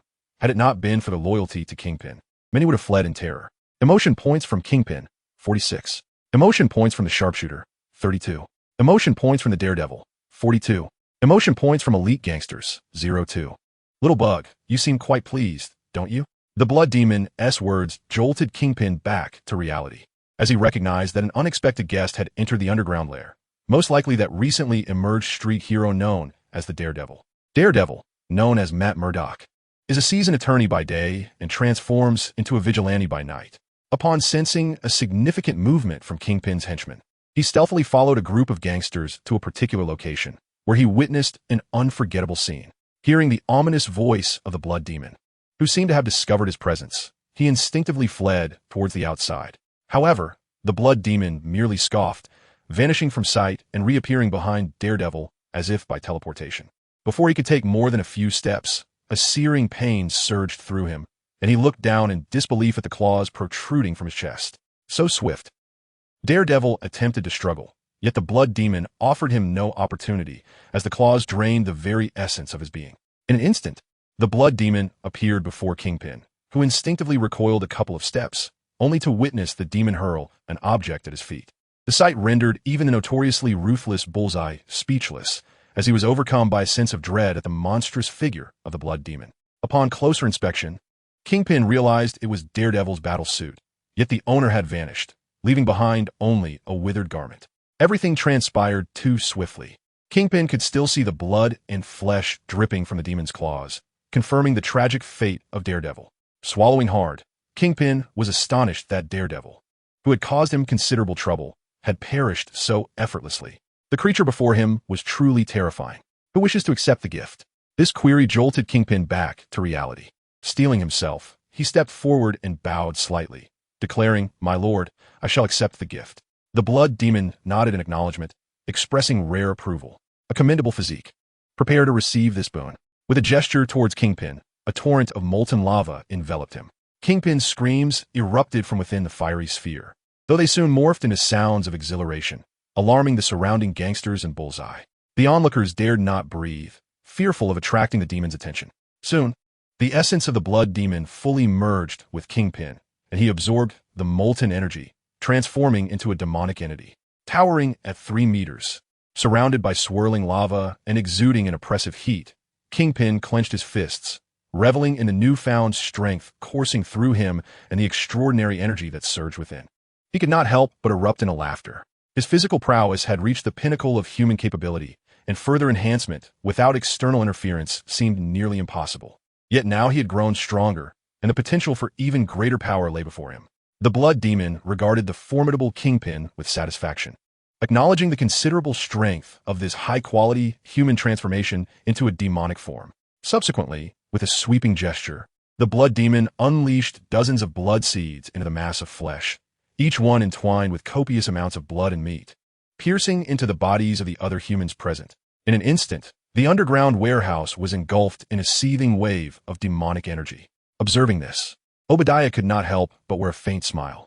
With these demonic seeds at his disposal, he was certain they could not only trouble Iron Man in that night, but also create substantial chaos. Sending them forth to sow discord was a clever strategy, allowing him to reap the rewards without direct confrontation, all under the watchful eyes of those superheroes, a thrilling yet secure endeavor, undoubtedly yielding greater benefits than lurking in the shadows. Chapter 67, Yang Chen's Departure. To create chaos and spread despair, you shall all gain greater power. The voice of the blood demon reverberated throughout the underground warehouse, and those who had been bestowed with power fervently pledged their allegiance. Even Bullseye and Kingpin were not exempt. The allure of such power was intoxicating, and they sensed that this demon held complete dominion over them. Once the emotional atmosphere reached its peak, the blood demon departed with satisfaction. After his exit, the demonic seeds reverted to their human forms and, under Kingpin's command, hastily vacated the underground warehouse. Once the gang members had left, Kingpin summoned Bullseye before him. Bullseye, I have the following directives. First, you must make arrangements not only in Hell's Kitchen, but also for the homeless and vagrants throughout New York. However, avoid coercive or violent methods.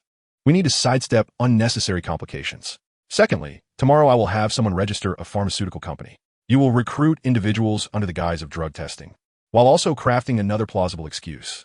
As for combat and assassination, hold off for now. When the time is right, there will be plenty of opportunities for that. Kingpin issued numerous instructions to Bullseye, who diligently memorized the directives before departing. When only Kingpin and Obadiah remained, Kingpin approached Obadiah, recognizing that he must avenge this grudge. As Kingpin stood before him, Obadiah greeted him with a smile. I hope, Mr. Kingpin, you will dedicate yourself to our cause and refrain from any petty tricks. Internally cursing the old fox, Kingpin replied, Mr. Obadiah, you may refer to me as Wilson from now on. I believe it is time we meticulously plan your revenge. Very well, Mr. Wilson, but I must correct your phrasing. This is not merely revenge for me, but a means to create greater chaos. After Kingpin and Obadiah concluded their planning, the blood demon engaged in dialogue with Zhong Hong, fully aware of the schemes devised by Kingpin and Obadiah. Perhaps, before the battle in New York, they could orchestrate something grander? Zhong Hong pondered that since the blood demon had intentions, he might as well oblige. However, should the blood demon sow chaos, someone would need to restrain Gu Yi. Once Eliza's thoroughly assimilated Jotunheim, he could assist in containing Gu Yi. Additionally, there was the matter of Yang Chen. With Yang Chen's prowess, the blood demon would be utterly incapable of contending. At present, it seemed that only these two could thwart the blood demon in a timely manner. Even if unforeseen circumstances arose, Zhong Hong possessed cards to counter them. Aside from the blood demon, the fallen deity had commenced its performance, beginning to influence humanity on a global scale. The most apparent manifestation was the rising prevalence of peculiar nightmares worldwide, predominantly afflicting sensitive artists, particularly musicians, painters, and novelists. However, the fallen deity's influence was gradual yet profound, and it was anticipated that the number of individuals suffering from mental illnesses would surge globally in due time. Those driven to madness would continuously provide strength to the fallen deity, further enhancing its interference with reality. At the pinnacle of Stark Tower, Yang Chen, who had been engrossed in a game, stood up, downed a drink, and made his way toward Tony's laboratory. Upon seeing Yang Chen enter, Tony, engrossed in researching new materials, raised an eyebrow in surprise. It was unusual for Yang Chen to seek him out. Did he wish to discuss something else? Yet, before Tony could voice his thoughts, Yang Chen's voice reached his ears. Tony, I have come to bid farewell. Some matters have arisen within my sect, and I must return. Tony, upon hearing this, set aside his research and approached Yang Chun, asking, so sudden? Yang Chun offered a wry smile. The situation arose unexpectedly. This parting may stretch into an uncertain duration. I hope we may meet again. Given it was a matter concerning Yang Chen's sect, Tony refrained from probing further and merely nodded. He then addressed Jarvis, saying, Jarvis, please inform Gawain, and also open my finest bottle of wine. Certainly, sir. Mr. Gawain has been notified, and your selected wine from the tower is being opened as we speak. Before long, Gawain, clad in his armor, returned from outside. As soon as he entered, Tony thrust a glass of wine into his hands. Yang Chun is departing. We'll see him off. No need for further words. Let the wine convey our sentiments. In a blink, Yang Chun's figure faded from Tony and Gawain's sight. Gawain, what do you think has transpired with Yang Chun that compels him to leave so urgently? Tony murmured, gazing at the spot where Yang Chun had vanished. Gawain's lips twitched at the question. Perhaps it involves other races. Let us hope it is not due to the impending catastrophe. Upon hearing this, Tony's expression turned grave as he inquired, what exactly is this catastrophe that could prompt someone like Yang Chun to hasten back? Tony is the type of person who prepares for the worst possible outcome in every situation, often unaware that such anticipations can significantly affect his own affairs, causing him considerable distress. Naturally, this is a dilemma that Gavin cannot resolve. After a moment of contemplation, Gavin remarked, when the sky falls, the tall will bear the weight. For now, let us focus on the task at hand. Indeed, you are right, Tony acknowledged with a nod, yet his troubled demeanor remained unchanged. Gavin understood this was intrinsic to Tony's nature and refrained from further persuasion. At the headquarters of S.H.I.E.L.D., following the chaotic incident involving the Soul Captain S awakening, operations had returned to normal. At that moment, Nick Fury found himself in a secure chamber, facing several holographic figures. These were the individuals behind S.H.I.E.L.D., members of the so-called International Security Council, among whom Hydra had infiltrated. Director Fury, the events in New Mexico have raised questions regarding S.H.I.E.L.D.'s fulfillment of its duties, one individual asserted. Nick Fury glared at him, feeling a surge of anger. Is this something mere mortals can meddle in? Why don't you step up yourself? It is precisely because S.H.I.E.L.D. agents risk their lives that you receive detailed intelligence from that location. How dare you question our commitment? At that moment, his close ally, Alexander Pierce, chimed in to support him. We have witnessed the dedication of S.H.I.E.L.D. agents, but they are human. Their strength is ultimately limited when faced with such crises. Hearing someone defend him eased Fury's expression, reaffirming the reliability of his old comrade. However, the interrogator posed a pointed question. What is your explanation for S.H.I.E.L.D.'s failure to issue a warning regarding that incident? Issuing such warnings falls within S.H.I.E.L.D.'s purview, does it not? This inquiry was particularly incisive, leaving both Nick Fury and Alexander Pierce somewhat embarrassed, as it indeed pertained to S.H.I.E.L.D.'s responsibilities. Observing their discomfort, the council member continued, given S.H.I.E.L.D.'s evident dereliction of duty, can we not conclude that such a substantial budget is unwarranted? Upon hearing this, several council members expressed interest, while others grew displeased. Fury and Pierce were visibly incensed.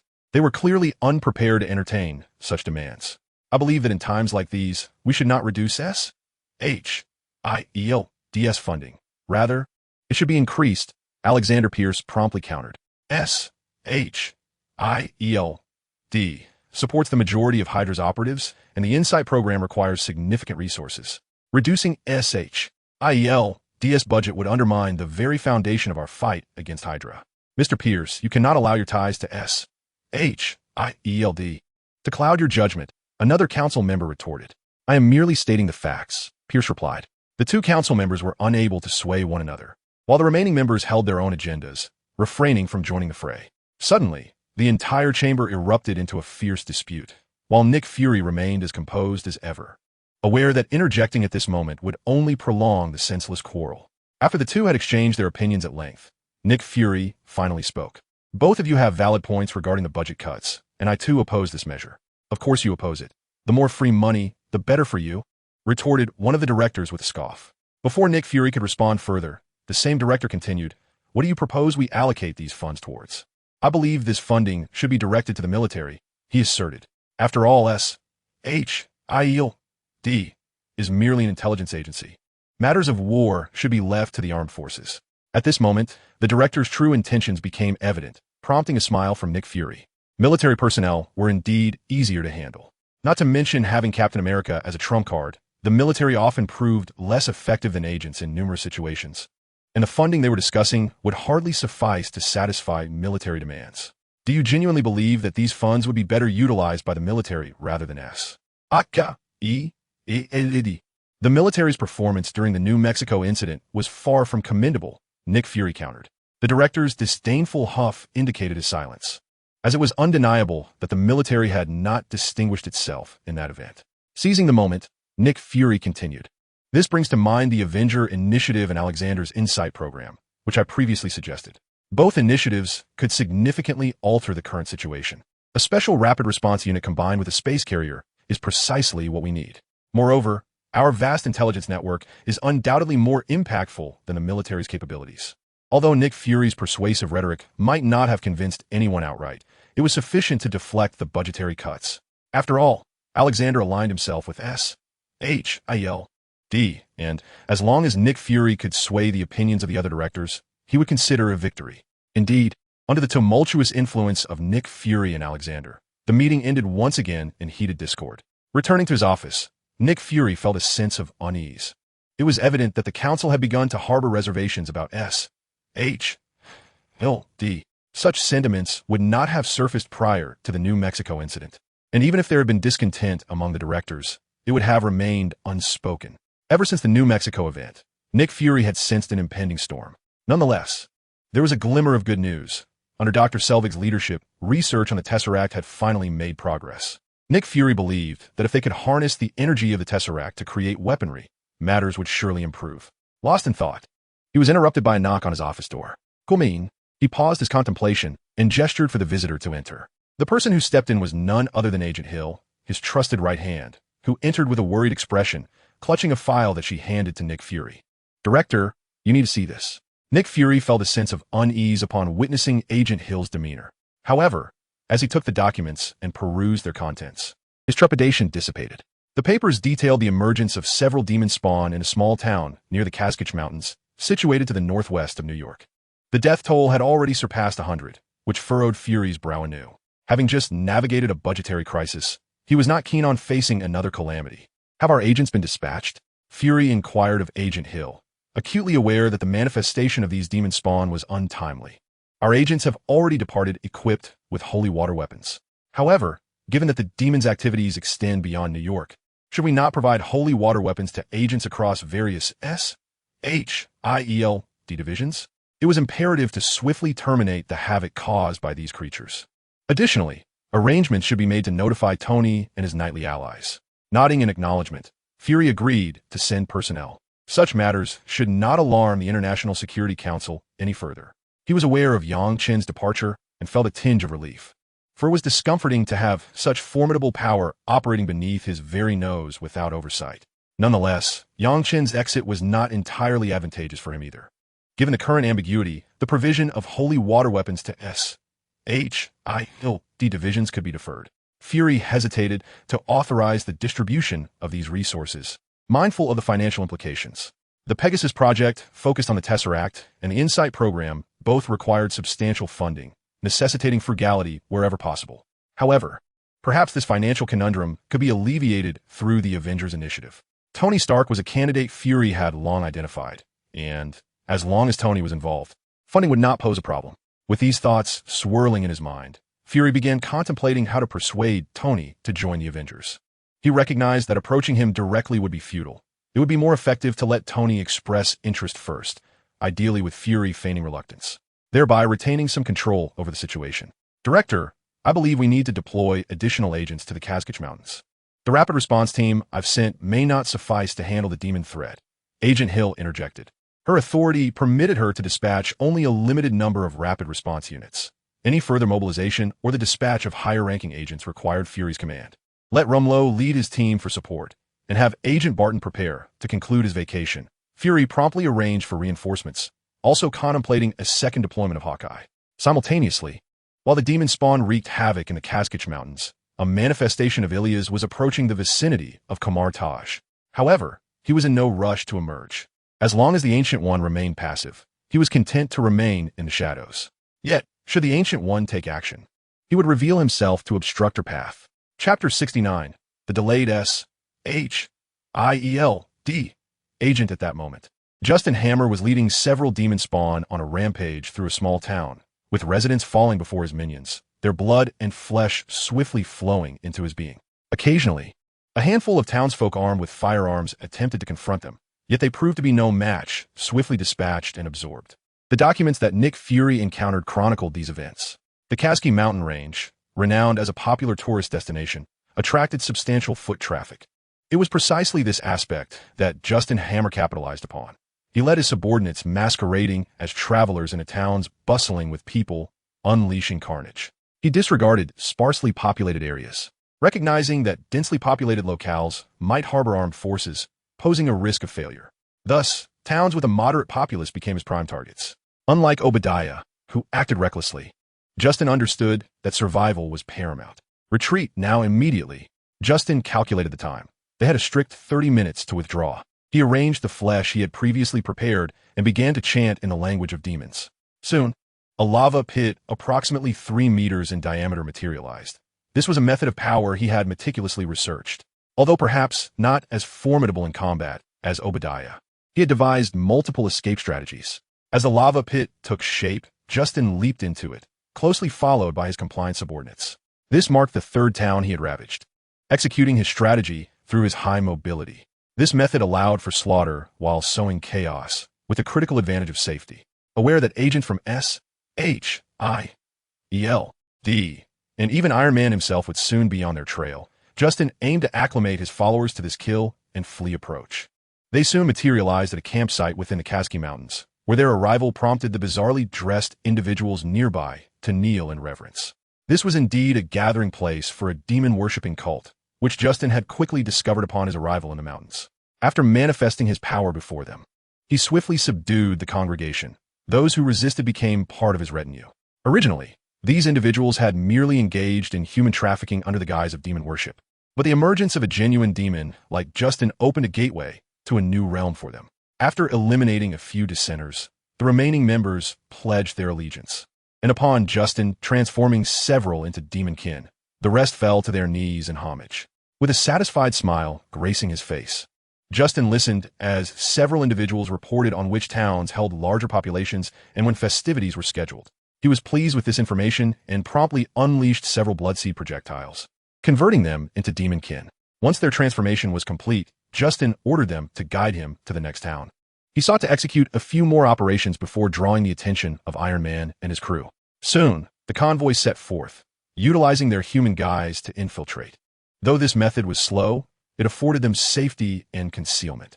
After approximately an hour of travel, they reached their destination.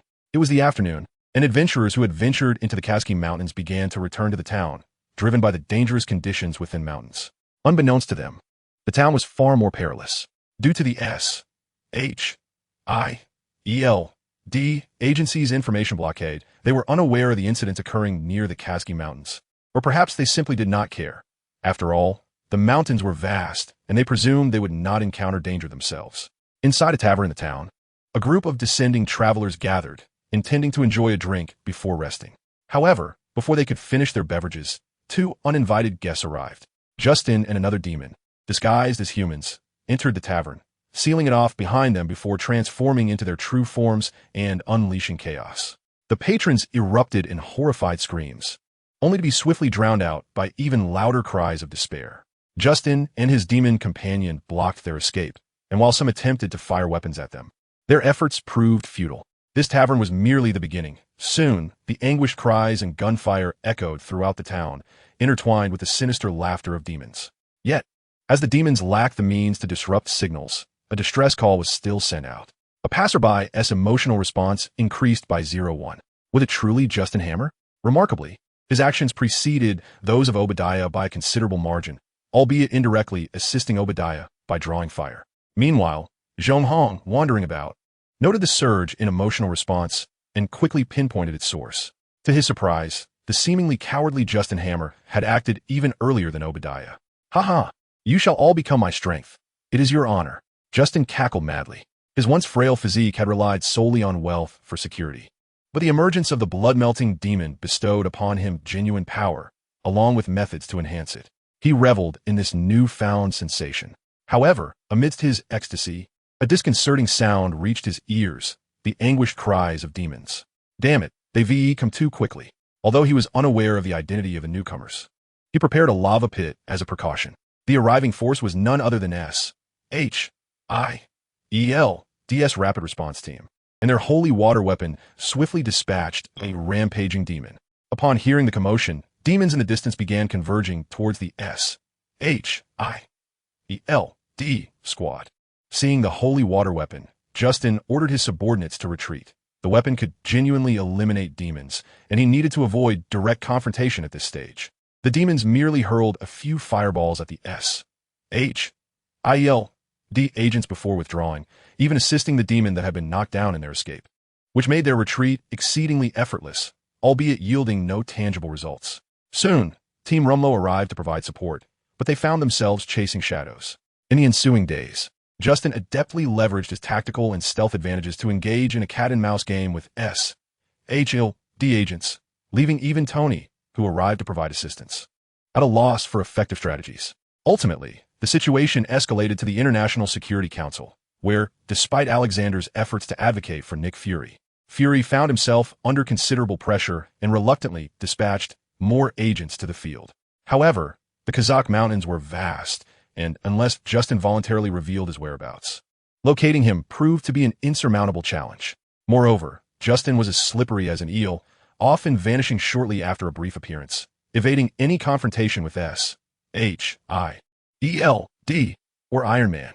Consequently, SHIELD's Rapid Response Team and the Ramlo Squad found themselves ensnared by Justin in the Kazakh mountains. Chapter 70, The Elusive Justin. Stark Tower. Tony held several photographs in his hands. Although the images were somewhat blurry, he could discern that they depicted none other than Justin Hammer. It was indeed Justin Hammer, who had evaded capture and retreated to the Kazakh mountains. Though the area was sparsely populated, it was imperative to resolve the situation swiftly. Subsequently, Tony and Gavin reviewed Justin's operational records, attempting to deduce his probable location, as he could not have appeared in the small town without a trace. Pull up all the faces of individuals present in those towns on the day the demons appeared and cross-reference them. Finally, provide me with the faces of those who were present in all these towns, Tony commanded. Understood, sir. After a moment of contemplation, Tony added, and also check what SHIELD has uncovered. Of course, sir. Tony had come to appreciate the advantages of SHIELD's database, which housed a vast array of rare information, and at present, JARVIS had rendered their firewall nearly non-existent. Soon, JARVIS identified individuals who had been present in all the towns where the demons appeared and perused SHIELD's database. Sir, based on my analysis, these individuals meet your criteria. Before Tony lay a series of photographs, totaling over 20.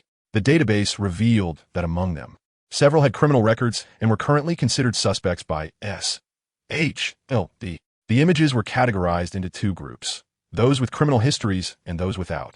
Moreover, distinctions were made between tourists and locals, with the tourists possessing detailed and compelling alibis. As Tony observed the evolving data, it ultimately coalesced into a Venn diagram-like intersection. He stroked his chin thoughtfully and remarked, "Thus, the locals appear remarkably suspicious. Where do they all hail from?" As Tony's words resonated, the information before him shifted once more, revealing the addresses of the locals. Oh, these locals all reside in the same enclave? Let me see. Human trafficking and organ trade, all masquerading under the guise of demons? As Tony pondered whether to take decisive action against the criminal organization, Galen interjected. The likelihood of such individuals being targeted by demons was exceedingly high, and the possibility of their transformation into demons loomed large. Moreover, their heinous deeds were deserving of retribution. Galen's words solidified Tony's resolve. Regardless of whether they were indeed demons, it was imperative to eliminate them without delay. With a flourish of his hands, Tony conjured a portal before them, and the two donned their battle armor and soared through. When they reappeared, they found themselves amidst the Kazakh mountains, swiftly making their way toward the gathering place. However, upon arriving above the congregation, they were immediately met with a repugnant aura. Thanks to his tutelage under the Ancient One, Tony was adept at discerning demonic energies. At that moment, Justin Hammer was within the gathering, contemplating his next move. Due to his recent spate of violent actions, the local populace was already fleeing with their families, and external visitors had ceased to arrive. With S.H.I.L.D.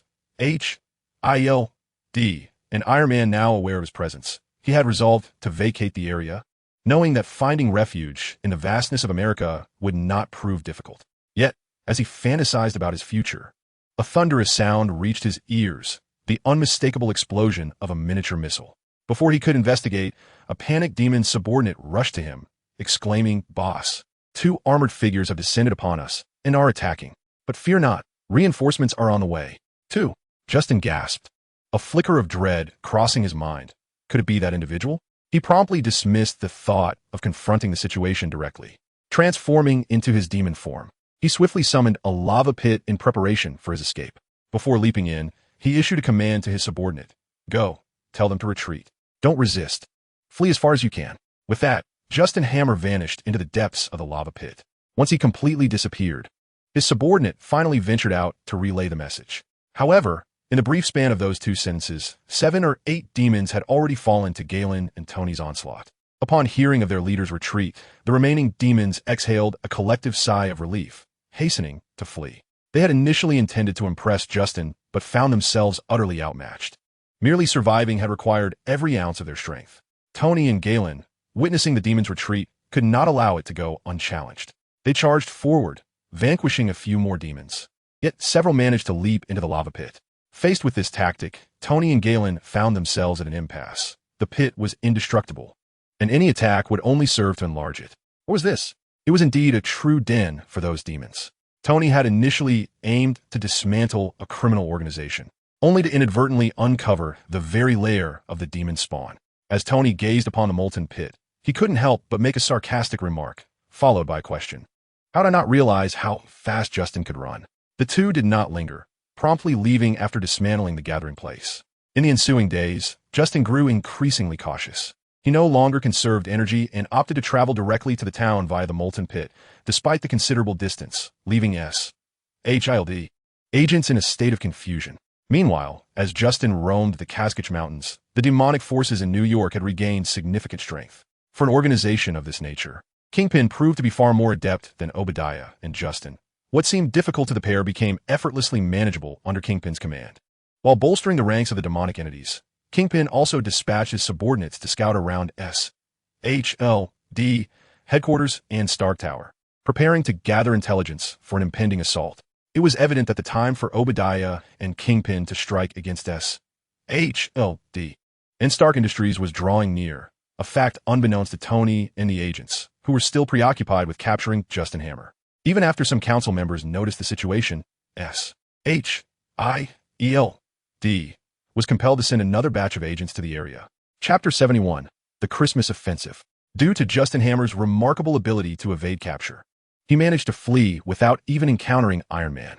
Furthermore, since Ancient One had not imparted the knowledge of such high-level mirror space magic to him, he was unable to thwart Justin's escape. Consequently, for over 10 days, Tony found himself continuously responding to reports of Justin's appearances, only to arrive at the scene to discover that Justin had already wreaked havoc and vanished. At times, Justin would even bait Iron Man, seizing the opportunity to unleash chaos elsewhere. Just as Tony and S.H.I.L.D. were becoming increasingly exasperated with the demons in the Cascade Mountains, Obadiah and Kingpin in New York were preparing to take action. Thanks to Justin diverting the attention of S.H.I.L.D. and Iron Man, the demonic forces in New York experienced significant growth, and ordinary street heroes were utterly incapable of halting their advance. Fist Tower. At this moment, Fist Tower had transformed dramatically. Should Galwin or Iron Man visit, they would undoubtedly find it a far more terrifying lair than Hammer Industries' original production base.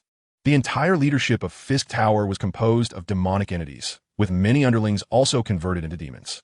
As for the potential for information leaks, disregarding Kingpin's control over his subordinates, once they accepted the Blood Seed, there was no escaping the influence of the Blood Demon.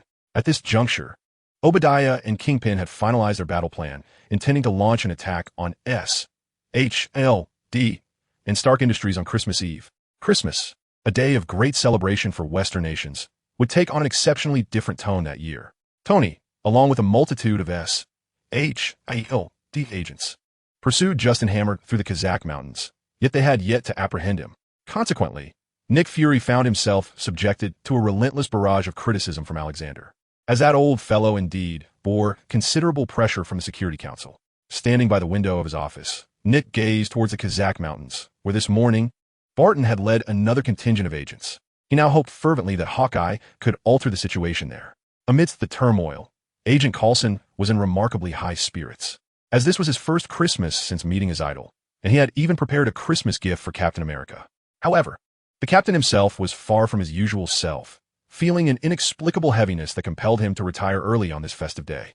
This unusual burden, however, plunged him once again into that haunting nightmare he had presumed to be a mere coincidence. A month had passed, and yet he found himself back in the terrifying depths of the ocean. He reappeared beneath the ominous giant door. The previously terrifying dark tendrils now vanished. As Steve peered into the opening, he momentarily glimpsed a sprawling expanse of palatial structures emanating a soft green luminescence. This time, the sensation of losing control was significantly diminished, yet a profound curiosity surged within him, as if the palace itself was exuding a mysterious force that beckoned him forth.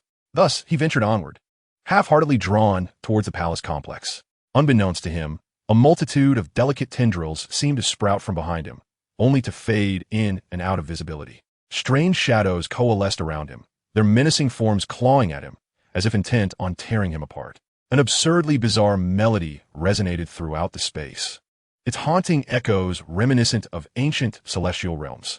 Yet, Steve remained oblivious to all of this. He pressed forward, silent and resolute. His mind, however, found itself in a peculiar dimension, distinct from the last, as this time the opening was far from pleasant. He witnessed the demise of his beloved Peggy Carter, the obliteration of his nation, and the death of his closest friend, rendered powerless to alter any of these grim realities. A profound terror enveloped him, as he grappled with the stark authenticity of his visions. Yet, the ordeal was far from over. He wandered aimlessly through a city reduced to ruins, surrounded by the lifeless bodies strewn across the debris and the swirling black mist that enveloped the remnants. Under the eerie sunlight, he felt as though he had become a mere shell of his former self. He could not discern how long this state persisted. It felt like an eternity, yet also a fleeting moment, his consciousness clouded and dazed. At long last, amidst the wreckage, he spotted a familiar figure, the young man named Coulson, now beset by several dark apparitions. The weight of a long-buried sense of responsibility compelled Steve to instinctively rush to save Coulson. However, contrary to his intentions, he failed to rescue him. Tragically, Coulson perished while shielding him from harm. Amidst the ruins of the city, Steve's spirit sat despondently on the ground, cradling the lifeless body of Coulson in his arms. An eerie sun cast a dim light through the encroaching black fog above. "No," he bellowed to the heavens, his voice laden with a tumult of emotions, anger, despair, sorrow, and hopelessness. Perhaps it was this anguished cry that catalyzed a shift in his spirit. The surrounding space began to fracture, and he soon found himself submerged in familiar depths beneath the ocean.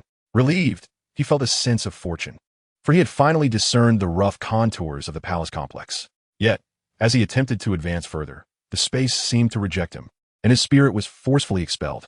Simultaneously, in the real world, Iron Man and Obadiah initiated their assault on S.H.I.L.D. and Stark Industries. Led by Bullseye, they hijacked several tankers filled with chemical supplies, driven by a cadre of demons straight towards the Triskelion base of S.H.I.L.D. Although S.H.I.L.D. agents had detected the suspicious vehicles, they hesitated to intercept them, recognizing the potential catastrophe of detonating such vehicles in an urban area. The agents felt they could not bear such a weighty responsibility. By the time they received authorization, it was too late. Amidst the agents' horrified cries, the tankers crashed into the S.H.I.L.D. base, resulting in a catastrophic explosion. The blast was significant, claiming numerous agents' lives. Yet the complex structure of the base allowed Bullseye to lead hundreds of demons into the fray. Previously, when collaborating with Justin, Obadiah had been cautious in his transformation of demons, absorbing a considerable amount of flesh for himself. However, this time, driven by vengeance, he spared little in his efforts. dedicating the majority of the flesh to the demon transformation. Furthermore, the quantity of sacrificial offerings was substantially greater than before, resulting in a marked increase in the number of demons. Chapter 72. The Battle at S.H.I.E.L.D.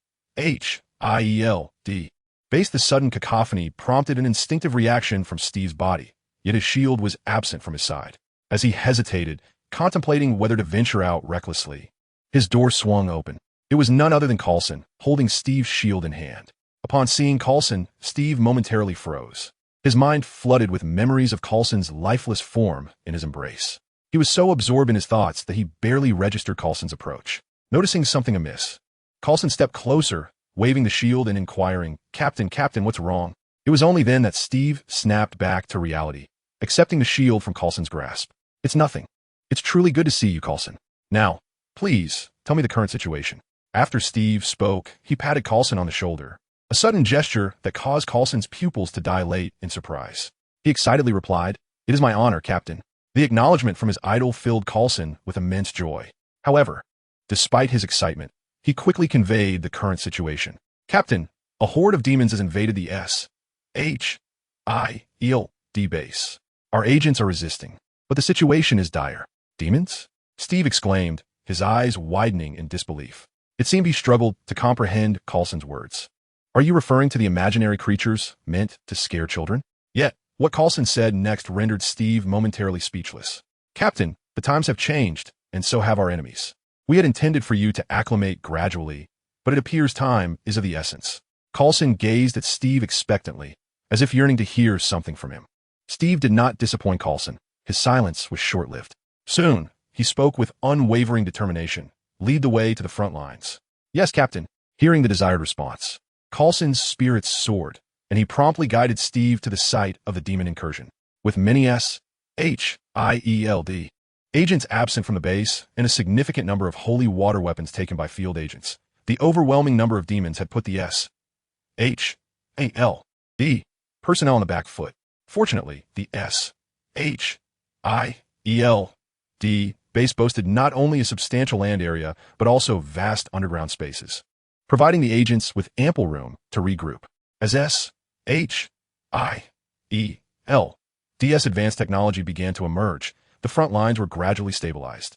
However, with occasional interventions from Bullseye, the defense was precariously hanging by a thread. It must be noted that Bullseye's innate talent, combined with the power of the demons, had significantly augmented his combat effectiveness. The molten lava in his hands seemed almost alive, striking at the S.H.I.L.D. agents from various cunning angles. Fortunately, Bullseye, showing little interest in the agents, did not exert his full strength, allowing the S.H.I.L.D. defense to hold on. When Coulson led Steve to the defensive line, they found a throng of demons assaulting the S.H.I.L.D. agents. Despite having mentally prepared for this encounter, the sight of the demons still left Steve, a Christian, wide-eyed in disbelief. Nonetheless, this did not hinder his response. Seeing a molten fireball about to strike an agent, he quickly intervened, sending his vibranium shield flying to intercept the fireball before returning to him. Emotional boost from Hydra agents, 02. Emotional boost from Bullseye, 30. The appearance of Captain America acted as a powerful morale booster for the S.H.I.E.L.D. agents, invigorating them to unleash a barrage of fire upon the demons. To the demons, however, he was merely a character from a role-playing game, as Captain America had been deceased for 70 years. However, Steve's performance significantly exceeded the expectations of the demon kind. His shield was wielded with such finesse that it deftly deflected numerous attacks from the demons, while he himself nimbly evaded their strikes, moving with a speed and agility that transcended the limits of an ordinary human. "You are mine." The target behind the demons, witnessing Captain America's extraordinary display, became intrigued. Such talent was worthy of a kill. The target leaped before Steve, and molten rock transformed into a sharp spike, thrusting violently towards him. Yet, the ensuing spectacle left the target somewhat astonished. The formidable strength that had never failed him since his transformation into a demon seemed to falter. Realizing it was due to the shield, the target swiftly altered his approach, morphing the spike into a whip that lashed out at Steve with ferocity. Aware of the impending danger, Steve refrained from confronting the whip directly, knowing full well that his shield could not withstand such an assault. He executed a roll to evade the target's strike, prompting the demon to laugh heartily, affirming Steve as a worthy quarry. The target refrained from utilizing his precise throwing abilities, opting instead to toy with this rare and exceptional prey. The molten whip struck Steve relentlessly, leaving him in a state of disarray.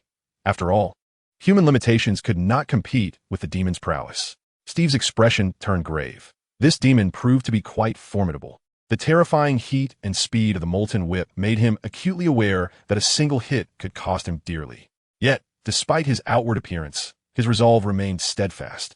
If this demon wished to toy with him, so be it. As long as he emerged victorious, a little disarray was of no concern. This was not a solitary challenge. Coulson had prepared a secret weapon for this demon, and all he needed to do was endure. Soon, the target felt a pang of unease. And then he saw a flash of light shooting from the direction Steve had initially arrived. The speed of this light was beyond the target's capacity to evade. Despite his utmost effort to lean away, he merely managed to shift his body slightly. The next moment, the oncoming attack shattered the target's left arm at the root, a blow that would have been fatal had he not transformed into a demon. Nonetheless, the demon target suffered as well. The molten flesh visibly weakened. Seeing their leader injured, the other demons immediately launched a barrage of molten fireballs, forcing Steve to abandon his plan to finish off the target. As he defended against the fireballs while retreating towards Coulson, he realized that countering such widespread attacks was exceedingly taxing, relying on the wall behind him for protection. The wounded target was now consumed by rage, casting a furious glance in the direction of Steve's retreat. He unleashed two molten fireballs aimed directly at the awakens defense. The angles of these fireballs were cunningly calculated, creating a breach in the agent's line, and the target charged forward without hesitation. As the target burst into the agent group, it seized one of the operatives and absorbed him, quickly mending its wounds with the flesh and blood of its victim. Chapter 73. The Death of Coulson. Witnessing the carnage wrought by the target Steve intended to intervene. However, the breach it had torn open was swiftly overwhelmed by the demon spawn, completely shattering SHALD's defensive line. Realizing the futility of the situation, the SHIELD agents had no choice but to retreat in a staggered formation, attempting to regroup. They understood that there was no possibility of surrender when faced with these demons. Having been pushed back into the base, they knew they could only fight to the death. Steve led the charge, wielding his shield to fend off the demon spawn's molten fireballs. Yet, this was no longer the era of World War II. The demon spawn's attacks could not be entirely deflected by his shield. Had it not been for his agility and formidable physique, he would likely have been incinerated by now. Even so, he was not unscathed. Numerous burns marred his body. Nevertheless, his efforts bore fruit as some SHIELD agents hastily dismantled the weapon platform of a Quinjet. Under such fierce firepower, there was no need for holy water. They could simply obliterate the demon spawn's forms. The formidable firepower of the Quinjet's weapon platform stabilized their position, allowing the SHIELD agents to regroup behind this bastion of strength. Vehicles and various equipment were positioned near the firepower platform to shield it from the onslaught of the demon spawn. The target could not allow this to continue. It unleashed two molten fireballs aimed directly at the Quinjet's weapon platform. Just as they seemed destined to strike, Steve's flying shield intercepted them. Incensed by yet another thwarted attack, the target seized two demon spawn and hurled them towards the Quinjet's weapon platform to obstruct its fire. Although the powerful barrage quickly shattered these two demon bodies, the target seized the opportunity to charge at Steve. Unfazed, Steve braced himself with his shield to confront the oncoming threat. Logically, he should have been unable to withstand the target's momentum. However, the vibranium shield proved to be a game-changer, rebounding the force back and causing the target to stumble. Seizing the moment, Steve delivered a shield bash that sent the target sprawling. He contemplated mounting the creature to strike it down, but the searing heat emanating from its body repelled him. The target swiftly regained its footing. Its enhanced physique allowed it to endure prolonged combat. This time, the target had learned. With a whip in its left hand and a molten fireball coalescing in its right, it relentlessly pressured Steve, forcing him to evade. The molten fireball followed him wherever he dodged, creating a perilous situation for Steve. To make matters worse, as the battle raged between the demon spawn and the SHIELD agents, the environment of the base became increasingly inhospitable for human activity. Lava flowed everywhere, and the oppressive heat made it difficult for the agents to endure. Meanwhile, Nick Fury was being escorted by Agent Hill to a helicopter. preparing to relocate and remotely control the battlefield from a safer distance. The situation at Stark Industries is far from optimistic. There exists no formidable force capable of resisting the demonic entities. Fortunately, the employees had all returned home for the Christmas holiday. However, the demons' objective was never aimed at the staff. Their true intent was to annihilate the Stark industrial complex. Fortunately, thanks to Jarvis's timely warning and Tony's teleportation magic, both Tony and Gawain swiftly arrived to provide assistance. Witnessing his assets suffer such devastation, Tony immediately charged at the rampaging demons, unleashing a barrage from his palm repulsors. While the mini-missiles on his shoulder were not shy in delivering their firepower, Gawain, recognizing the urgency of the situation, joined the fray, directing his assault towards another cluster of demons. Their immediate priority was to halt the destruction of Stark Industries. With clearly defined roles, the duo quickly contained the demonic onslaught within a limited area. Though outnumbered compared to the agents of S.H.I.D., their combat prowess was unparalleled.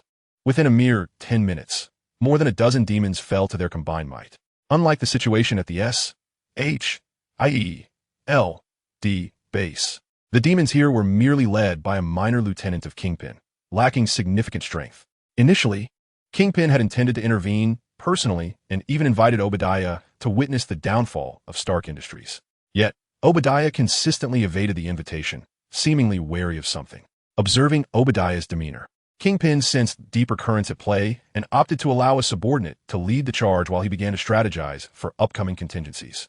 The subordinate, feeling greatly honored by Kingpin's trust, resolved to hold his ground even as Iron Man and Gawain closed in. However, fervor alone could not alter the outcome.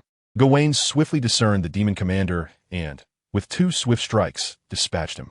After the lieutenant's demise, the remaining demons continued to resist, but were soon overwhelmed by Tony's relentless barrage of palm repulsors and mini-missiles, leading them to scatter in disarray. Seizing the moment, Gawain and Tony pursued, eliminating over a dozen more demons. The demons proved adept at fleeing. Some dove into sewers, others rushed into buildings seeking blind spots to revert to human form, while a few recklessly dashed down the streets where they were most vulnerable. Before long, Tony and Gawain had nearly eradicated the demonic presence at Stark Industries. However, as Tony ascended into the sky, surveying the devastation wrought upon the complex, he felt a pang of regret. It was at this moment that he noticed police helicopters approaching in the distance. Though he bore no ill will towards them, their presence would not alter the outcome. As Tony pondered whether this chaos was orchestrated by Justin, he was interrupted by Jarvis's voice. "Sir, an urgent distress signal has been received from Director Nick Fury of S.H. The base is under attack by demons." A sudden realization struck Tony. This could not be Justin's doing. He lacked the audacity for such an undertaking. Upon hearing of the S.H.I.L.D. assault, Tony promptly dismissed the possibility of Justin's involvement. "Sir, would you care proceed? According to the information relayed by Director Nick Fury, the situation over there appears dire. Go, Jarvis. Mark the location for me and inform Coulson to return to Stark Tower for defense." "Very well, sir." In stark contrast to the situation at Stark Industries, S.H.I.E.L.D., with its greater armed forces, finds itself in a bitter struggle, having already lost a significant number of agents. Even Steve is not faring well. His entire body is covered in soot, rendering him visually akin to Nick Fury's kin. "I can gauge you all day." Despite his unfavorable condition, Steve remains resolute, aware that if this demon is allowed to act freely, the casualties among the agents will escalate dramatically. However, Bullseye's murderous intent has completely consumed him, and his every strike is aimed at Steve's life. Utilizing his thermal properties, Bullseye creates an opportunity, swiftly closing in on Steve after a whip strike. His whip transforming into a giant claw that clutches Steve's shield. He then hurls several molten fireballs in an unorthodox angle, targeting Steve's back, while simultaneously conjuring a molten whip with his right hand. With Steve's vibranium shield now ensnared, the choice is clear.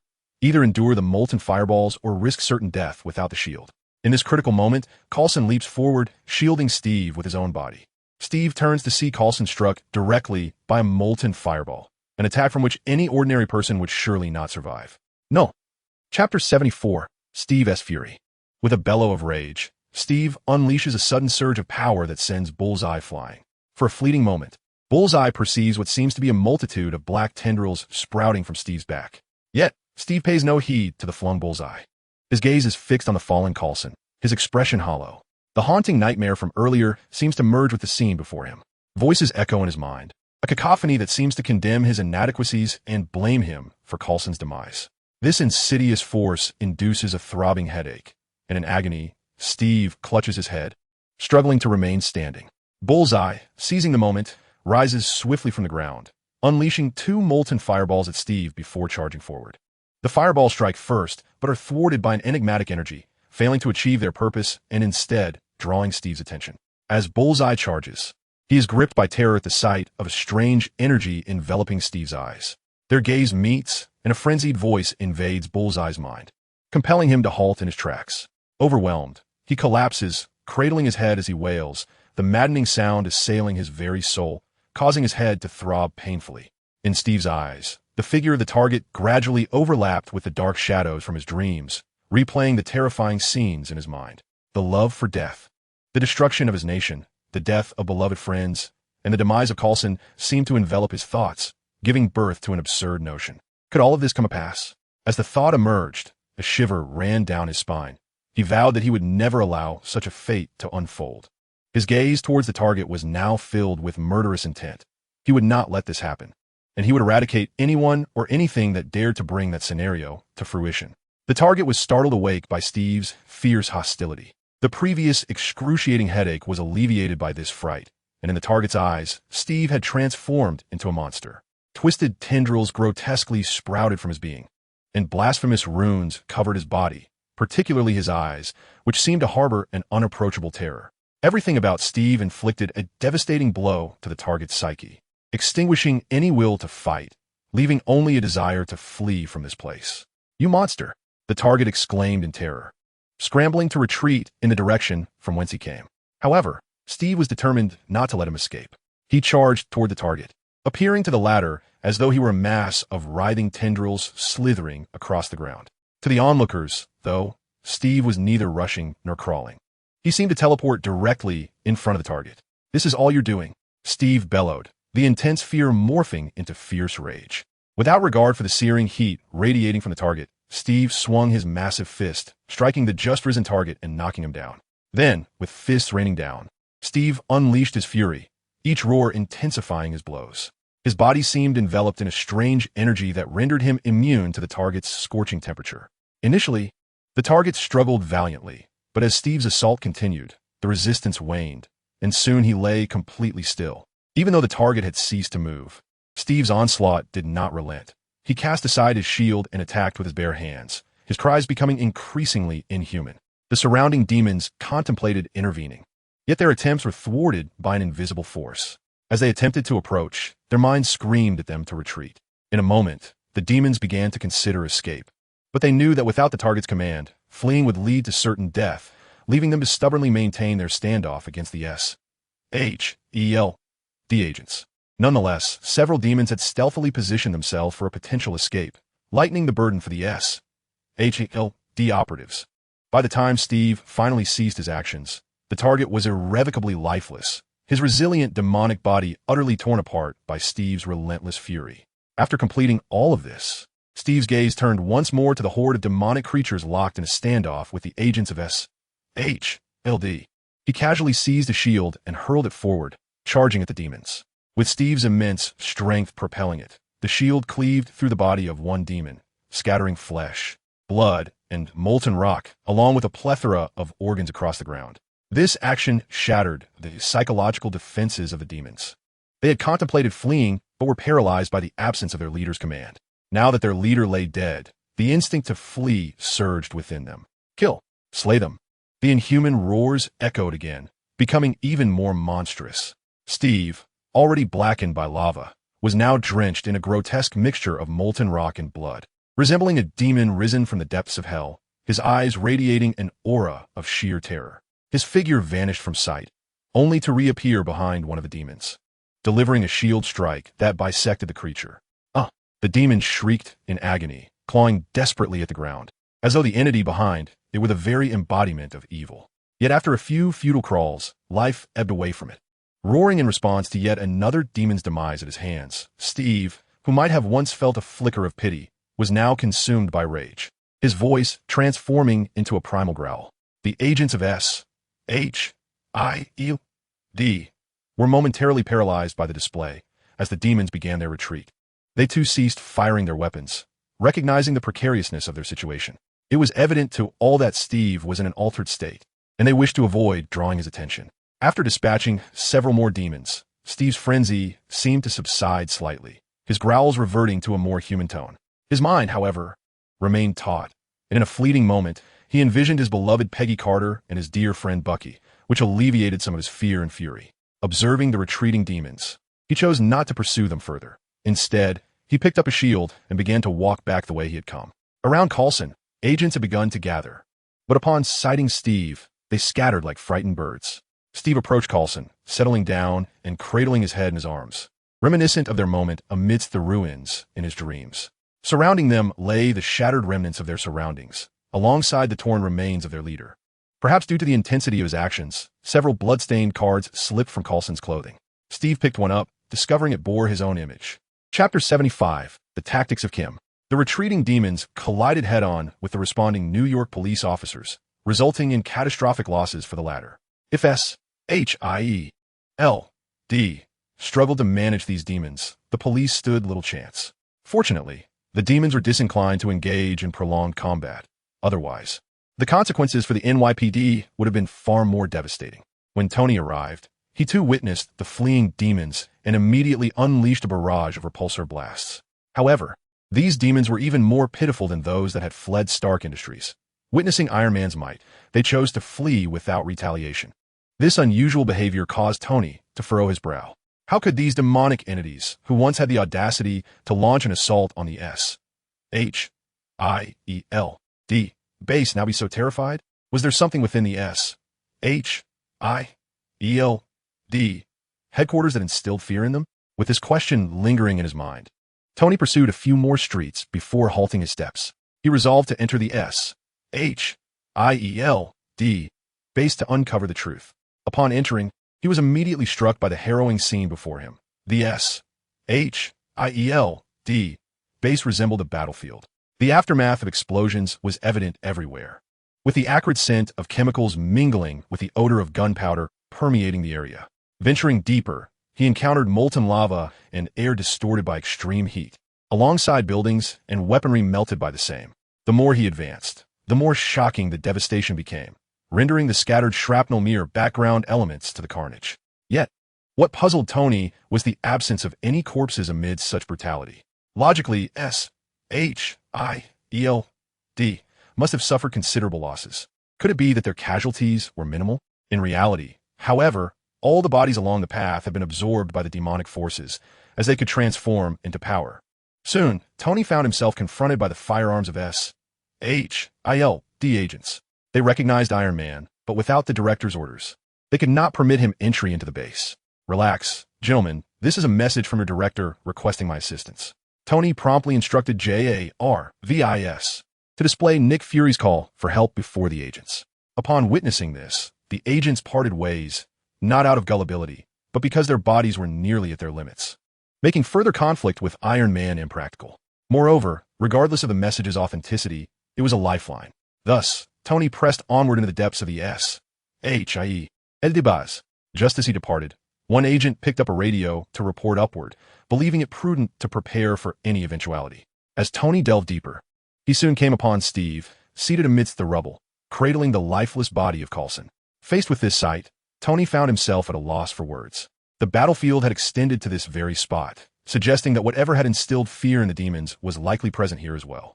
Was it akin of that black creature?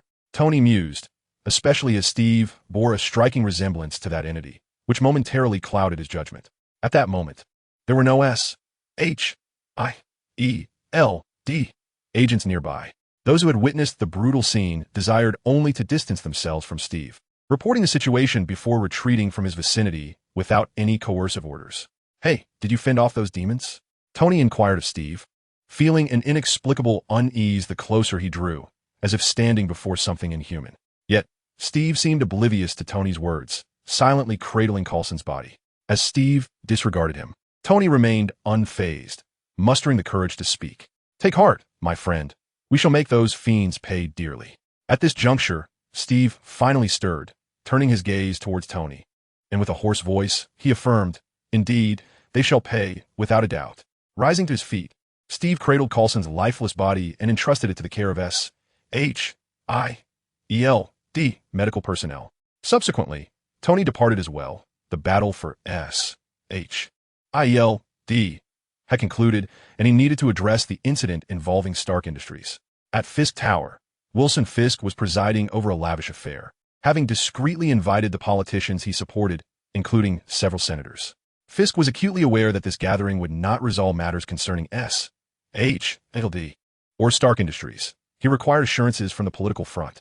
The soiree unfolded seamlessly, with once mighty officials indulging in debauchery, descending to the level of the most despicable of beings, akin to ravenous beasts.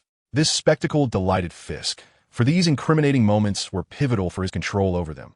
He needed them to comprehend that should he fall, they would not escape unscathed. However, midway through the festivities, numerous officials' phones began to ring, and as some attempted to answer, Fisk intervened. Observing the puzzled expressions on their faces, he promptly declared, "It is likely just holiday greetings. Even if it pertains to work, it is of no consequence. Enjoy this Christmas party. Do not let trivialities dampen the spirit." Reassured by Fisk's words, the officials returned to the revelry, their work concerns momentarily forgotten. After all, this was New York. What could possibly go awry? Surely, the heavens would not fall. Yet, Fisk understood the implications of those calls. To preempt any ensuing troubles, he seized the microphone and, with a few stirring words, ignited the crowd's enthusiasm, subsequently revealing his intentions. "Gentlemen, I have prepared a more significant Christmas surprise for you. Would you care to join me in witnessing it?"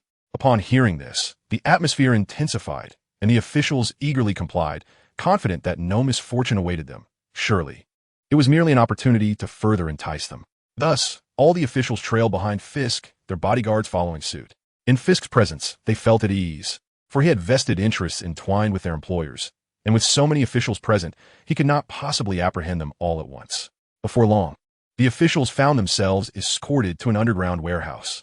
Just as the last bodyguard crossed the threshold, the massive doors thunderously sealed shut.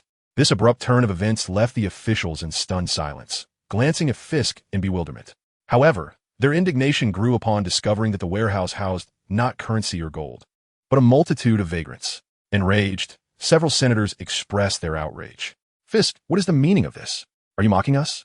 Fisk remained unfazed, turning to Obadiah, whom he had summoned, and inquired, "Well then, how do you find this gift?" Obadiah's eyes, concealed beneath his dark cloak, recognized these familiar faces. He had previously contemplated taking action against them, yet Justin, the incompetent, had evidently lost all dignity after being publicly humiliated by Iron Man. Chapter 76, The Special Task Force Against Demons. Obadiah absorbed the flesh and blood of the vagrants once more, and upon witnessing this horrifying scene, the officials were instantly paralyzed with fear, stumbling as they turned to flee.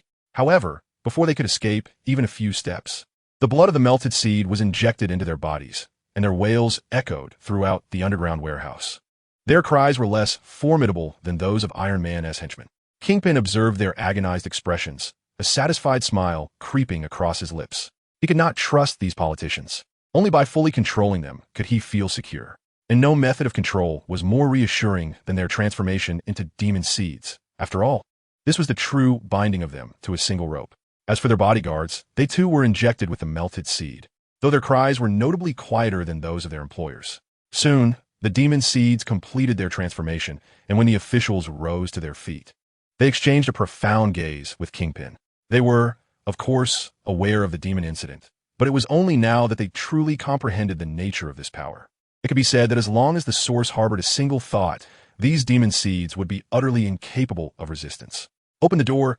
Kingpin, we must return," one of the legislators said, casting a glance at both Kingpin and the door. Kingpin, seeing this, remained silent, merely gesturing for his subordinates to open the grand entrance. Once the door swung open, the officials, visibly displeased, led their bodyguards out, utterly unaware that on this Christmas Eve, Kingpin had bestowed upon them such a significant gift. Watching their departure, Kingpin chuckled and called out, "Soon, you'll be thanking me." Ha ha ha. Beside him, Obadiah could not help but dampen Kingpin's enthusiasm, addressing him with a question. "Are you not concerned about tonight's operation?" Upon hearing this, Kingpin's smile faded, and he responded coldly, "Concerned? Obadiah, as an ally, you are far from candid." Obadiah retorted, In what way am I lacking in candor? His demeanor only served to further sour Kingpin's mood. Initially, he had intended to spend this Christmas with his beloved, but orchestrated this operation solely to settle a score with Obadiah. At the very least, you have not shared your information with me. You are concealing quite a bit, Kingpin remarked. Obadiah shrugged nonchalantly, replying, "You didn't ask. I assumed you already knew." This indifferent attitude from Obadiah drew a cold snort from Kingpin. Subsequently, Obadiah chose not to rest, accompanying Kingpin back to Fisk Tower. Soon, scattered reports from the assault on Stark Industries began to filter in, and the information they brought only deepened the frown upon Kingpin's face. Despite his grim expression, the losses were within an acceptable range for him, considering the presence of Iron Man at Stark Industries. However, what Kim did not anticipate was the presence of another formidable adversary.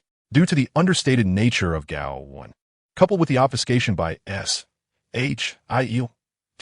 Kim remained oblivious to his existence. Nonetheless, when the subordinates who had attacked S.H.I.E.L.D. returned, they bore news that filled Kim with a mix of fury and trepidation. What? Hawkeye's dead. Kim seized his subordinate by the collar, his strength so overwhelming that it lifted the man off the ground. Indeed, boss, I witnessed it with my own eyes. He was brutally torn apart by a most peculiar individual. At these words, Kim released him, stating, "I have arranged a sum of cash for you. Depart from the company and find a place to wait in Hell's Kitchen, awaiting my summons." "Yes, boss." The subordinate, feeling as if he had been granted a reprieve, realized he had made the right bet. After all, he was a fighter and could not be eliminated over such trivial matters. It was only after Christmas that Nick Fury returned to the Triskelion base. Upon his arrival, he was met with the devastating news of Agent Coulson's demise. Stunned by the revelation, Fury had always regarded Coulson as his successor, and now Coulson had departed ahead of him. This feeling enveloped him in profound sorrow. Yet he understood that a leader must not falter amidst chaos. He could not afford to fall. After spending some time alone in his office, he took out the pager, repeatedly rubbing it between his fingers. Approximately 10 minutes later, he shook his head. In his view, the time was not yet ripe. Stowing the pager away, he exited the office, and once his emotions were in check, he commenced issuing a series of directives. He had already summoned Barton and Rambo for assistance. With the speed of Quinjet aircraft, they would return today, and Agent Natasha had also concluded her mission and was en route back. Nick Fury glanced at Agent Hill beside him and remarked, "I believe we can revise your recent proposal. We will still refrain from providing holy water weapons to all divisions. However, we require a production line for such weapons. Shortly, I will sign an order to establish a special task force dedicated to combating demons." "Yes, Director." Agent Hill immediately complied, aware that the Director's mood was far from pleasant. The attack on the S.H.I.L.D. base would be a source of shame for all agents. Subsequently, the two proceeded to Steve's location. Just moments prior, he had observed the remaining surveillance footage and had heard from agents who witnessed Steve's unusual condition. Upon their arrival, Steve had already composed himself, seated on his bed, staring vacantly at a blood-stained card in his hand. Noticing this, Nick Fury spoke up, "Soldier, you ought to undergo a thorough examination. Your current state is not normal." However, Steve remained motionless, fixated solely on the card. Observing this, Nick Fury continued, "You should not be this way. Agent Coulson would worry for you from above. Soon, I will establish a special task force to combat demons, and I shall lead it." Upon hearing Nick Fury's words, a look of hatred welled up in Steve's eyes. This reaction was peculiar. He had not experienced such emotions even when Bucky had perished. Yet now, he yearned for them to pay a bloody price. Observing Steve's demeanor, Nick Fury nodded and remarked, "Very well, soldier. It is time for a comprehensive examination. We require your services." In response, Steve rose and approached Agent Hill, signaling her to lead him for the assessment. In Kamartaj, the projection of the Ancient One remained oblivious to any intent of action, which was both surprising and yet entirely reasonable. After all, a tumultuous era was approaching, and the Ancient One needed humanity to acclimate to the emergence of extraordinary powers. Chapter 77. Nick Fury's Fury. Just after Nick Fury arranged for Steve to undergo a medical examination, an agent approached him, promptly delivering a report. "Director, the World Security Council requires your presence for a meeting." Nick Fury experienced a twinge of annoyance. The attack on the S.H.I.E.L.D. base the previous night could not be concealed. He had to address numerous troublesome aftermaths, with the council meeting being among them. Despite the headache, attending was imperative, and thus, Nick Fury hastened to the secure chamber. Upon entering, he immediately spotted several figures. Before he could steady himself, he was met with an inquiry from one of the council members. Director Fury, do you have anything to say regarding this matter? This has been a meticulously planned assault on S.H.I.E.L.D. The enemy first created chaos in the Kazakh mountains to divert S.H.I.E.L.D.'s attention, then concentrated their forces for the attack on the base. Nick Fury proceeded to deliver a reasonable report, which aligned with his thoughts. Nonetheless, the enemy's successful strike was a blow to his pride, and one military council member, already discontent with Fury, seized the opportunity to voice his criticism. Isn't this a testament to S.H.I.E.L.D.'s incompetence?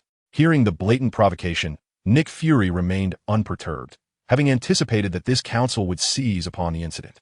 He countered, on the contrary, this is evidence of S.H.I.E.L.D.'s capabilities. It is precisely because we have inflicted pain upon them that they orchestrated this attack. The council member was momentarily at a loss for words. How could one appear so proud despite suffering such significant losses? Once he regained his composure, he continued, regardless, one must question whether S.H.I.E.L.D. can fulfill its responsibilities after sustaining such losses. At this juncture, Nick Fury could predict the forthcoming remarks, merely disparagement of S.H.I.E.L.D. to benefit the military.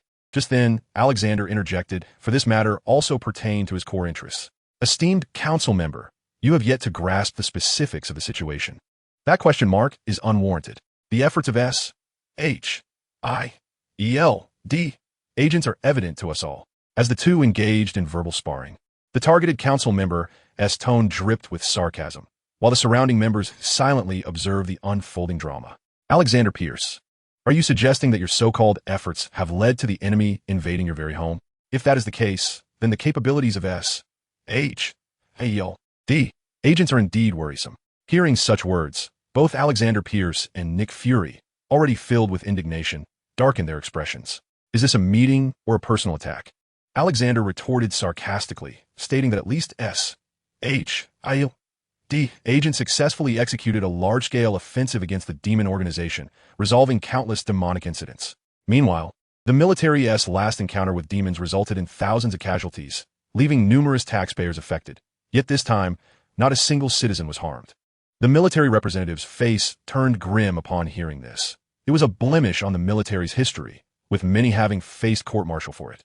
To have such a matter laid bare so bluntly was akin to a slap in the face for the military. But what does it matter? Regardless of the circumstances, the military remains the ultimate authority, and agents are forever relegated to the shadows. This remark shifted the atmosphere of the meeting, with attendees keenly captivated, especially since Alexander himself was an agent, and the very leader of the agents was present, seemingly disregarding them entirely. In truth, the military representative regretted his words. Recognizing he stood alone against two adversaries, in a quarrel, victory was not guaranteed. Many meetings conclude in disputes, with resolutions emerging only after considerable contention. As the military representative observed the onlookers, he felt a surge of irritation. These individuals relished the spectacle, mirroring Nick Fury's predicament. Given the magnitude of the situation, the World Security Council was bound to intervene. How would they intervene? Simply put, with funding. However, budgets are finite. If S.H.I.E.L.D. receives more, others must receive less, which is the crux of the conflict. Noticing Alexander and Nick remaining silent, the military representative pressed on. As I stated, agents ultimately do not command respect. Thus, the losses incurred by S.H.I.E.L.D. agents should be classified as fatalities. At this juncture, the military representative unveiled his true intent. Within the U.S. military framework, death and casualty are not synonymous. Casualties entitle families to significant compensation, whereas mere death results in far less. How outrageous! My agents are exemplary, and their sacrifices cannot be dismissed with mere words. You even seek to profit from their compensation. Could you possibly be a spy for those demons? Nick Fury erupted in fury, unable to remain passive upon hearing such remarks.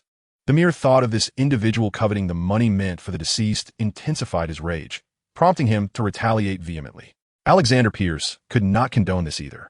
If this matter escalated, it would bode ill for both S.H.I.E.L.D. and Hydra, who would serve an organization that deprives their families of compensation after their demise. Such actions would undermine the very foundations of S.H.I.E.L.D. and Hydra.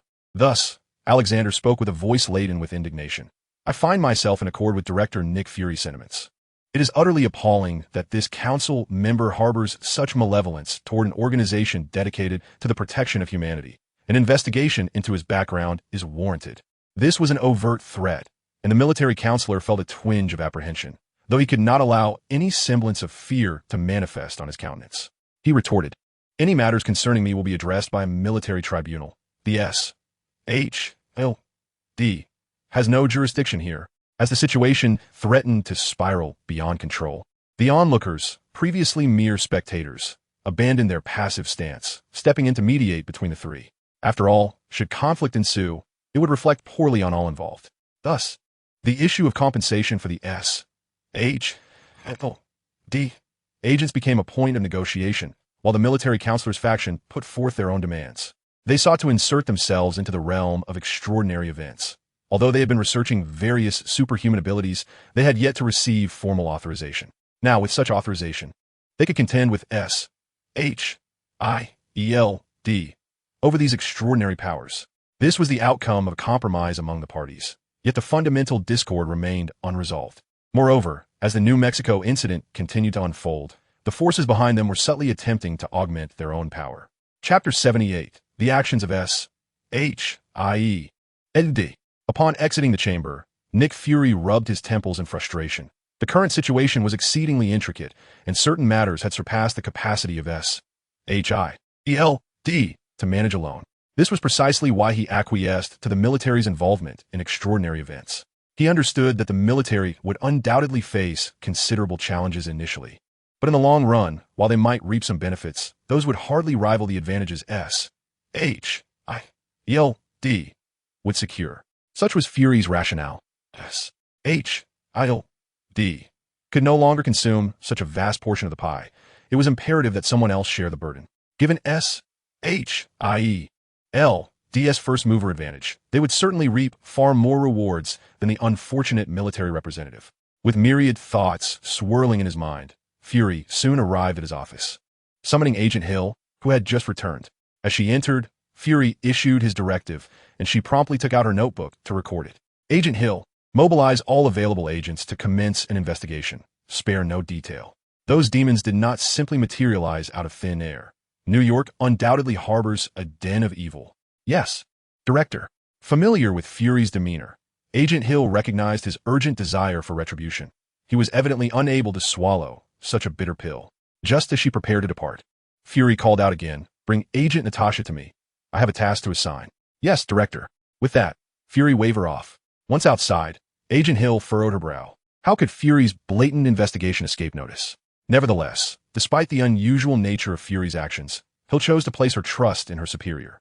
Agent Hill's efficiency was commendable.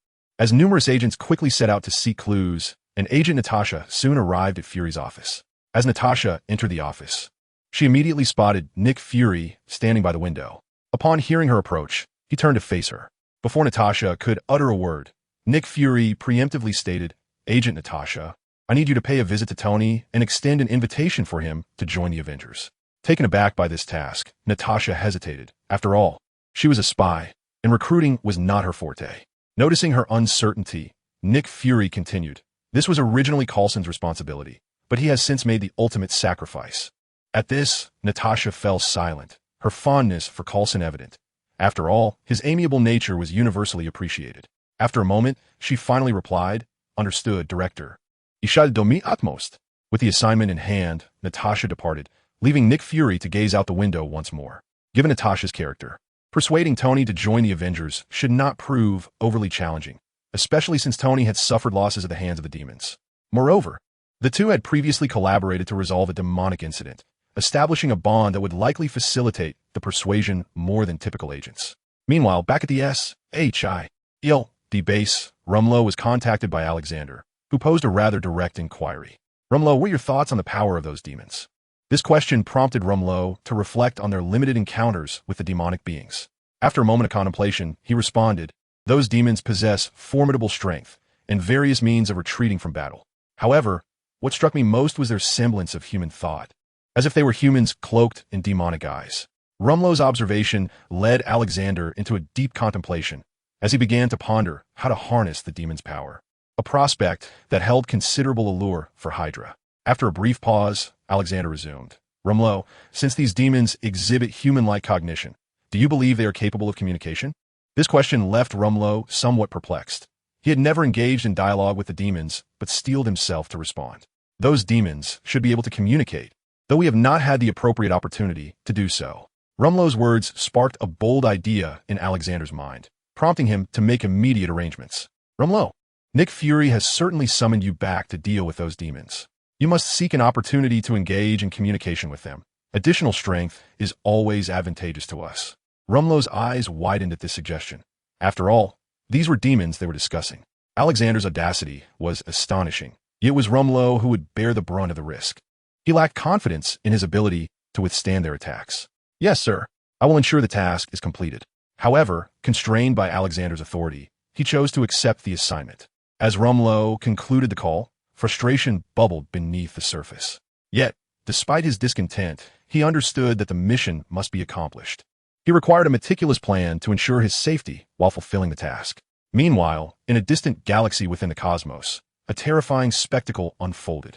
Swarms of biological vessels encircled three colossal entities, with a larger object situated at their center. The three immense beings bore resemblance to a smaller variant of the cataclysmic swarm.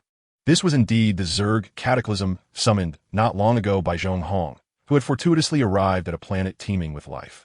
These delectable forms of existence were far more appetizing than the desolate, lifeless worlds, thus the life forms. Along with the 4 planets of this stellar system and countless other celestial bodies, became sustenance for the Zerg cataclysm. With the acquisition of these resources, the cataclysmic swarm had grown significantly, now surpassing the size of a typical terrestrial planet. Even from a distance, a vast, writhing shadow could be discerned within the star of this system, and given its formidable size, it was evident that this shadow was no benign presence. Thanks to these resources, the scale of the Zerg cataclysm expanded rapidly. It was no longer merely a singular biological battleship. An array of these biological vessels now densely obscured the skies of the planets. The various size vessels appeared to be organized into 4 distinct factions, embarking towards other star systems. As 4 streaks of light darted away, the Zerg fleets departed from this galaxy, leaving behind a scene of devastation that was perceptibly revealed to Zhong Hong through the terrifying entity residing within the star. The celestial bodies within the entire galaxy had undergone a dramatic transformation. Asteroid belts, comets, and satellites were reduced to cosmic dust, and the 4 planets seemed to have been utterly drained. Collectively, they were now smaller than a single one had been originally, with the remnants left behind being nearly devoid of purpose. For the Zerg cataclysm, consuming these remnants was less advantageous than launching an assault to devour other galaxies. The star of this system had also been considerably consumed by the Zerg cataclysm, and once the monstrous being gestated within it emerged, the star would face utter annihilation. Chapter 79, Obstruction. The efficiency of S.H.I.E.L.D. agents was commendably high, and soon they uncovered that several street heroes from Hell's Kitchen had mysteriously vanished during this period. Although street heroes like Daredevil had not formally joined S.H.I.E.L.D., the agency possessed an almost encyclopedic knowledge of them. They typically refrained from intervening unless the heroes committed significant transgressions. However, with multiple heroes now missing, it was only a matter of time before investigations revealed the truth. Despite New York's persistent issues with crime, and Hell's Kitchen being a notorious hotbed for illicit activities, the sudden disappearance of so many street heroes indicated an underlying problem. Consequently, S.H.I.L.D. agents focused their investigation on Hell's Kitchen, and what they uncovered was startling. The disappearance of the street heroes coincided with a substantial decline in criminal activities in Hell's Kitchen, a change attributed to a marked reduction in the number of homeless individuals. Given the prior sacrificial activities associated with demonic forces, S.H.I.L.D. agents promptly fixed their sights on Hell's Kitchen as the primary target. Subsequently, the number of agents in Hell's Kitchen surged dramatically, all eager to swiftly uncover evidence of demonic activities in order to redeem their tarnished reputations. Safeguarding these agents was a newly established special task force dedicated to combating demons, personally led by Steve, with the inclusion of elite operatives such as Rumlow and Barton. They were equipped with an abundance of S.H.I.E.L.D.'s holy water weaponry, which continued to flow into their hands. Moreover, the special task force possessed significant authority, enabling them to call upon a multitude of SHIELD agents armed with holy water weapons for support at any moment. Thanks to the acquisition of several arms production lines from Hammer Industries, Nick Fury was now exceedingly affluent. With firm determination, he allocated multiple production lines specifically for the manufacture of holy water weapons and established a demon research laboratory to study the entities. However, as no demon specimens had yet been captured by SHIELD, the lab's requirements remained unmet. Naturally, SHIELD's ostentatious actions did not escape the notice of Kingpin, whose eyes and ears were omnipresent throughout Hell's Kitchen. Yet, Kingpin remained unperturbed, having anticipated such developments. Seated upon a leather sofa, he sipped red wine and retrieved a phone to dial an encrypted number. The call was promptly answered by one of the recently converted senators. Following an unfriendly exchange, both parties quickly reached a consensus. Although the senator wished for SHIELD to eradicate Kingpin, he understood that such an outcome would also herald his own demise. Thus, he resolved to place pressure on SHIELD, hoping to downplay the situation or at the very least create obstacles for them. As this senator united with others to exert their influence, Nick Fury's phone was soon inundated with calls. Observing the situation, Fury furrowed his brow. He had anticipated that the demons would have their supporters and official backing. Yet the extent of this power was beyond his expectations. Maintaining his composure, he answered call after call, diligently recording the names of the callers in a notebook. He intended to seize this opportunity to expose these individuals, for their betrayal during a more critical time would pose a far greater threat to SHIELD. As these calls connected, Nick Fury cooperatively recalled a significant portion of SHIELD agents.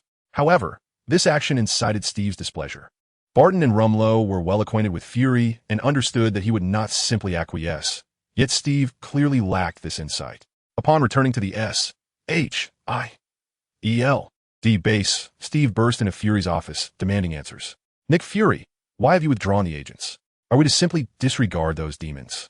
I require an explanation for your cessation of action. Yet, Nick Fury was prepared with his response. He presented his notebook, pointing to the names inscribed within. Captain Steve, do you have any idea how many calls I have received since the operation commenced?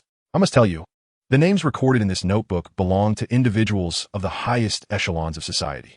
Upon hearing Nick Fury's words, the heat in Steve's mind, which had begun to cool, surged instantaneously, causing his eyes to redden. Yet, he refrained from speaking, merely gesturing for Nick Fury to continue. Observing Steve's reaction, Fury resumed. I cannot ascertain whether all these individuals have aligned themselves with the malevolent forces, but among them, there are undoubtedly minions of the demons and traitors to humanity. I shudder to think of the horrifying scene that would unfold should those demons launch a large-scale assault on humanity, with these treacherous beings stabbing us in the back. As Nick Fury spoke, Steve's gaze momentarily drifted, envisioning the destruction of his beloved nation. The scenario Fury described could indeed materialize. The tragedy of Coulson had already transpired. Steve was resolute in preventing any greater calamity. With this thought, he felt a surge of animosity towards those on the list. How could one hope to build a nation alongside such vermin? Their audacity to pilfer the hard-won fruits of victory was utterly unforgivable. However, this was not the time to settle scores. Steve was prepared to hear the dark intentions of the man before him. Noticing that Steve had yet to speak, Fury continued. SHIELD is, after all, an agency of operatives.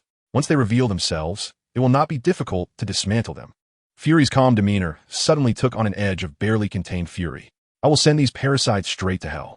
Steve regarded the man before him with mixed emotions, acknowledging that he had underestimated Fury. Through this exchange, Steve realized that the most pressing threat was internal. I shall await your good news, he replied, before departing Fury's office, needing time to contemplate the complexities of modern society. Meanwhile, on the top floor of Stark Tower, Tony Stark furrowed his brow as he observed SHIELD agents conducting an investigation. He had initially hacked into SHIELD's database, intending to share the findings of their inquiry. However, the information was swiftly deleted, leaving Tony somewhat irked. Fortunately, he had gleaned useful insights, setting his sights on Hell's Kitchen. He called out to Galwin, who was nearby in New York searching for demons, preparing to venture forth together. Just as he was about to head out for a personal investigation, Natasha, agent of SHIELD, had already arrived at the base of Stark Tower. "Sir, Agent Natasha from SHIELD is downstairs and wishes to meet with you," Jarvis announced just as Tony was about to step out, halting him in his tracks. He instinctively feared that SHIELD had discovered his intrusion into their database. However, after a brief moment of contemplation, he dismissed the thought. Tony possessed ample confidence in his abilities. With SHIELD's technology, the most that could occur, should he be adequately prepared, would be the discovery of an intrusion into SHIELD's database, without any suspicion falling upon him. "JARV, please allow the agent to enter. I am curious to ascertain her purpose for visiting," he commanded. "Yes, sir," came the reply. Tony surmised that Natasha had come to bring news regarding the demons, but he quickly dismissed this notion. If that were the case, she could simply inform him through JARVIS without the need for her presence. Nevertheless, Tony chose to refrain from overthinking it, as he would soon learn SHIELD's intentions once Natasha arrived. The elevator doors opened promptly, and before Natasha could step in, Tony's voice reached her ears. "Agent Romanoff, I still need to pursue those damned demons. If you have something to say, please be succinct. Don't be so formal, Tony." "I thought we were friends," Natasha replied as she approached, winking at him as she reached his side. Tony subtly stepped back, mindful of the ongoing situation at Stark Industries and the presence of Pepper Potts in the building. He wished to avoid any misunderstandings regarding his relationship with Natasha. "Please, let us get to the point. I'm pressed for time," he reiterated. Upon hearing his insistence, Natasha dropped her playful tone and spoke earnestly. "I have come to discuss matters concerning the Avengers. Originally, this was under Coulson's purview, but unfortunately, he has sacrificed himself." Tony fell silent at Natasha's words. To be frank, he had once dismissed the concept of the Avengers, but recent events had compelled him to reconsider the viability of the initiative. Noticing his silence, Natasha refrained from pushing him. Based on SHIELD's analysis of Tony's character, it was evident that he would agree to join the Avengers. It was merely a matter of time. After a prolonged moment of contemplation, Tony still could not provide Natasha with a definitive answer.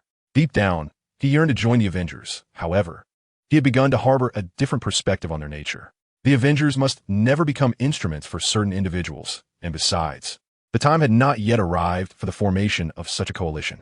"I will give it thorough consideration and provide you with an answer in due course.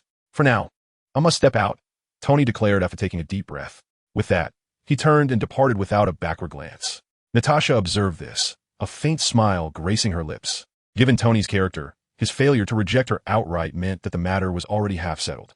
The Tony of today was no longer the reckless playboy who had once left an unfortunate soul waiting on a rooftop all night. He had gradually come to understand the weight of responsibility. Once he fully reconciled with himself, joining the Avengers would be a natural progression. After Tony's exit, Natasha too departed. As she stepped outside the doors of Stark Industries, the voice of Nick Fury reached her ears. Upon hearing Nick Fury's words, Natasha's expression fell. That black-hearted scoundrel had the audacity to send her to recruit that hulking brute for the Avengers. She inhaled deeply and exhaled slowly, her mind racing with the thought that this black-hearted rogue certainly knew how to present a challenge. Nevertheless, she accepted the task, viewing it as merely a troublesome assignment rather than an insurmountable obstacle. Before long, Tony located Gawain, and after their meeting, they both soared towards Hell's Kitchen. Upon arrival, they furrowed their brows at the sight before them. Hell's Kitchen was a cacophony of marching crowds, teeming with undocumented immigrants, vagrants, and errant insects driven mad. Among them were opportunistic individuals seizing the chaos for zero-sum purchases and rednecks delivering impassioned speeches. The entire area was in disarray, severely hampering their efforts. Even if they were to spot a demon in this chaos, they could not act. Even the slightest disturbance could escalate into a terrifying situation. After surveying Hell's Kitchen, they resolved to return to Stark Industries for further deliberation. After all, engaging in combat with a demon amidst a crowd would be akin to a massacre. Back at Stark Tower, Tony and Gawain exchanged thoughts while seated on the sofa, with Tony speaking first. "Gawain, is there truly something amiss in Hell's Kitchen? I can't shake the feeling that something is off. My instincts have always been remarkably accurate." Tony's intuition was indeed correct. The turmoil in Hell's Kitchen was orchestrated by Kingpin and those corrupt officials. Should Nick Fury persist in his search, his agents would undoubtedly suffer greatly among the throngs. Kingpin could easily incite his minions to stir up the marching crowd, and at that point, the people would care little whether one was an agent or not. Chaos would reign. Even the formidable S.H.I.E.L.D. could not execute a massacre in plain sight among the populace. However, from Kingpin's perspective, Nick Fury displayed a degree of awareness, refraining from pushing matters to that extreme.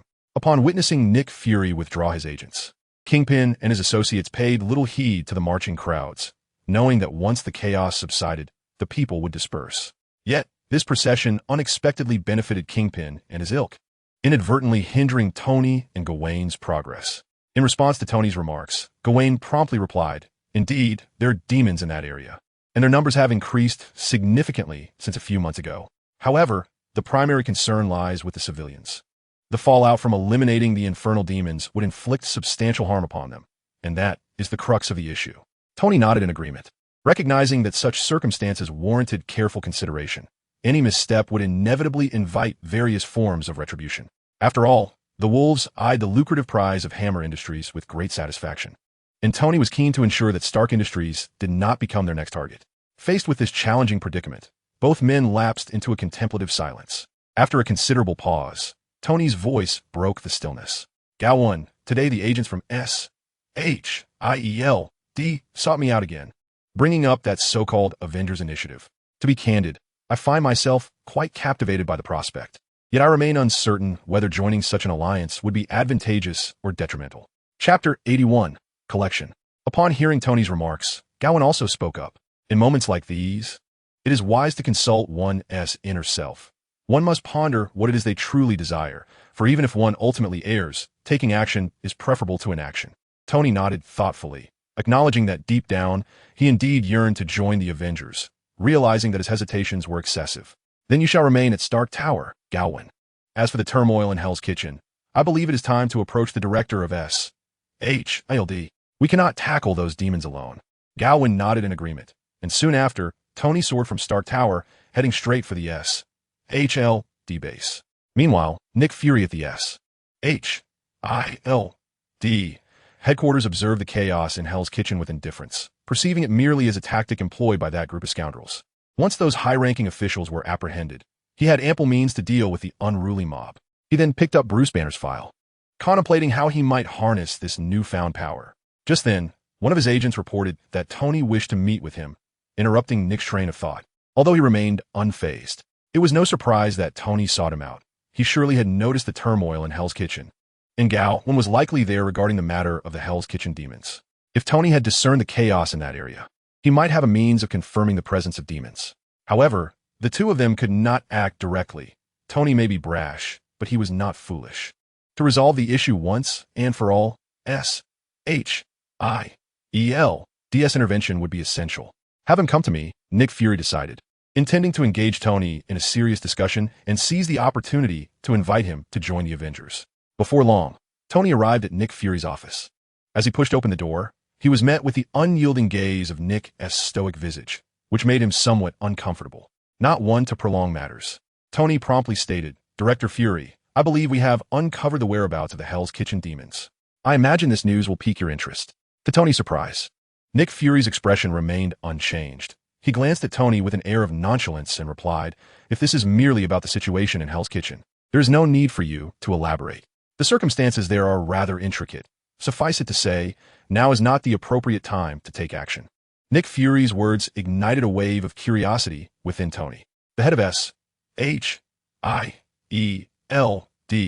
could hardly be troubled by mere disturbances of that nature, suggesting that there were complexities at play that he was unaware of. With this in mind, Tony discreetly instructed JARVIS to access S.H.I.E.L.D.'s database, eager to uncover any clues regarding the situation. However, before Jarvis could make any progress, Nick Fury tossed a small notebook onto Tony's desk. Observing this, Tony picked up the notebook with a hint of perplexity. As he flipped through a few pages, his brow furrowed. The names inscribed within were familiar to him, all of them officials, which piqued his curiosity about Nick Fury's intentions. "Look at this," Nick Fury remarked. "All these individuals are exerting pressure on me, urging me to abandon the Hell's Kitchen situation. If it were merely a protest, how could it provoke such anxiety among so many?" Tony's heart raced upon hearing Fury's words, realizing that among these individuals were undoubtedly minions of the underworld demon, and perhaps some were the demons themselves. "So, do you mean to apprehend them all at once?" Tony grasped Fury's plan, understanding that it would be prudent to dismantle this ticking time bomb sooner rather than later. He had suffered enough from it. Seeing that Tony comprehended his thoughts, Nick Fury nodded and continued. However, this will require some time, allowing them to lower their guard. Tony concurred, recognizing the necessity of patience. As long as they could expunge these parasites, a brief wait was inconsequential. With Tony's agreement, Nick Fury proceeded to discuss further details, ultimately devising a plan that satisfied both parties. Just as Tony was about to take his leave, Nick Fury called out to him once more. Tony, I believe you have observed the shifting tides of the world. I deem the Avengers initiative to be of paramount importance. With your involvement, I am confident we will be better equipped to confront these crises. Nick Fury's demeanor was earnest. He genuinely hoped for Tony's participation in the Avengers. Simultaneously, SHIELD's budget was indeed strained, but securing Tony's allegiance would alleviate financial concerns. Tony regarded Nick Fury intently. He had initially entertained the idea of joining the Avengers. However, Fury's previous remarks served as a stark reminder. If the Avengers were compromised by nefarious individuals, it would spell the greatest trouble. This realization instilled a sense of hesitation within Tony, prompting him to refrain from giving an immediate response. He waved his hand dismissively, stating, "Let us discuss this after we resolve the current matter. I have other commitments and must take my leave." With that, Tony exited Fury's office without a backward glance, leaving Nick Fury with a sense of regret. SHIELD agents exhibited remarkable efficiency in intelligence gathering within mere days.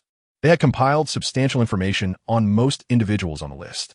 As he scrutinized the materials, Nick Fury's attention zeroed in on Wilson Fisk, the unchallenged kingpin of New York's underworld. Most of those listed had illicit connections with him, and given Fisk's proximity to Hell's Kitchen, Nick Fury couldn't help but harbor suspicions about his involvement. Although SHIELD had files on Fisk, it was important to note that SHIELD was not a law enforcement agency, hence such influences had not truly entered their radar. The target's eye, until it was torn apart by Steve, remained in a state of demonic essence, which led Nick Fury to initially refrain from suspecting Kingpin. After all, how could a mere underworld figure possess such audacity? This realization cast a new light on Kingpin's character, revealing his remarkable boldness. Nick Fury gazed at the array of materials before him, murmuring to himself. He was nearly certain that this individual was intricately linked to the unfolding events. Thus, his subsequent course of action acquired a definitive objective. In Queens, on Princeton Avenue, Zhong Hong returned after a brief sojourn. To be candid, the anticipation he had felt prior to his travels had dissipated upon arrival, leading to a profound sense of disappointment. This particular journey had left Zhong Hong disheartened, prompting his return in less than a month. Chapter 82. The assault begins time swiftly ushered in the Spring Festival, and Zhong Hong found himself in Chinatown at the southern tip of Manhattan, New York. The area was bustling with preparations for the new year, as the sounds of firecrackers and drums filled the air, evoking a nostalgic festive spirit. Zhong Hong decided to spend the evening amidst the celebrations. Meanwhile, Nick Fury had finally unearthed the incriminating evidence against everyone noted in his little notebook. While dispatching individuals to contact Tony and Steve, he made his way to the SHIELD vault, intent on proactively engaging with the board members. Soon, the screen before Nick Fury illuminated, revealing the visibly perturbed expressions of the board members. Typically, they were the ones summoning him. Today, however, he had taken the initiative to seek them out, a reversal of the usual order. "I understand you all have pressing matters to attend to, but in urgent circumstances, I require nothing more than your consent," he stated. The items Nick Fury presented caused the board members to raise their eyebrows, as they were puzzled by a shift in focus. Wasn't he supposed to concentrate on the demons? "Director Fury, this does not appear to align with your primary responsibilities," one board member cautiously interjected, attempting to subtly remind him of his overreach. However, he was swiftly interrupted. "Rest assured, I am fully aware of my intentions. Some of these individuals have colluded with the demons, and I have already dispatched personnel to control them. Regardless, you must grant permission today," Nick Fury asserted resolutely. In truth, he would proceed with or without their approval. Should matters escalate, they would inevitably be drawn into the fray. "Let's discuss the specific plan, Director Fury. These individuals should merely serve as a side note. Reveal your true objectives." Surprisingly, the first to grant permission was the military board member, whose statement forcibly aligned the situation with his and Nick Fury's agenda. Observing this, Nick Fury readily complied. commencing discussions about Hell's Kitchen. After the conversation, apart from the military board member and Alexander, the expressions of the other board members grew grim. However, contemplating the implications, they ultimately consented, recognizing that the demonic incident directly impacted their vested interests. After all, the recent demonic assault on SHIELD and Stark Industries left everyone uncertain about where the fiends might strike next. They lacked the protective prowess of individuals like Tony and Nick Fury. The meeting concluded swiftly, and as Nick Fury exited the confines of the chamber, he promptly organized personnel to head towards the residences of the officials. For added precaution, he even enlisted Steve to lead a support team. He was unconcerned about the commotion that might ensue. After all, no matter how significant, there would be others to bear the burden, as he was not the sole individual harboring intentions against the demons. At the Pentagon, as anticipated by Nick Fury, the military advisor sought out General Ross immediately following the meeting. It was evident that the military wished to involve itself in the matter, a development Fury had foreseen. With military intervention, the risks for SHIELD would be considerably diminished, as eliminating these demons would be mutually beneficial for both parties. After a series of discussions, General Ross exited the military advisor's office and called forth a specially selected unit of soldiers, each handpicked for their prowess. The existence of SHIELD's holy water weaponry was not a closely guarded secret, and Ross had equipped these soldiers accordingly. General Ross surveyed his team with satisfaction, planning to wait for the opportune moment to join the fray after SHIELD initiated their assault. He was determined not to allow his troops to charge in recklessly as they had previously. The operational control by SHIELD proceeded relatively smoothly, despite a considerable number of officials being demon-born. Upon encountering SHIELD agents, they would not remain passive. However, Steve's team was not to be underestimated. Several unfortunate demon-born met their demise, directly disintegrated by the holy water. Following such occurrences, Steve had no intention of adhering to any absurd principles of mercy. As a soldier engaged in warfare, he understood that compassion for the enemy equated to cruelty towards oneself and one's comrades. Of course, there were also officials who were not demon-born, yet they had suffered immensely. Initially, they had merely sought to pressure Nick Fury through their connections.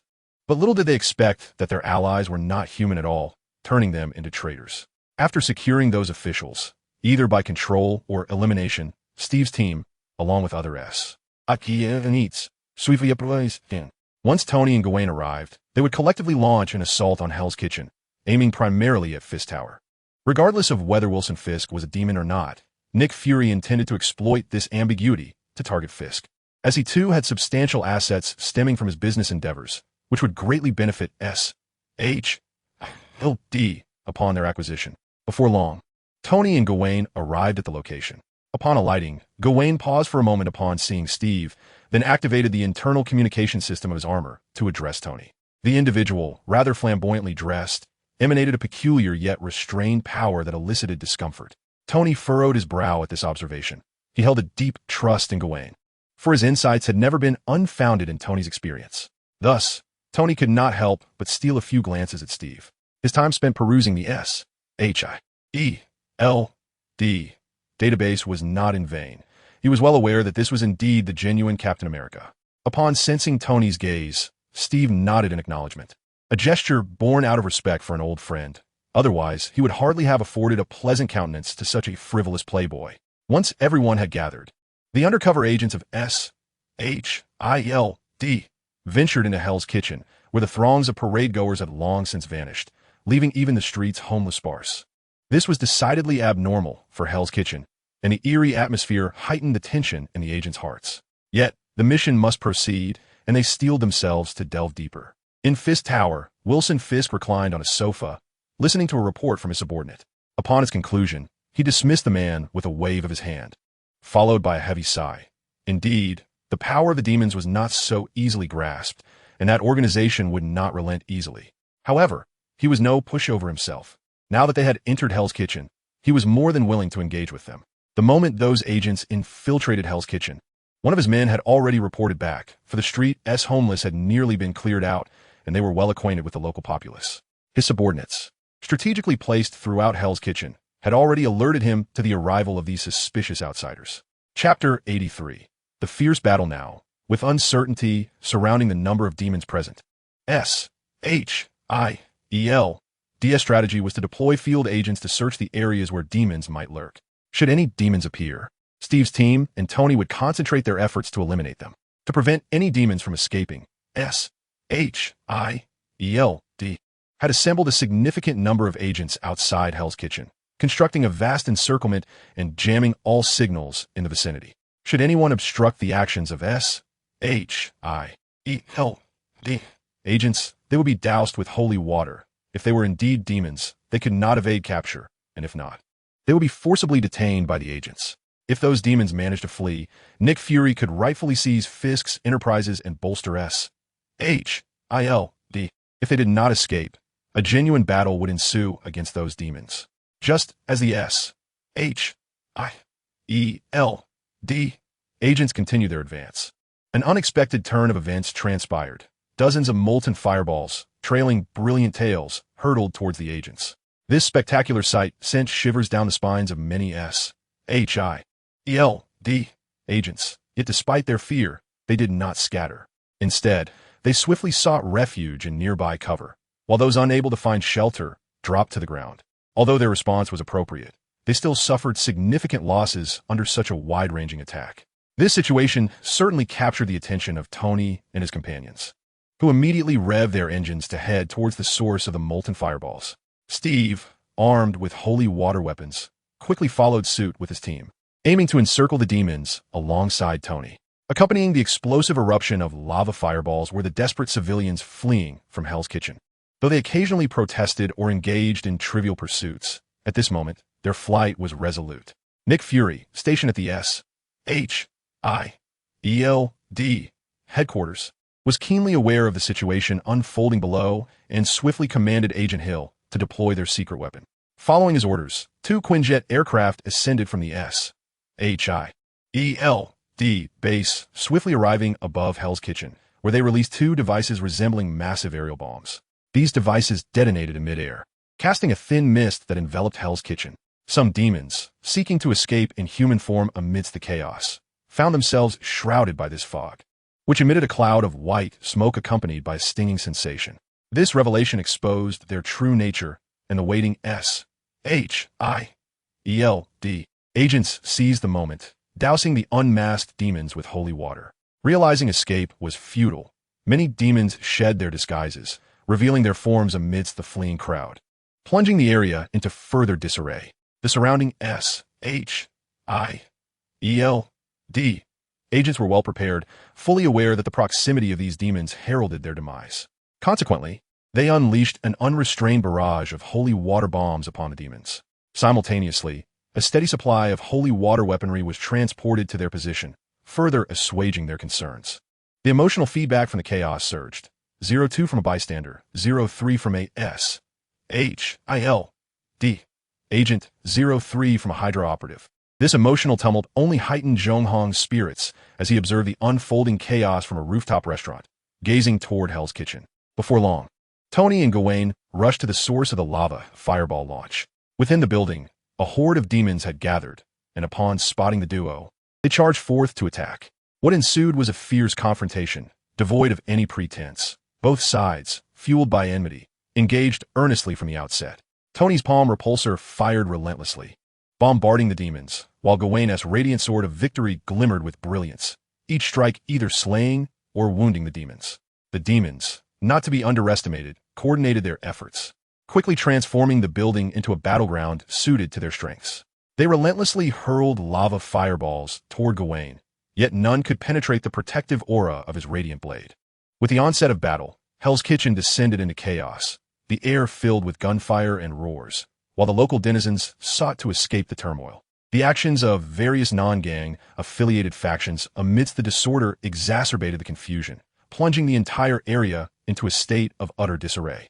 Soon, Steve and his team arrived at the location of Tony and Gawain, and without hesitation, they joined the fray upon witnessing the fierce battle. The cacophony of the sacred water weapons firing and the explosions drowned out the roars of the demon spawn. However, under Kingpin's orders, a relentless wave of demons was advancing towards them. These demons charged forward with ferocity, intent on annihilating everyone present. As the battle unfolded, the once bustling building was on the verge of collapse, momentarily pausing the chaos of the battlefield. Yet this pause was fleeting, for both sides understood that the only path to safety lay in the complete destruction of their adversaries, and soon the clash resumed with vigor. Steve's team consisted of elite agents from S.H.I.E.L.D., including Barton and Rambo, which significantly enhanced their combat capability, making them far more formidable than a typical squad. As Steve's team held the line, Nick Fury's concerns, far away at the S.H.I.L.D. base, began to ease. "Tony, your uncle said he would come for you." Tony, who was currently engaged in combat, was struck directly by a pillar of molten lava, followed by Obadiah's voice ringing in his ears. Emerging slowly from the molten fire, Obadiah approached Tony, not out of newfound courage, but due to the direct command of the blood demon to join the battle. "Fight, kill, you will grow stronger." This phrase echoed in the minds of all the demons spawned in Hell's Kitchen, and with its utterance, their attacks intensified. Some demons targeted fleeing civilians, swiftly capturing them to refine into their own bodies, thus bolstering their power. This tumult naturally caught the attention of Mephisto, who was watching the chaos in Hell's Kitchen with great delight, relishing the spectacle. However, given the considerable turmoil he had caused on Earth previously, he had no intention of intervening, preferring instead to savor the unfolding scene. Chapter 84, Military Intervention. Tony gazed at Obadiah before him, his expression grave. The figure before him was considerably larger than the average demon, clearly a formidable opponent. A glance towards Gawain revealed that he was surrounded by hundreds of demons, and his situation was even more precarious, making immediate assistance impossible. The S.H.I.L.D. agents were faring poorly, with over a dozen demons ensnaring them. Despite their captain's impressive display with a shield, he could not swiftly eliminate the demons, especially with more continuously arriving to reinforce their ranks. In light of this dire scenario, Tony ceased to rely on external support. He unleashed a barrage of micro-missiles from his shoulder, targeting Obadiah. Obadiah was quite knowledgeable about Tony's armor and had anticipated this move. A molten shield enveloped him, causing the missiles to detonate prematurely amidst the swirling lava. "Ah, Obadiah, how dreadfully disfigured you have become," Tony remarked, ascending to a greater altitude where he felt most at ease, mockingly taunting Obadiah as he soared through the skies. Obadiah, unperturbed by the jibe, responded with a cold smirk. "Tony, your silver tongue remains as sharp as ever, but I now possess an invincible power." While he recognized his own limitations in flight, his long-standing resentment towards Tony fueled the development of various strategies against him. With a swift motion of his hands, a molten pit manifested before him, spewing forth streams of lava that transformed into numerous fist-sized molten orbs, hurtling towards Tony. Though each individual orb lacked significant force, their sheer volume rendered them an effective barrage against airborne targets. With the molten pit providing ample energy, Obadiah was unconcerned about depleting his own resources. Tony, however, remained unfazed, fully aware of his agility that made him a difficult target, as he deftly maneuvered through the air, executing a series of acrobatic feats to evade the onslaught. Obadiah's lips curled into a smile as he charged towards the S.H.I.E.L.D. agents. His intent was clear: to distract Tony by neutralizing the agents first. Believing that with more demonic forces at his disposal, Tony would pose little threat, Obadiah dismissed the notion of confronting Gawain's unleashed demons, knowing he would never face Gawain again without the command of the blood demon. Agents of S.H.I.E.L.D. Beware of that behemoth. Tony's keen perception allowed him to discern Obadiah's intentions. Yet, even after Obadiah's departure, the molten pit continued its relentless assault, momentarily binding Tony's attention. He swiftly interfaced with J.A.R.V.I.S., accessing the S.H.I.E.L.D. communication network to warn the agents in combat. Upon hearing Tony's words, Steve and the others instinctively turned to his direction, only to see Obadiah barreling towards them. Barton raised his bow and loosed an arrow at Obadiah, skillfully evading the advancing demons with agile leaps. His marksmanship was exceptional. The arrow struck Obadiah squarely in the face. However, the demon's fortitude transcended human vulnerabilities. As the lava coursed over him, Obadiah yanked the arrow from his flesh, though the sanctified arrowhead still inflicted excruciating pain upon him. Enraged by the agony, Obadiah roared and accelerated, his massive form obliterating everything in his path. Observing the battlefield, Steve urgently called into his earpiece, "Nick, the moment has arrived. deploy the secret weapon. As Steve's command echoed, Nick Fury, stationed at the S.H.I.E.L.D.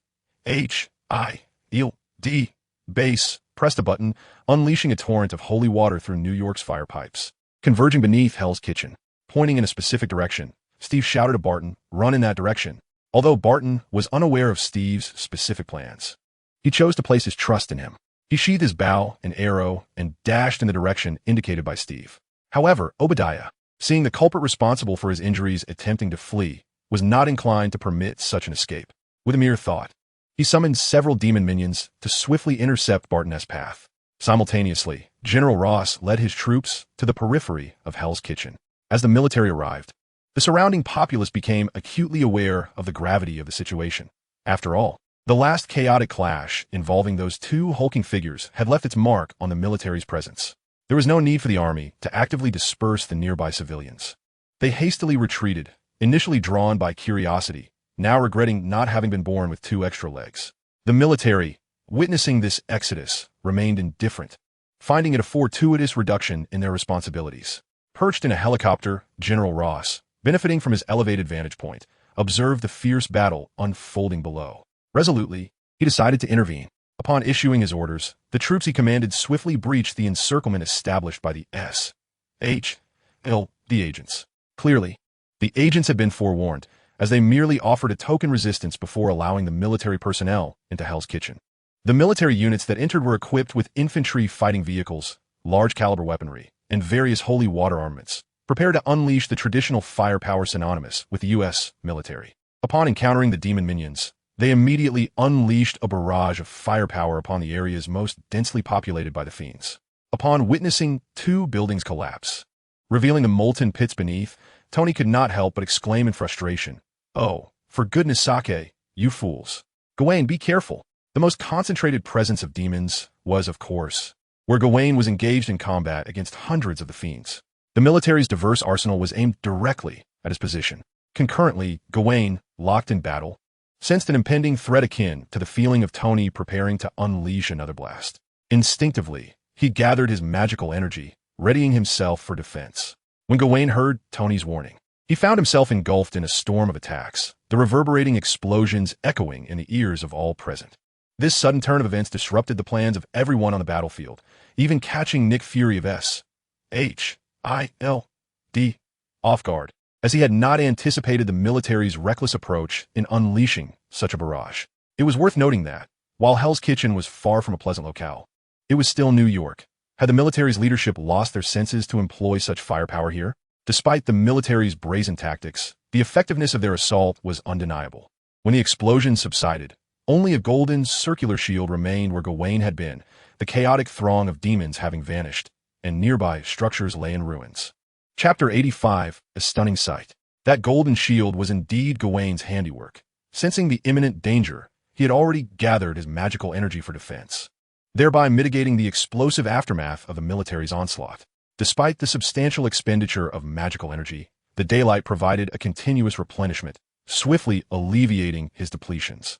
Following the conclusion of the explosion, the military swiftly mobilized, unleashing a barrage of portable holy water weapons upon the remaining demons. This abrupt scene thrust the demon species into a precarious position, momentarily halting Obadiah's advance towards Barton. This brief pause fortuitously spared Obadiah from imminent peril, as a fire hydrant along his path erupted violently, releasing a torrent of holy water that drenched the entire street in a deluge reminiscent of a divine rain. The demons splashed with holy water screamed as if scalded by acid, and Obadiah was no exception. Had it not been for the military's earlier assault diverting his attention, he would have endured far greater suffering from the holy water onslaught. Just as he breathed a sigh of relief, a tremendous force struck from behind, followed by Tony's fervent shout. Scarlet Chains of Selatok. Having undergone extensive training, Tony had mastered this formidable spell, relying not on some obscure dimensional demon for power, but on the magic infused into his chest by Galwin. With a decisive flourish, Tony hurled Obadiah against the ruptured fire hydrant. Obadiah initially felt a powerful thrust before succumbing to a searing agony. Tony, spare me," he instinctively pleaded, but Tony showed no mercy, seeing Obadiah as irredeemably wicked. Soon, Obadiah's form was consumed by holy water, accompanied by the stench of sulfur, marking the fall of this ancient demon. "Well done, Tony. Barton called out from a distance, relieved by the outcome, as he realized that had Obadiah continued his charge, his fate would have been dire.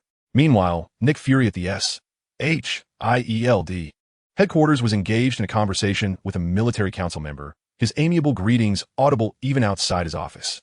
What in the world are you sending over? What possessed your people to act in such a manner? Do you have any idea the trouble this could precipitate? At this moment, Nick Fury felt exasperated by the military's apparent foolishness. If it were merely a street-level hero meeting a grim fate, it could be brushed aside. But the stakes were far higher with Galwin hailing from the Abyssal Realm and the ominous Ashen Council looming in the background. He could scarcely fathom the chaos that would ensue if the intelligence were accurate and Galwin were to perish here. Although he had anticipated the military could be a hindrance, he had not expected the on-site commander to be such an inept novice. Rest assured, Director Fury, I trust General Ross will adeptly manage the situation. The military council member reassured him, leaving Fury somewhat perplexed. No wonder the operation was so reckless. It was Ross, the fool at the helm. Nevertheless, the outcome remained favorable. And when Galwin later inquired, he could simply deflect blame, as it was not SHIELD's predicament. Within the subterranean warehouse, Jean Bing orchestrated a grand sacrificial ceremony, intent on summoning the blood-burning demon. To this end, he had gathered unfortunate souls lured from hospitals and others captured recently. Observing the heap of humanity before him, Jean Bing's demeanor remained unchanged. A man of ruthless disposition, he displayed no unwarranted emotions for these inconsequential lives. As Jean Bing's power surged, anguished cries erupted from the gathered throng, who desperately sought escape, yet their struggles were soon silenced. The bodies of those pitiful souls coalesced into a mound of flesh, and amidst the sanguine turmoil, the might of the blood-burning demon descended upon the scene. With its emergence, the nature of the flesh mound transformed. It began to transmute into stone, with molten lava surging forth, evolving into something akin to a miniature volcano. Soon, the imposing figure of the blood-burning demon materialized from within. "Well done. I am quite pleased with your offerings," echoed the voice of the blood-burning demon throughout the warehouse. As its words resonated, a potent force surged into Jean Bing's body. He had not anticipated that the incompetent Obadiah could be slain under the protection of hundreds of demonkind. Yet, Jean Bing appeared to be a more effective tool. This ritual he had prepared warranted a reward, and after bestowing it upon him, the blood-burning demon infused additional power into the miniature volcano. Instantaneously, a transformation akin to a chemical reaction unfolded, unleashing a crimson wave that rapidly spread outward. Soon, a vast portion of Hell's Kitchen lay enveloped by this force. While the power still held potential, it ceased to expand. As the crimson energy swept through, the lava and flesh consumed by the demonkind were swiftly replenished. Even the ground of Hell's Kitchen cracked open, releasing a pungent sulfurous aroma and ash-like debris from the burgeoning volcano. The underground warehouse, akin to a skylight, revealed its internal miniature volcano. Under the blood-burning demon's command, the demonkind of Hell's Kitchen began launching molten fireballs into the fire suppression pipes. This maneuver aimed to exploit their home field advantage. As the incessant jets of holy water from the fire hydrants placed the demonkind in a precarious position, necessitating their destruction first, the holy water mist permeating the air was systematically eradicated. Hundreds of molten fireballs ascended and exploded, their immense heat instantly dispersing the holy water vapor. The spectacle of hundreds of molten fireballs streaking through the air, trailing orange flames, and erupting in a magnificent display was truly awe-inspiring. Witnessed even by Zhong Hong from afar in Chinatown. This scene propelled the battle to its zenith, as fireballs from demonic entities, holy water weapons wielded by SHIELD agents, high-caliber military artillery, and the relentless assault of armed helicopters converged into a breathtaking tableau within the inferno of Hell's Kitchen, radiating outward with an undeniable force. Concurrently, the Ancient One, residing in Kamartaj, felt compelled to intervene. The chaos wrought by the blood-wrought demons had escalated to alarming levels, necessitating her personal oversight to safeguard the Sanctum Sanctorum in New York. However, before the Ancient One could embark on her journey, she sensed a familiar presence, causing her brow to furrow in concern. Chapter 86. The intervention of the sorcerers. The intruder was none other than Eliza's, whose intent was to delay the Ancient One, preventing her from confronting the blood-wrought demons directly. Aware of Eliza's presence, the Ancient One realized she could not afford to be distracted. Thus, She utilized her abilities to transport the sorcerers of Camartage to the Sanctum Sanctorum in New York, where they would shield it from devastation. Eliza's did not impede this maneuver. As long as the Ancient One refrained from direct involvement, those sorcerers would find it challenging to exert overwhelming force. Furthermore, the spectacle of demons and sorcerers clashing amidst a modern metropolis would undoubtedly captivate the citizens of New York. After relocating the sorcerers to the Sanctum, the Ancient One began to search for Eliza's whereabouts.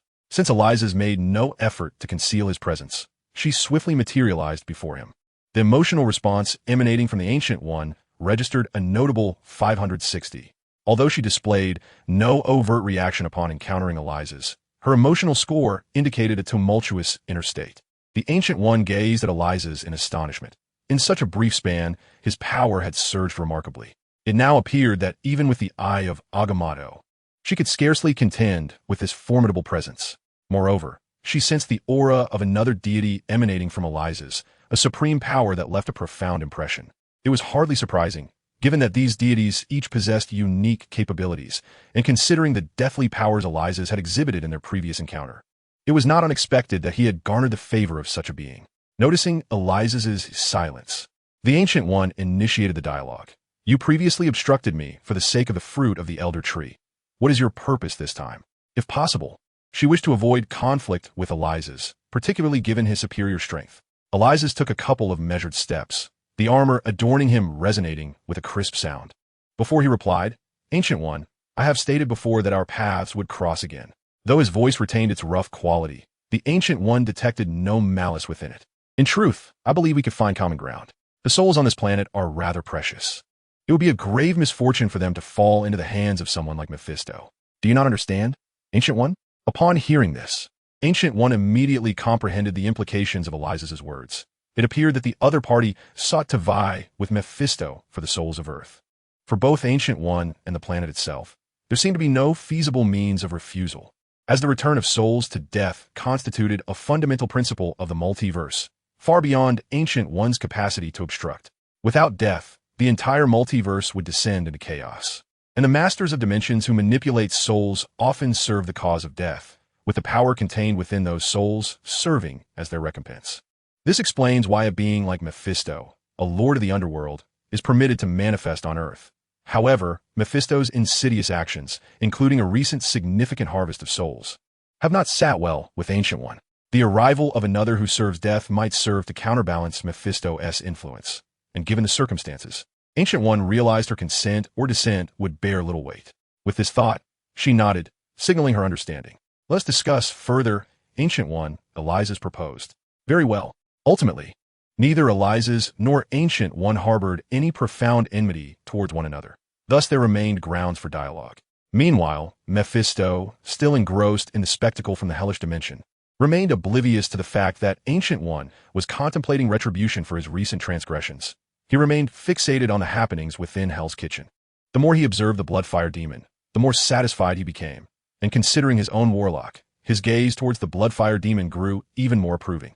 This warrior, whose allegiance he could not discern, was truly a marvel. To bring such a talent under his command would be an exquisite triumph. Once this thought took root in Mephisto's mind, it became uncontrollable. The more he pondered, the more he felt that a talent like the Bloodfire demon rightly belonged to him. In Hell's Kitchen, following the emergence of the Bloodfire demon, the balance of victory, which had previously tilted in favor of humanity, shifted once again. With a continuous influx of power, the demonic forces unleashed formidable firepower. The skies above Hell's Kitchen were inundated with a rain of molten fireballs, which, upon striking the ground, further transformed the environment of the infernal kitchen. Major media outlets, akin to sharks sensing blood in the water, seemed to have caught wind of the unfolding chaos. Securing a sensational story would undoubtedly ensure high ratings. Shocking. The demons of Hell's Kitchen reappear. Is Hell's Kitchen on the brink of becoming a true hell? An anomaly in Hell's Kitchen. Could the Mayan apocalypse be more than mere legend? Suspected extraterrestrial invasion. Please join our reporters as we head to Hell's Kitchen to monitor the situation. Reporters from various television stations swiftly boarded helicopters bound for the vicinity of Hell's Kitchen. Though perilous, the allure of financial reward loomed large, promising a lifetime of security if they survived. Beneath them, in Hell's Kitchen, the towering figure of the Bloodfire demon emerged amidst the eruption of lava. Coming into view of the agents of S.H.I., and the military forces. Behind the Bloodfire demon trailed hundreds of demonic entities, all of which had been transformed over the past month by Obadiah. At the very moment the blood demon emerged, Gawain confronted him directly. Apart from Gawain, none could stand against the blood demon. It seems that worthless Obadiah has perished at your hands. A fool is a fool. Allow me to engage with you. Empowered by the blood demon, the formidable Jean charged forward at Tony, followed closely by a horde of various demons. Erupting from their hands were fiery projectiles of molten lava. In a matter of moments, agents and military forces suffered severe losses. Witnessing this, Tony gritted his teeth in frustration, feeling utterly powerless. And a thought crossed his mind, how he wished Yangshan were still with them. Meanwhile, Steve stood in shock, the familiar ruins evoking memories of the past, while the gruesome fates of agents around him reminded him of Coulson. In that moment of distraction, a massive molten fireball struck him, sending him hurtling away. At that juncture, the command for retreat issued from Nick Fury's earpiece. The situation necessitated careful deliberation, as the agents present could no longer manage the crisis. The military forces fared little better, yet outside the city of New York, a considerable number of troops were assembling. In this scenario, agents could withdraw, but the military could not abandon the city, the foremost metropolis of America. However, retreat proved to be no simple task, as numerous demons had already ensnared them. Just as the battle intensified, several orange, circular magical portals materialized in Hell's Kitchen. Chapter 87, The Battle of Hell's Kitchen. As the portals formed, the sorcerer Mordo emerged at the forefront, followed by dozens of mages of various appearances. Upon their arrival, a multitude of powerful spells were unleashed, targeting the demonic entities. Although they were commanded by the Ancient One to protect the Sanctum in New York, after deliberation, they concluded that engaging the demons first would be essential to safeguard the Sanctum's integrity. A battle within the Sanctum could risk damaging the protective array. Thus they opted for a preemptive strike. Seeing this, Tony felt a weight lift from his chest. These mages were indeed a much-needed source of revitalization. Having practiced magic himself, Tony acknowledged their formidable combat prowess, an exceptionally powerful force. The demons, transformed from gang members, were capable of contending with conventional armed forces, but against these mages, they found themselves momentarily at a loss. Nevertheless, undeterred by the nature of their adversaries, the demons that remained unaffected by the magic launched their molten fireballs. Yet, the once unstoppable projectiles faltered before the mages, who deftly conjured portals that devoured the demons' attacks. Faced with the ineffectiveness of their ranged assaults, the demons bravely resorted to close combat. Although they lacked mastery over demonic powers, their hand-to-hand combat skills remained intact. The body ablaze with fierce flames, combined with formidable strength, compelled the mages to retreat in haste with every strike. Due to the advantages of home turf, these demon breeds, even when injured, were able to recuperate swiftly. For a time, even these powerful mages found it challenging to subdue the demons. Fortunately, they managed to contain the demon spread. The appearance of these mages escalated the fervor among various media outlets and television stations, as their helicopters drew ever closer to the Hell's Kitchen. Astonishment gripped the world. Could it be that magic truly existed? The government had indeed dispatched magical warriors. Could the enigmatic Area 51 be real?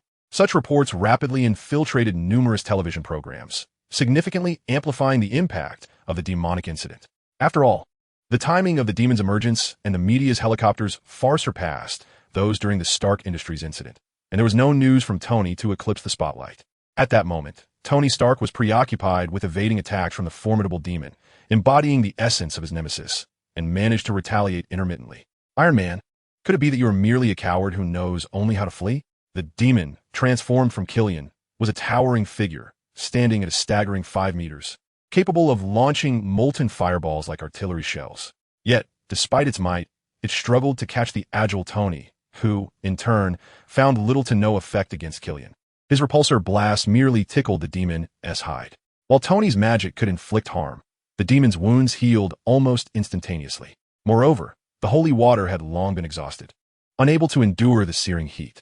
At present, Tony could only stall Killian, but posed no real threat. In a corner unnoticed by others, Steve's consciousness once again transcended into that peculiar realm. This time, his awareness was clouded, and upon acquiescing to certain entities, he returned to the battlefield. His mind rapidly cleared, and his previously grievously injured body healed in an instant. an inexplicable power surging within him. As the battle raged, a chilling voice echoed eerily in everyone's ears, reminiscent of the depths of the ocean. I cannot perish. I have yet to avenge a great wrong. There are beautiful things I must protect. The promises to my friends remain unfulfilled. My comrades need me. America needs me. The beacon of freedom requires my presence. Even if I have slumbered for 70 years. Even if I bear grave wounds. I, Steve Rogers, Captain America, shall not fall. I will rise. I will fight. With the final words resonating, Steve, who had been hurled by molten fireball, struggled to his feet. An enigmatic force swept across the battlefield, infusing his being. His once bloodshot gaze transformed into a vivid crimson, fueled by newfound strength. Ignoring the origins of this power, he charged directly at the nearest demon. The ill-fated demon was caught off guard as a shadow surged towards him. Before he could react, an immense force penetrated his being, and his consciousness swiftly dissolved into nothingness. Steve retracted his fist. The demon had vanished without a trace, leaving behind a chaotic scene of scattered lava and bone debris. Remarkably, Steve's single blow had obliterated the demon. As for the others, Steve vigorously swung his right arm, propelling his shield to cleave through several demons with precision before it returned to his grasp. Ever since Steve rose once more, both the mages and demons present felt a profound terror emanating from within. However, the mages continued to perceive Steve as Captain America, while the demons viewed him as a monstrous entity adorned with delicate black tendrils. At that moment, Steve's very presence inflicted significant psychological damage upon all the demons, each gaze intensifying their distress. The battlefield was engulfed in chaos, with neither side able to withdraw easily. Nonetheless, Steve stood unrivaled, gradually tearing the combat zone asunder. This unforeseen turn of events astonished and thrilled the agents of S.H., E.L.D. and military personnel alike, prompting them to pause their hasty retreat and observe. The environment of Hell's Kitchen had become inhospitable to human life, with the onlookers straining to endure. As they beheld Steve's silhouette, the S.H.I.E.L.D. agents recognized him, while the soldiers recalled the tales they had grown up hearing. The protagonist of those stories now seemed to merge with the fearsome figure dominating the battlefield, leading them to believe that this was the true Captain America. Their once diminished spirits were reignited, yet under General Ross's command, they began to gradually evacuate the wounded. Nearby S.H.I.L.D. agents also commenced the withdrawal of the injured, deeming it sufficient to leave behind a few operatives for first-hand intelligence, as the subsequent clashes would likely be beyond the capabilities of ordinary agents. Chapter 88, Ramlo in Action. At this juncture, several streets in Hell's Kitchen lay reduced to rubble, with the Blood Demon and Galwin at the epicenter of the devastation. The Blood Demon thrived in his dominion, capable of absorbing any defiant souls left behind, rendering it challenging to determine a victor against Galwin. Consequently, Galwin began to unleash his full potential, basking in the sunlight, which continuously replenished his magical energy. Bolstered by a threefold increase in power, endowing each swing of his sword with tremendous force, the Blood Demon, drawing strength from a nearby miniature volcano and an ample supply of flesh and blood, was not at a disadvantage against Galwin. Their fierce skirmish naturally attracted Steve's attention. Recognizing the formidable nature of the Blood Demon, he seized his shield and joined the fray. In truth, given his prowess, the most prudent course of action would be to first eliminate the lesser demon breeds and the formidable Kingpin, and then join forces with the mages and Tony to confront the Blood Demon. Had it been the previous Steve, he would undoubtedly have followed this strategy. However, the corrupting influence of the fallen god has granted him immense power, yet has also rendered him somewhat uncontrollable. With a mighty leap, he swung his shield towards the Blood Demon, a swirl of deep black energy coalescing upon it. Were it a typical demon, this move would surely have spelled its demise. Yet, the Blood Demon was not so easily deterred. Its arm transformed into a whip of molten lava, striking Steve and sending him sprawling. Fortunately, due to the potency of the fallen god's power and the resilience of his vibranium shield, he emerged relatively unscathed. Nevertheless, this blow cleared his vision considerably, and as he lay on the ground, he realized he needed to recalibrate his strategy. Foolish insect, possessing power, yet proving utterly ineffectual. Is this your notion of revenge? The Blood Demon taunted as it battled Gawain, its words igniting a spark of clarity within Steve, quickly overshadowed by a surge of crimson rage. I shall slay you, he bellowed, rising with the agility of a carp, a strange force emanating from his very soul as he charged once more at the Blood Demon. This time, however, he exhibited greater wisdom, focusing on coordinating his attacks with Gawain. He refrained from recklessly charging the blood demon, instead waiting for Gawain's strikes to weaken their foe before making his move. This strategy proved effective. While Steve could not inflict significant damage upon the blood demon, it was equally unable to divert its attention to eliminate him. Consequently, to the spectators, it appeared as though Steve was gaining the upper hand, dominating the demon in combat, which invigorated the remaining soldiers and agents of S.H.I.L.D. as they distanced themselves from the battlefield of mages and demons, diligently reporting to their commanding officer. However, as all eyes were fixated on the central conflict, Ramlo led a team of agents stealthily approaching the area where Tony and Kingpin were engaged in battle. The mages were embroiled in fierce combat with numerous demon breeds, leaving no opportunity for the lesser demons to impede Ramlo's squad's advance toward Kingpin. Ramlo quickly assessed Iron Man's trajectory and instructed his team to plant explosives amidst the ruins before concealing themselves. The debris provided ample hiding spots. Iron Man? More like Flyman. At this juncture, Tony had lost all desire to converse with the hulking adversary. He continuously dodged Kingpin's attacks while attempting to counterattack, exhausting his mental faculties. Yet, he had no alternative. He could not allow Kingpin to wreak havoc on other fronts. Kingpin, too, found himself unable to subdue Tony, which was part of his strategy. He had no intention of engaging with the mages or the likes of Gawain and Steve. He had adapted to Iron Man's various assaults, and battling him posed little danger while ensuring that Iron Man could not be left unmonitored. Just as Kingpin contemplated whether to ease his onslaught, an unexpected turn of events unfolded. A violent explosion abruptly hurled Kingpin, sending his massive form crashing into the ruins of a building. This took Tony by surprise. But soon enough, Rumlow led a contingent of agents out from their various hiding places. Iron Man, assist that knight and the captain. We will hold this demon at bay. Once they are dealt with, victory will be ours. Rumlow shouted towards Tony while firing in Kingpin's direction, and as if to echo Rumlow's command, gunfire erupted all around. Emerging from the debris, Kingpin immediately sought to eliminate these oblivious agents. However, in a moment of confusion, he noticed several agents signaling him with gestures indicative of a clandestine meeting. This unexpected development caused Kingpin to pause, a slight smirk curling at the corners of his mouth. He thought to himself, it seems someone wishes to negotiate with him, and he promptly showcased his remarkable acting skills. He feigned injury from the agent's weapons. Yet this spectacle left Tony in doubt. If his own weapons could not harm this individual, could S.H.I.L.D.'s equipment truly surpass his? Observing Tony's hesitation, Kingpin further enacted the role of someone impervious to the agent's attacks, while the agents cooperated, creating the illusion that, although their weapons could not harm Kingpin, they could still restrain him. This scene alleviated some of Tony's skepticism. After all, these S.H.I.L.D. agents had contributed significantly in the earlier battle, and it was illogical for them to collude with such a monster. Be exceedingly careful. Just hold him off, and once Galen is free, he will inevitably meet his demise. However, after uttering this, Tony did not soar towards Galen, but instead directed his flight towards Doctor Strange.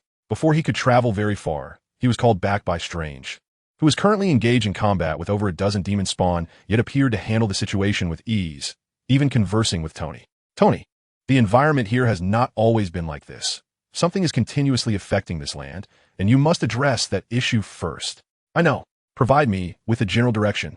Tony had already recognized this problem, but his magical prowess did not allow him to discern the source of the disturbance. The interference of various energies rendered technological means ineffective, leaving Tony somewhat at a loss.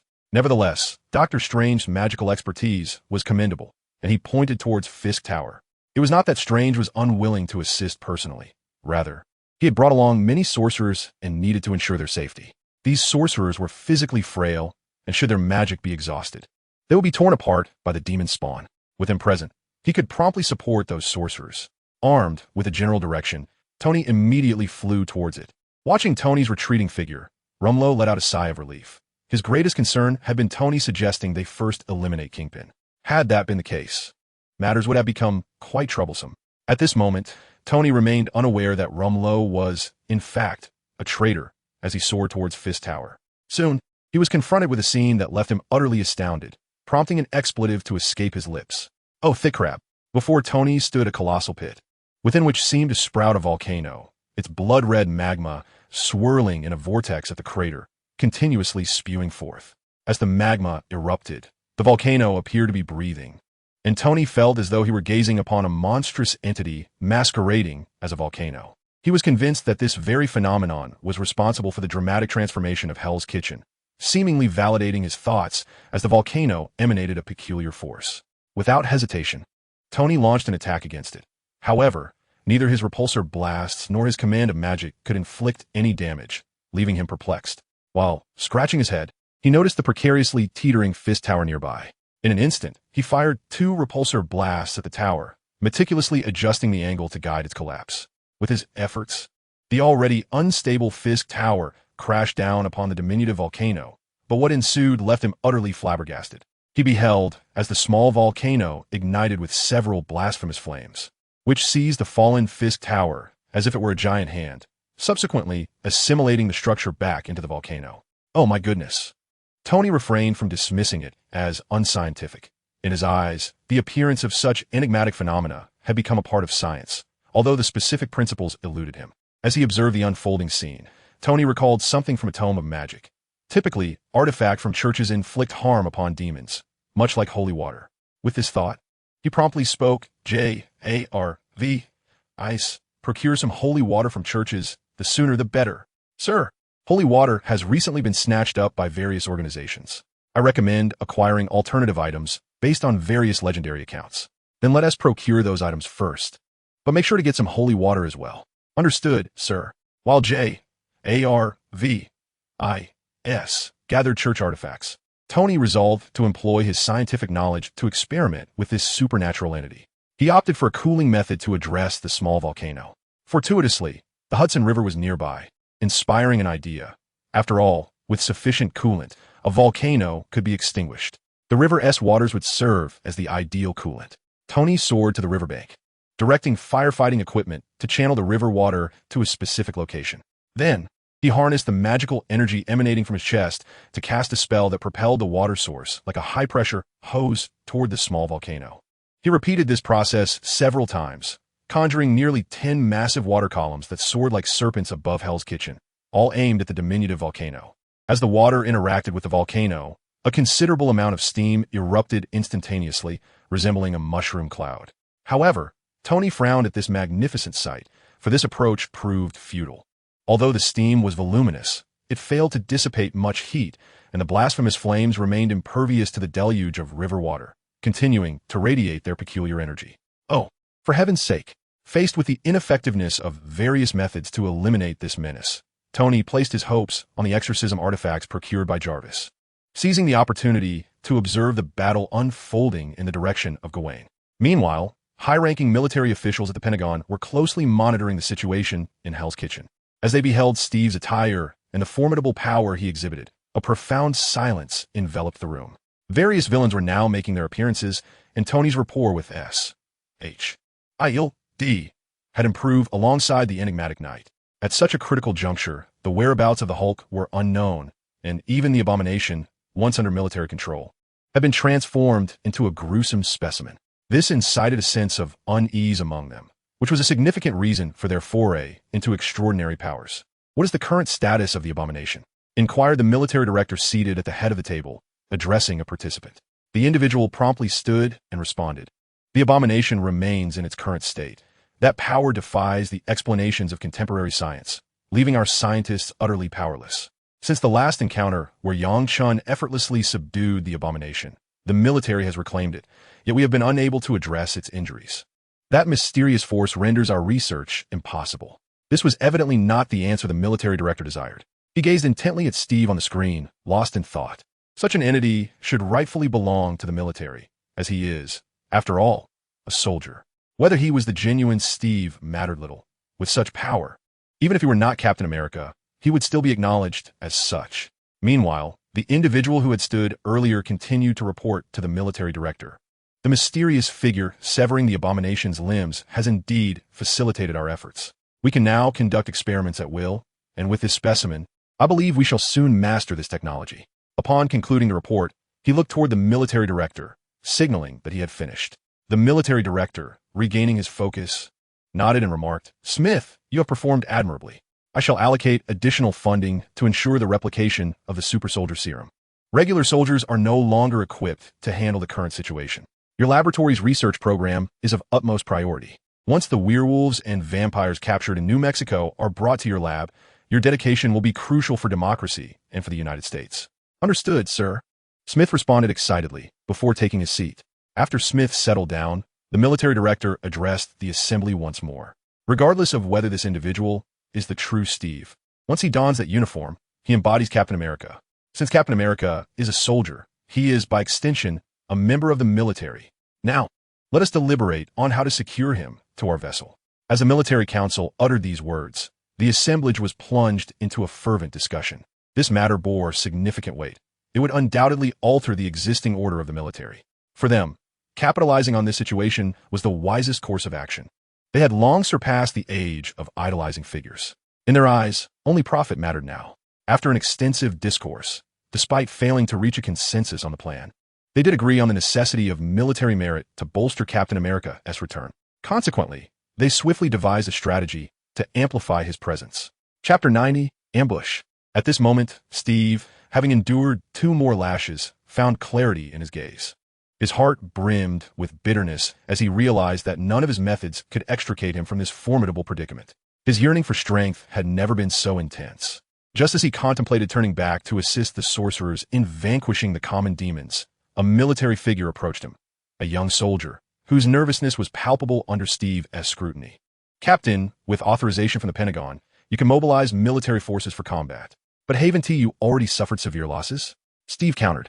What you need now is to withdraw and recuperate. Upon hearing this, the young soldier's cheeks flushed. He resolutely replied, Under your leadership, Captain, we can fight again.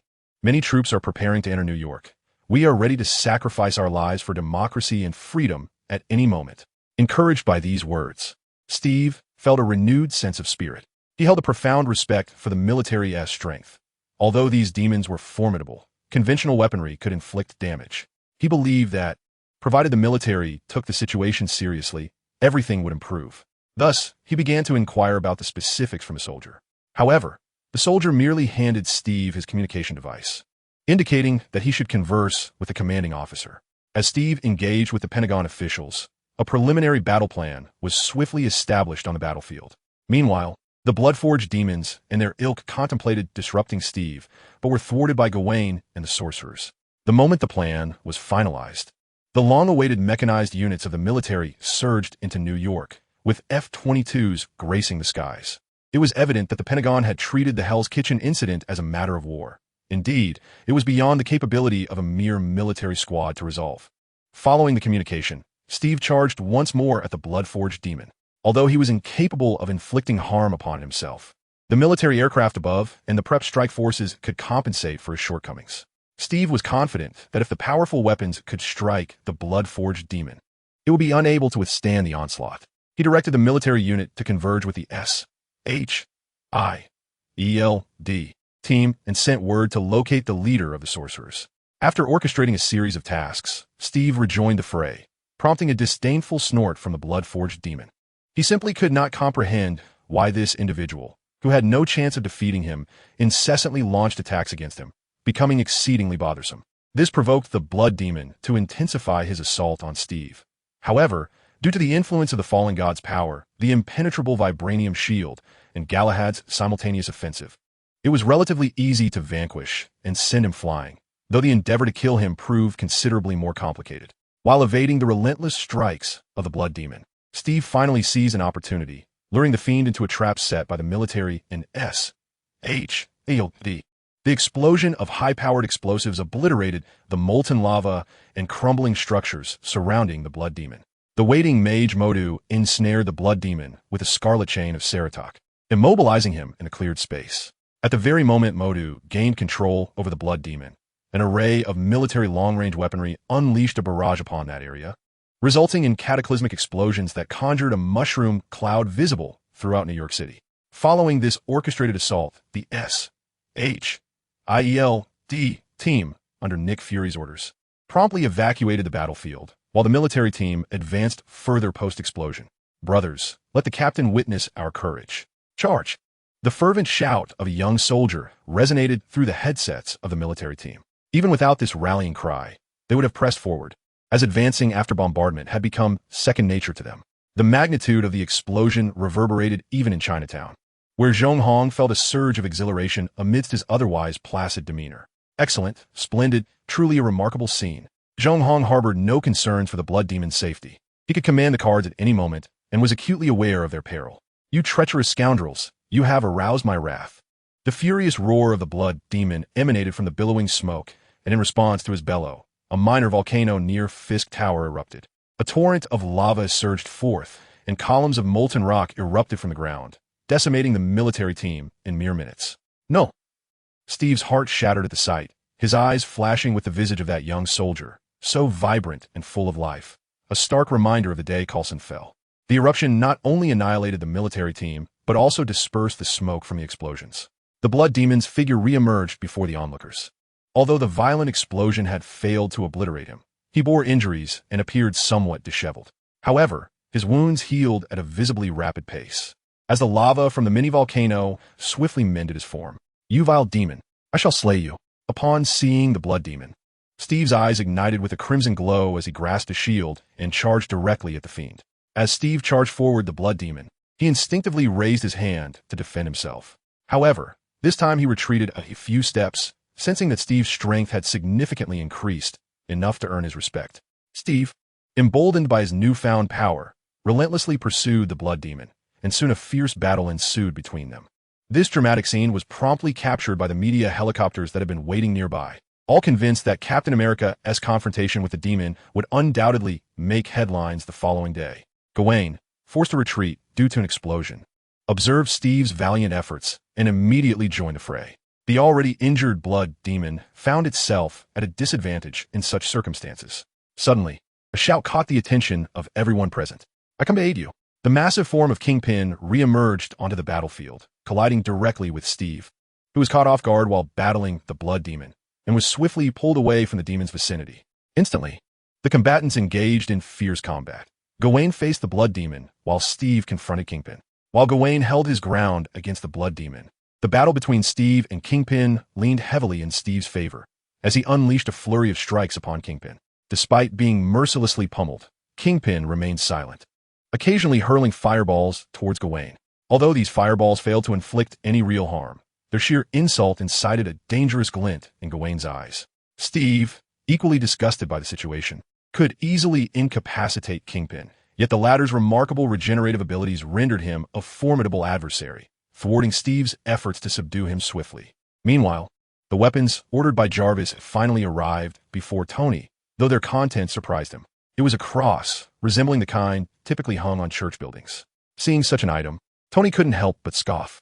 "Those folks truly sell anything. Doesn't T. Jarvis have anything else?" "I apologize, sir. The military and SHIELD are acquiring those exorcism artifacts. I compelled the clergy to sell them through some underhanded means," Jarvis replied. "All right then, let me see if this thing works." With that, Tony hurled one of the crosses directly at the small volcano. The ensuing spectacle left him astounded. "Oh crap, what is the principle behind this? It actually works." The spot where the cross struck the small volcano appeared to dissolve into a mass of molten flesh, and Tony could faintly hear anguished wails emanating from it. A chill crept over him, but the urgency of the battlefield demanded immediate action. This object was amplifying the demon's presence, and it had to be destroyed at once. Resolving to act, Tony disregarded the haunting cries and unleashed all the crosses he had at the small volcano, resulting in a tremendous surge of crimson steam rising forth. The previously muffled wails transformed into a tangible, horrifying cacophony, making Tony feel as though his very soul was on the verge of being torn asunder. After the anguished wails, the diminutive volcano retracted as if it were a living entity. As it continued to constrict, it ultimately transformed into a mass of deep black, unidentifiable substance, which erupted throughout the subterranean warehouse. With the volcano's destruction, that peculiar force vanished, leading to a significant decline in the regenerative capabilities of the demon kind in Hell's Kitchen, consequently causing a collapse in the battlefield against the mages. Even Jean Bing, who was entangled with Steve, began to sustain injuries. Witnessing the dire situation, the molten blood demon, engaged in battle with Galwan, unleashed a tremendous force amidst the flowing lava, sending the unprepared Galwan reeling. Seizing this opportunity, the molten blood demon swiftly maneuvered behind Jean Bing, striking him and forcing Steve back, before hastily dragging Jean Bing to the location where the demon kind had congregated. The battlefield suffered the most from the volcano's obliteration. These mages were no ordinary adversaries, easily handling typical demon kind. Their entanglement with these demons was solely due to the volcano's presence. Now that the volcano lay in ruins, the mages unleashed their prowess upon the demon kind, rendering them utterly defenseless. Upon the molten blood demon's arrival, he extended his hand towards the fallen demons. With a sweeping motion, the bodies of the demon kind flowed towards him like molten lava, a portion transformed into numerous fiery lava orbs, launching an assault on the surrounding mages, while another portion coalesced into a massive lava pit. Once the pit was formed, the molten blood demon leaped down with Jean Bing in tow, with nearby demon kind mimicking his actions and following suit. The demon kind surged into the lava pit. Recognizing that with their leader fleeing, their chances of survival increased the faster they ran. By the time Steve and Galwin arrived in pursuit, most of the demon kind had already escaped. However, some unfortunate souls, distanced from the chaos, met a grim fate at the hands of Steve, Galwin, and numerous mages. As the remaining demon kind were nearly eradicated, the military and reinforcements arrived belatedly. They had intended to reap the rewards of the battle. Yet the interval from the volcano's destruction to the molten blood demon's retreat was far too brief. Upon witnessing the arrival of the military and the mages promptly activated their portals to depart, evidently wishing to avoid further entanglement with them. Their mission to safeguard the sanctum had been accomplished, and they saw no need to remain exposed in the outside world. Tony and Galwin also took their leave after the mages departed, and when the military and forces arrived, only Steve and the Ramlo squad remained in Hell's Kitchen. Due to a certain accord made with Jean Bing, the Ramlo squad suffered little to no casualties, merely feigning an inability to restrain Jean Bing while he escaped. At this moment, the strange influence over Steve had dissipated, and as he surveyed the devastation in Hell's Kitchen, a sense of unease filled his heart. He found himself somewhat nostalgic for that enigmatic power. Soon, the military located Steve, and he was taken away under layers of protection. Unexpectedly, the agents of did not intervene. They simply escorted the Ramlo team away as well. The battle in Hell's Kitchen quickly made headlines across major media outlets, surpassing the previous incident at Stark Tower. Hell's Kitchen was almost entirely obliterated. Although the area was not particularly beloved, it was still part of New York City. If this devastation occurred in Hell's Kitchen, could the next one be on Wall Street? An atmosphere of panic engulfed the populace, with many elite individuals already plotting to escape to other states or even countries to evade the looming danger. New York had become exceedingly perilous during this period. From the initial chaos at Stark Tower to the current destruction in Hell's Kitchen, the city seemed to attract malevolent forces. Amidst the rising anxiety, the media broke new ground with the announcement of Captain America's return.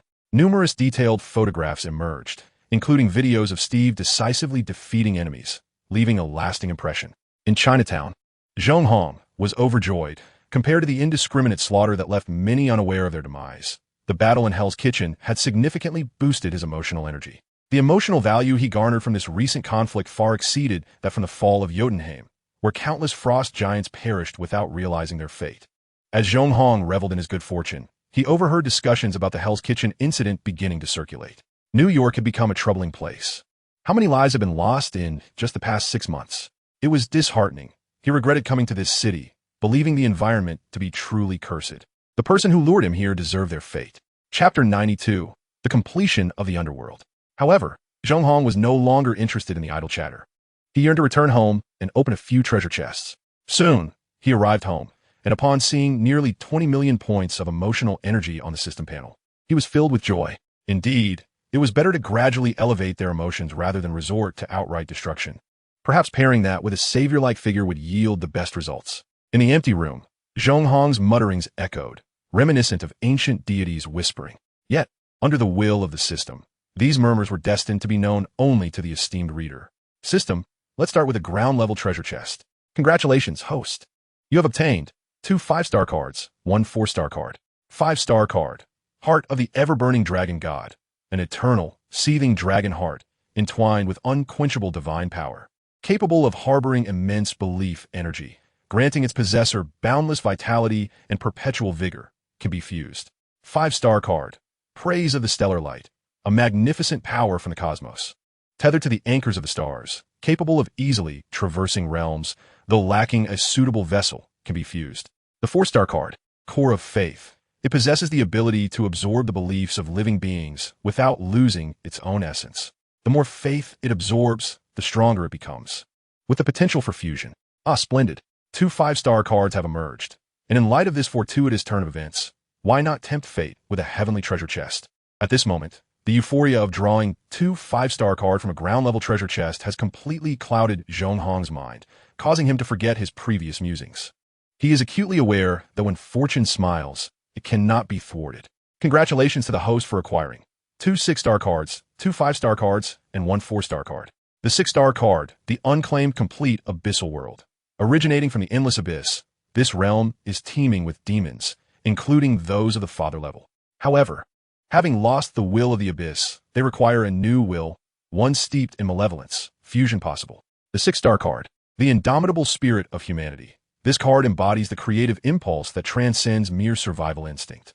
It differs from the utilitarian rationality of calculation, representing life's spontaneous resistance against nihilism and its innate drive to create value. It serves as the core motivation for the evolution of civilization and the spiritual pillar enabling individuals to rise above adversity, an eternal exploration of human potential. The 5-star card, Power of the 12 Divine Palaces. The transformation of the rat's stillness into motion, the strength of the ox, the balance of the tiger, the swiftness of the rabbit, the destruction of the dragon, the invisibility of the snake, the purification of the horse, the spirit of the goat, the transformation of the monkey, the levitation of the rooster, the immortality of the dog, and the divine sight of the pig. These myriad powers converge with immense potential, fusion possible. The 5-star card, Mastery of Dark Forces.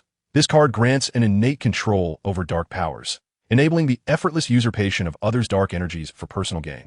With the potential to become the source of darkness itself, fusion possible. The 4-star card, Demon Worm Pit. Originating from a certain Western fantasy realm, it absorbs the essence of the abyss to continuously spawn demon worms, malevolent creatures capable of evolving into various demonic forms, fusion possible. Goodness gracious, 2 6-star cards. What tremendous windfall. The unclaimed complete abyssal world is a perfect complement to the source of evil. Upon beholding the unclaimed complete abyss, Zhong Hong immediately recalled the source of evil he had drawn earlier. He promptly placed the source of evil, the unclaimed complete abyssal world, and the demon worm pit into the system's furnace. Watching the 3 cards swirl and merge within the furnace, a smile spread across Zhong Hong's face. At last, the forces of the infernal realm were fully replenished. He need not worry about the absence of demons following the blood-soaked demon.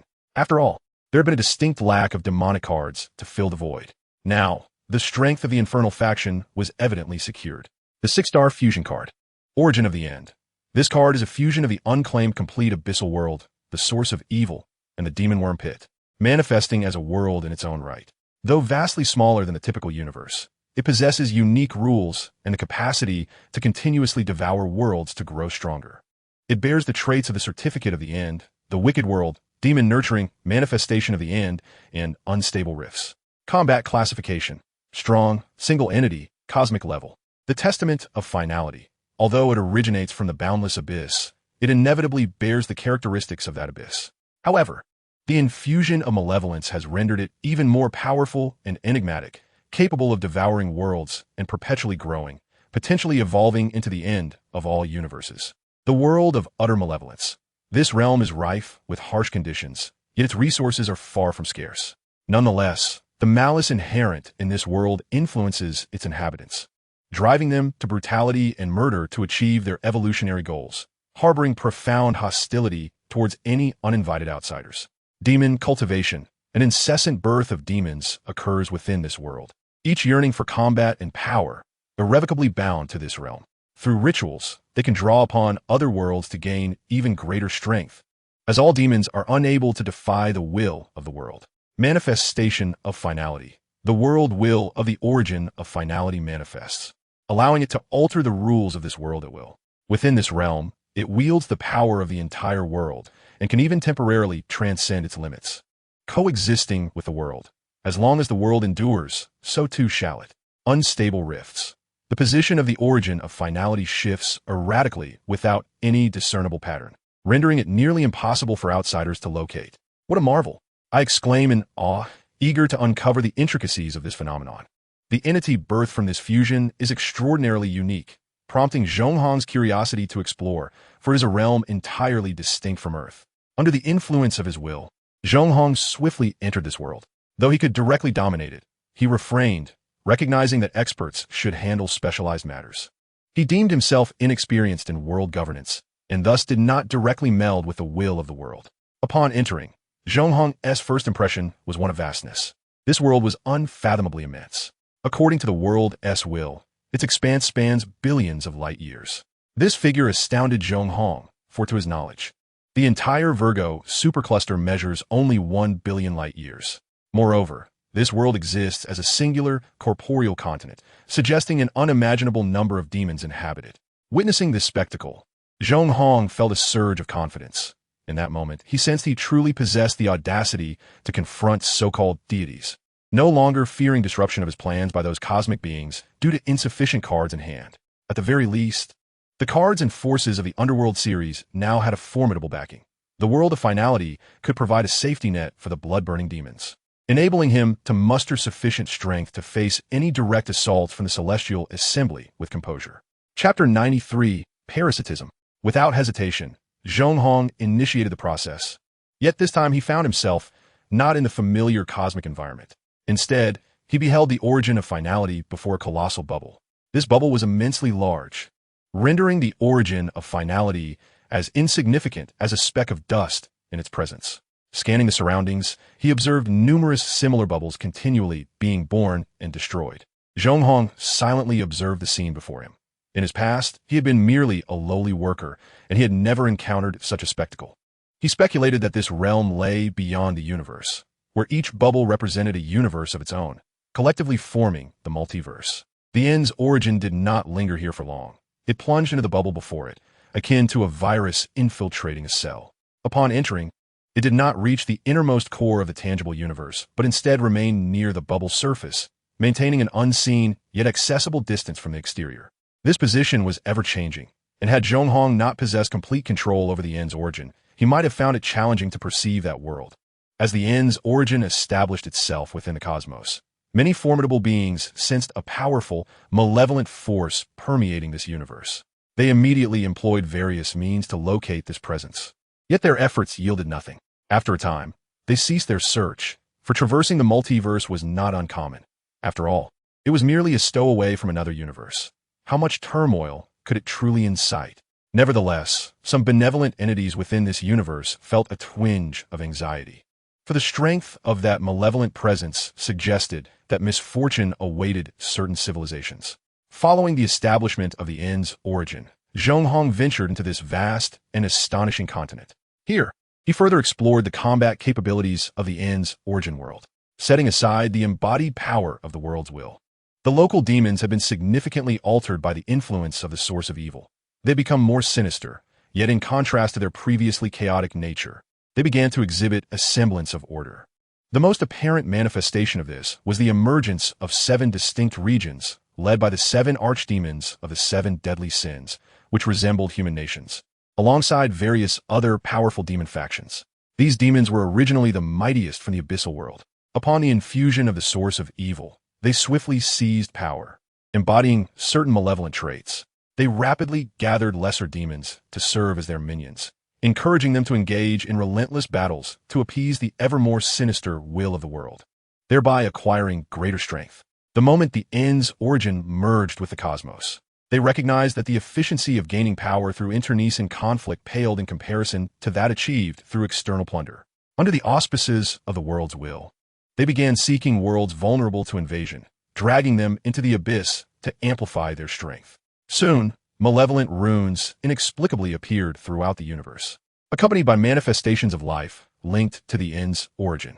Under the influence of these illusions, their inherent malice was profoundly magnified, leading them to pursue those malevolent runes under the guidance of that will. To the cosmos, the entire realm of the end's origin resembled a colossal parasite, destined to incessantly devour one planet after another to sustain itself and grow even more formidable. It is foreseeable that countless civilizations will vanish before the onslaught of demons, their planets transforming into the sustenance of the end. After becoming acquainted with the essence of the end's origin, Zhong Hong couldn't help but draw a sharp breath. Indeed, this was a formidable boss. Introducing such an entity into the already chaotic Marvel Universe promises to be immensely entertaining. However, given the demons' overwhelming strength, their adversaries must also be sufficiently powerful. Otherwise, they would be utterly incapable of resisting these fiends. Thus, the Ashen Council, as the primary opposition to the demonic forces of the Eight Desolations, must also possess significant strength. Consequently, Zhong Hong redirected his will back to Earth and commenced a new fusion. He drew 4 cards into the crucible: the indomitable spirit of humanity, the ever-burning heart of the dragon god, the celestial light of song, and the core of faith. The resulting 6-star fusion card, the savior of humanity, materialized from these 4 cards, embodying the indomitable spirit of mankind.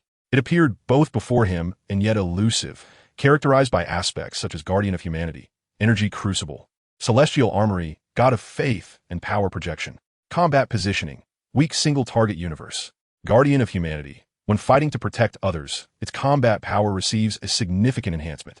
In the realm of the protector, it activates the power to save worlds, with the strength directly linked to the will of those being safeguarded. Energy crucible. The everlasting heart of the divine can convert most energies into its own divine power, rendering energy depletion nearly non-existent under this attribute. Celestial armory. The great power from the cosmos is deciphered by the indomitable spirit of humanity, allowing it to create weapons tailored for combat through celestial energy. God of faith. The potential of the core of faith is greatly amplified by the indomitable spirit of humanity. By continuously absorbing the faith of lives, it can grow stronger without distortion from belief. Power projection. Any warrior fighting for humanity can summon its power, manifesting simultaneously in different locations. Excellent, splendid. This newly fused card greatly satisfies Zhong Hong. Now the Ashen Council's combat strength is assured. If anyone dares to test the waters of the Ashen Council through Galahad, the savior of humanity will undoubtedly deliver a staggering surprise. Zhong Hong summoned the savior of humanity before him, and due to the system's nature, there was no presence capable of detecting it. What appeared before him resembled a constellation of starlight. Though it bore no human form, it instinctively radiated beauty. Henceforth, you shall be known as the legendary Lion King, Artoria. Upon hearing Zhong Hong's words, the savior of humanity transformed into a figure akin to the Lion King, yet imbued with a divine essence, seemingly devoid of emotion. This was also a reflection of Zhong Hong's peculiar sense of humor. After all, if Galahad existed, how could Artoria not? Though this Artoria was worlds apart from the one in the Type Moon universe, there was no concern about exposure, as the denizens of the Marvel realm had never encountered Artoria. Chapter 94, The Descendant of Destiny. As the situation did not yet necessitate the intervention of Artoria, Zhong Hong decided to send her back for the time being. He possessed a considerable array of cards and needed to set them into motion. Among these numerous cards, the likes of Huang Feng de Sheng, Yang Chun, and Wooly Bell were unlikely to make an appearance anytime soon. Zhong Hong planned to arrange for them only when the forces of the Eight Desolations had fully manifested. Furthermore, the diligent blood-burning demon deserved some benefits as well. It would be prudent to allow the denizens of the underworld to stretch their limbs, particularly since Eliza's was already in discussions with Ancient One regarding how to prevent Mephisto from harvesting souls from Earth once more. It seems there was also the unyielding warrior. Well, let us refer to him as Seti. With that said, Zhong Hong enveloped the unyielding warrior in a crystal of energy and subsequently cast him into a spatial rift, where he would randomly materialize across the entirety of America. This was intended to simulate the inadvertent arrival of beings from the realm of the Eight Desolations, as those who arrived were typically aware of the Void Gate and thus did not align with the randomness of its emergence. At that moment, due to the chaos stemming from Hell's Kitchen, New York was in a state of pandemonium. From a vantage point above, one could observe a sea of private vehicles surging in all directions, as it was clear that the populace wished to vacate the city. However, due to the erratic driving of certain individuals, the substantial flow of traffic quickly devolved into calamity, with vehicles congesting in a manner reminiscent of apocalyptic films. Many opportunistic souls seized this fortuitous moment to engage in $0 purchases, while the beleaguered police, preoccupied with crowd control, paid them little mind. The mere thought of a demonic incursion amidst such turmoil was too dreadful to contemplate. The police's heightened alertness only served to amplify the panic among the masses, as they feared that demons had reemerged in several locales. Consequently, a significant portion of the populace abandoned their vehicles in a frantic bid for safety, their swift movements ensnaring even more individuals. In an instant, all of New York was thrown into utter disarray. This chaos was generating a wealth of emotional energy without any explicit provocation from Zhong Hong, as the root of their distress ultimately stemmed from the blood-burning demon. Meanwhile, the principal instigator of this farce, accompanied by Kingpin and a cadre of other demonic beings, had appeared in the Kazakh mountains. After Tony had dismantled the initial hideout, Justin had established a new base in a more concealed location. He intended to sow discord only after Tony's attention had shifted away from him, for he did not wish to abandon some of the mortals involved. At this juncture, Justin remained blissfully unaware of the turmoil unfolding in New York. To thwart Tony from tracing him through the web, he had even destroyed all electronic devices within the camp. Just as Justin was preparing to send some mortals out to scout the area, a colossal lava pit appeared in the central clearing of the camp, from which the imposing form of the blood-burning demon erupted. Following closely behind were Kingpin and a multitude of other demonic entities. The vigilant demons within the camp, witnessing this spectacle, began to contemplate an offensive, for they had never ventured outside, and it was evident that outsiders had arrived. However, before their minds could command their bodies to take any action, their forms instinctively knelt before the bloodfire demon. This was the first time they had subconsciously responded to such a distinguished presence. Hearing the commotion outside, Justin hurriedly transformed into a demon and emerged from the tent. Upon encountering the bloodfire demon, he too knelt, as the absence of Obadiah left him feeling the weight of the situation alone. The bloodfire demon paid them no heed, effortlessly absorbing several mortal slaves from the camp, subsequently transforming the environment into one suitable for demonkind. Witnessing such power, the kneeling demons buried their heads even lower. To them, the bloodfire demon was akin to a deity. After the transformation, the bloodfire demon waved his hand, allowing them to rise, and infused Justin with a surge of energy. This is your reward. Create chaos well, and you shall be further rewarded. Despite having sustained some energy depletion after the battle, the bloodfire demon chose not to withhold this small amount. In due time, I shall return to my kin. You will continue to sow discord. When I next ascend, I shall bring upon them the gravest of calamities. Upon finishing his proclamation, he bestowed another surge of energy upon Jean Bin, granting him the ability to transform into a demon, before vanishing from the sight of the gathered demonkind. Zhong Hong had already arranged for the industrious bloodfire demon to pursue further training in the world of End of Origins, where the assistance of the worlds would amplify his power. After the departure of the bloodfire demon, two factions of demons, led by Jean Bin and Justin respectively, occupied either side of the camp. It was evident they struggled to integrate cohesively. Jean Bin paid little mind to these matters, lost in contemplation of his dealings with Langmulo. He had initially expected he would need to request the ability to transform into a demon from the bloodfire demon, yet it had been granted without solicitation. This shattered Jean Bin's preconceived notions. Was it not said that demons were notoriously stingy? Why was this one so generous? Noticing Justin's apparent disinterest in communication, Jean Bin refrained from approaching him, as he would soon depart this place anyway. Let them be as they wished. After the New York police had exerted considerable effort to stabilize the agitated crowd through a blend of persuasion and authority, Police Chief George Stacy finally sighed in relief. However, as he wiped the sweat from his brow, he caught sight of a rift opening in the sky, from which something seemed to be plummeting toward the ground. This sight compelled him to rub his eyes, fervently wishing it were an illusion. Yet disappointment awaited him as the object continued its descent, and some in the crowd had already taken notice. "Everyone look! Something is falling from the sky," cried several quick-witted individuals, prompting many others to gaze upward. Yet, the performance of those few was far from over. Could it be a demon? Help! I want to leave this place. Indeed, you law enforcement officers are deceiving us. Something is undoubtedly amiss. A series of piercing screams erupted, and the once subdued crowd began to stir once more. This time, the police had completely lost control of the situation. They could palpably sense the rising panic among the masses, an emotion that spreads like wildfire. Some officers even began to question whether a malevolent force had truly resurfaced. Realizing the gravity of the situation, George Stacy opted to report the chaos. Recognizing that he could no longer manage this debacle,